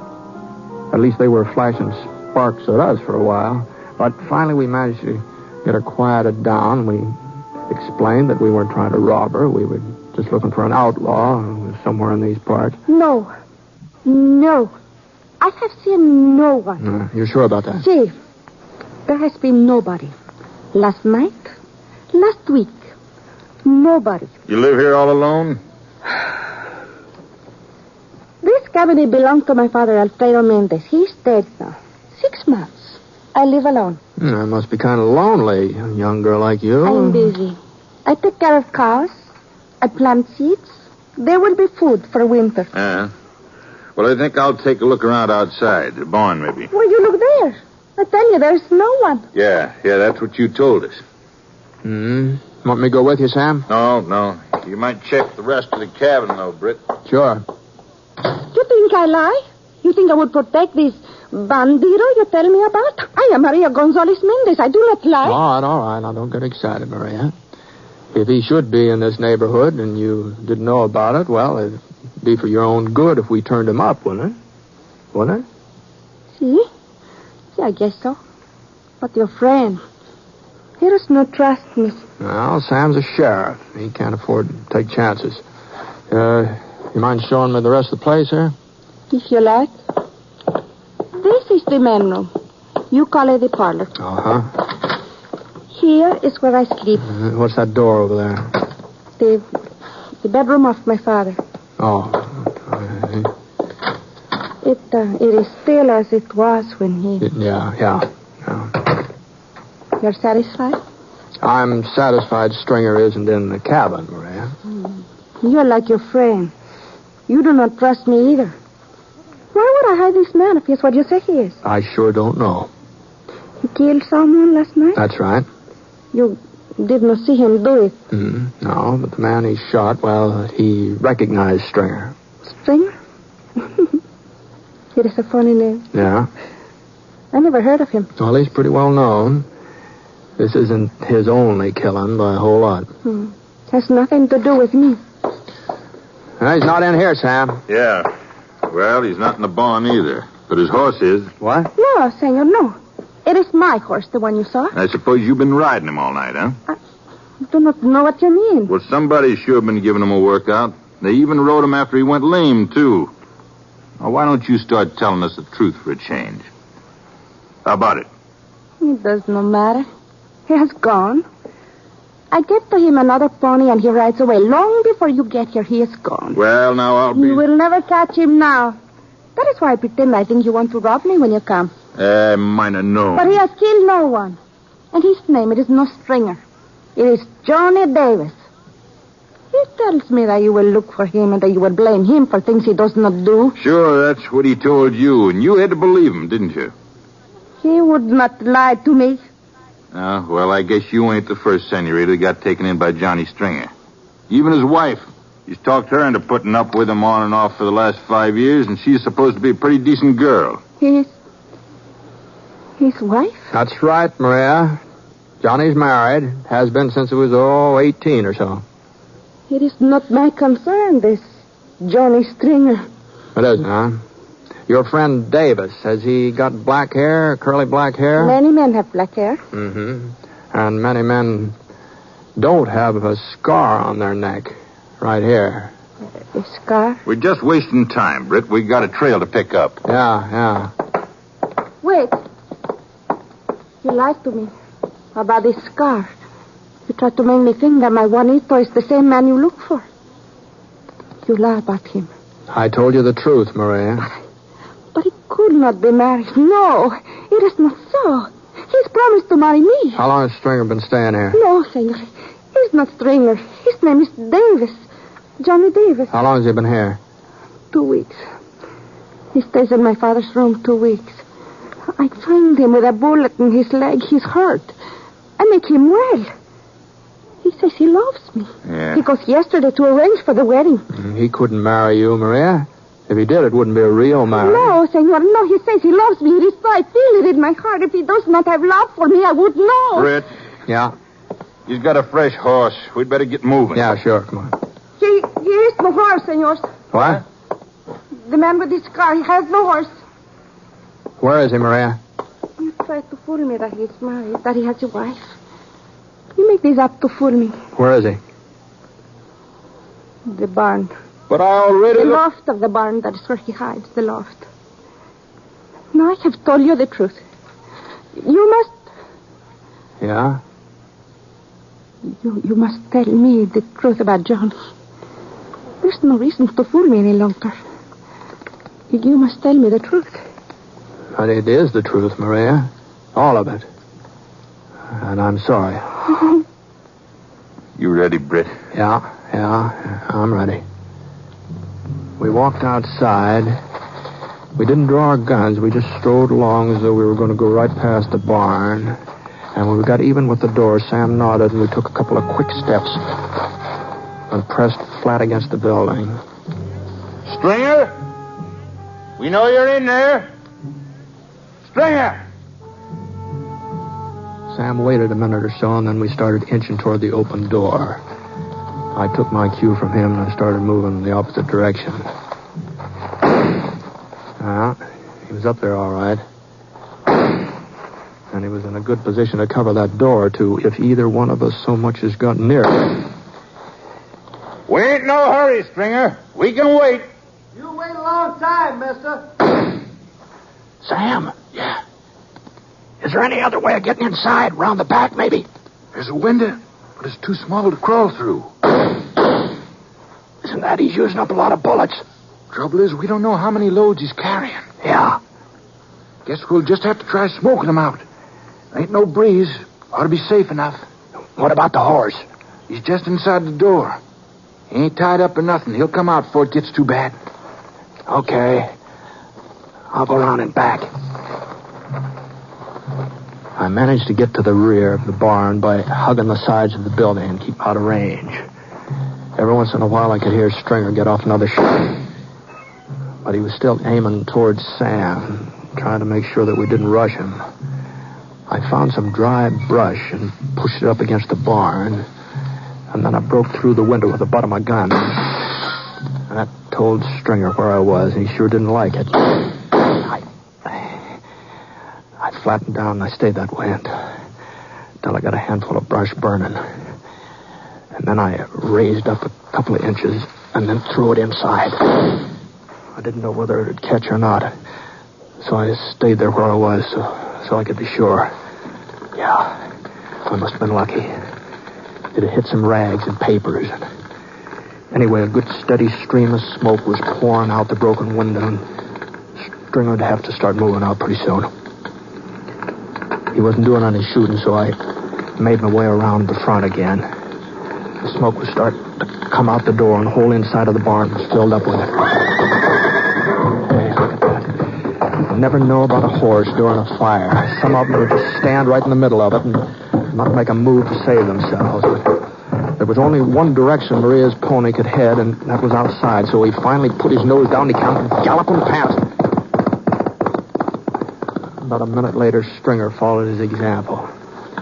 He was holding a bandana over his mouth with one hand, and the other hand was stuck up in the air. We were both covering him, Sam and me, but it didn't look like we had anything to worry about. And then I saw a flicker of metal behind that bandana, but before I could do anything about it, she ran in front of us and threw herself in his arms. I figured you wouldn't let me down, honey. He pulled her tight against him, and the bandana fell away from the revolver he was holding. All right, gents, drop him. I said drop him, unless you want to shoot her in the back. Johnny. Drop him, I said. And I ain't going to wait much longer. Okay, Stringer. You too, mister. Now, honey, just stay close to me. We're getting out of here. Will you take me, Johnny? What's the difference? You take me to get married like you promised? Remember, Johnny, you promised me this will be our wedding. Sure, I remember, but we got other things to think about now. Where'd they leave their horses, Maria? Did they tell you? I got on my mother's white dress. The dress she was married. Yeah. I pressed it nice. The lace. I look very pretty, Johnny. Oh, shut up. What about their horses? Why don't you tell her you won't marry her, Stringer? That you can't, even if you wanted to. I wouldn't do a lot of talking if I was you, mister. Tell her about your wife in Utah and some of the other girls who helped you over a tight spot. You're not the first, Maria, not by a long shot. I warned you, mister. I told you. He says, why do you care, Johnny, if they are not true? But they are true. Aren't they, Johnny? I never said they was You true. don't have to say. I know. In my mother's white dress with the lace. I will not wear it today. What if I am married? That doesn't mean that we can't. Maria. For a second, I didn't realize what had happened. Stringer was staring at Maria like he'd never seen her before, and then he started to raise the revolver he was holding, his finger on the trigger, but he never finished squeezing it. He slid out of Maria's arms and fell face down on the dirt. It was a small knife with a fancy silver handle, buried deep in his back, right between his shoulder blades. You will want to take me with you now. Not Juanito. But I would like to change my dress first. I think I would like to wear the white one with the lace. After all.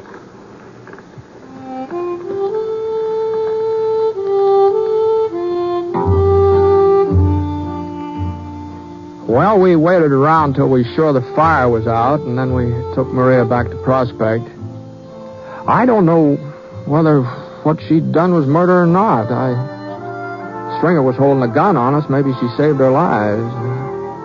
And he sure had it coming to him. There wasn't much doubt about that. I gave Judge Ricker a statement, and then I left Prospect. I guess if there was a trial, Maria must have come out of it all right. At least I hope so.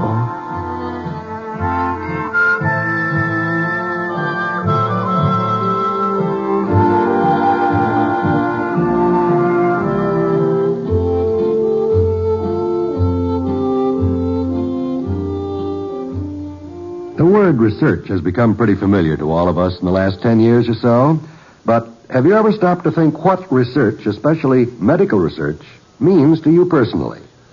Without research, we would have no penicillin or any of the other wonder drugs. Research is also the most important weapon in the fight against mental illness. And mental illness today afflicts more than 9 million people. Already, research has opened up leads for preventing many mental illnesses, and research has shown us speedier and more effective ways of helping mentally sick people to get well. Research scientists say we can be hopeful, but they need help from us. They need money to carry on research. If we help science, science can give us a much better chance to escape mental illness and to cure mental illness if it should strike. If you'd like to help, give to the Mental Health Fund in care of your local postmaster. Just address Mental Health Fund in care of your local postmaster. Don't wait. This worthwhile cause needs your support now.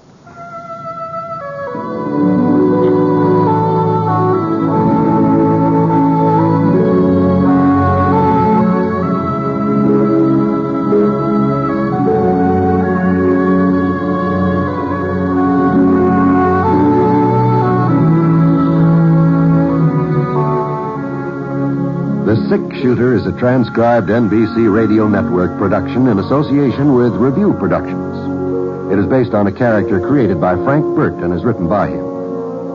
Mr. Stewart may currently be seen in the Universal International picture, The Glenn Miller Story. Others in the cast were Virginia Gregg, Harry Bartell, Parley Bear, Joel Cranston, and Barney Phillips. Special music for this program was by Basil Adlam, and the entire production is under the direction of Jack Johnstone. All characters and incidents were fictitious, and any resemblance to actual characters or incidents is purely coincidental. Well, by the way, you'll be interested in knowing that the Sick Shooter has been chosen for broadcast to our men overseas through the facilities of the Armed Forces Radio Services. This is John Wall speaking. Here an address by President Eisenhower, next on the NBC Radio Network.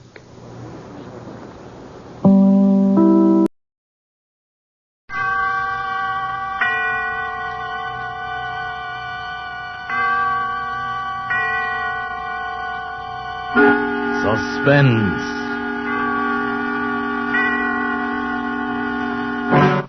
Autolite and its 60,000 dealers and service stations bring you radio's outstanding theater of thrills. Starring tonight, Mr. Burt Lancaster in Anton Leader's production of The Big Shot by Brett Halliday. A tale well calculated to keep you in suspense. You gotta be tough to be a big shot. Especially when you're cursed with yellow curly hair and a pretty baby face.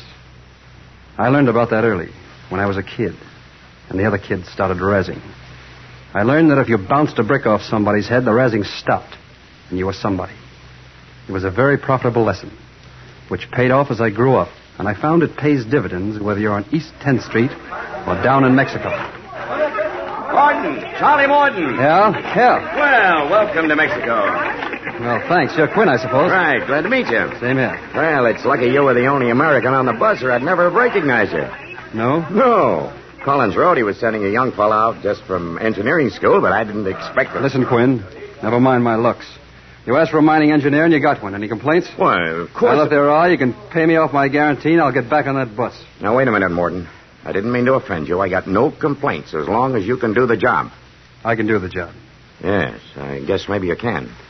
Now, how about a drink? Sure. Right over here at the corner.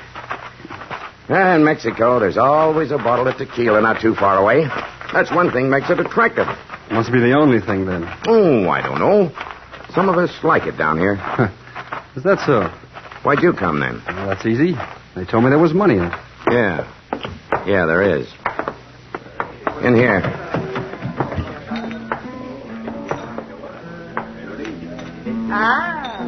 Bienvenidos, señores.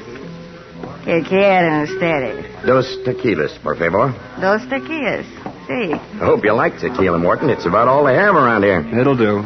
Are all the bartenders like that? No, that's Lolita. Her father owns the place. She ought to be plenty good for business. I guess so. Say, your stuff is all arrived. Last box of equipment came in last night, so you can start setting up the mill as soon as we get back. Don't worry, I'll get it up. I'm not worried, but time is important. Dos tequilas, señores. Sí, gracias, Lolita. Yeah. Thanks, beautiful. Beautiful. See, baby, that's you. From top to bottom. Is okay, señor? Is plenty okay, baby. Plenty. Gracias, señor. Well, Gracias. Maybe I'm going to like Mexico after all. Look, Martin, I don't know how much Collins told you about the setup. Not much. Said there was a chance for some money and plus a little excitement. He didn't tell you there might be more than excitement. Jail, maybe, or worse. He mentioned it. Oh. Okay, then.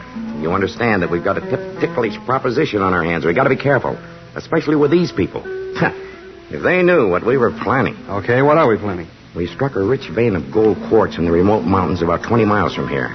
I've got my crew mining as fast as we can before anybody around here finds out about it. So? The tough part comes in getting it out of the country. There's a wave of Mexico for Mexicans right now, and if we haul the ore out to the regular stamping mill in town, the government will confiscate most of the gold. I see. So you bring me in to set up a small stamping mill at the mine and mill the ore there, huh? Right. We figure that in the next month we can sluice out maybe $500,000 worth of free gold. Then get out quick before anybody gets wise. $500,000? Yes, but we'll still have to smuggle it out of the country. It's going to be a tough job. Kid stuff. Yeah? It's not just the law we've got to worry about. Well, what else? Lolita? Sure. These people would inform on us if they found out. But they wouldn't tell the government. They'd tell some bandit gang around in the hills somewhere. Bandits. I suppose they got a Robin Hood down here, too. Okay, Morton, maybe you'll learn. Well, I thought $500,000 would tempt anybody. And a 20th of that is your share, maybe $25,000. That's not hay. Señores. Careful, Morton. Señores. ¿Quieren ustedes otra bebida? No, gracias. ¿Cuánto? Un peso. Gracias, señores. Hey, Lolita. Sí, señor. You understand, comprende English? Sí, señor. I speak English muy good. Oh, so I see. Never mind, baby. A little is enough. Your old man ever give you any time off? ¿Qué, señor? No comprendo. Well, let's put it another way. Are you doing anything Saturday night? Wait a minute, Morton. Better not make any dates. Well, why not? The guy can't work all the time, especially with stuff like this around. You don't expect me to stay up there... Be quiet, you fool. Okay. Never mind, beautiful. See you later. Comprende? Sí, señor. See you later. Yeah, you get the idea. Hasta luego. Look, Morton, I warned you. Be careful. I'm a big boy. I can take care of myself and her. Just remember, there's $500,000 involved. Yeah, $500,000. Maybe, altogether, for the company. $25,000 for you. $500,000. Listen, Morton. And $25,000 for me. That's not enough for you? It'll do for a start. You think you're a pretty big shot, don't you, Morton? And you don't like it, is that it? I don't like you. That bus is still out there. And you could get another engineer down here in maybe 6 weeks. Something tells me I ought to take you up on that, but I don't have to like you. As long as you do your job and stay out of trouble. Okay, then let's leave it at that. Whatever happens, it won't be me who'll have any regrets. The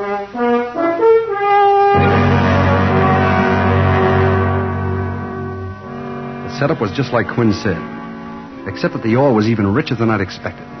There was a pile of it already mined, and I put the men to work right away assembling the stamping mill. You know, hard rock miners are funny. They hate being bossed by an engineer who's learned all his mining out of books. And they didn't like it either that I was getting a bigger share of the net than they were. And of course, to add that, my looks, the yellow hair, and the baby face. I knew that sooner or later I'd have to show them that they couldn't draw any wrong conclusions from my face. Well, it didn't take long for the showdown to come. Come on, Hank, let's knock off. Chow's ready. Okay. Wait a minute, Logan. Yeah? That sluice is not tight. You better get down there and tighten up those bolts. It can wait till tomorrow. Chow's ready. I said get down there and tighten up those bolts. Who's gonna make me? A dude engineer? I am. Why, you measly little... Yeah, but you're not tough enough. Look out, old man. Oh, me, will you? I'll show you. Well, look out. Look out. You're too close to the gully. Morton, look out. Morton, you knocked him over the cliff. He went down in the gully. I saw him. Hurry up. Get down there, man. He's probably hurt bad. Must have fallen 30 feet. Morton, where are you going? Somebody said supper was ready. You didn't have to do that. You didn't have to knock him over the cliff. Yeah, well, they asked for it. But you didn't have to fight like that? Like you meant to kill him? They wouldn't take orders, and I had to show them. Okay, Morton. Quinn. Hey, Quinn. Yeah? He's dead. His neck's broke. So, you got to show us all how tough you are, don't you, Morton? Even if it amounts to murder. Nobody else wants any supper. I do. I'm hungry.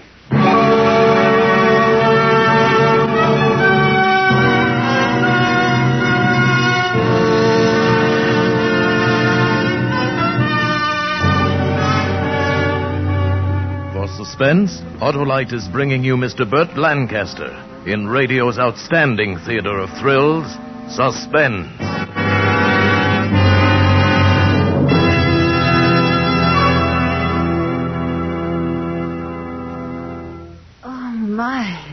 I wouldn't call Suspense very relaxing, Dr. Lewis. Well, the Suspense is certainly no sedative, Mary, but I like it that way, full of ginger. Like those Autolite resistor spark plugs you mentioned, ain't I? Now, say, Hap, don't you get me started on those Autolite resistors, because I'm a bug on them. I guess it's pretty important that you doctors have spark plugs that you can really depend on, huh? Right as rain, Hap. You know, my patients just can't wait. They expect me to be Johnny on the spot, day or night, fair weather or foul. Yes, folks, come rain or shine, Autolite resistor spark plugs are just what the doctor ordered for your car. And right now, you can get Autolite resistor spark plugs anywhere in the United States, and they're sensational. Why, no other spark plugs can give and maintain such performance. Autolite ignition engineered a 10,000 ohm resistor right into the Autolite spark plugs. This permits a wider gap setting and maintains it far longer than any other spark plugs. Replace your narrow gap spark plugs with a set of wide gap Autolite resistor spark plugs. You can actually tell the difference in your car. Autolite resistor spark plugs are a great new development of Autolite ignition engineers. Autolite engineers, tests, and produces complete ignition systems. That's why Autolite spark plugs work in special harmony with your car's entire electrical system. Get a set of Autolite resistor spark plugs right away. And now, Autolite brings back to our Hollywood soundstage Mr. Burt Lancaster as Charles Morton in The Big Shot, a tale well calculated to keep you in suspense.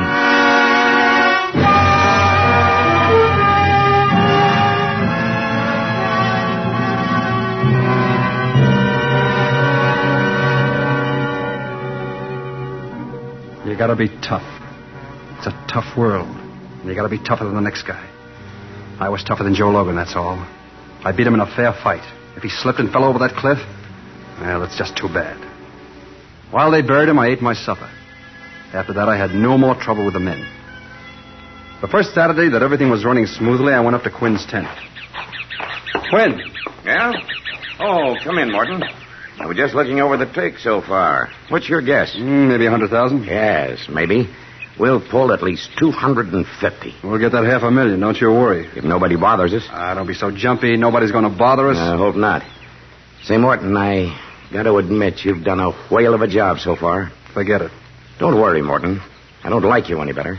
But I can appreciate it when a man knows his job and does it well. Okay. Look, I'm going into town. You want any supplies? I'm sending Andy in for him. Well, there's no use of the two of us going. Morton, I'm the boss here. Are you? Yes. You told me as long as I did the job, that was all you cared about. That's right. Okay, I've done the job. It'll take the crew 2 days to catch up. I'm going to town. I'll tell Andy you'll get the supplies.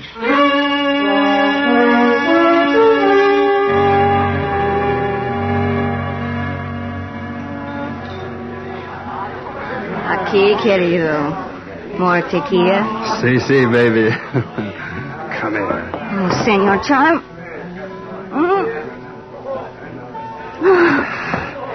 Love me, baby? Pero sí, querido. I have never met one like you. Yeah, that goes double, baby. You're sensational. You'd knock 'em dead in the States. I'd like to take you back there. I'd like to dress you up in fancy clothes with diamonds in your hair. Diamonds? Oh, senor, you must be very rich. Not yet. But give me time. It's very interesting. Tell me more, querido. Later, baby, later. Right now, let's blow this joint. But, Senor Charlie, is it not you must go back to wherever you go? They can do without me for a while. I like it here better. Okay? Okay, senor.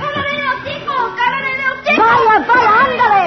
Well, what was that? What'd the kid say? It's nothing, Senor Charlie. It's a game they play. Well, what'd he say? He say, beware El Chico. Oh, who's El Chico? It's nobody, senor. You must not mind. Sounds like a Mexican goblin or something. El Chico is, they say, a bandido. You know, like Americanos. He rob, kill them. They see me with Americano, they say, beware El Chico. It's a game. I get it. He's the Mexican equivalent of Superman, eh? An imaginary Robin Hood in a sombrero. Oh, no comprendo, senor. Well, never mind, baby. Forget the fairy tales. That kid ought to be home in bed anyway instead of running around a saloon. He's my little brother. Oh, I get it now. This is the family game to scare off the Americanos, eh? No, senor. Well, I don't scare easily, baby. I don't scare at all. Ah, bueno. No, sorry, Say. ¿Qué? What is the matter, Senor Charlie? Nothing, baby, nothing. I just had a great idea, that's all. Thank your little brother for me, baby. He's just given me a great idea.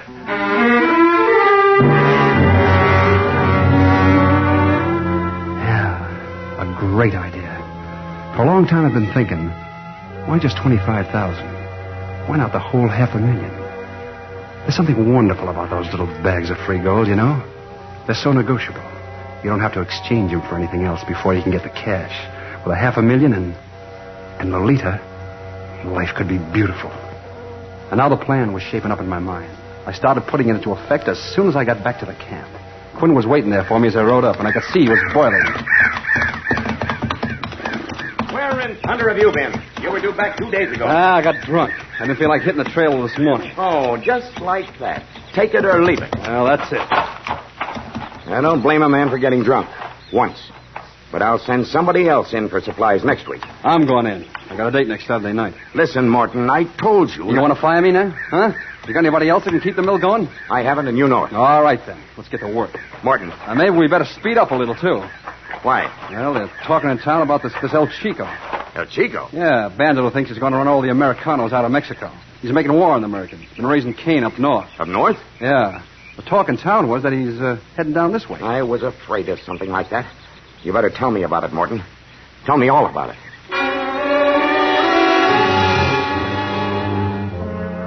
It was a cinch. From the very first, he swallowed it all. By the next Saturday, he was begging me to go back to town. Keep my ears open, find out all I could. Of course, I heard plenty. Then Quinn was hurrying them in, trying to figure out a way we could get out. But the way I told him, El Chico had complete control of the province to the north and blocked our way back to the States. The only other way was across the mountains to the west, and they were impassable without native guides. Now, he knew that, but I reminded him. And then the next time I went into town, I brought back the map. A greasy, crumpled, dog-eared pencil map, scrawled on butcher paper. It was a masterpiece. It should have been. It took me a whole night to draw it. And it showed an old wagon road going out over the mountains to the coast. I told Quinn I bought it from an old Mexican. It was the prelude for my trump card. Okay. Map looks genuine, all right. And if it is, that road can't be more than 10 miles due west of here. And I figure less than that. Straight over there in that low pass. My golly, I think you're right. Sure. All we got to do is to get across this one, this one canyon right here. And how do you figure we do that? With wings? It's 300 feet deep and 100 wide. No, it's easy. Yeah? That tequila you've been swilling in town's got you goofy. Well, why not throw a bridge across? I love the way you say that. Like, why not have another flapjack for breakfast? Look, I'm an engineer, remember? I'll put a bridge across there in 3 days. Morton, you do that and I'll take back everything I ever said about you.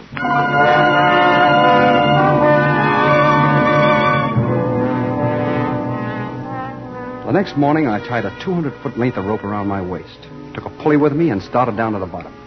It took me all day to make it up to the other side. I tied the pulley to a jack pine and pulled the rope through tight and tied it off. And then I came back hand over hand. After that, it was simple to finish the slickest suspension bridge you ever laid eyes on. Plenty strong enough to hold all our men and mules, fully loaded. It was so good that even Quinn had the grace to admit it. I gotta hand it to you, Morton. I've seen a lot of engineers that can work things out on paper, but not many that can do the job themselves. Thanks. What do you say we take a look over there tomorrow for that road? No need to. I took a little walk the day I ran the cable across. The road's there, all right, just where the map shows it. Oh. All right, if you found it. I guess that takes care of that. Sure, we're all set. Thanks to you. I guess I owe you an apology, Morton. Maybe we all owe our lives to you.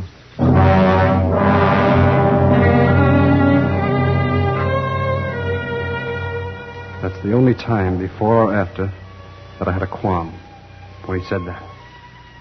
But you gotta be tough. I couldn't forget that. It was too late now to back out. Everything was ready. We were all set to leave on short notice. Quinn wrote a letter to Collins in the States, telling him to meet us on the coast with a boat.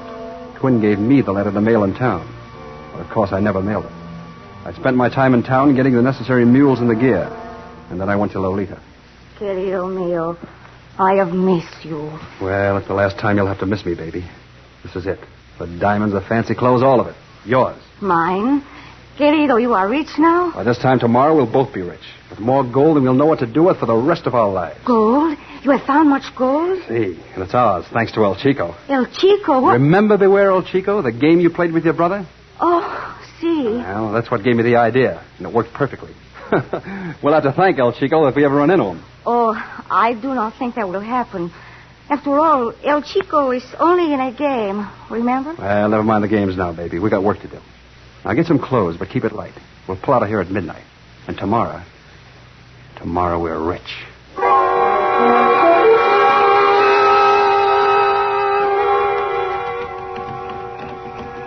Whoa there, Alto. We are here already, querido? No, but you stay here with the mules while I go into camp with Quinn's train. It'll be dawn in an hour, then you start up. Si. And remember, raise as much dust as you can. That's part of the plan. Si. By the time you get there, everything will be ready. Comprende? Si, querido. You are sure there will be no mistake? Not with me running this clam bake, honey. Now give me a kiss. Atta girl. Hasta luego, baby. Good luck, querido. But I wasn't depending on luck. You don't need luck when you got everything figured. By noon, the leader and I'd be on our way back to the States with a trunk full of that yellow stuff. And the men? Well, I didn't even give them a thought. Not even Quinn. Dumb lugs. Too stupid to reach for what they wanted. They deserved whatever life handed them. Just before I rounded the last bend into camp, I stopped to pack. It's awful quiet in the mountains just before dawn. I took a deep breath and... Quinn! Get going, you mangy cusses. Try to look like you've been running for 20 miles. Quinn! Quinn! Who is it? What, is that you? What is it? What's the matter? Alta. We'll have to get out in a hurry. El Chico's on his way here with 20 men. He'll be here inside of 2 hours. How'd he find out about us? Oh, it's all my fault. I was a fool to trust Lolita. I thought she was okay. She sent word to El Chico about the gold. You blasted idiot. I told you to keep your mouth shut. I know. You can kick me anywhere. I've been kicking myself all the way up here. I'd like to kill you. Well, I wouldn't blame you, Quinn. All right, men, get those mules packed. We're getting out. The gold first. 2 saddlebags for each mule. All right, hurry. I worked like a demon alongside the men, getting the stuff packed. And then, just as the last mule was getting his diamond hitch, I grabbed Quinn's arm. What do you want? Quinn, I've been thinking. I gotta do something. Looks to me like you've done enough. Don't you see? It's my fault. It's up to me to do something now. This is no time to beat your breast. We're getting out. Getting out of here as fast as we can. No, look, I got an idea. You gotta let me square myself. Make it snappy. We can't waste time. Well, listen. I placed a dynamite charge under the eye bolts at this side of the bridge. Uh-huh. Now, I'll stay on this side and wait till you're safely across. Then blow the bolts clean so there'll be no trace left. I see. You cut the cables on the other side with a hacksaw, and the whole bridge will drop to the bottom where the brush will hide it. You'll be out of sight when El Chico comes. And I'll tell him you've outslicked him, gone north. He'll waste several days riding after you before he realizes the truth, and by that time, you'll be safe on the coast. What about you? Well, I don't matter. This wouldn't have happened if I had shot my mouth off. Come on, you fellas get going. Nuts, we'll stick together. Cutting the cables on the far side's a good idea. He'll lose a day going back to where he can cross the canyon. A day is not enough. His horses will catch your moves. We gotta destroy every sign of the bridge, make them think you've gone the other way. I'm staying. I don't know. It's the only way, Quinn. Look. You can see the dust cloud over there on the trail. He's coming. You haven't got much time to get out of sight. All right, Morton. Maybe I was wrong about you. Let me shake your hand. Good luck. Good luck. That's all guys like Quinn can think about. They don't understand a man who's tough enough to make his own luck. All of them lined up and they shook my hand. They all hated me since I came on the job. Now they were shaking my hand. And in a minute, the lead mule started. Soon they were all strung out on that long, swaying bridge. Quinn stayed till last, spacing them out. I waved to him and waited for him to step out on the bridge. My hand inched toward the plunger. But then the stupid fool started back toward me. Go on, Quinn, hurry, there's no time. I can catch up with him. Listen, I've been thinking, Morton. Sunday, while you were in town, I looked around for that road. I couldn't find it. They're all right. You'll find it. Hurry, Quinn. Maybe so, but I was just thinking. Why'd you plant the dynamite under this end of the bridge? Well, Why couldn't you have strung wires and blown it out from the other side? I just didn't. I made a mistake. All right, I'll take the consequences. You can still do it, Morton. We've got plenty of wire. No need for you to fall into El Chico's hands. Go on, you fool. Go on. In a minute, it'll be too late. Too late for what, Morton? Look at that dust. He's coming. You know what I think? I think El Chico isn't anywhere within 500 miles of here. What? I think you plan to blow up this bridge with the men on it. Drop us all at the bottom where you could pick up the pieces. Get away, Quinn. You can't stop me now. I'll take care of you later. Get away from that plunger. Stop it. Morton, get your hand off that. Stop it. No.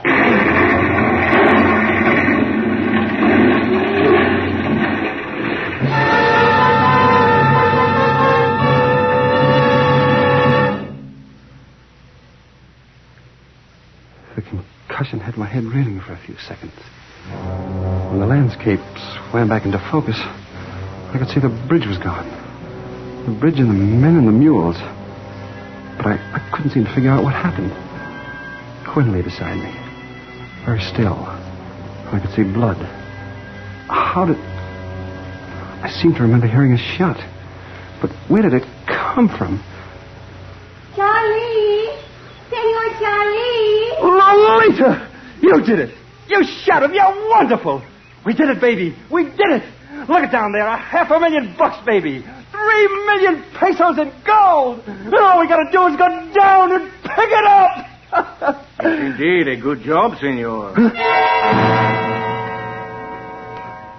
I stared stupidly at the little man in the big sombrero, who stepped out of the manzanita and grinned at me. A smoking revolver dangled from one hairy paw, and the other was pulling Lolita toward him. My Lolita. She put her arms around him and kissed him in a way that she never kissed me. We will pick up your gold for you, senor.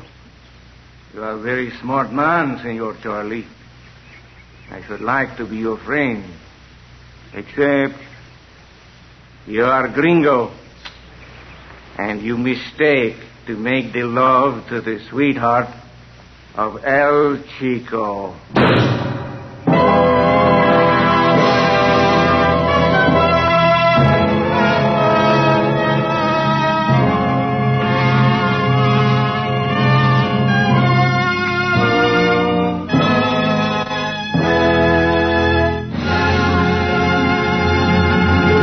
Thank you, Burt Lancaster, for a splendid performance. Mr. Lancaster will return in just a moment. Did Doc, What do you do for an acute case of goose pimples, huh? Well, if I knew, I'd prescribe some for myself. What you both need are some cool, calm, carefree Autolite words from Frank Martin. Now, Mary, can't a couple of old jalopy men talk about spark plugs? Everybody's talking about Autolite resistor spark plugs. Why, they're the best thing that's happened in spark plugs for years. Replace your narrow gap spark plugs with the sensational new wide gap Autolite resistor spark plugs. You can actually tell the difference in your car. You'll enjoy immediate improvement like smoother idling and gas saving. Buy a set of Autolite resistor spark plugs tomorrow. So remember, Autolite means spark plugs. Ignition-engineered resistor spark plugs. Autolite means batteries. Stay full batteries. Autolite means ignition systems. The lifeline of your car. Yes, and Autolite also makes in its 26 nationwide plants more than 400 automotive, aviation, and marine products famous the world over for engineered dependability.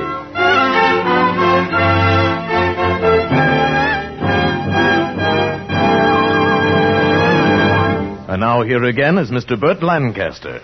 My thanks to the fine cast of radio actors who appeared on tonight's show. Suspense is always one of my favorite programs, whether I'm acting on it or listening to it. And you can be sure that I'll be glued to my radio next Thursday evening when Gregory Peck appears in a story called Hitchhike Poker. Another gripping study in suspense. Burt Lancaster will soon be seen in the Norma production Kiss the Blood Off My Hands. Tonight's suspense play was written by Brett Halliday and adapted for radio by Lawrence Goldman, with music composed by Lucien Morawick and conducted by Lud Gluskin. The entire production was under the direction of Anton M. Leader. In the coming weeks, Suspense will present such stars as Robert Young, Virginia Bruce, Edward G. Robinson, Ray Milland, and many others. And of special note, our star tonight, Burt Lancaster, may currently be seen in the film version of Sorry, Wrong Number, that great suspense play, soon to be repeated on this program with Agnes Moorehead in her original role. Make it a point to listen each Thursday to Suspense, radio's outstanding theater of thrills. And next Thursday, same time, hear Gregory Peck in Hitchhike Poker. This is the Autolite Suspense Show. Drive slowly. Death and danger travel in fast company. Good night. Switch to Autolite. This is CBS, the Columbia Broadcasting System. The Kraft Foods Company presents The Great Gildersleeve.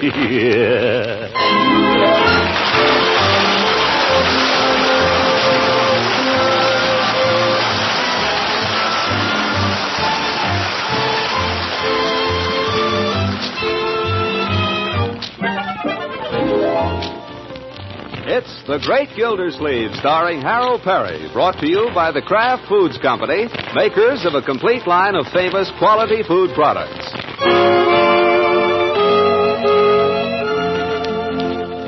Now let's see what Gildersleeve has on his mind. Marjorie, you know something? We ought to have Judge Hooker to dinner one of these evenings. Yes, I guess we should. See, the Russians walked out again. Time passes. A week. You know, my dear, we really ought to have Judge Hooker to dinner some night. Yes, we really should. What's at the movies? Anybody know? Again, time passes. Another week. You know, by George, we ought to have the judge to dinner. We really should. Yes, we should. You hear that, Bertie? We ought to have Judge Hooker to dinner. Yes, sir. Anytime. Just let me know. Okay. Time keeps right on passing. Now, listen, everybody. We simply got to have Judge Hooker to dinner. It's just terrible. He had us to dinner weeks ago and gave you children those lovely presents. We just got to have him to dinner. Yeah. Yes, we must. Bertie, we got to have the judge to dinner. Yes, sir. How about tomorrow night? We'll make it day after tomorrow. Inevitably, the day after tomorrow arrives, and with it, the judge.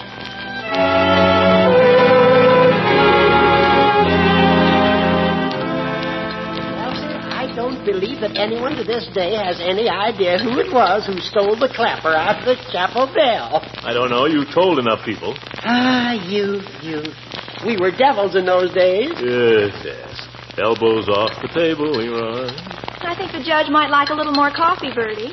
Well, I really shouldn't, Marjorie, but it's so absolutely delicious. Perhaps just a half a cup, Bertie. Half to 2/3. About that far from the brim. No more. Yes, sir. Oop, plenty. Got a whole potful here. That's a great plenty, thank you. I don't drink coffee with dinner as a rule. I find it tends to keep me awake, except on occasions when there's an evening of conversation ahead and I want to be bright and sparkling. Then I sometimes allow myself 1 cup. Yes. Now, tonight I'm having a cup and a half. A little more than that, even. So you see, it's quite an occasion. Yes. Anybody else? More coffee? Uncle Mort, coffee? No, thanks. I'll just let the judge sparkle this evening. I'll have a cigar. Do you mind if I smoke, my dear? What? I say, do you mind if I smoke? Mind? I didn't say anything. It's customary when there are ladies present to ask their permission before smoking. Since when? Skip it. Go get me a match, Leroy. Here, use a candle. Watch it. You want to singe my mustache? Here, give it to me. Blow some smoke rings, Unc. Not now. Let me see you make smoke come out of your eyes. Yes, make smoke come out of your eyes, Unky. Not now.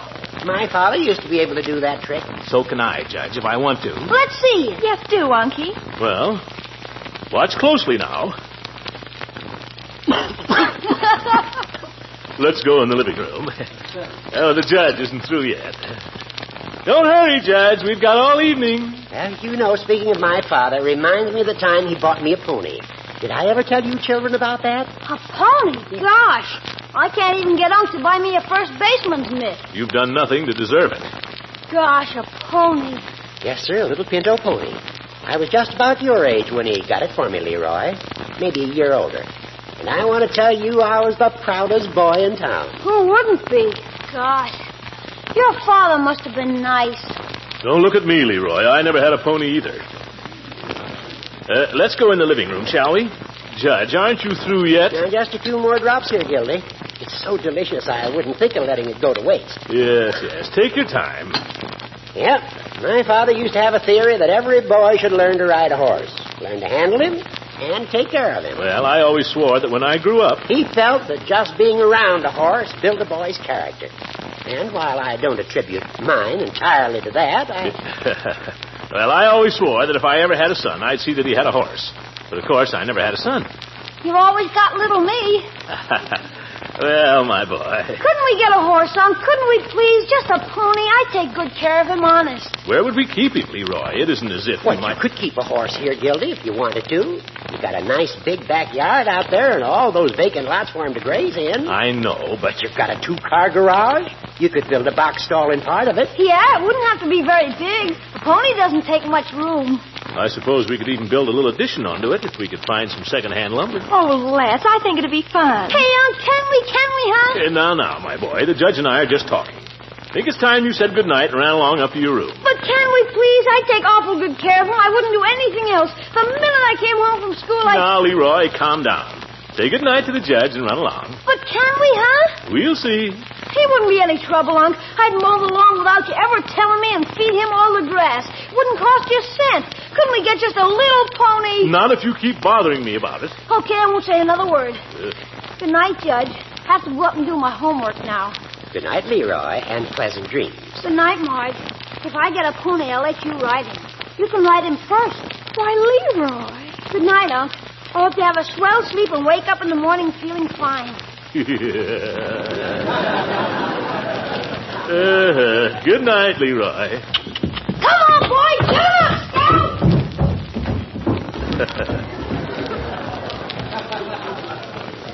Oh, dear, always something. Yesterday it was a first baseman's mitt. Today it's a pony. I wonder what it'll be tomorrow.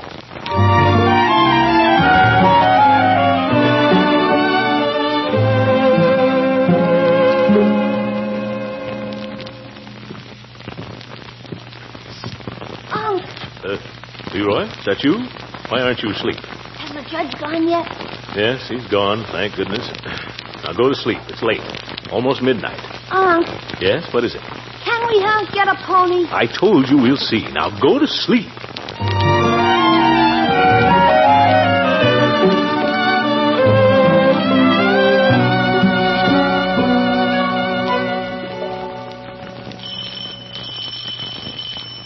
Ring, ring, ring all day long. If I had $1 million for every time I've answered that door, I'd be a millionaire. Oh, hello, Craig. I want Leroy to play with me. Leroy? He's out in the garage. I want him to play with me. Well, you better go around his garage then, because Leroy ain't going to come round to you. Not if I know Leroy. Here, you can come through the house. Wipe your feet first, though. Wipe them. That's the way. Now, come along. How's things over at your house, Craig? Okay. I see Lily B had a lot of sheep out this week. You been having company? Nope. Saw a big blue runabout pull up into your driveway yesterday. That some friend of your daddy's or somebody? Nope. You don't talk much, do you, Craig? Nope. There's Leroy. Leroy, here's Craig to see you. I'm busy. Well, so am I. Run along, Craig. You go see Leroy. Hi, Leroy. Hi. What you doing? Sweeping out the garage. What does it look like I'm doing? Can I sweep too? No. Why not? You're too young. Besides, I gotta get this done before Unc gets home. Why? Because he might be bringing a pony home with him. A pony? Yep. He's gonna get me a pony all my own. Gee, can I ride him? No. Why? You're too young. Can I just pat him? No. Why? Because ponies don't want little kids patting them all the time. I wouldn't pat him hard. You keep your hands off him. I don't care. My father's going to get me an airplane that'll fly with me in it. Yeah. If I give you my scooter, will you let me pat him? Nope.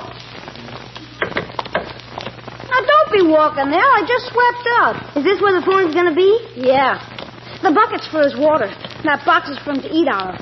The grass is in case he wants to lie down. I pounded a big nail in here to tie him to. Pretty slick, huh? Yeah, slick. Had to move all the firewood over here to make room. Some job. Yeah, some job. How's your uncle going to get the car out now? Well, we'll figure some way. Come on, let's go in the house. Yeah, let's go in the house. Nobody better mess that garage up till the pony comes. Yeah, nobody better mess it up. I just cleaned out the garage pretty, so don't mess it up. Well, look who's talking. Close that door, Leroy. Close it, Craig. If I close it, can I pat the pony? No, now close it. Craig, I just this minute put a cake in the oven. You want to ruin it? Watch it, Craig, will you? You told me to shut the door. I didn't say slam it. Craig, ain't it just about supper time over there at your house? Nope. It is, too. Now, you run on out of my kitchen, you two. Go on. Come on, Craig. It's time you went home. They're looking for you. No, they're not. Yeah, true. Now beat it. I won't go home till you let me pat the pony. You're not going to pat the pony, see? So stop asking me. I want to pat the pony. Ponies don't want kids all the time patting them. Boy, what's all this? Oh, hi, I want to pat the pony. Stop it. Leroy, let me pat the pony. Confound it. There isn't any pony. No pony? And what's more, there isn't going to be any pony. Craig, I think you better get along home. Go on, run along. That darn Bullard kid. Now, what's all this talk about a pony? What have you been filling him with, Leroy? But, Unc, you said yourself last night. You said... I know. It was merely a discussion, my boy. I was only talking with Judge Hooker. I definitely did not say we were going to get a pony. You did, too. No, I didn't. I'll admit I discussed it. We talked about it, but... You did. Leroy? I asked you and you said you'd see. Well, I didn't mean... Leroy, be reasonable. Where would we keep a horse on this place? What do you think I've been doing all afternoon? Leroy, wait a minute, my boy. Leroy. Now listen to reason. Wait, Leroy. Leroy. Oh. Good evening, Bertie. I didn't see you there. Evening, sir. Well, sort of looks as if I'd started something, doesn't it? Yes, sir, it sure does. Yes, sir, it sure looks like you started something.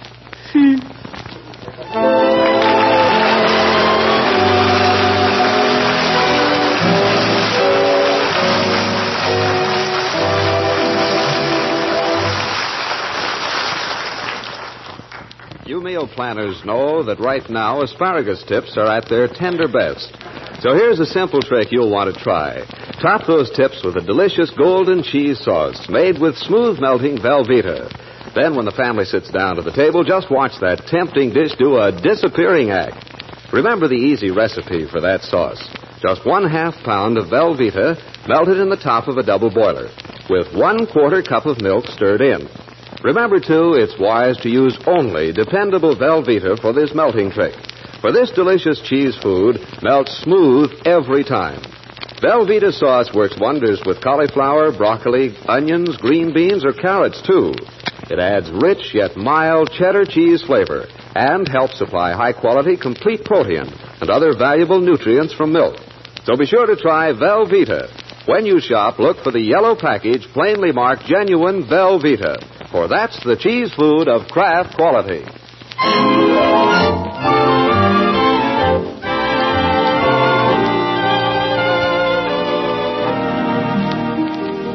Now let's get back to the great Gildersleeve. Well, good morning, my boy. Reading, I see. Yes, sir, nothing like a good book. What is it you're enjoying, Leroy? Something worthwhile, I hope. The encyclopedia. The encyclopedia. Well, I'm sure there's a lot of valuable information in it. Intend to read it myself one of these days. But, don't you think you should be outdoors playing? Beautiful sunshine, blue sky. This is a day for a ball game. I don't want to play ball. Now, my boy, this isn't like you. What is it you're reading about? Horses. Leroy, I'm sorry there was a misunderstanding about the horse. Misunderstanding? You broke your promise, that's all. Now, my boy, let's not use words recklessly. You said I could have a horse. You said I could keep him in the garage. You promised. But I was just considering it as a possibility. It's an impossibility. Don't you understand? You broke your promise. Leroy, I don't want you unhappy.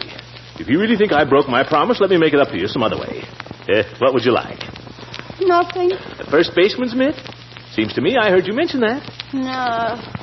I don't like to see you in this frame of mind, my boy. You're just sitting around here brooding. What you need's a little fun. Suppose we go out and play ball for a while. What do you say? Well, if you want to. I'm dying to. Come on.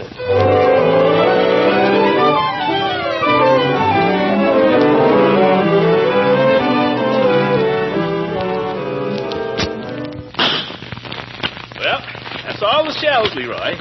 Good fun, wasn't it? Would have been more fun on horseback. Well, how would you like a chocolate soda, Leroy? Okay, I guess.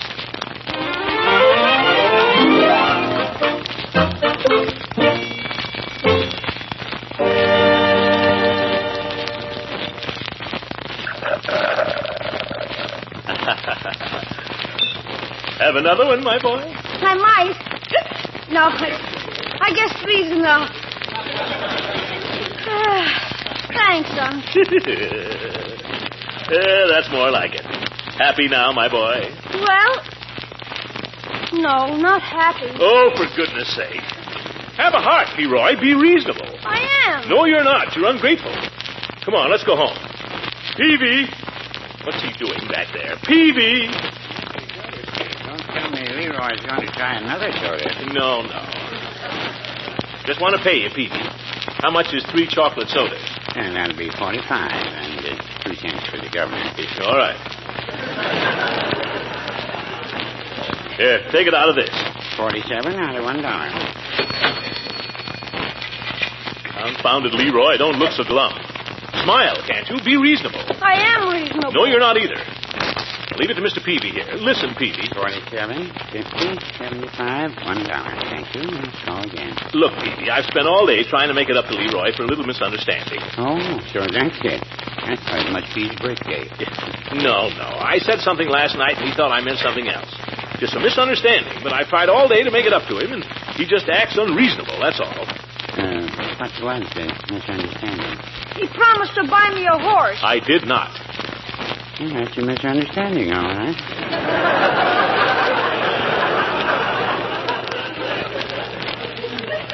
But he just imagined it. It was all in his mind, Peavy.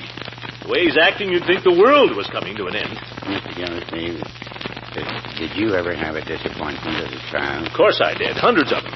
That's what childhood is for. No, I wouldn't say that.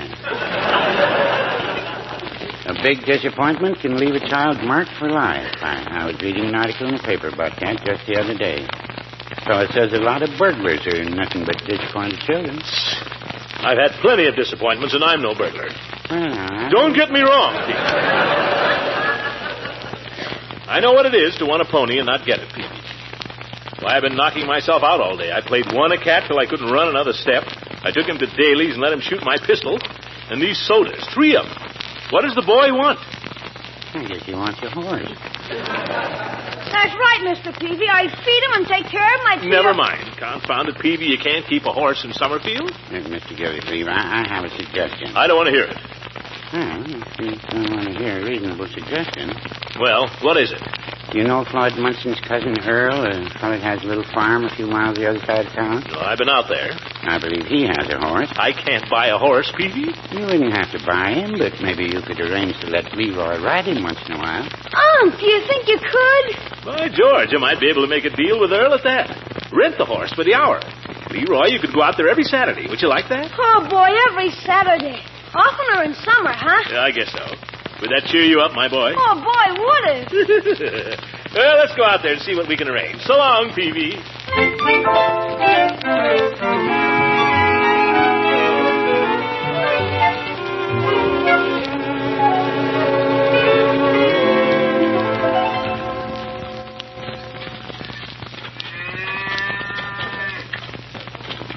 This is a farm, Leroy. Think you'd like to live on a farm, my boy? A ranch would be better. What's that smell?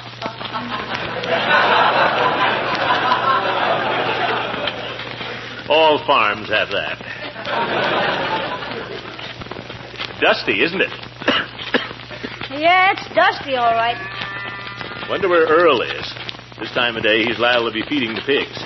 Somebody just pulled up the shade in the window upstairs. They're looking out. Huh? Maybe Earl was taking a snooze. Wait and see if he comes out. Gee, that smell is terrific. What is it? Pigs, partly. Chickens, partly. Here comes somebody around the side of the house. Oh? Oh, that's Earl. Hi, Earl. Remember me? I'm Mr. Gildersleave, Earl. You remember me, friend of Floyd's? We rented a sleigh from you one time. I remember. Want to rent a sleigh again? Not in April, Earl. And this is something else. I understand you have a horse. Yep. Well, this is my nephew, Leroy, Earl. Hi. Hi. This young fellow somehow got the idea he'd like to ride a horse. And I thought maybe if your horse was suitable, if you had a saddle, maybe we could rent the horse occasionally, by the hour. Rent him? I couldn't let you take him off the place. Oh, naturally. But if the boy could just ride him around for an hour or so. A lot of trouble. How much you thinking of paying for an hour? Well, anything fair. Pay for the wear and tear on the horse, and your time and everything. Say $1 an hour. Oh. Could we see the horse? Yes, I guess so. Have you got a saddle? Yeah, how about that? No saddle. I just ride him bareback with a bridle. Unc, I can learn to ride bareback. I might wind up in a circus. I'm aware of that danger, Leroy. Is the horse safe, would you say, Earl? What? I say, is the horse safe?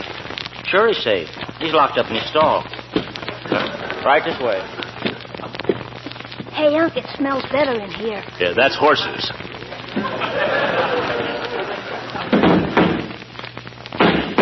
What's that? That's Dandy kicking up his heels. Wait, I'll bring him out here where you can get a good look at him.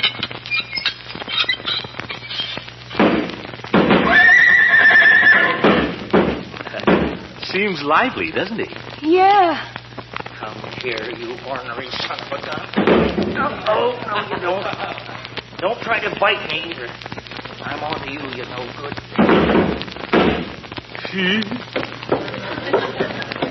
Stand back, Leroy. Don't worry.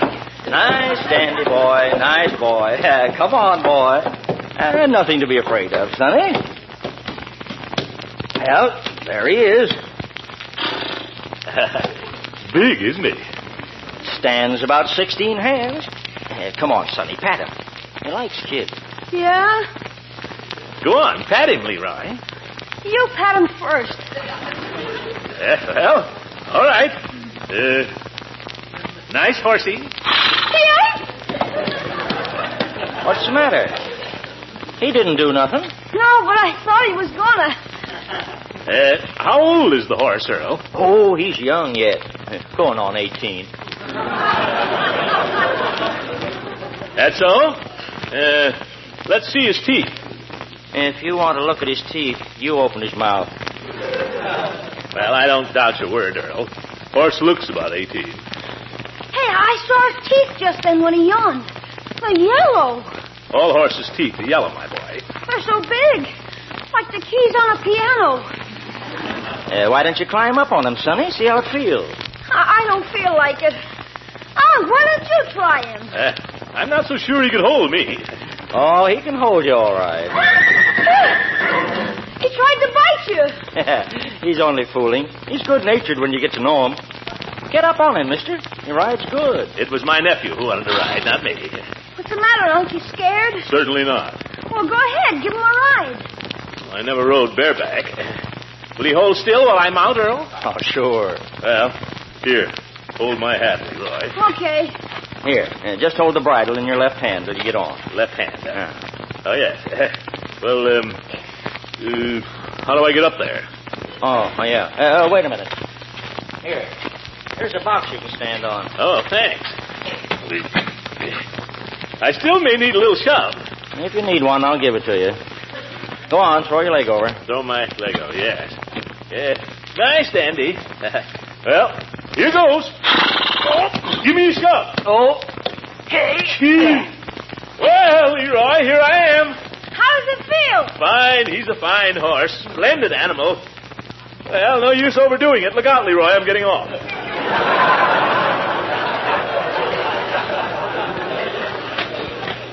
Yeah, he's certainly got a lot of pep for his age, Earl. Want to try him, Leroy? No, thanks. Oh, he's a remarkable horse, my boy. Must have some thoroughbred in him to have all that spirit. Yes, Earl, he's a splendid piece of horse. He sure is. Would you like to buy him, mister? Well... nice horse for the boy. I'll let you have him for $50. No! 25. I'm not sure I want a horse now. I've been thinking about what you said. About how inconvenient it would be in the garage. But I don't understand, Leroy. All day you've been telling me how much you wanted a horse. Now, here's this splendid animal. I know, Unc, but... Well, I guess I've been selfish, that's all. I've been thinking of myself instead of thinking of others. I think instead of a horse, I'd like a first baseman's mitt. Ha! Too late, Leroy. What? You missed your chance for the first baseman's mitt this morning. Well, you can't blame me for trying. Come on, Unc, let's go home.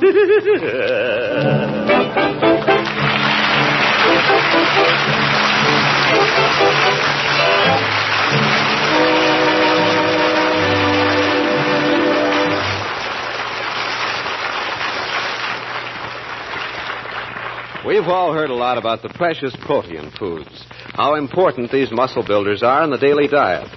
Now, the famous cheese food, Velveeta, is an excellent protein food.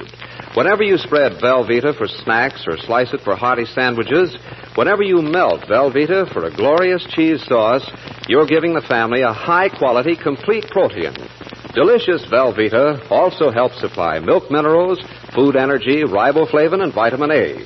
And this pasteurized cheese food is as digestible as milk itself. That's why genuine Velveeta is considered one of your best buys for nutrition. And the entire family will really go for its rich yet mild cheddar cheese flavor. Be sure to look for genuine Velveeta, the cheese food of Kraft quality.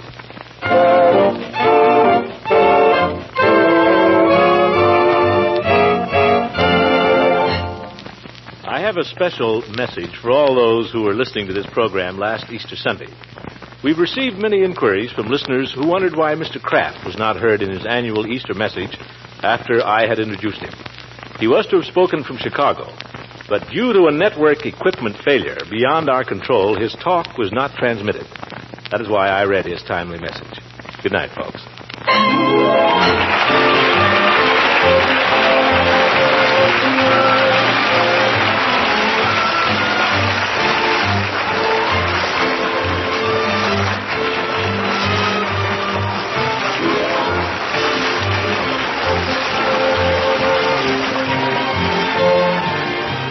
The Great Gildersleeve is played by Harold Perry. It is written by John Whedon and Sam Moore. The music is by Jack Meakin. Leroy, Marjorie, and Bertie are played by Walter Tetley, Louise Erickson, and Lillian Randolph. Judge Hooker is Earl Ross, and Richard LeGrand plays Mr. Peavy. This is John Lang speaking for the Kraft Foods Company and inviting you to listen in again next week for the further adventures of the Great Gildersleeve.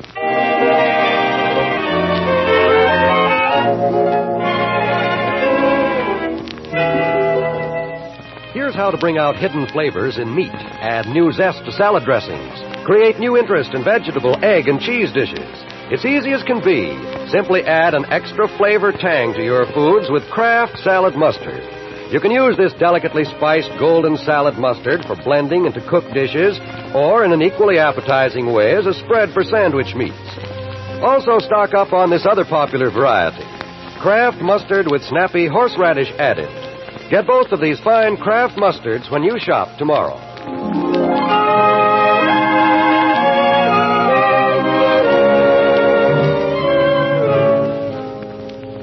This is NBC, the National Broadcasting Company.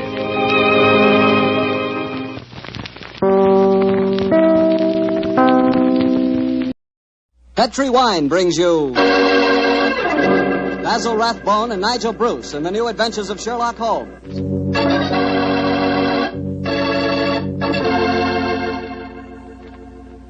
The Petri family, the family that took time to bring you good wine, invites you to listen to Dr. Watson tell us another exciting adventure he shared with his old friend, that master detective, Sherlock Holmes. And if you will, I hope you'll listen to me for a second, because I want to tell you about a wine that can make waiting for dinner a pleasure. The wine is Petri California Sherry. Any evening, well, let's say tomorrow evening, right before dinner, pour yourself a glass of Petri Sherry. Just look at it. It's clear as crystal and a wonderful deep amber color. One sure sign of a good sherry. And if you need further proof of just how good Petri Sherry really is, taste it. What wine? That Petri Sherry has a flavor that you know comes right from the heart of the grape. And if you like your sherry dry rather than sweet, you'll really like Petri Pale Dry Sherry. There's no doubt about it. Petri Sherry is one of the most delicious before-dinner wines in this swell country of ours. Oh, and say, when you serve Petri Sherry, serve it proudly, because those letters P-E-T-R-I on the bottle spell the proudest name in the history of American wine.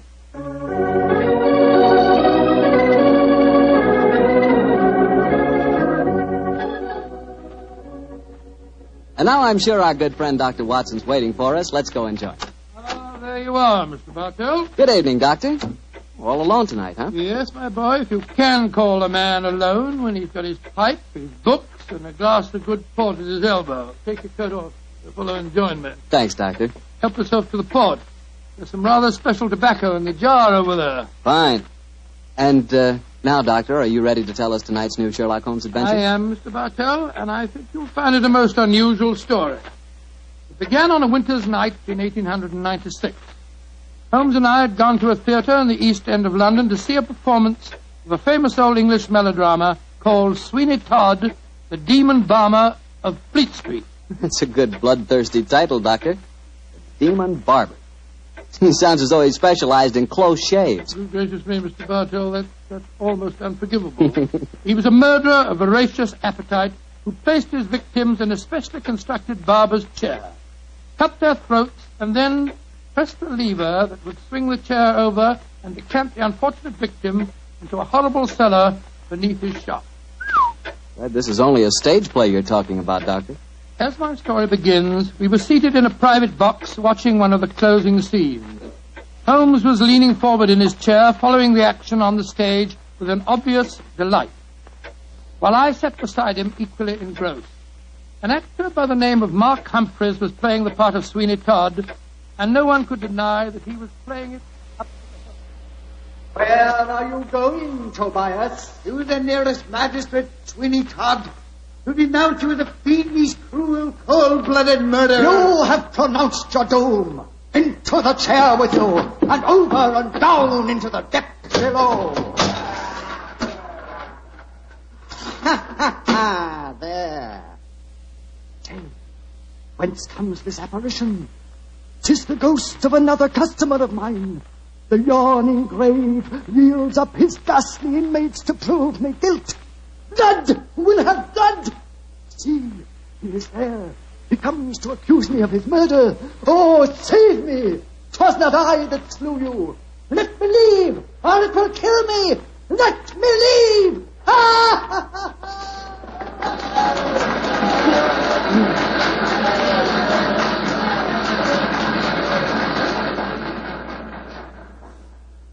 Well, upon my soul, Holmes, that fellow Mark Humphreys is the most florid actor that I've ever seen on a stage. I find him enchanting, Watson. It seems to me he's really caught the flavor of this murderous monster piece. After all, a restrained performance of the barber Sweeney Todd would be unthinkable. Yes, I suppose it would. But I must say his makeup seems rather overdone. No barber would wear such an enormous beard. It would be most impractical.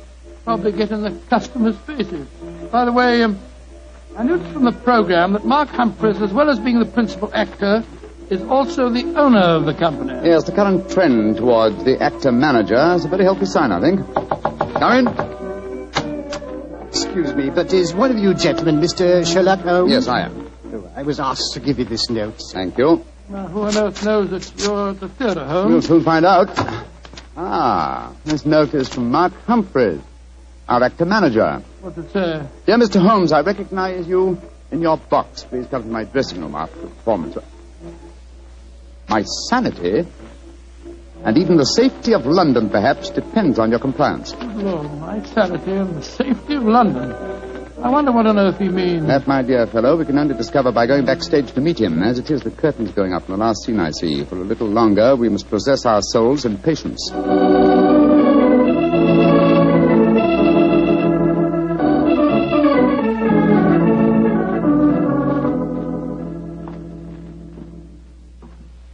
Mr. Sherlock Holmes? Yes, sir?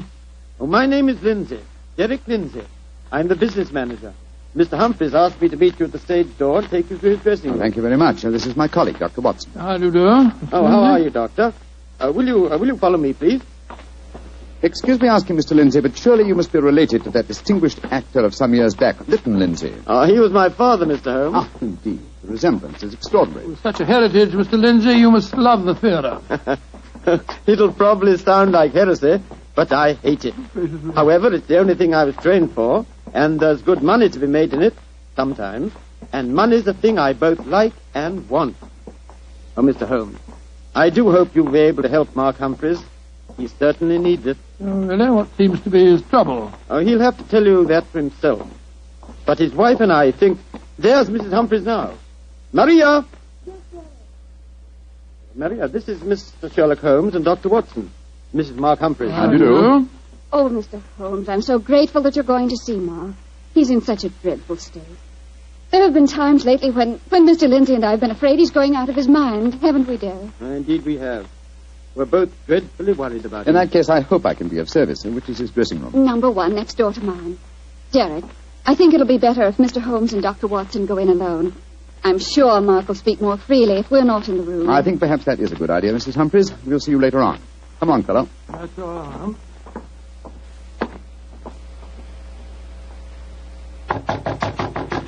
Come in, come in. Sherlock Holmes. Thank heaven you're here. Close the door. Mr. Humphreys, this is Dr. Watson. Watson, eh? Yes, I know of you, too. How do you do, sir? Sit down, won't you, gentlemen? You're wondering why I asked you to come back and see me, of course. Naturally, sir. Well, I won't beat about the bush and waste your time. I'll come straight to the point. I'm going mad. Oh, come on. I know. It sounds fantastic, but it's true. I've often heard of actors beginning to live their parts off the stage. They play on it. Well, it's happening to me. I'm turning into another Sweeney Todd. The character I'm portraying on the stage. Are you suggesting, sir, that you're a potential murderer? Yes, I am. What reason do you have for holding that belief? Reason? Listen to this. 3 times in the past week, I've wakened in the morning to find my boots covered with mud and my razor stained with blood. God. You've had no recollection of any untoward events during the night? None. Have you ever been addicted to the unfortunate habit of sleepwalking, sir? Not to my knowledge, Doctor. And if I had been, surely my wife would have told me about it. Your wife? Where do you live, Mr. Humphreys? We have a flat here above the theatre. Above the theatre, eh? Mr. Humphreys, you say that on 3 separate occasions on wakening in the morning, You have found a blood-stained razor and mud-covered boots. Can you show us this proof? No, I can't. I was always so frightened that my wife would see that I cleaned them before she had the opportunity of finding them. Pity, sir. They would have been very valuable clues in a case like this. I couldn't risk my wife seeing evidence like that. Doctor, she'd know the truth.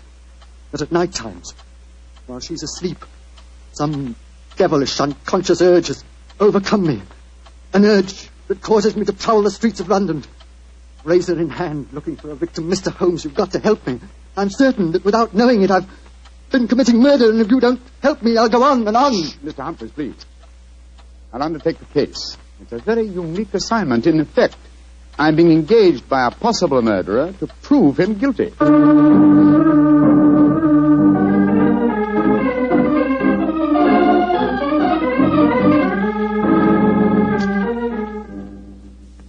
Well, Mr. Holmes, I've been through all the records we have here at Scotland Yard. What have you found, Inspector Gregson? In the last 2 months, we haven't had one case of an unsolved killing with a razor. Any mysterious disappearances, Inspector? Bless your heart, Doctor. There's never a day that passes without one or two of them. Here's a list of them, Mr. Holmes, if it's any use to you. Thanks. Come on, Watson. In the morning, we can go back to the theatre and set our friend's mind at rest. I'm much obliged to you, Gregson. Glad to be of service, Mr. Holmes.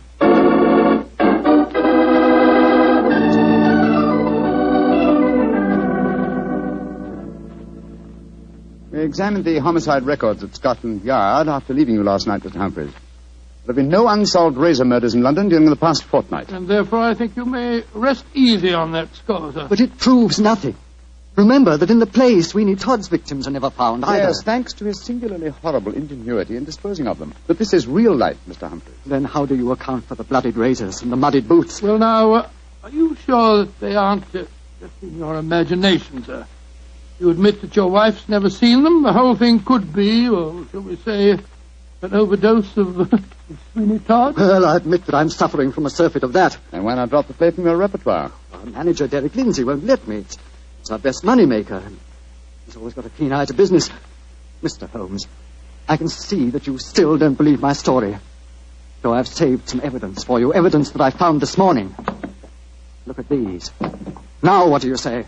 Do you still think it's my imagination? Cutter, blood-stained razor, and boots covered with mud. Splendid.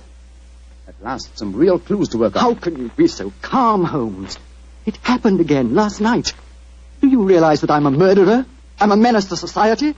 For heaven's sake, lock me up before I do some more damage. No, sir. Don't get so excited. Mr. Humphreys, I should like to take these objects back to Baker Street where I can perform some chemical tests. You have no objections, I hope? Objections? Good heavens, no. Excellent. You've told no one of this fresh discovery of yours? No one.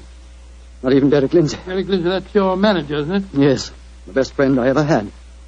Except for his father before him. It was Derek who helped me back on my feet 2 years ago, when I put on that disastrous production of Macbeth. I don't know where I'd be today if it went for him. You lost a great deal of money on that production, sir. Nearly every penny I had. Indeed. By the way, where is your wife, Mr. Humphreys? She's in her dressing room next door. The matinee today, you know. I'd like a word with her. Watson, old chap, wait here for me, will you? I won't be a moment. Right you are, Holmes.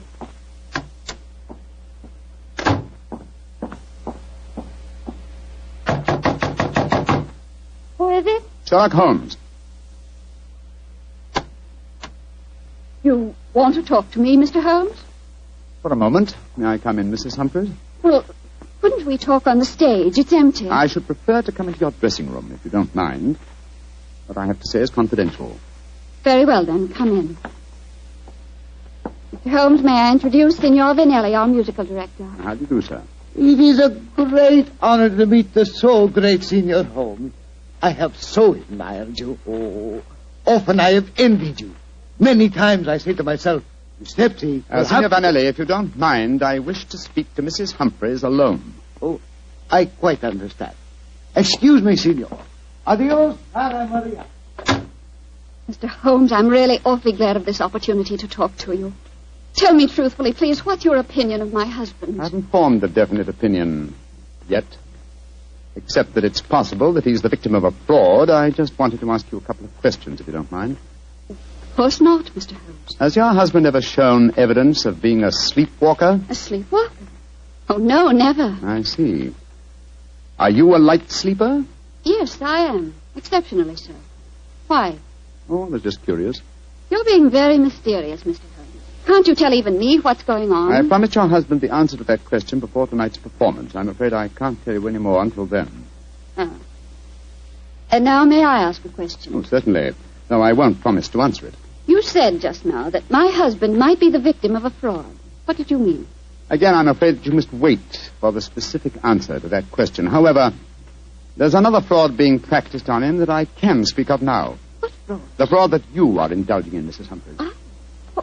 What do you mean? Of course, this particular fraud is none of my business, but when I almost force my way into your dressing room and find your musical director, a quantity of rice powder on one shoulder and suggestions of rouge on his cheek, it doesn't take a great deal of intelligence to deduce that your husband is being deceived.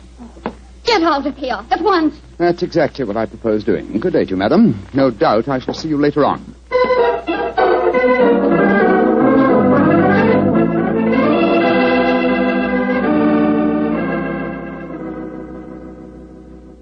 Well, Holmes, what does the microscope tell you about the mud on the boots and the blood stains on the razor? On a blank on the mud, old chap. It's an extremely common type that is found in most parts of London. And the blood? I'm examining that now. As strange a case as ever I remember, Holmes. Here you are trying to prove a man innocent when he insists that he's guilty. By George, Watson! Here's the answer. What? This blood is definitely not human blood. It's probably canine. Now, a Sweeney Todd madness would hardly drive its victim to kill dogs. Therefore, it's obvious that Mark Humphreys is the victim of a devilish plot. And he's not a murderer. No, come on, old fellow. Let's go to the theater at once and give him the good news.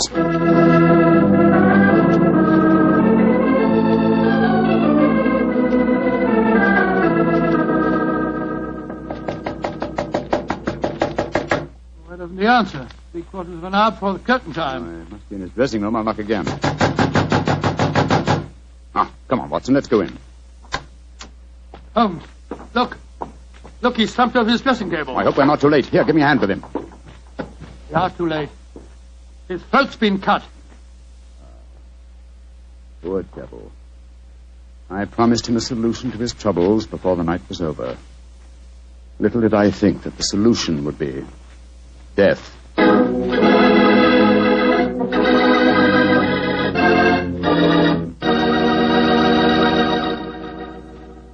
We'll hear the rest of Dr. Watson's story in just a second, so I'm going to ask you if you're one of those people who just eats to live, or whether you really enjoy good food. If you love good eating, you've just got to know about Petri wine. Petri wine makes good food taste wonderful. For instance, if you're having steak or a roast or any meat or meat dish, you'll love it served with Petri California Burgundy. Petri Burgundy is the last word in delicious red wine. Now, with chicken or fish, you can't beat the delicate Petri California Sauterne, a really extraordinary white wine. Just to make sure you don't miss either Petri wine, don't buy one, buy two. Buy both Petri Burgundy and Petri Sauterne. They're both swell because they're both Petri. Well, Dr. Watson, what happened next? Well, Till, I think I'll pick up the story exactly where I left off. Holmes and I were standing in Mark Humphrey's dressing room, looking with horror at the flashed throat of the actor manager. There was a bitter, self-accusing note in Holmes's voice. I promised him a solution to his troubles before tonight was over. Little did I think that solution would be death. This worry over his supposed madness caused him to commit suicide. Suicide? Rubbish, old fellow. It's murder. Look at the razor clutched in his hand. Undoubtedly placed there by the murderer before rigor mortis had a chance to set in. In any case, scrutinize the wound. Does that look as if it had been done by the hand of a suicide? I don't see why not. Look closer, old chap. The depth of the wound is even, whereas a suicide's cut always wavers towards the end. No, this is murder, Watson, and I think I know who did it. But I have little evidence. I must lay a trap. What kind of a trap, Holmes? I haven't time to tell you now, fellow. Every moment counts. Off with you to Scotland Yard and get Inspector Gregson. Bring him back here as fast as you can. Right you are. And Watson. Yes? Tell absolutely no one except Gregson of Mark Humphrey's death. And say that he's still alive and well and that his problems are solved. It's the performance of the play. Don't you worry about that, old chap. Off with you to Scotland Yard.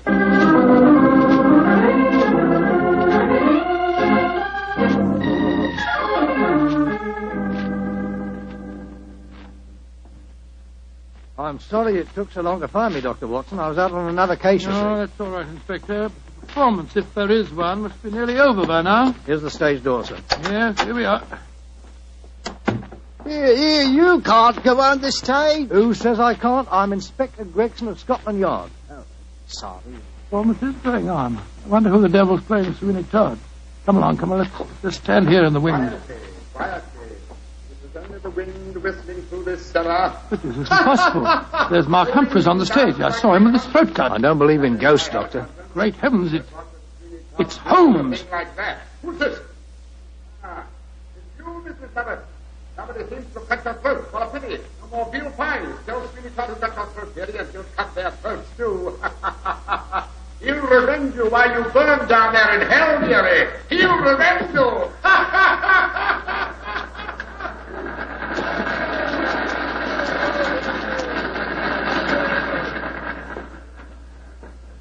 Here he comes now, Gregson. Amazing disguise. I'd never have recognized him. You're both here. Holmes, what are you up to? Surely that's apparent. I disguised myself as the dead man, hoping to force the murderer's hand. You're running a terrible risk, Mr. Holmes. Out of my profession, Gregson. Shh. Here comes Signor Vanelli, the musical director.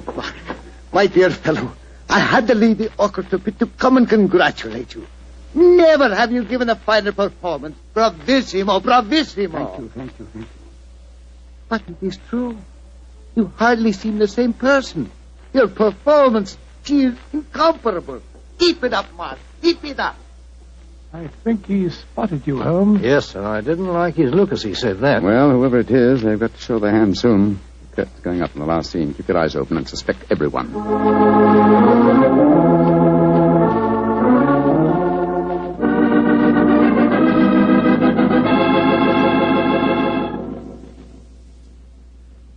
Look, my lord, Judge. He's by your side. Do not disappear. Your ermine robe is stained with blood. Sweeney Todd, what dark deed presses on your conscience? Was a dark, foul deed, but heed not what you hear, Lord Judge, nor what you see. Still the figure sits there. I hear it come to this. It is useless to deny my guilt. The very dead rise from their settlements to prove Sweeney Todd a murderer.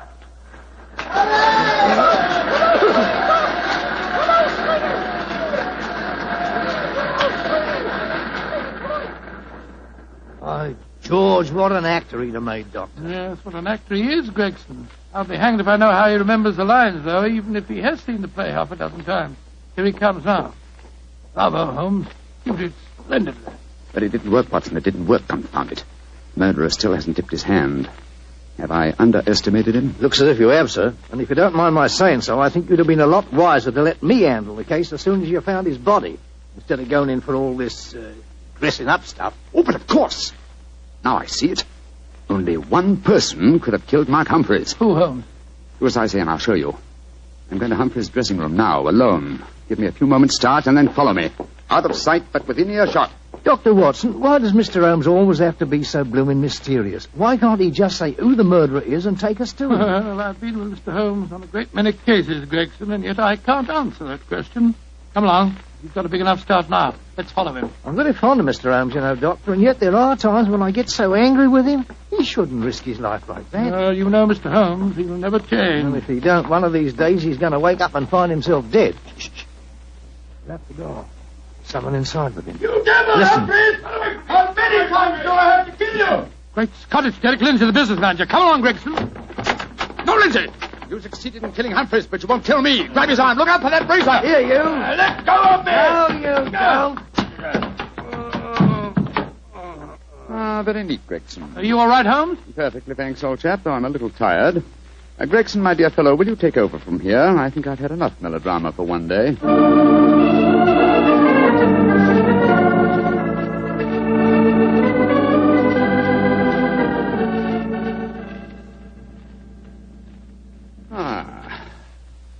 How pleasant, Watson, to be back at Baker Street again, a crackling fire, my dressing gown, and your company combined to make a soothing ending to a somewhat violent day. Yes, it's been a most unusual case, Holmes. I still don't entirely understand it. The original plot, of course, was to try and drive Mark Humphreys mad by making him think that he was a murderer.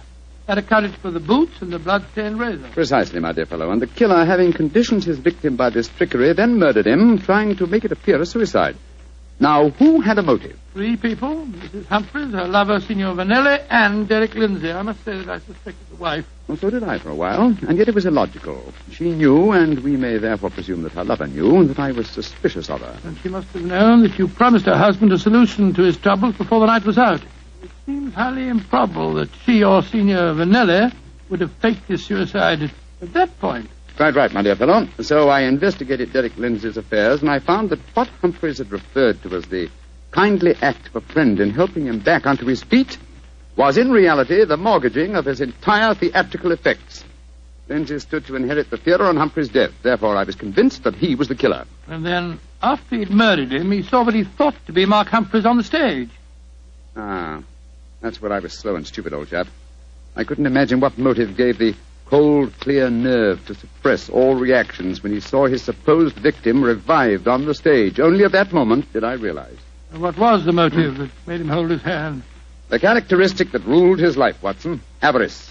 A morbid love of money. You see, if he'd attacked me during the performance, he'd have had to refund the money to the audience. His greed conquered all other passions. It made him wait until the performance was finished before he attempted my life. You know, Holmes, now that the case is solved, I'll tell you something in confidence. Please do, old fellow. What is it? At the end of the play tonight, I was afraid that you'd made a mistake, that you'd slipped up on the case. Gregson thought so, too. And, I, Watson, will tell you something in confidence. Well, what is it? There were 3 of us that felt the same way. And now you're being modest, Holmes. I assure you I'm not, my dear chap.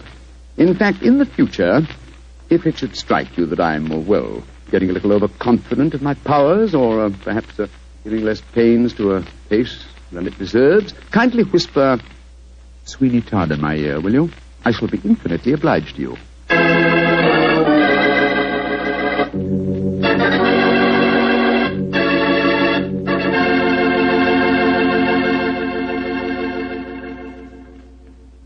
Doctor, that was a swell story. And a pretty narrow escape for Holmes. Yeah. He said he almost solved the case too late. Fortunately, it ended well. Mm-hmm. The thing that sticks in my mind is the fact that this was one of the very rare occasions when Holmes almost made a serious mistake. Well, we all make mistakes at times, don't we? I said we all make mistakes at times. I suppose so. You mean to stand there and tell me that you never make a mistake? Well, not when it comes to choosing a wine, I don't, because I always choose Petri. Bartell, you trap me again. Could be. But honestly, Doctor, when you choose a Petri wine, you know it's a good wine. Because good wine is the only kind of wine the Petri family makes. And it's easy to understand why when you realize that ever since they started the Petri business way back in the 1800s, the Petri family has handed on down from father to son, the highly developed fine art of winemaking. Yes, the Petri family's been making wine for generations. That's why, no matter what type wine you prefer, for any occasion, you can't go wrong with a Petri wine, because Petri took time to bring you good wine. Well, Dr. Watson, do you care to give us a clue about next week's Sherlock Holmes adventure? Let me see. Next week, Mr. Bartell, next week now. Yes, I'm going to tell you a colorful story that took place in a Parisian circus in 1890. It concerns a very exalted personage, a lady bareback rider, and a feigned death that struck without warning. Oh, boy, I can't miss that one, Doctor. Good. Well, now, before you go, I want to say something to all our friends. I want you just to think for a minute. Think of how terrible it is to see helpless little children stricken by infantile paralysis. And then realize that infantile paralysis can be beaten. It can be beaten in very many cases. And your money, your dimes, can do it. Join the March of Dimes. Send your dimes to your local March of Dimes headquarters.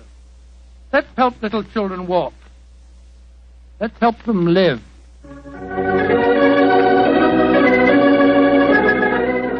Tonight's Sherlock Holmes adventure was written by Dennis Green and Anthony Boucher and was suggested by an incident in this Arthur Conan Doyle story, The Yellow Face.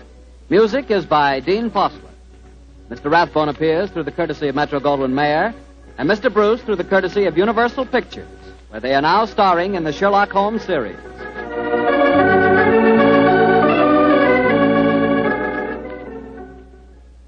The Petri Wine Company of San Francisco, California, invites you to tune in again next week, same time, same station. Sherlock Holmes comes to you from our Hollywood studio.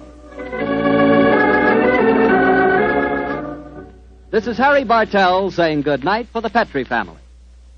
For a solid hour of exciting mystery dramas, listen every Monday on most of these same stations at 8 o'clock to Michael Shayne, followed immediately by Sherlock Holmes. This is the Mutual Broadcast. And now, let's venture into yet another imaginary world of sci-fi radio.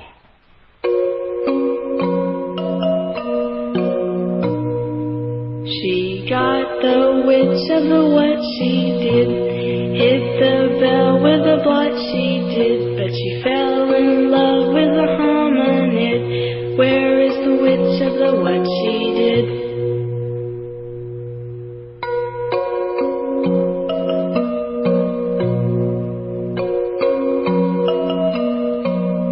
It is a time many centuries hence, long after the second neutronic cataclysm, long after human stock was severely depleted, and the genetic scientist altered Earth animals to create a new species, a race of catmen, oxmen, pigmen, and other animal derivatives. Man has strived to create an almost perfect world for himself, a just and untroubled world, a paradise for all, that is, but the new species. They have become the wretched, the despised. Now called the underpeople, they live in constant fear of a monitor called the Bell. The Bell. The information and nervous system for the entire planet hounds them unmercifully. It undermines their leaders who fight desperately against the unjust law of Earth. It systematically destroys their most basic rights to live and to love. Sci-Fi Radio presents an adaptation of Cordwainer Smith's story, The Ballad of Lost Simel.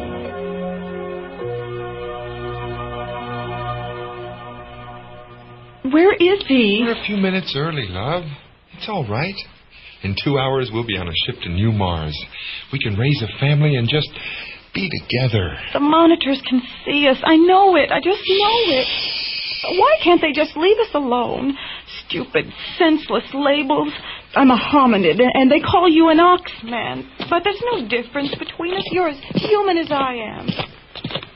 Oteral? Yes? This is the hominid girl. My name is Sarana. Well, in 10 minutes, someone will come for you. They'll get you out of Earthport in a lysotrope shipment. Hope you don't mind cramped spaces. Just as long as we leave Earth. They have no right to destroy us. Neuromance doesn't interest me. Ideology interests me even less. You brought the payment? Yes. Here. Good. 10 minutes. Oh, Terrell, I'm scared. I don't trust him. We don't have much choice. No, but wait. I hear something. I don't. Remain where you are. These are the two. Yes. I just left them. You filthy, disgusting. Hey! Remain where you are. No! Sarana, you will be transported immediately to the nearest reorientation center. Oh, Terrell! At least this saves him a trial at the Bell. Not to mention a trip to a disposal unit. Informant, you may go. Continue to alert us of any hominid underperson interactions. You bet I will.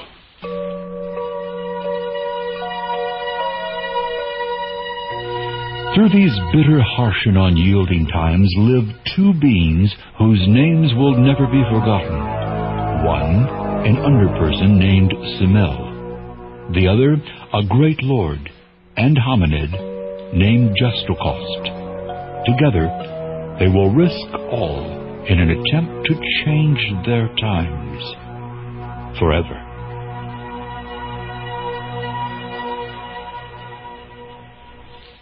It all begins and ends with us. There's no one else who cares. There's always C. McIntosh. And what about Justocost? Sir McIntosh is useless. A token leader, that's all. It's rumored he's dying anyway. And our good Lord Gestacost can't even get his policies through the instrumentality. No, what we need is a strong intelligence network. Access to the bell. That is our strongest priority. Information on hiding places, police informants, locations of disposal units. You are Simara? Yes. Charged under Earth Ordinance, Section 178, Subsec 31.7, pertaining to under people, conspiring to lead a group of subhuman species with the expressed intention of overthrowing the existing governmental order. The rest of you will be detained at a disposal unit pending judgment.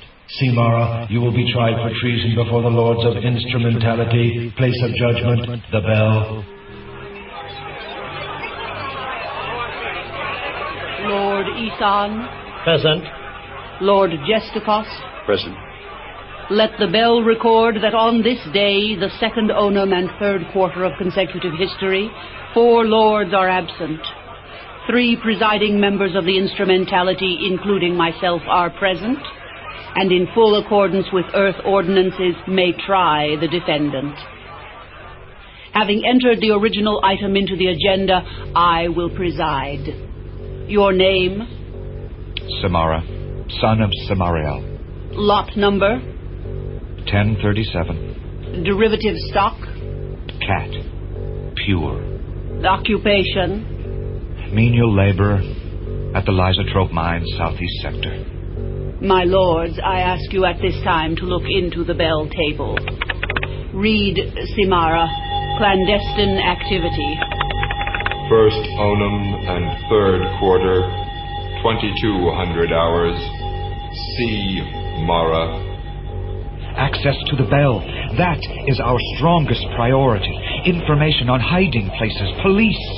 Read, C. Mara, telepathic monitor, thought band. Fourth onum and second quarter, 1300 hours. C. Mara. Must get to means of power, of justice. Trace all possible escape routes. Underground personnel. Objection. Yes, Lord Gestacost? He's being tried for seditious sentiments, not for subversive brain activity. You would set him free, of course. Give him a big fat medal, Gestacost? In any event, I believe we have enough evidence to vote. The defendant is clearly in violation of Section 178. Subsec 31.7. Do we all concur? Very well. Lord Isan? Elimination. Lord Gestacost? Exile. Lady Nade? Elimination. My lord and lady, at this time, I would like to plead for... Sentence has been pronounced, Gestacost. The prisoner will be escorted to the nearest disposal unit. Sentence to be carried out immediately. There are millions of us. We look like you, feel like you, think like you. We only want full rights as Earth citizens. Why can't that be understood? Why can't there be justice? There's your justice. Animal stock. Good riddance. And now for those present at the meeting. Elimination. Exile. Exile. No sense in creating additional martyrs. One is sufficient. I'm sure they'll write songs in honor of your benevolence. Gestacost. Every day we obliterate them in one way or another. Murder them, their families. That kind of language is not consistent. Excuse me. Painlessly eliminate them. If their children cannot pass through our school systems, eliminate. If they should fall in love with a hominid, eliminate. If they should dare hope for any kind of justice, eliminate. Look, there's nothing personal in any of this. There are some very fine, very talented underpeople. Take that cat person, for instance, the one who's ill now. C. McIntosh. Right. Great athlete, great spokesman. Never causes any trouble. He's a credit to his people. And some of their daughters, you know, the girly girls. Oh, too bad they're restricted to outer world visitors. Isan. But to have them go to school with our children, rule with us, mate with us, Overwhelm us? Oh, absolutely not. We built the ideal world for ourselves, and over a quarter of the population lives under the most barbaric conditions, subject to our whim. Subject to our law. And the law is unjust. That is what will destroy us. He was a man who loved justice with a yearning that no one, hominid or underperson, could rightly fathom.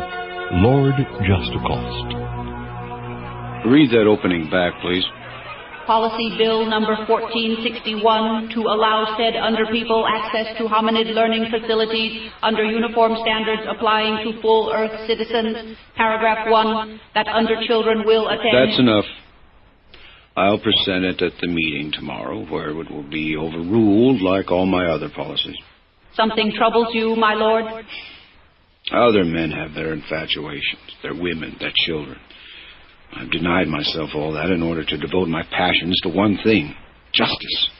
And for what? My life has been a waste. This is a bulletin from the Interplanetary News Service. Following our earlier announcement of the death of C. McIntosh today, millions have begun mourning the loss of this great athlete, better known simply as the Catman. Delegations from other worlds are journeying to Earth in order to pay final tribute Wait a minute. to an underperson Turn that up. Earth was proud of. C. McIntosh is survived by an Earth daughter, Simel, presently employed as a girly girl at the Earth Port Hospitality Center. The service will be held tomorrow at the Metrix Memorial Grounds in the Sakuna district of the Northeast Sector. This concludes this special bulletin. Cancel that meeting tomorrow and prepare my official mourning clothes. Perhaps I can... Yes, my lord. Nothing. One must grasp at any chance. Better than sinking into an abyss of self-pity. We've built the ideal world for ourselves, and over a quarter of the population lives under the most barbaric conditions, subject to our whim. Subject to our law. And the law is unjust. That is what will destroy us. This is Lord Justicost, a man of passionate convictions but powerless to aid the underpeople without the cooperation of their secret leaders that he cannot find. His only suspect, the great athlete and spokesman of the underpeople, C. McIntosh, has just died. Could the daughter of C. McIntosh know something? The daughter named Simel? Sci-Fi Radio presents the conclusion of our adaptation of Cordwainer Smith's story, The Ballad of Lost Simel.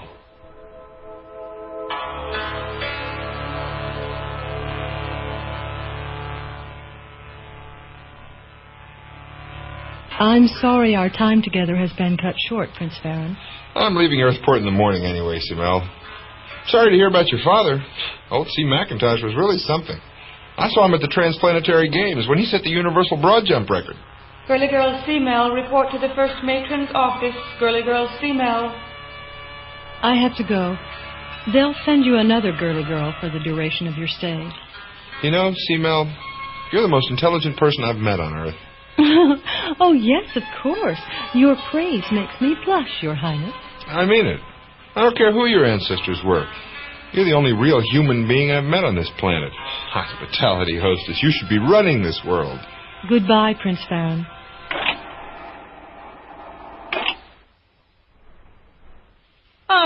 Simel, sit down. On behalf of Commissioner Teedrink and the staff of the Hospitality Center, I wish to express our condolences. Thank you, ma'am. You will be allowed no more than 7 working hours to attend the funeral. You will return at 0700 hours the following day to resume your duties. Is that understood? Yes, ma'am. Some of your monitor playbacks have been a great source of amusement. Who your ancestors were, you're the only real human being I've met on this. Human being? You think a pretty face and body makes you human? Who are you? Answer me. Simel, daughter of C. McIntosh. Lot number? 1138. Derivative stock?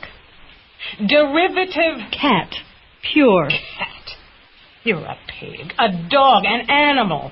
I don't care who your father was. Never make the mistake of thinking you're anyone special. Is that all, ma'am?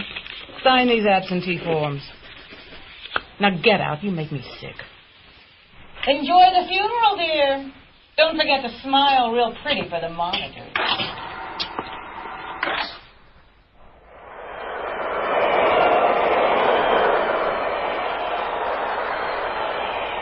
A huge throng of people, almost 200,000 strong, are here to bid a last farewell to C. McIntosh, the greatest athlete the cat people have ever produced.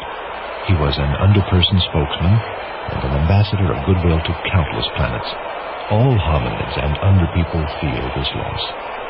Seeing this crowd of underpeople, one is reminded of the words of the great writer Ernesto. They are a simple people, a childlike race. We must be firm with one hand, loving with the other. Representing the Lords of Instrumentality is Lord Jestacost, the seventh of that name. He stands at the ice rocket containing the body of C. McIntosh a few minutes before making its final journey to the stars. Now, Female, daughter of C. McIntosh, approaches the casket. A striking sight. She places flowers upon her father's chest. She makes her obeisance to Lord Jestacost.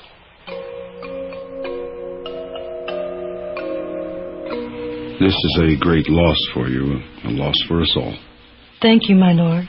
We all can't help but wonder who is worthy to carry on your father's name. Your praise makes me blush, my lord, as your kindness does you honor. You knew my father? We had met a few times. I'm sure that the acquaintance, however brief, was enough to touch his heart with light. He was something all the underpeople must aspire to. Modest Jestacost knew that he had only precious seconds to act, to find out what she knew. So, he did what was unlawful for any ordinary Earth citizen, but was permitted for a lord. He read her mind. Throughout the universe. Kelly, help me. Please, Kelly, help me. It would have given him joy to see us bid him farewell together. Be at my office in 40 minutes. What? My office, 40 minutes. Be there. And we are consoled in our grief that his name will live on wherever the noble deeds of earth are spoken.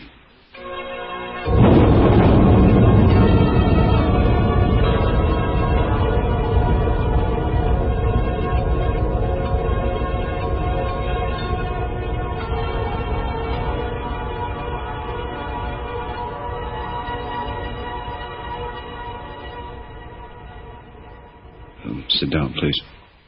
My lord, I feel it unseemly to sit in your presence. Let's skip all this, shall we? Be quiet and sit down, please. This is an important day for you. A sad one, my lord. I don't mean your father's death. I'm referring to the future. And right now it's just you and me. My lord, as you know, it is forbidden for a hominid and an underperson to... I beg of you, do not command me. No, you do not understand. I need your help. What do you want of me? Who is your leader? Commissioner T. Drink, sir. He's in charge of all outer world visitors and hospitality centers. I don't mean him. He's part of my own staff. Who is your leader among the underpeople? My father was, of course. No. All right. Who is E. Telly Kelly? My lord, I am the Italy Kelly. You will believe in me. You may speak through my daughter, Simone. Who are you? I am he whose name is never spoken aloud. I have printed my image and mind upon my daughter, just as I have printed my name and image on your mind. If I open my mind to you, will you search it while I watch you? Are you capable of that? Very capable.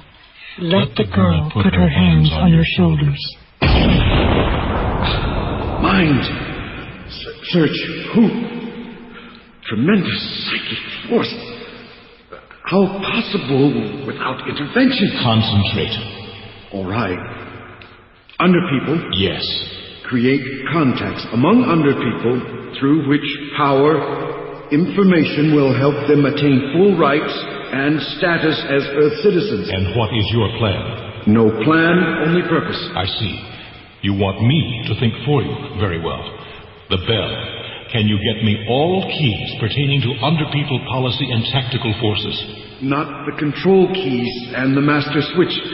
You can have the information keys if I get them. And in exchange?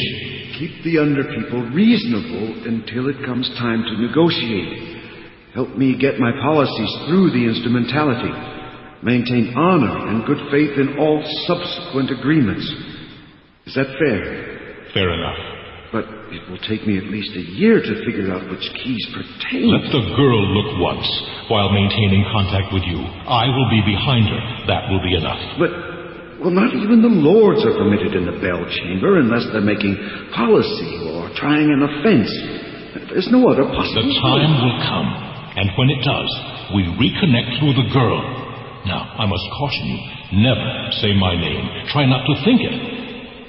Are you ready to break contact? Break.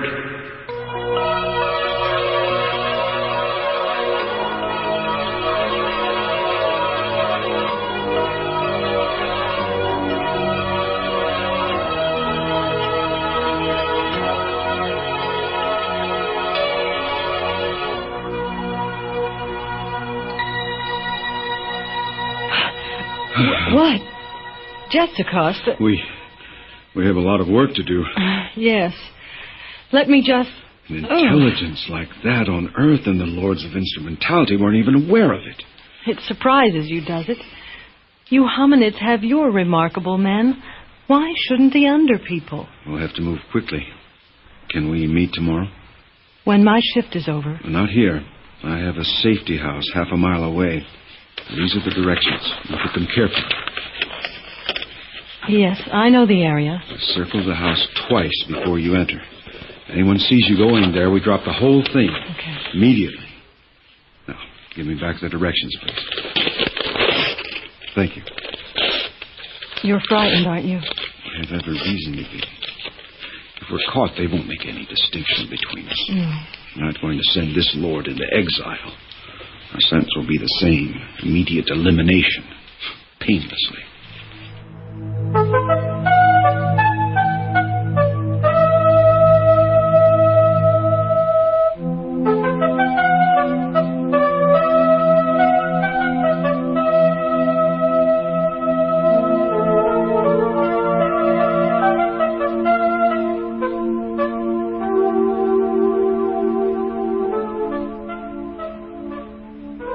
Welcome back, dear. The Uranic Trade Delegation just landed. MESSAGER will be waiting in Hospitality 30B. Did you have a good time? It was a funeral, ma'am. And what a turnout. Lord Justicost and you at the casket. Quite a picture. I watched it on the monitors. If there's nothing else, ma'am. Like to get your hands on him, wouldn't you? But that's typical of your background, always lusting after our men. There are laws against such things. You bet there are. It's bad enough they let you monsters around outer-worlders. I'd love to catch you with an Earth hominid. I'd push the elimination button myself. Dismissed.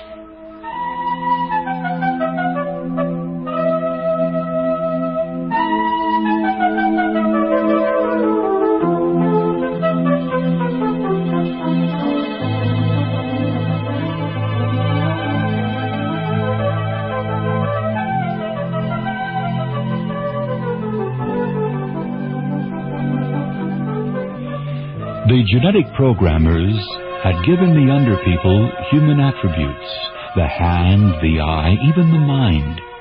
But they had also given them a human heart, with all its accompanying emotions. Justicost was unlike any man she had ever met. He treated her not as a plaything, an object, but as a citizen, a hominid, and it did not make her feel entirely comfortable.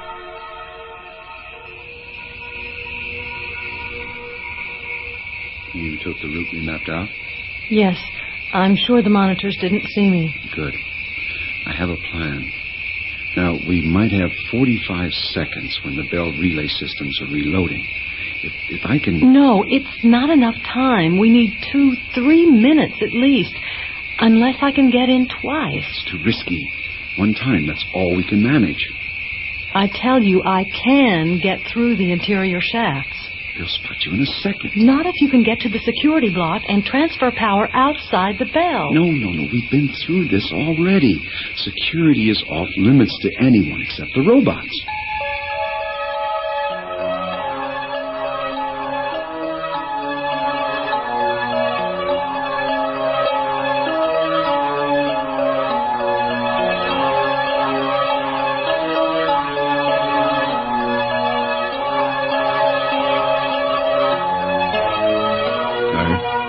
It's been a long day.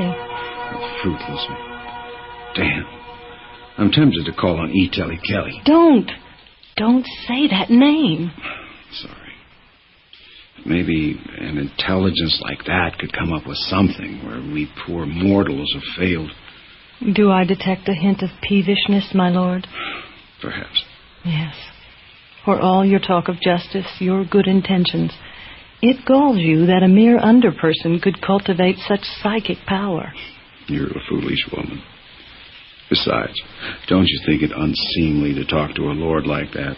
Only an Earth citizen has that right, and you are not a citizen. Not yet. But I believe I will be, and I can thank you for that. So far, you can thank me for nothing. We haven't come up with any plan remotely feasible. Let's look at the blueprint again.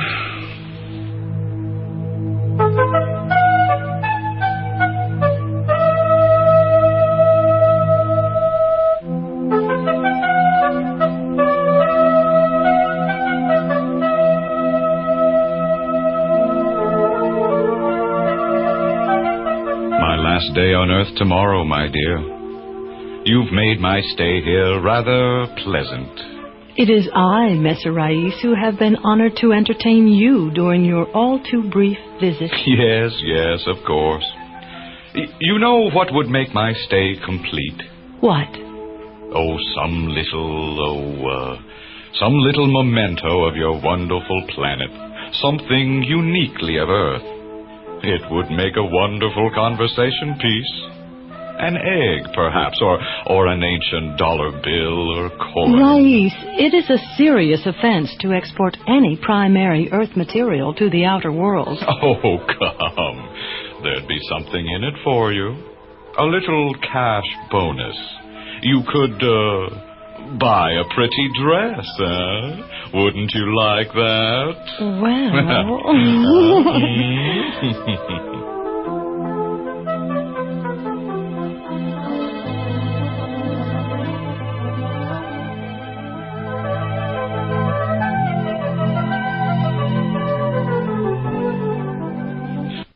Yes, it's beautiful. What's the matter? There are only a handful of people on Earth who could know that name, could appreciate it. You are an unusual young lady. You think so? Intelligent, brave, beautiful. Very beautiful. Perhaps in another time, personality and politics, they don't go together. Things can get sticky. Yes. I really have to go. Good luck. Good luck, citizen.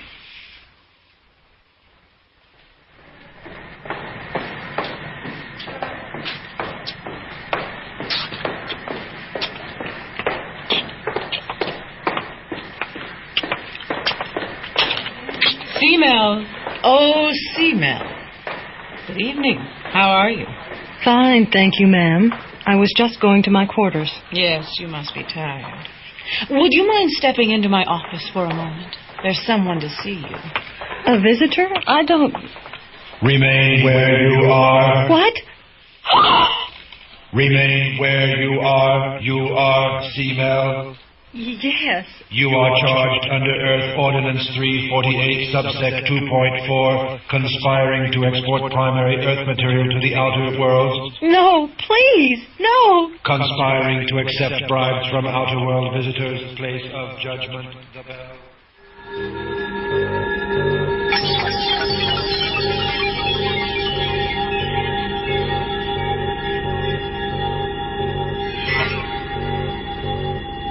Lord Eson. Present. Lord Wallace. Present. Lord Jestacost. Present. Let the bell record that on this day, the 3rd onum and 4th quarter of consecutive history, that 3 lords are absent, 4 presiding members of the instrumentality are present, and in full accordance with earth law may try the defendant. Lord Jestacost, you have entered the original item into the agenda. Yes. Then, as is customary, you will preside. Yes, my lady.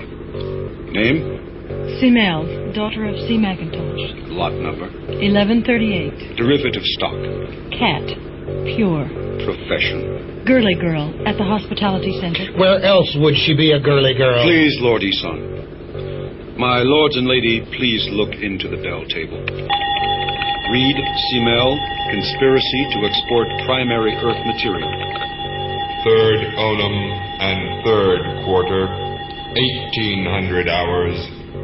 C. Mel. Be something in it for you.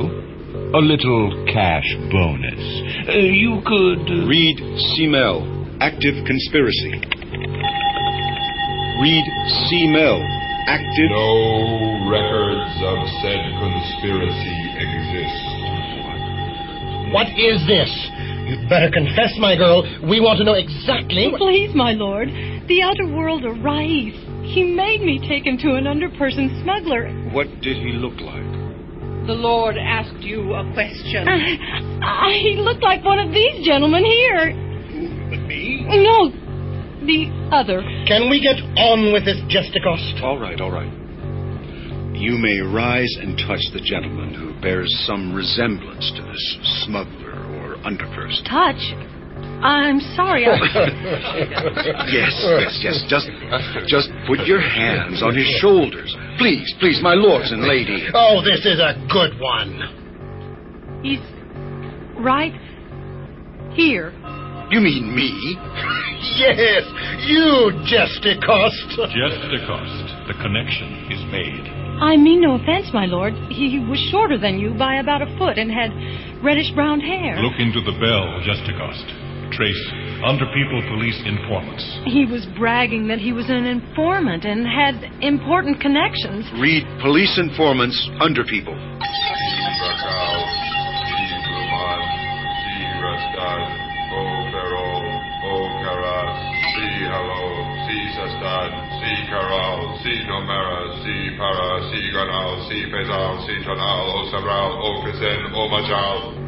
Yes. Information received and stored. Trace police points. He said he could take us to a place. Only we had to be careful. There was a security facility nearby. Read security facility and police points, clandestine and public. Location of police points according to grid 3 and 7, 12 and 4, 6 and 2, 9 and 5, 8 and 1, 3 and 2, 4 and 6. Yes. Information received and stored. This isn't getting us anywhere. I quite agree. Jestacost, trace hiding places. The underperson took us to a place, only it was dark, like it was underground. Read hiding places, residential, commercial, and military districts. Northwest sector, Zaran district, Staten district, Hopeton district, Haran district, Southeast sector, Pitchell district, Oslo district, Kendall district, Wattis district, Northeast sector. Yes. All information received and stored. Break. I'm sorry, I don't recognize any of it. We only went through every possible combination. Young lady, you're a fraud. There's no evidence of anything. Jestacost, I hold you responsible for this nonsense. She was accused based on the available evidence. Don't blame me. Perhaps the outer worlder attempted to get some primary earth material. Simel, this is very serious. He said... What? He said he'd give me money to buy a new dress. You do little credit to your father's name, girl. I believe we have enough evidence to vote. While there is no proof of actual theft, the defendant is obviously guilty of conspiracy. Simel, you understand that we can show no leniency merely because your father was well known? All underpeople are equal before the law. Therefore, I am ordering 2 months of your wages withheld. Any objections? No, lady. Let's get on. And let this be a lesson to you. You've wasted our valuable time. Stupid, hysterical kid. You may go. All right. Policy number 36042, drawn by Lord.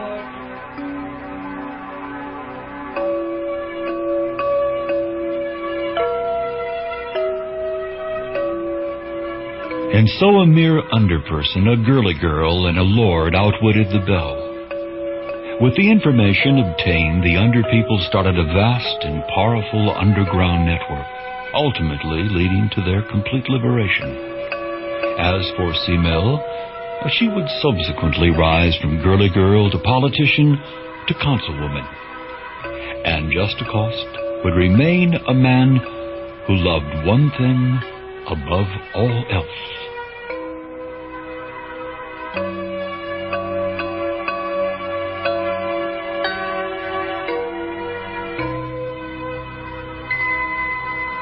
Justice, it didn't take us as long as we thought. 30 years. An eye blink in the history of the universe. Citizen, councilwoman, there's one thing I've always been meaning to ask you. There's a rhyme among the underpeople. Well, I'm the only hominid who knows it. She got the witch of the what she did, hid the bell with the blot she did. I have no time for children's songs. Oh, of course not. You have grandchildren of your own. But that song is about you. It says that you were in love with a hominid. No, I wasn't. You said it yourself years ago. Politics and personalities. They're... sticky. Precisely.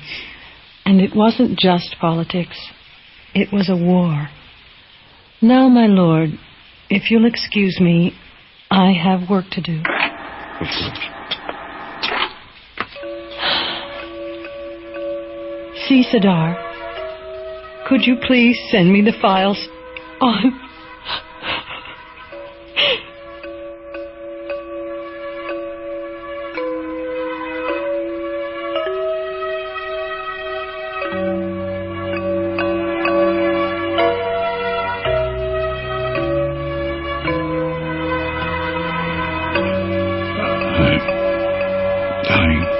Yes, Lord Justicost.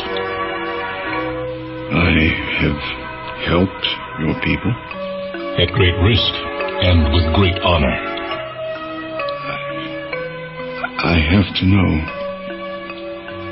Did she love me? She went on without you. So much did she love you.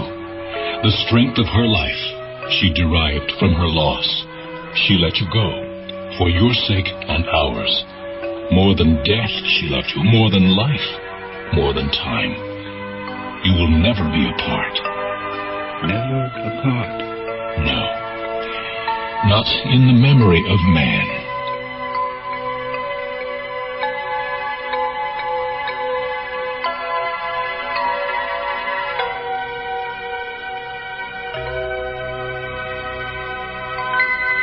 Our cast for the Ballad of Lost Simel included Gary Moody as Lord Justicost, Charlotte Taylor as Simel, Cecilia Flores as Lady Nade, Jerry Nelson as Lord Isan, and Howard Fisher as C. McIntosh. Other characters were portrayed by Pam Doherty, Joe Conte, John Davies, Rick Spiegel, Kevin Singer, and Oscar Wills. The ballad was sung by Angela DiUlio. Our director was John O. Williams. All music and sound effects were created by Ron DiUlio at the studios of Audio Visual Associates in Euless, Texas. The series producers are Kevin Singer and Ron DiUlio. Support for Sci-Fi Radio is provided by a grant from the Corporation for Public Broadcasting. This is James Edward Kerr, inviting you to join me soon for our next venture into the imaginary worlds of Sci-Fi Radio.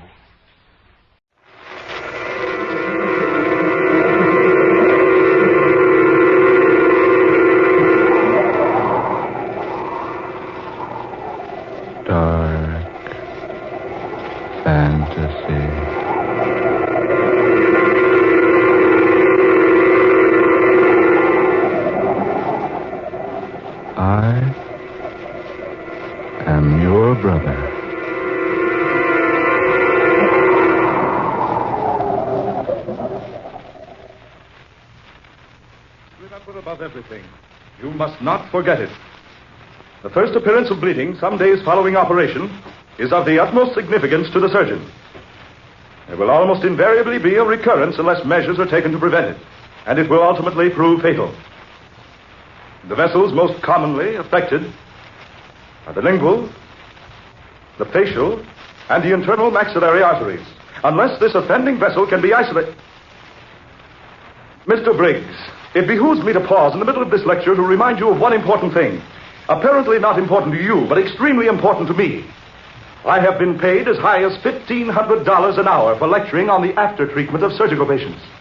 I lecture here for the college medical class free of charge. I at least expect the courtesy of attention. I do not expect my students to tabulate their meager bank accounts while I am making every effort to instill some portion of physical knowledge into their thick-covered craniums. I was making notes, Professor. Apparently. Mentally, you were tabulating your money in the bank. Gentlemen, I regret that the lecture this morning will not be continued. Dismissed.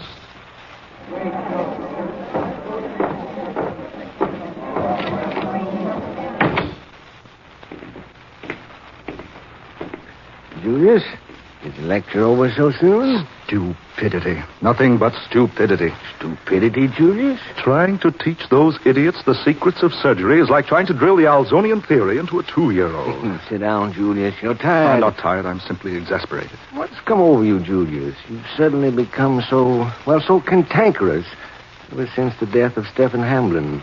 I know, Carl, I know. He was very close to you, wasn't he? Close? I wonder if anyone knew how close. I wonder if anyone knew. You've known him ever since he was a boy. Yes, ever since he was a mere child. I remember when he first came here to the university. He didn't impress me as all the others did.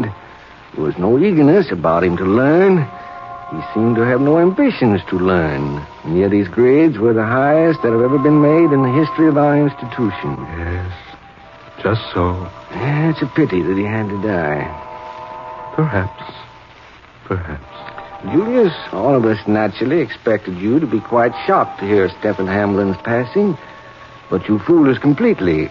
Or you didn't seem the least bit startled when we broke the news to you. No, you seemed almost glad. Did I, Dr. Miller? Yes, Dr. Simek. Has the body been cremated? Yes, this morning. Were my directions carried out? To the letter, Julius. The brain of Stephen Hamblin was removed. I myself mixed the solution you gave me. I submerged the brain into the solution and removed the air from the container. Where is it now? In my laboratory. It's a perfect specimen. The best developed human brain I've ever seen, Doctor. Take me to it. Now? Yes, take me to it. But haven't you another lecture, Julius? Don't argue with me. Take me to your laboratory. Or must I go alone? Well, of course, Julius. Of course. This way.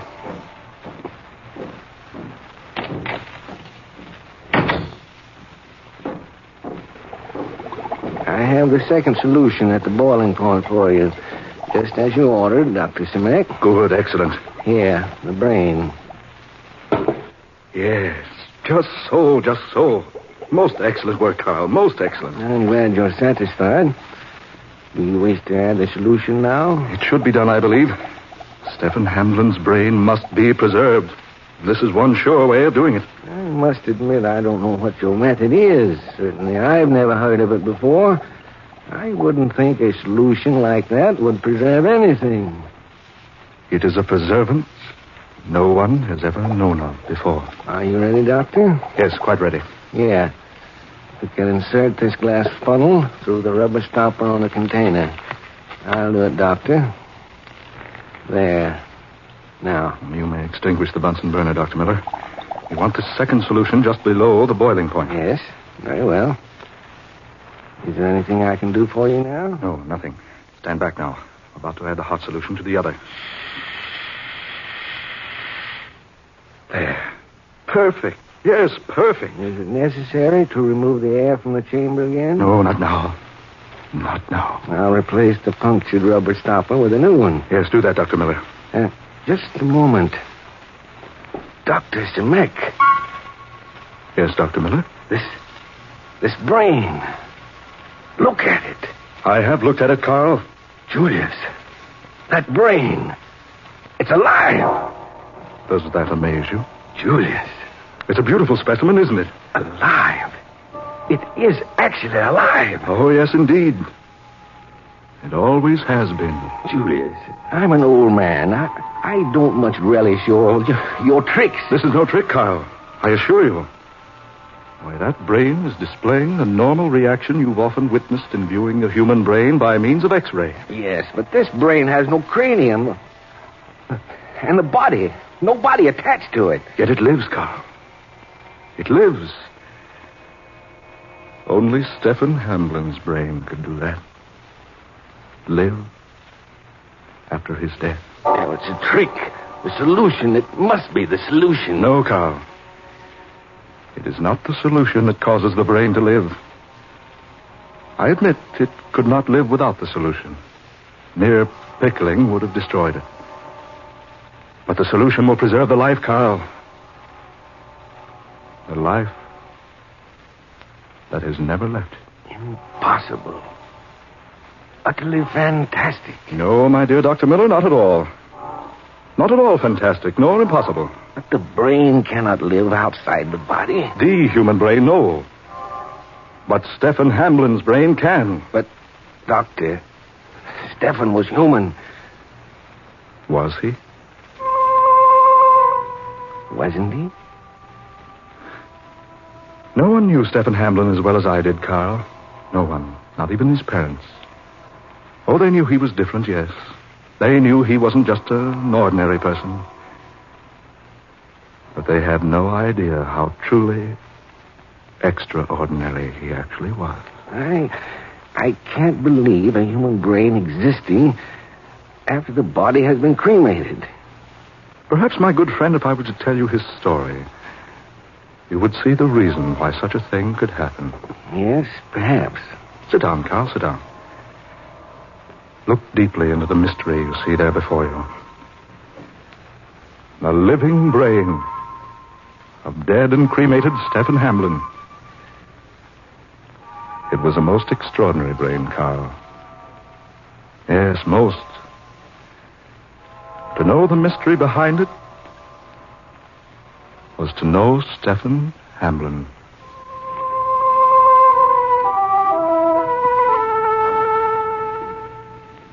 I remember the first time I met him.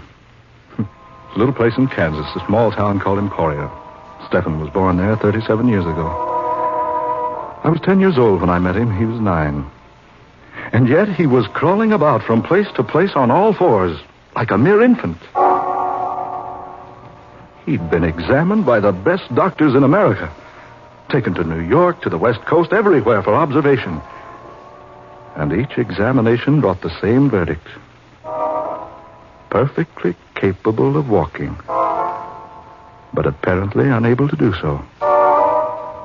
Probably because of some mental handicap. A good enough excuse. A good enough diagnosis for the stupid. It may have been a mental handicap, yes. But if it's so, it was of Stephen Hamblin's own making. He had never spoken a word, uttered a single guttural sound in all those 9 years. He'd never smiled, never frowned, never cried. 9 long years crawling on hands and knees, never uttering a sound. And yet, his vocal cords were pronounced perfectly normal, completely developed. And yet he had never spoken. Never.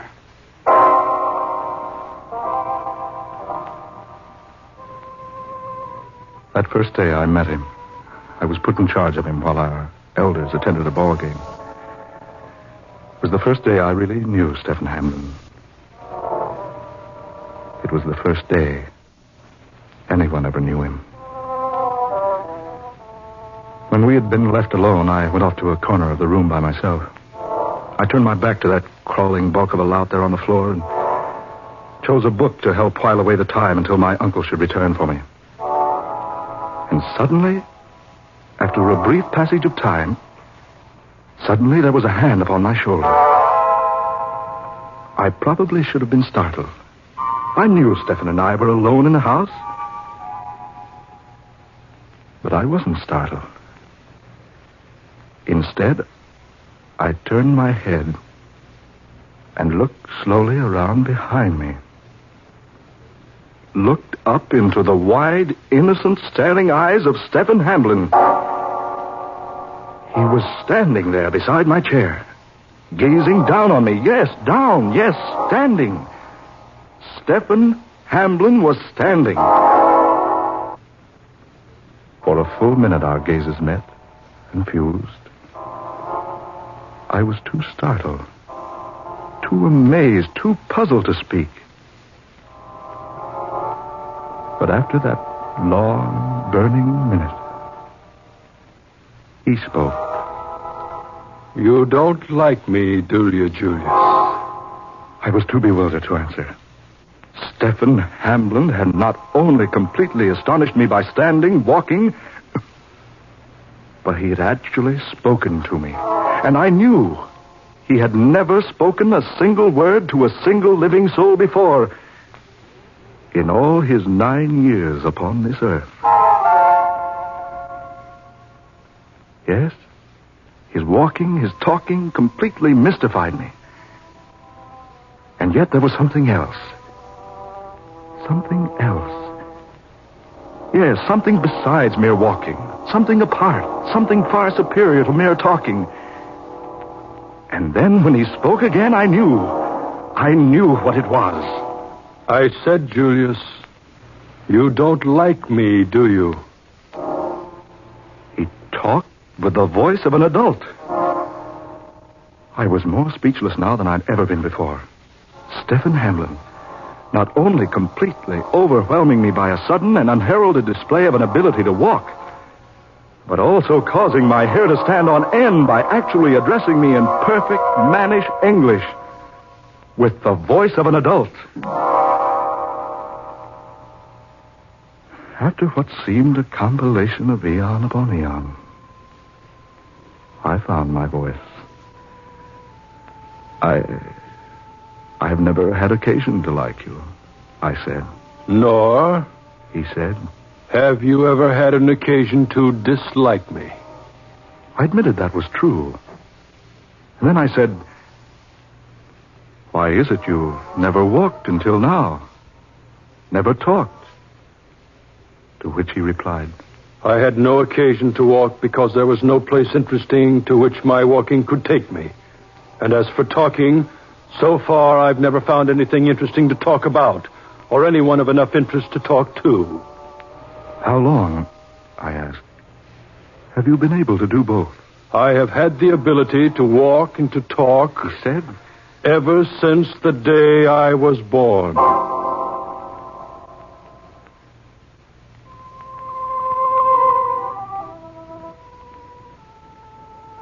After a while, we became acquainted.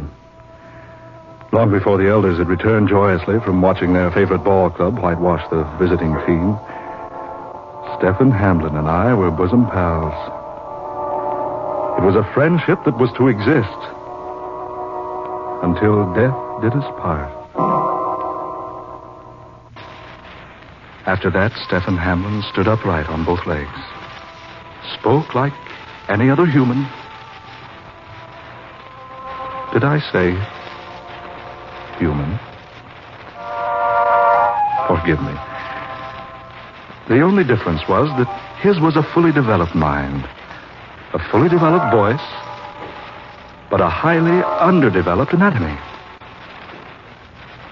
I remember one day when Stephen and I were playing together on the school ground. I remember I was practicing high jumping at the time. Stephen was watching me. And all of a sudden, he jumped to his feet from where he had been sitting and stood staring wide-eyed. Then quickly he raised both hands before his face as though to shut out an evil, horrible sight. Suddenly there was a noise in the air. The noise of wheels upon rails of steel, spinning, speeding, racing wheels. Clickety-clack, clickety-clack, clickety-clack, screaming as they went. And at that very instant, Stephen covered his eyes with his hands as though to blot out some unspeakable terror.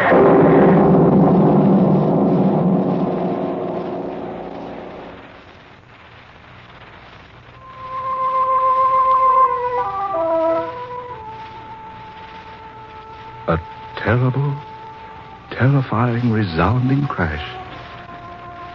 As though a million planetoids had collided in the stratosphere and come crashing down around us like pellets of falling hailstones.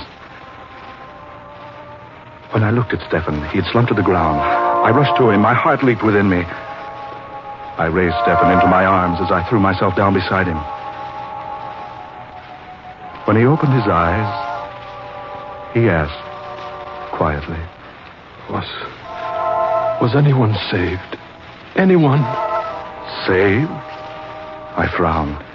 Tell me, Stefan, what in the name of heaven happened? He was quiet for a moment. Then he pulled himself away from me, arose to his feet. He looked about him momentarily, on all sides. And then he spoke, still softly. There's been a terrible accident. A train has just left the rails and plunged headlong into a 100-foot gorge. The next day, our newspaper headlines screamed the details of the most destructive and death-dealing train accident ever to happen in the city of Paris. Yes, in France. It had happened at the very moment Stefan had covered his face in terror, and we had heard that pounding, awesome crash.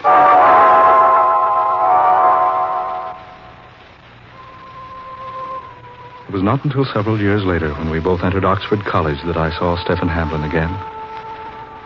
At first, he avoided me, tried to pretend he didn't know me. But when I finally managed to get in a word with him and remind him of our first meeting, he told me he was glad to see me again. But he was extremely cold, almost insultingly reserved. And the very few times I saw him after that first day for the next year was between classes. He never partook in student activities. He never strolled the campus or climbed the cliffs or swam in the lake or enjoyed soccer or cricket with the rest of us. He was never seen with the rest of us. There were constant whispers about him and his strange, weird actions. Many whispers, most of them ugly and vicious and vile.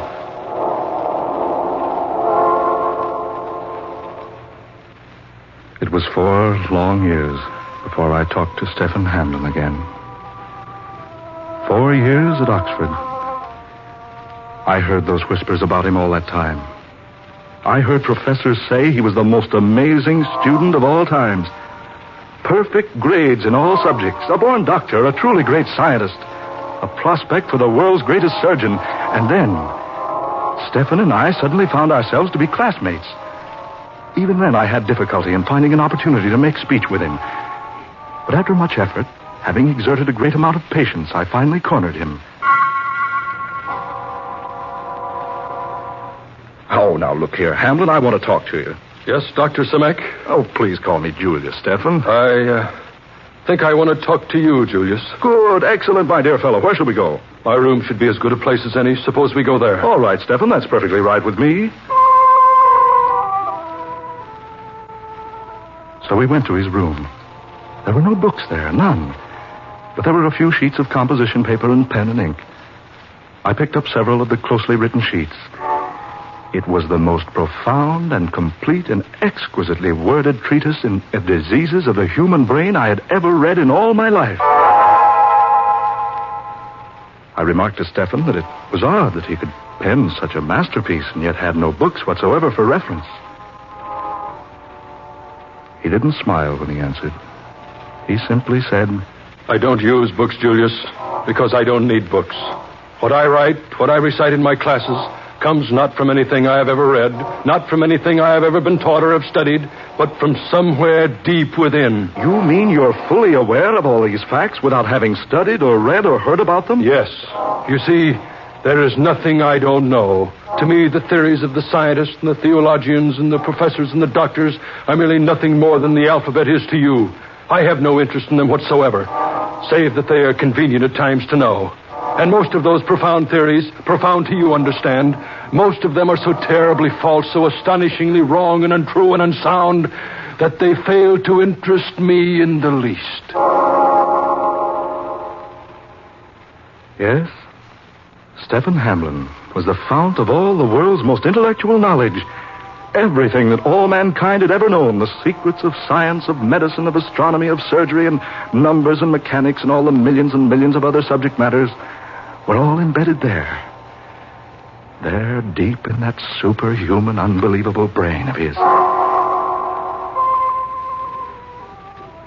After our graduation from Oxford, after we came here to medical college to study surgery, Stephen and I grew closer and closer together. Never did he open a textbook. Never did he study or concentrate upon the lectures of Europe's most eminent and distinguished scholarly instructors. And yet, his grades, his papers, his recitations were perfect in every degree. And then one day, Stephen Hamlin told me his secret, poured forth his very soul at my feet, and threw himself at my mercy. You think I'm odd. You call me different. You despised me the first day you met me because I didn't walk, didn't talk, despite my apparent ability to do so. Men everywhere have always shunned me. All my life I've been whispered about behind my back. All my life I've been lonely. My heart has been heavy with loneliness that no human words, no, not even those words I can summon may ever describe. I'm different, yes. To me, complete universal knowledge has always been more an instinct than an acquirement. All my days I have had nothing to acquire, nothing for which to exist, nothing save one thing. Ever since the day I was born, I have been looking for my brother. Your brother, Stephen? I thought you were the only child. I am. I don't mean my worldly flesh and blood brother. No, I mean something far greater than that, Julius. I've spent my life searching for my spiritual brother, as it were, and yet not altogether spiritual, no. You see, Julius, I am not of this race. It startles you, doesn't it? But it's nonetheless true. I was born 10,000 years too soon. Yes, at least 10,000 years. Something went wrong in the plan of things, some mix-up in regeneration, some grave calamity in the routine of creation. For my kind, my race, it's not to be born into this world until thousands upon thousands of years hence. How I came to be, I have no answer, but I am, and so I shall be, till my span is ebbed. I had the complete knowledge of your universe because, according to the plan of things to come, all that is knowledge here with you now will be merely common inborn knowledge for the race in the future that is to be mine. That's why I need no books. That's why I'm different. Because the things you know are as mere nothingness to me. And because the things I know are 10,000 years beyond your understanding.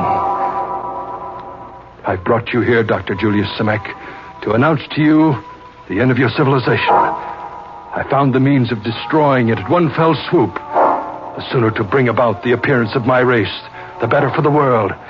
I've sought the world over for my brother, the one like me, one of my race. But now I'm certain there is none. That I am alone. I can foretell everything. I know everything that is to come. All save one thing. I do not know my destiny, my own individual end. I do not have the power to foresee that, or to foresee who will bring it about.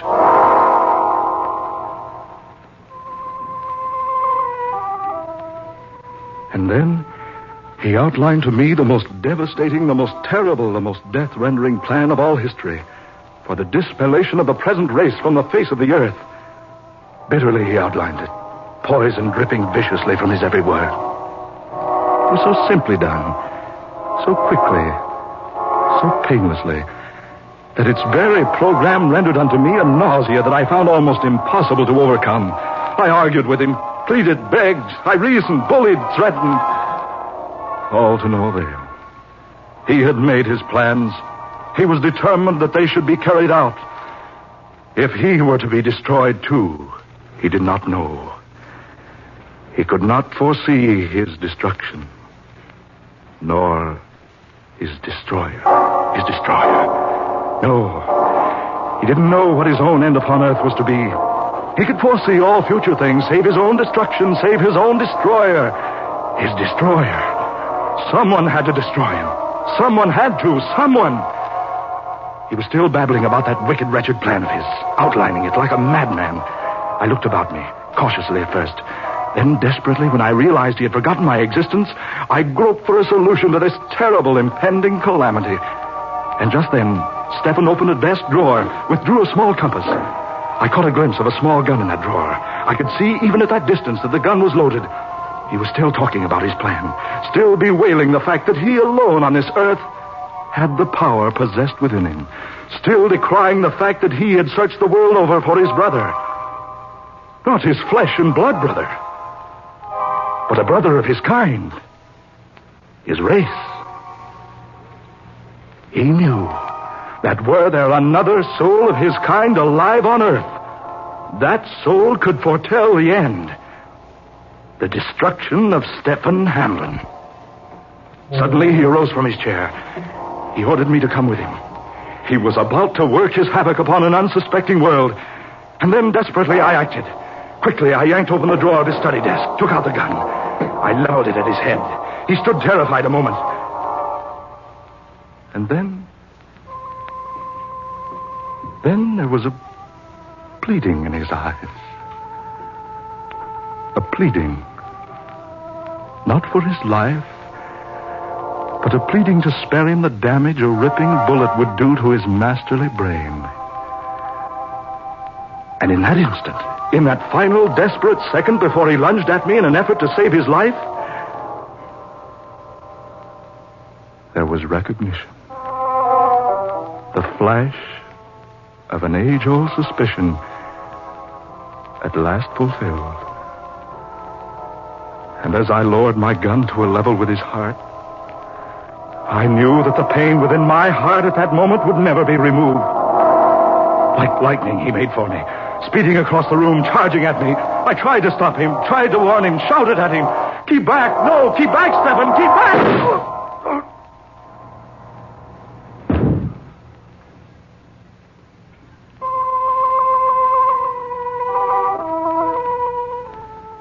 He fell at my feet, kneeling, almost in supplication. He had not foreseen his end. He did not know. He could not know. For I was his brother.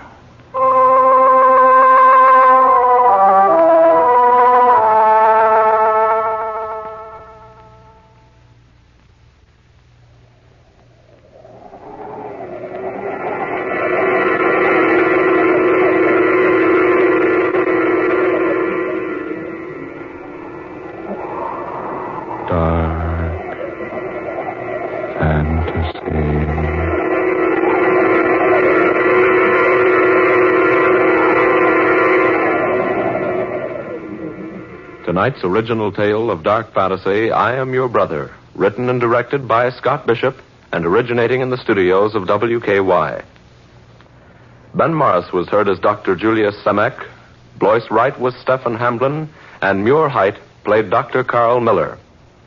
Next Friday at this same time, the 30th original dark fantasy adventure, The Sleeping Death, created for you by Scott Bishop. Tom Paxton speaking. Dark Fantasy comes to you each Friday night from Oklahoma City. This is the National Broadcasting Company.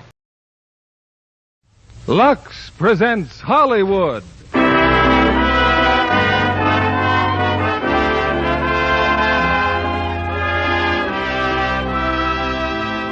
Lever Brothers Company, the makers of Lux Toilet Soap, bring you the Lux Radio Theater, starring John Hodiak and Lynn Barry in Somewhere in the Night. Ladies and gentlemen, your producer, Mr. William Keeley.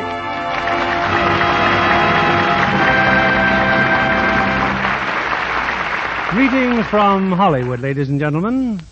Among the many aftermaths of war, one of the most haunting is the strange affliction of amnesia, which, as you know, is the total or partial loss of memory through shock or injury.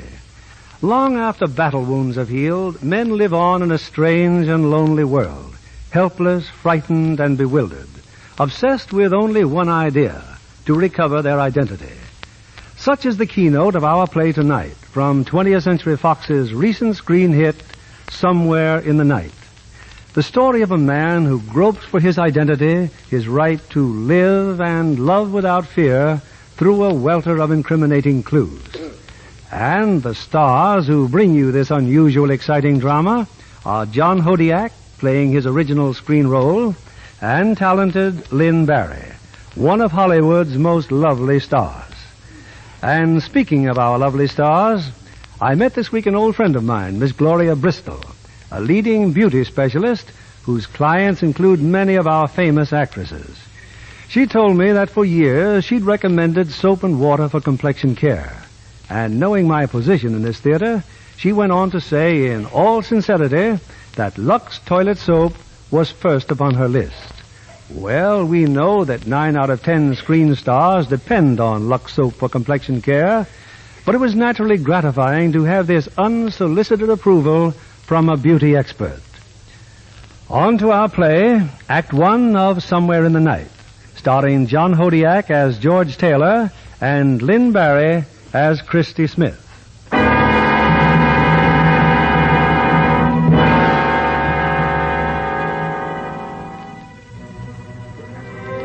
Why do they keep calling me George Taylor? My name's not Taylor. My name is... My name? I don't know. I don't know who I am.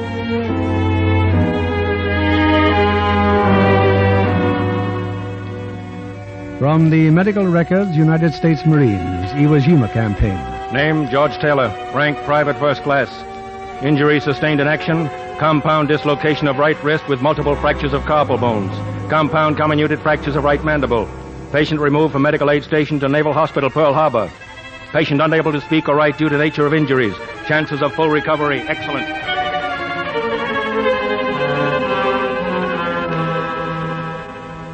My hand in a cast and my jaw tied together with wires. Taylor, they called me. The nurses, the doctors. George Taylor. I wanted to scream that my name wasn't Taylor, that I didn't know who I was. But I was getting better. Soon I'd be able to speak again, to write. I had to remember who I was. And then came a day when I knew I didn't dare tell them. The day they handed me my wallet. My wallet? Well, at least it had the name George Taylor on it. There were $80 in the wallet, and a note. A girl's handwriting. These are my last words to you. I despise you and the memory of you. And I'll pray as long as I live for someone or something to hurt you and make you want to die as you have me. No signature, no date, no address. Who writes things like that? Who do they write them to? Men they despise, whose memories they despise. The memory I didn't have. Soon I'd have to talk. If I told them I didn't remember, they would have started checking up. They'd have dug up that memory and thrown it in my face. I wouldn't let them know I couldn't remember. They'd get nothing out of me. Nothing. Nothing.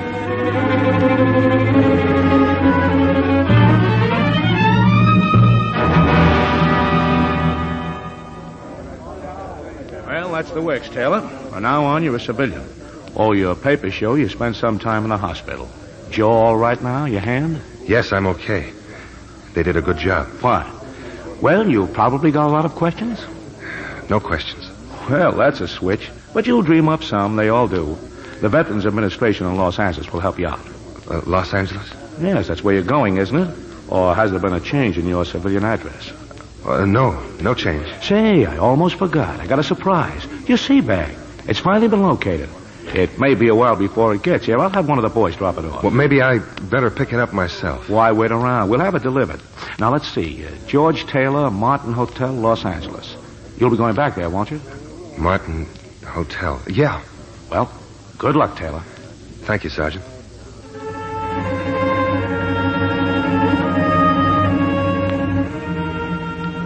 So I went to Los Angeles, to the Martin Hotel. If George Taylor had lived there, they'd know something about him. But they didn't. Oh, I'm sorry, son. No, George Taylor's been registered here in the last 5 years. What's the matter? Don't you feel well? Oh, yeah, sure, I'm okay. I guess I just made a mistake. No, I don't suppose you've got a vacancy, have you? For a Marine, sure, we got a vacancy. Any baggage? Well, they'll be dropping off a sea bag in a day or two. Fine. Oh, here's your room key, number 616. Oh, much obliged. Oh, your name, sir? The name? Taylor, George Taylor. But you... Why, you said you... I thought you...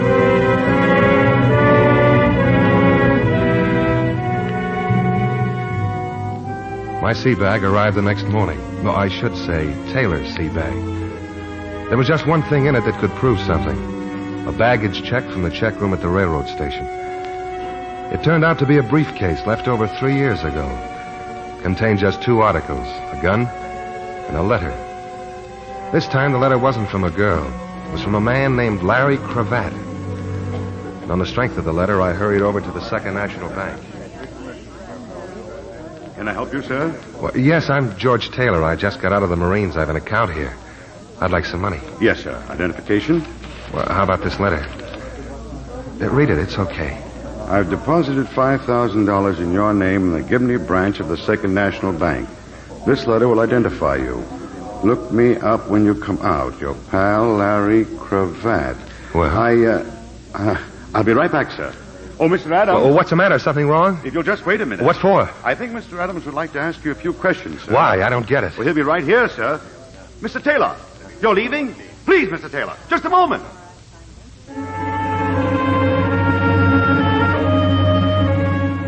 They could ask all the questions they wanted, but not of me. Not until I had some better answers. The letter Cravat had written was on the stationery of the Elite Baths. It was my next stop, the Elite Baths. How would we know a guy named Larry Cravat? This place is a Turkish bath. But he wrote this letter on your stationery. Maybe he worked here. Sorry. I never heard of no Larry Cravat. Well, look, just in case he should come in, tell him to get in touch with me, will you? It's very important. George Taylor at the Martin Hotel. Maybe you want to try around the corner. What's around the corner? Kind of a nightclub. It's called the Cellar. Maybe I'll ask there about your pal. Well, thanks, I will.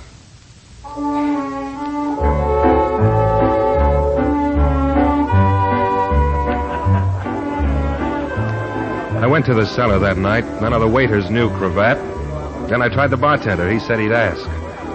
There were 2 men at the end of the bar. I saw the bartender whispering to them. I didn't like their looks, so I started to leave. One of them cut me off. I crossed the dance floor, gained a little time, and ducked down a hallway into a dressing room. You forgot to knock, didn't you? Well, I can explain if you'll let me. Out. In a minute. Do you want me to start yelling? Don't, please. I'd have to stop you. I'd bet you'd try at that. Look, who owns this place? You barge into my dressing room to ask me that? I said who owns it? This and a half a dozen other spots around town are owned by a very nice guy named Mel Phillips. A lot of people on the payroll? Of course. Busboys, waiters, cooks, even alleged torch singers like me. And characters that sit around the bar waiting for me. Is that supposed to make sense? Don't open that door. Sorry, but I have to. In 2 minutes, a bouncer will be here with no sense of humor, and he's a foot bigger than you in all directions. There was a window next to her dressing table. As I started for it, I saw something on the table. A postcard. On one side was a girl's photograph. On the other side, a message. It was a message that made me put the card in my pocket. Christy, darling, it said. By the time you get this, I'll be Mrs. Larry Cravat. That'd make nice thinking back in my hotel room.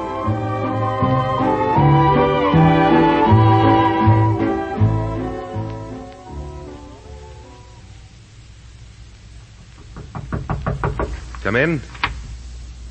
Good evening. Do you happen to know when Larry will be back? Larry who? Larry, Thompson. He's my uncle. He lives here in the hotel. Sorry, I don't know him. Oh, dear, I've been waiting 15 minutes.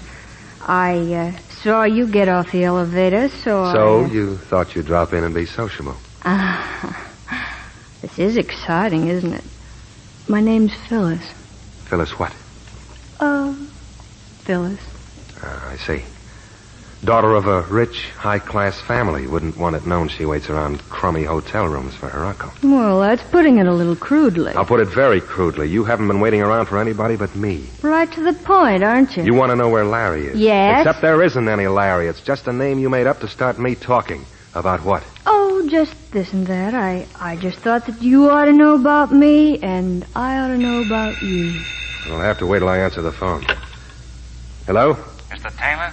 That's right. This is the barkeep at the cellar. I got that information you wanted about a certain party. Cravat? Yeah, if you come down here, I can answer some questions. What? You can answer one right now. Who told you where to reach me? Just come down here. But I never told you where I lived. Hello? Hung up? That's right.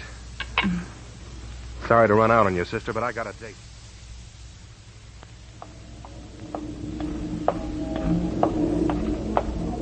Taylor? Yeah? Somebody wants to see you. There, in the car. How do you do, Mr. Taylor? Nice of you to come. I didn't come here to meet you. True, but I came here to meet you. Why? Get in the car. The bartender was paid to arrange this rendezvous. We have much to talk about. For instance? Are you being stubborn, Mr. Taylor, or just stupid? Larry Cravat, for instance. What about Cravat? Get in the car, we'll tell each other. I listen better where I am. No, not stupid, just stubborn. All right, Hubert. Throw him in. Drive us home.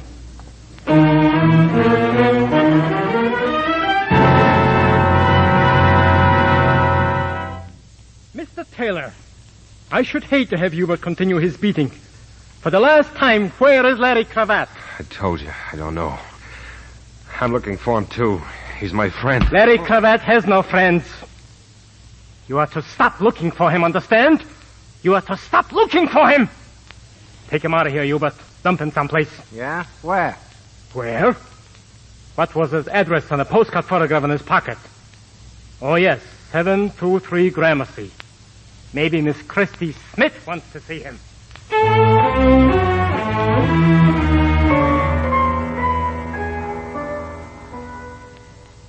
Then he mentioned your name, Christy Smith. That's all I remember. I guess Hubert slugged me again. You feeling any better now, Mr. Taylor. George Taylor. Yeah, I'm okay.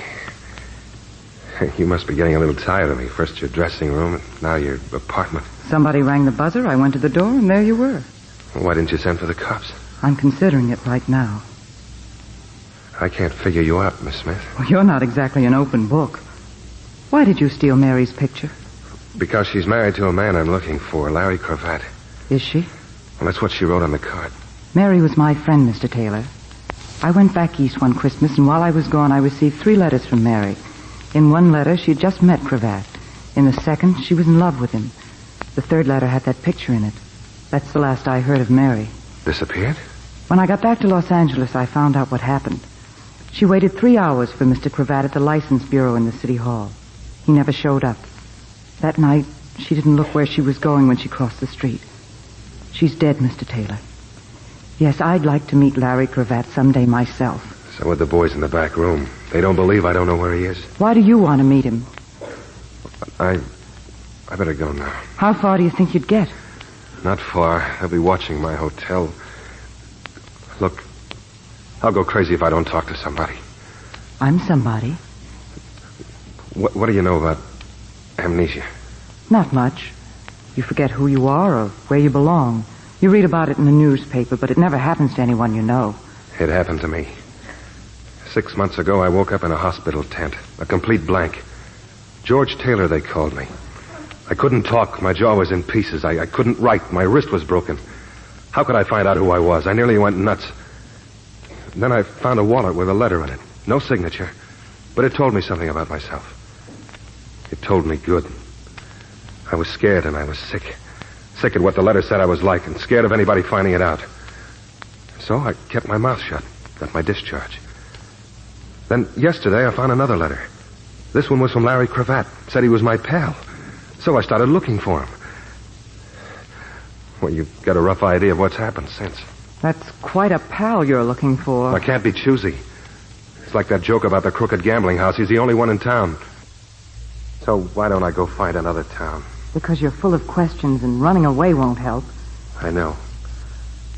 I've got to find that guy, even if he's the heel of the world, because he knows about me. Keep on swinging. Something's got to break. Who's that? Maybe the break. Before you came to, I phoned Mel Phillips. Remember who he is? Your boss. That's right. Hello, Mel. Hello, Chris. What's the trouble? He's looking at you now. George Taylor. Hello, Taylor. He keeps falling through doors with me on the other side. I understand your trouble started in one of my places, Mr. Taylor. The cellar.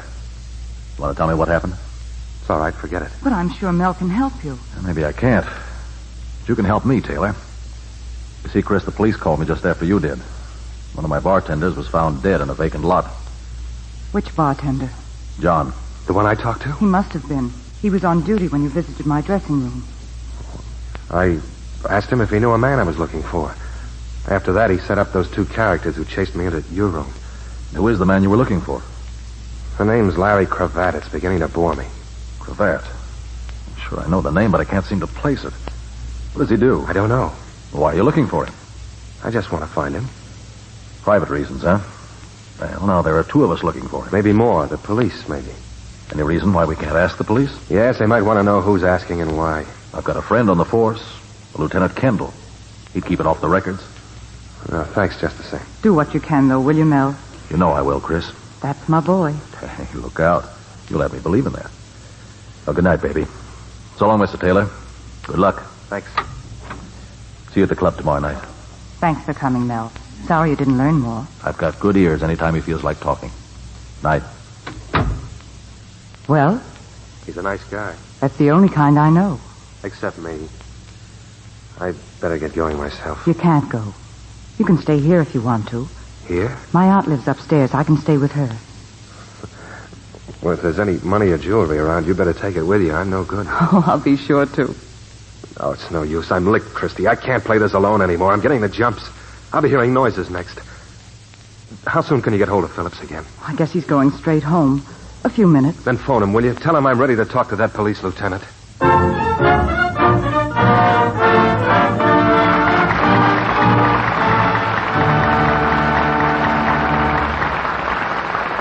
In just a moment, we'll bring you Act 2 of Somewhere in the Night, starring John Hodiak and Lynn Barry. Meanwhile, here's our Hollywood reporter, Libby Collins, with a new slant on picture making. Yes, Mr. Keeley. It's about 20th Century Fox's latest release, Boomerang. In producing the picture, the studio literally returned to the scene of the crime. You know, the story is based on a murder that actually occurred some years ago in Stamford, Connecticut. Mm-hmm. So the whole company went east. And for 5 nights, they worked from midnight till dawn on the main streets of Stamford. Mm-hmm. An interesting week for the residents. Well, it was quite a problem keeping them out of camera range.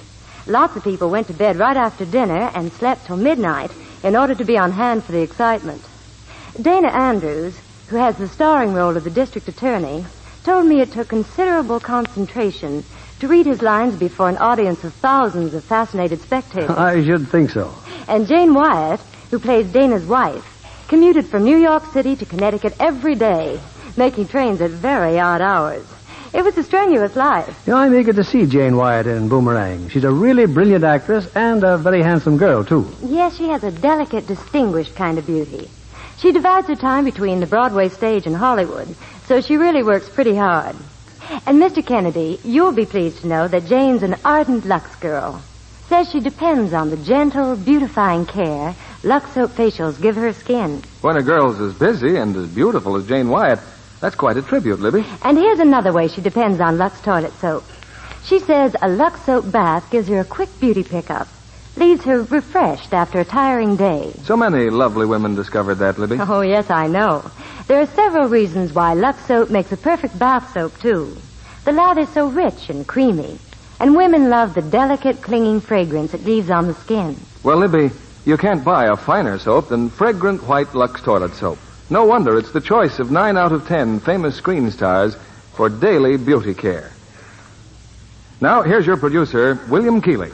It's time for the second act of Somewhere in the Night, starring John Hodiak as George Taylor and Lynn Barry as Christy.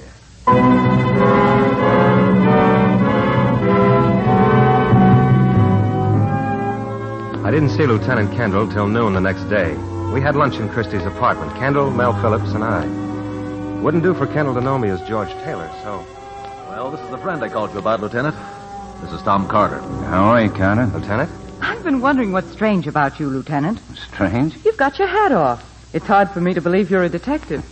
You know, it's almost impossible to make a pinch with your hat off. They just won't believe you. Well, that's the movies, I guess. Lieutenant, I was wondering if you could give Carter here some information. Well, I'll sure try. Well, would you know anything about a fellow named Larry Cravat? Quite a bit. Would you? Not a thing. The information isn't for me. A pal of mine asked me to look him up about a personal matter.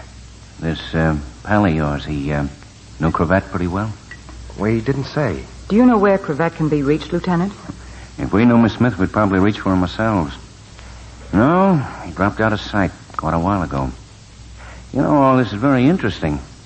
Yesterday, an ex-Marine named George Taylor showed up at a bank with a letter from Cravat. Could Taylor have been your pal, Mr. Carter? Well, my pal's in Japan. Oh. Well, this fella Taylor acted like he didn't want any part of the police. Hasn't been back in his hotel room since. You said if you knew where Cravat is, you might reach for him yourselves. Could you tell us why? It's no secret. When Cravat disappeared, $2 million disappeared with him. You didn't know about it, Mel? I never knew anybody could even count that high. All this talk of Cravat, but who was he? Yeah.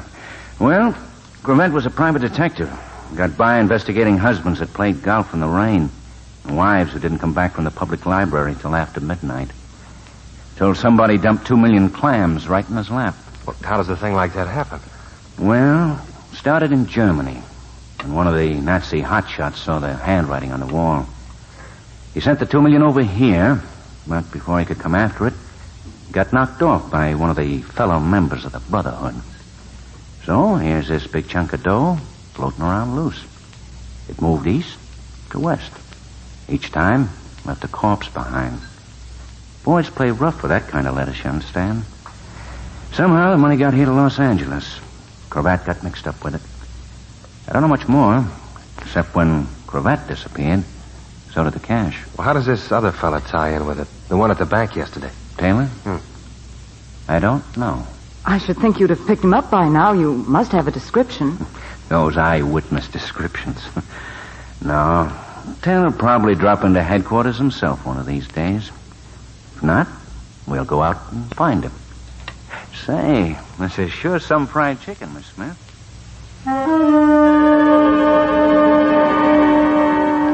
Yeah. Kendall enjoyed the fried chicken, all right, but not half as much as he enjoyed watching me squirm. It didn't take brains to know he was onto me.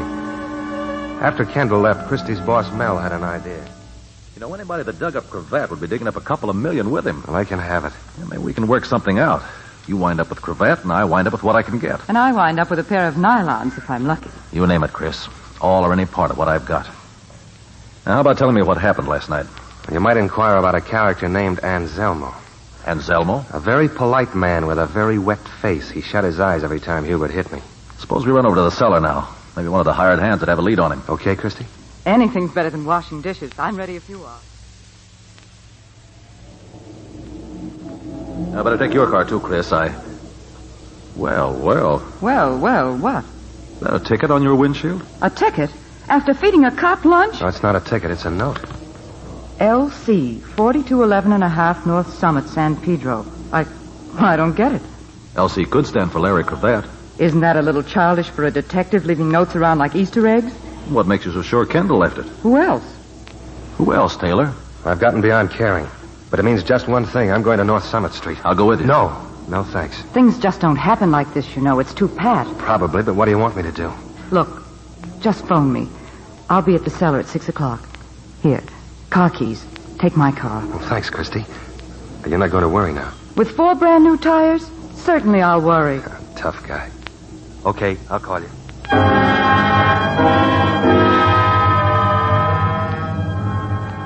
I found the address in San Pedro. The man who came to the door wasn't happy I disturbed him. He got more unhappy when I tried to pump him about Cravat.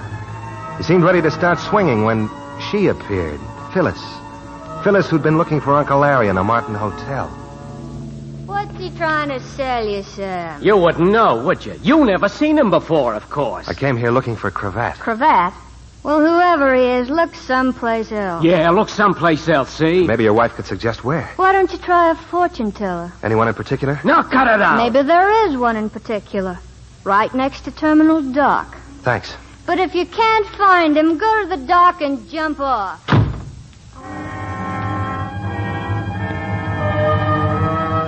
She couldn't have been serious about the fortune teller, but I had nothing else to do, so I wandered over to the dock. It was quite a shock seeing the sign on that broken-down old building. The Oracle, past, present, and future, told by the stars. One flight up. I got shock number 2 when the Oracle turned out to be Anselmo. I assure you, Mr. Taylor, I'm just as surprised to see you.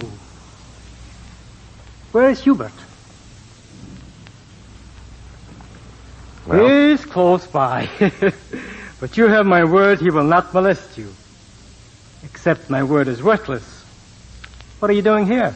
Phyllis sent me. Phyllis? Oh, yes. She used to be my assistant when I was doing seances. That beating last night, Mr. Taylor, I wish with all my heart I could take it back. You haven't got a heart. True, but I've got a brain. And it was stupid of me. I apologize. What can I buy here? Palm reading? Horoscope? Let us use cards, Mr. Taylor, and place them face up on the table. Go ahead. Let me start by saying that I'm nothing more than a small-time chiseler. I say this bitterly because I do not wish to be small-time. Still, it's better than being honest, which I find intolerable. 3 years ago, I had a chance of a lifetime, Mr. Taylor. I had... Name a fantastic sum of money. $2 million. You have put one of your cards alongside of mine. Thank you. As my hands closed on it, the $2 million disappeared like that. And with it, Mr. Cravat. Yesterday, that chance revived. I entered the scene. I learned of you from a Turkish bath, from a nightclub. I approached you. You wouldn't say why you were looking for Cravat, not even where he was. I had to make you understand there was nothing I would not do to find him. I understood it the second time I passed out, but I can't help you, Anselmo. That I do not believe. You cannot be without some contact, some connection. And, supposing I could reach Cravat? Ah. What would the message be? The message would... Phyllis, darling. You look like a couple of witches. What cooks? How thoughtful of you, Phyllis, to send Mr. Taylor to me. Oh, stop talking like Bela Lugosi. How did you know where to find me, Mr. Taylor? I got a note that said Larry Cravat was at 4211.5 North Summit. From whom was the note? I don't know. Why would anybody want to tie me in with Cravat? I can think of someone with every reason in the world. Larry Cravat himself. I was about to give Mr. Taylor a message for him. Well, then you do know where he is. Why, you... I said listen!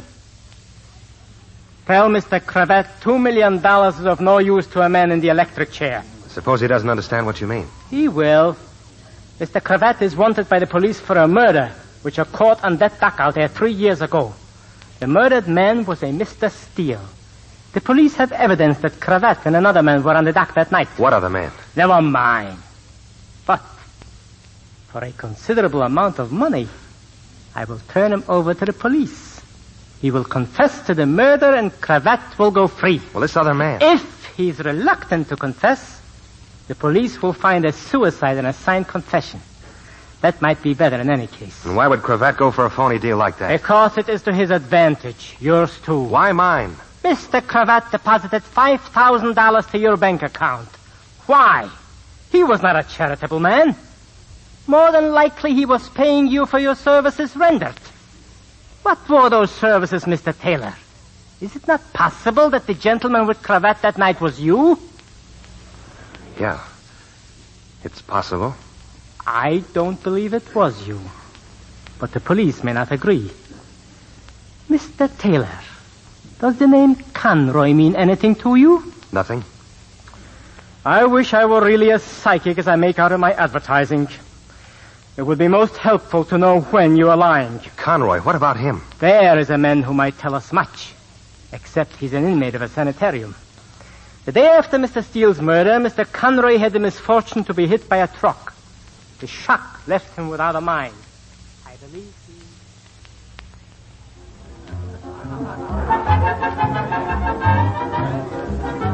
Hello, Chris. I'm sorry I'm late.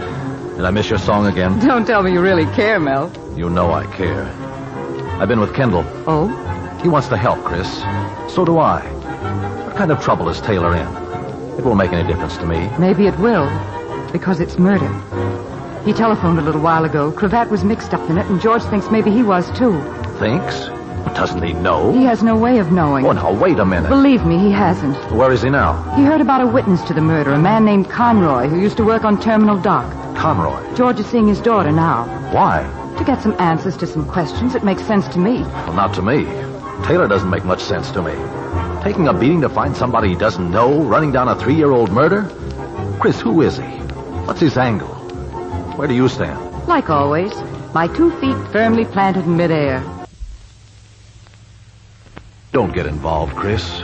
You could get hurt. Hurt?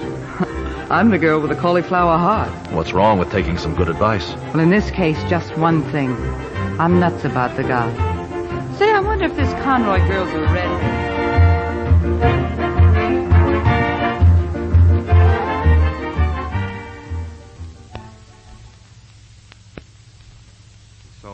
inquire about your father, Miss Conroy. I would have called before, but I've been in the service overseas. He's better, thank you.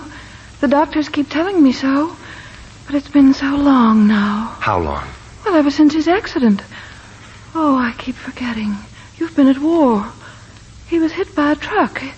He's been there ever since. Been where? Lambeth Sanatorium. Well, I know you don't want to talk about it, If you were a friend of his, you should know. Father had been reading the paper that morning before he went to work. A man had been murdered. I thought it was very odd. He seemed so elated. There was someone, he said, who'd make us very rich. Who, Miss Conroy? Who'd make you rich? I don't remember. Was it Larry Cravat? I don't remember things well, really.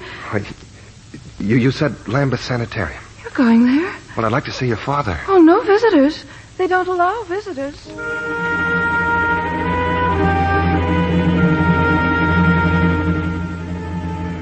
Poor thing. Worried, lonely. As I walked from the house, I could feel her eyes staring at me. I turned and waved to her, and I stepped off the curb to get into the car.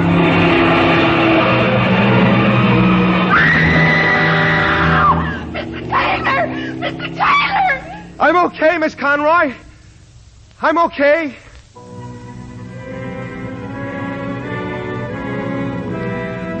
It was no coincidence. The truck had tried to run me down, and it would have if she hadn't screamed. I had plenty to think about as I drove to Lambeth Sanitarium, wondering if her father would prove just half as helpful. How dare you wander about the corridors of this sanatorium by yourself? Well, the door was open. That's not true, Doctor. He said he wanted to see 214. I distinctly told him that was impossible. How is it the door to this corridor was not locked, Miss Meyer? It was locked. Well, I had to leave the reception room for a moment. He must have used the buzzer on my desk that opens the door. But what about Conroy? Why can't he have visitors? Because his condition does not warrant it. Well, I'm his nephew. I've a right... You're not his nephew. If you knew Michael Conroy at all, you'd know that for the past 3 years he's been insane. Now get out of here. I waited outside the gates, wondering how to get back in. It was dark now, and that would help, but not so dark that I couldn't see him. A man. A man who swung open an iron grill, barring a window on the ground floor. I caught a glimpse of his face as he ran past a lamp. He wore glasses. One more character in the maddening procession. But whoever he was, he'd left the iron grill open. A few minutes later, I was in Conroy's room. Conroy was on the floor, a knife in his back. That truck. I didn't see it. It came out of nowhere. Conroy, who did it? Who was just in here? Just hit me and kept on going. My back. It hurts. It hurts. That night on the dock, Conroy, a man was murdered. Yes, I saw it. Who did it? Was it Larry Cravat? The man was dead, and there was a suitcase. He dropped it. Who dropped it? One of the men who ran away. Larry Cravat? I hid it under the dock, up in the pilings. Nobody ever goes there. He'd have to pay me for it. I'd be rich. Which one was Cravat? The one with the suitcase? Did he do the shooting? Who are you? Or was I the man with the suitcase? Did I do the shooting? You? Elizabeth, my daughter. She... Conroy!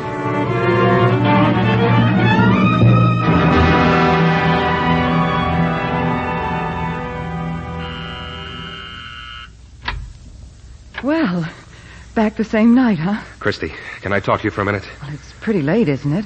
Come in. Your car, it's in the driveway. Thanks. I fixed some sandwiches. They're all dried out by now, but if you're hungry, You waited up for me. Well, I just thought that... Oh, sit down. Oh, it's no good, Chris. I've got to get out of town. Now, this minute? This minute? I found Conroy in a sanitarium. He'd been knifed. He died in my arms. On my way out, I had a little trouble with the doctor. I had to hit him. Why didn't you stay and tell the truth? With a dead man in my arms? But it was the truth, wasn't it? Why run away? Because I live by running away. Conroy couldn't tell you anything? Plenty. All about a suitcase hidden under Terminal Dock. What about Cravat? But it could have been a couple of other fellas. And it could have been you. Isn't that what you told me Anselmo said? Why don't you say it, too? That's what you're thinking? I don't know what I'm thinking. You were running away the night you ran into my life. A man was killed because you asked him some questions. You were beaten up. You wanted to run again. All you knew about yourself was a mysterious letter found in a wallet. Then you... Who's that?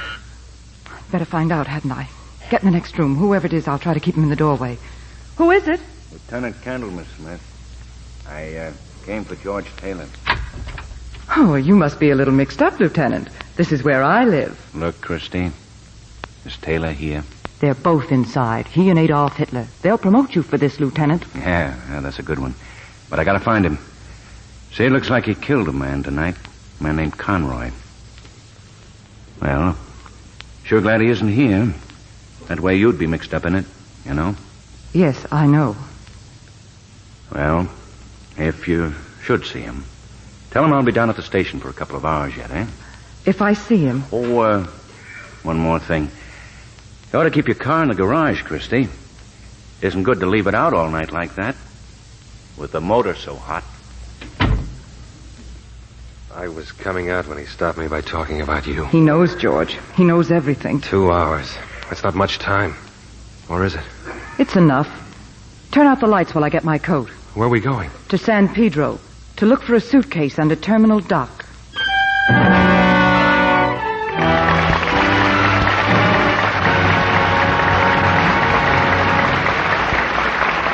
We pause now for station identification. This is CBS, the Columbia Broadcasting System.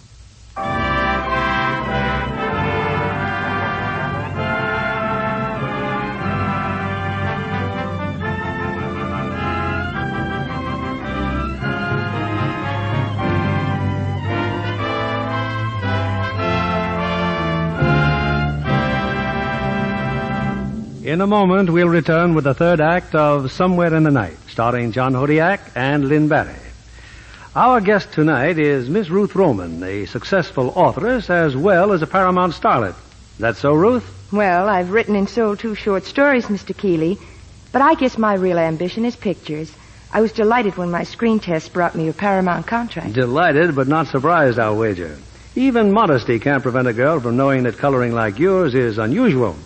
Mind if I tell our audience? Not at all, Mr. Keeley. Hair of a rich bronze shade, brown eyes, creamy skin. You know, I hope there's a Technicolor part in the offing for you. Thank you, Mr. Keeley. But when it really comes to striking coloring, I nominate Paulette Goddard. I've always admired her. So what a thrill it was to visit her on the set when she was making her picture, Suddenly It's Spring. Oh, that's the new Paramount picture where she stars with Fred McMurray. Yes. It's a romantic comedy drama. The kind both stars do so well. Miss Goddard showed me sketches of the different hairdos she was to wear in Suddenly It's Spring.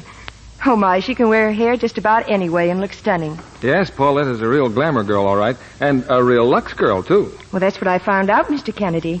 And I don't want you to change your mind about my being modest, but I'll tell you how Miss Goddard complimented me and my complexion.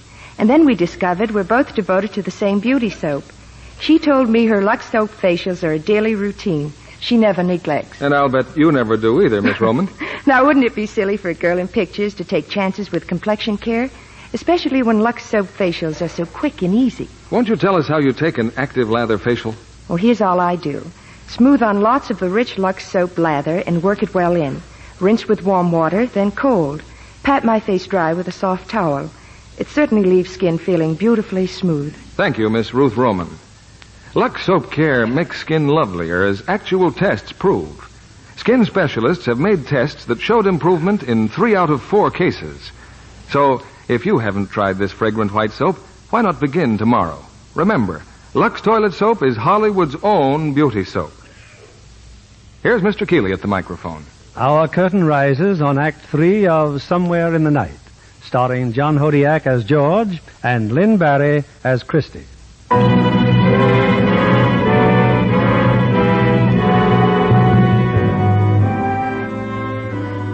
It was black and lonely that night at Terminal Dock. Somewhere far off there might have been a watchman, down where the lights of a rescue mission were faintly glowing. But it was no place to bring a girl. Not a girl you cared about. Well, we made our way under the pilings, hoping our flashlights would hold out.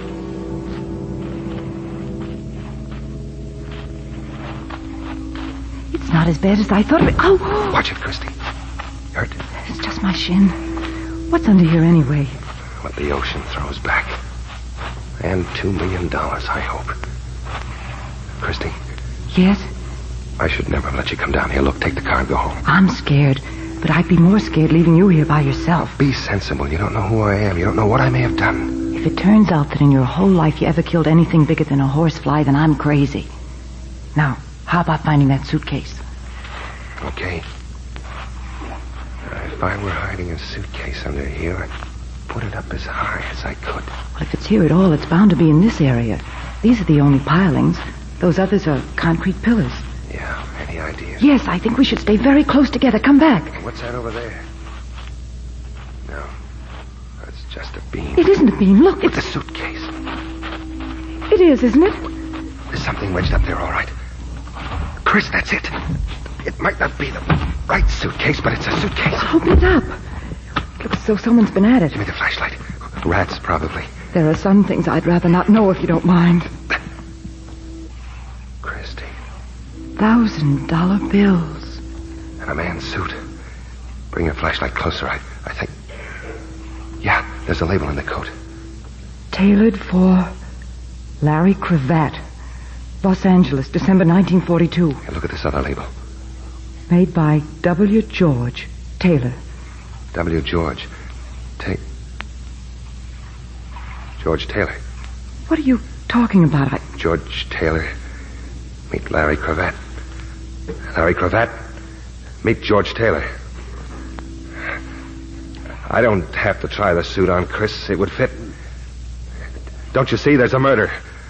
A man changes his clothes. He changes his name. He hides out. With a brand new war on, what better place for me to hide than in the service? This doesn't prove anything, you know. No? Let me close the suitcase. We're getting out of here.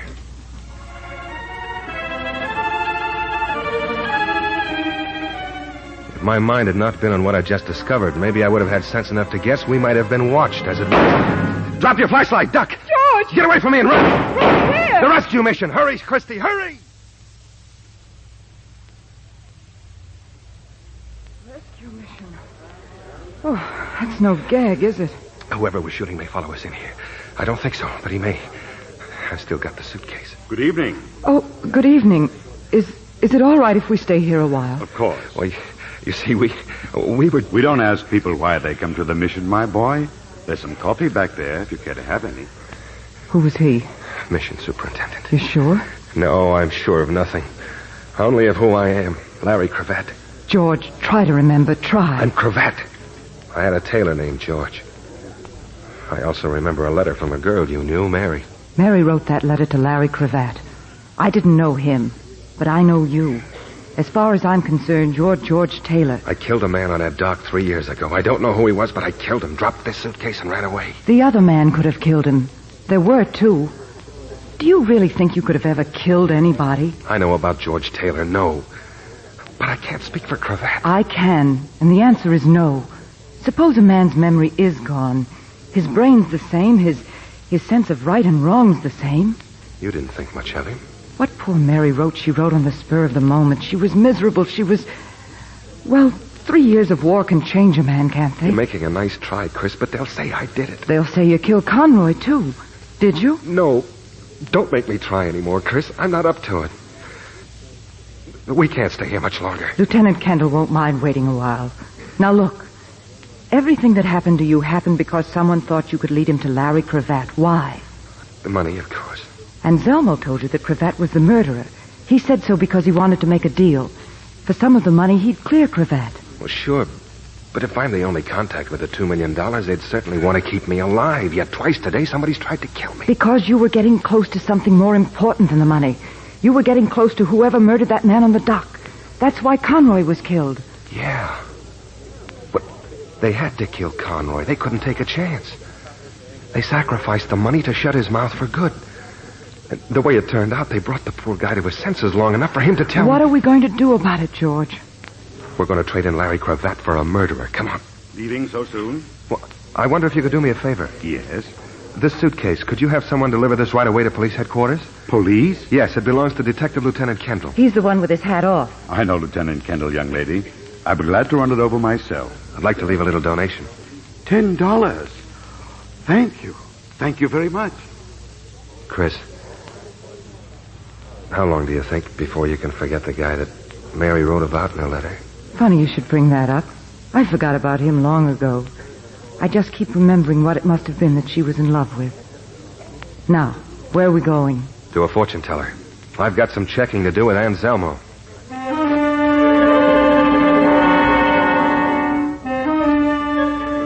Phyllis and Hubert were with him when we reached Anselmo's. The Oracle was his customary pleasant self. The radio says you're wanted for murder, Mr. Taylor. That's not news. Pull up a chair, Christie. It is therefore necessary to conclude our business at once. Mr. Taylor, where is Larry Cravat? Shouldn't that be Mr. Cravat? Where is George Taylor? What? You wanted Cravat? All right, you're looking at it. You're crazy. I had my face pushed around at Iwo Jima, Phyllis. The docs patched me up. Well?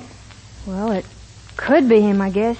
After all, I only met him once 3 years ago. Look, if he's Cravat, then he knows where it is. Don't let him waste no more time, boss. He'll talk. Well, what do you know? Hubert said 3 whole sentences. Hello, Chris. Mel. Hello, George. Excuse me, but I don't believe I've had the pleasure. The name is Phillips, Mr. Anselmo. And your name must be Phyllis. I've heard about you, too. And Hubert. Phyllis is a well-known society girl. I called you when I heard the news on the radio, Chris. Been all over town looking for you. Good thing you mentioned Anselmo, George. Could it be that you came for an added reason, Mr. Phillips? Could be. I think of myself as an important stockholder in $2 million. Are you going to stand for this? Perhaps. Before any more partners arrive, I suggest you continue what you were saying, Mr. Cravat. Well, Cravat? Yes, we'll tell you later. I'll take the proposition you offered me, Anselmo, with one slight change. I don't want a fall guy. One of you, or someone you know, killed Steele on that dock. I want the one that really did it. You still maintain that you yourself were not the one. I know it. In that case, I cannot tell you how sorry I am, Phyllis. Sorry? For what? That you killed Mr. Steele. That I can protect you no longer. Oh, you big tub of lard. Baby here don't get framed by your kind.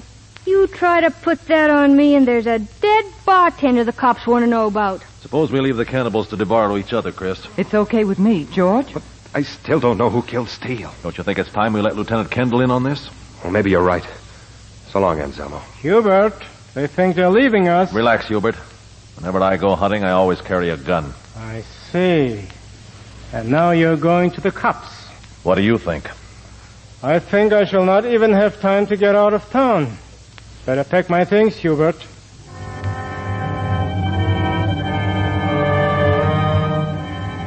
The cellar was on our way to police headquarters. Mel suggested we stop there for a drink. The place was closed that time of night, so Mel fixed us a highball himself. The only reason I own nightclubs is so that I can get a drink after hours. Well, so you're Cravat, are you, George? Yes. Excuse the frankness, but I think you've been acting like an idiot. The prize was walking into that setup at Anselmo's. It was a chance he had to take. It wasn't chance, that was suicide. If I hadn't come... I owe you plenty, Mel. You owe me nothing. What I did for Christie. You see, I figured that all of them wanted the money except one. Oh? Yes. Someone wants me dead even more than he wants $2 million. Why? Because if and when I get my memory back, I'll know who killed Steele. But I figured he'd make some move. Anselmo, Hubert, or the fellow who killed Conroy in case he showed up, too. I figured he'd try to get me alone, even to get me out of there. Yes, he had to get you alone, didn't he? Away from the others so he wouldn't show his hand. So they wouldn't know that he... Mel, what are you... I always knew you were a smart girl, Chris. Take it easy, George. I've still got that gun. I'm sorry you're in this, Chris. You've guessed right. She's not in it. You knew all along that George was Larry Cravat. No, not until tonight. I'd never met Cravat. Steele had come east to bring me the money. I'm in a good spot to slip big bills like that into circulation. We were to meet on the dock. Somehow Cravat got word of it. He met Steele, convinced him it was me, and got the cash. Steele was alone when I got there. I thought he double-crossed me. He thought I'd pulled a phony. He started to make trouble, and I killed him. Then I saw Cravat. I shot once and missed. I never saw him again. Conroy saw it, and you tried to kill him with a truck. The same thing you tried with me tonight. Conroy doesn't worry me anymore. No, the little man with the glasses took care of that, didn't he? Did you send him after us tonight at the dock? I never knew you were under the dock. His orders were to get you wherever and whenever. I've thought about you a lot, Cravat. And the money you stole from me. You're going to be a poor man now. A dead man's a poor man. I got you into this, George. Little Miss know the right people. I had to call in this good, sweet character. Why didn't you stay out of it? I warned you, Christie. The same answer still goes. Yeah, I know. You're nuts about the guy. She's got no part of this, and you know it. It's too late. You're both in my way. Maybe it isn't too late. What about the money? We found it tonight under the dock. Every brand new $1,000 bill. I'll make a deal. Christie's life for $2 million. Sorry, no sale. Well, what could she do with a smart operator like you? Go to the police? It's her word against yours. It's no use, George, and I won't have $2 million, Phillips. $2 million. Where is it? I'll take you near it. Then Christie goes free, and I'll take you to it. Where do we have to go? Back near the dock. It's still in the suitcase. Come on, then. Let's go.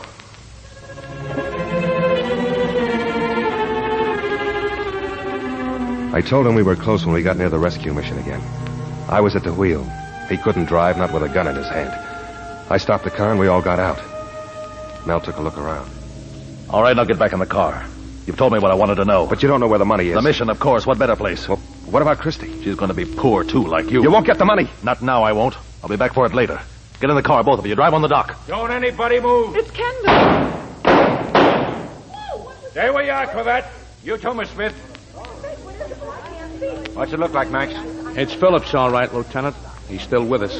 Hey, keep those people back there. All right, come on, get back, Paul. Way back. Move back. Better call an ambulance. Yes. Okay, Cravat. Yes, you and Miss Smith can come along with me now.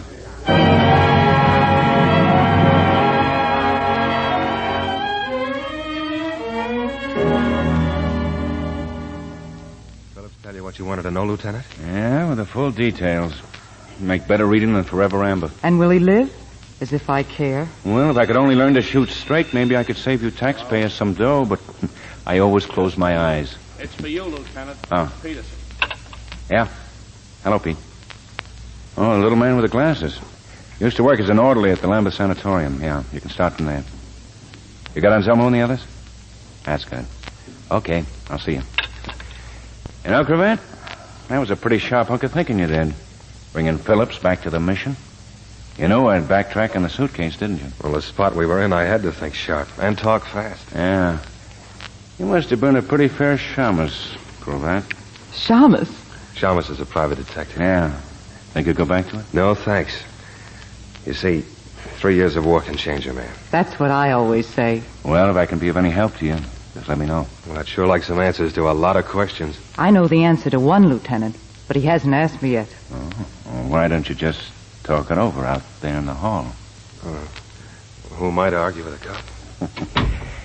You know, Moskowitz, you ever wondered why a detective keeps his hat on all the time? No, I can't say I ever thought about it, Lieutenant. I found out why tonight. You see, if you have to shoot a man, you don't want to be holding a hat in your hand. I guess the movies are right after all.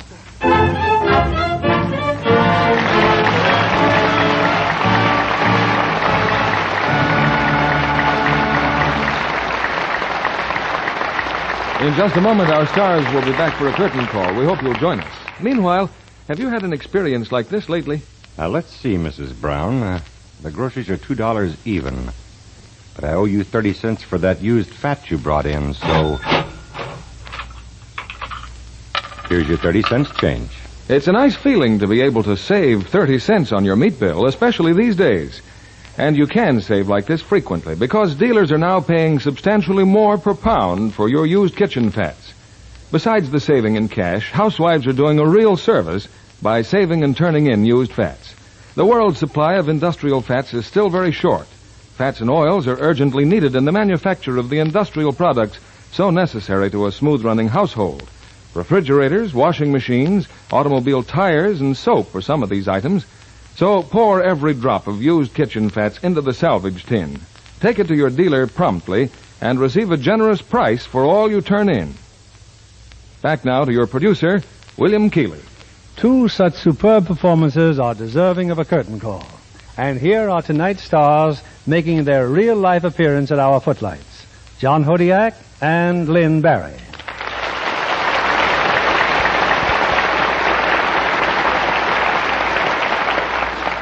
John, I'm sure our listeners in Pennsylvania are proud of you. Do you come from Pennsylvania, John? I was born there, but raised in a little town in Michigan. Where, I understand, you were a baseball prodigy. Well, as a matter of fact, John had to choose between professional baseball and the screen as a career. Is that right, John? Well, we used to play a lot of sandlot baseball, Mr. Keeley. I remember once I was a sort of a hero of the gang. What happened? Well, one of our opposing batters hit a ball to me in left field. The longest hit I ever saw. And you made a shoestring catch, eh? No, but I found the ball 2 days later. How did that make you a hero? It was the only ball we had. Oh. You know, I used to play baseball, John. You, Lynn? Yes, when I was a kid, we had a softball team. Say, we should have gotten our teams together, played a doubleheader. 2 games? Sure. First one baseball, second one post office. Well, I can see how that idea would have had plenty of support from your teammates, John. I'm sure that even in her baseball playing days, Lynn was most attractive with that glamorous complexion. Well, even then I was using Lux soap, Bill. And I've never stopped depending on it. It's a wonderful complexion care. And it's nice of you to say so, Lynn. What do you have on deck next Monday night, Bill? Next Monday night, we bring our audience one of the screen's outstanding hits. A picture that's been nominated for the Academy Award. Liberty Films' inspiring production, It's a Wonderful Life. And we present it with its original fine stars, Jimmy Stewart and Donna Reed. That's Jimmy's Also, J. Carroll Nash. That's Jimmy's first role, isn't it, Bill, since returning to the screen? And the role that has him nominated for the best performance of the year. Yes, a great cast and a story close to all our hearts. A drama of small-town life and lovable people who move you to tears and sympathy and laughter. It's a Wonderful Life is just what its name implies. Enjoyable, enriching entertainment. That play should pack them in from coast to coast, Bill. Congratulations and good night. Good night, and thanks from all of us.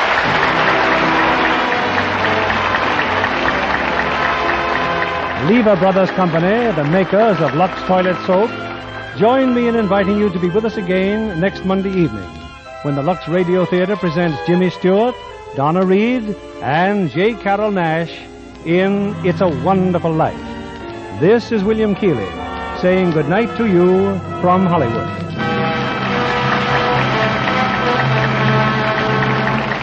John Hodiak appeared by arrangement with Metro-Goldwyn-Mayer, producers of the human story behind the atom bomb, The Beginning or the End. Heard in our cast tonight were Carlton Cadell as Mel, John Blyfer as Anselmo, Carol Smith as Phyllis, Bill Johnstone as Kendall, and Ed Emerson, Norman Field, Charles Seal, Eddie Marr, Alex Gary, Margaret Muse, Yuki Sharon, and Alan Lockwood. Our music was directed by Louis Silvers. This program is broadcast to our men and women overseas through cooperation with the Armed Forces Radio Service. And this is your announcer, John Milton Kennedy, reminding you to tune in again next Monday night to hear It's a Wonderful Life with Jimmy Stewart, Donna Reed, and J. Carroll Nash. Surprise.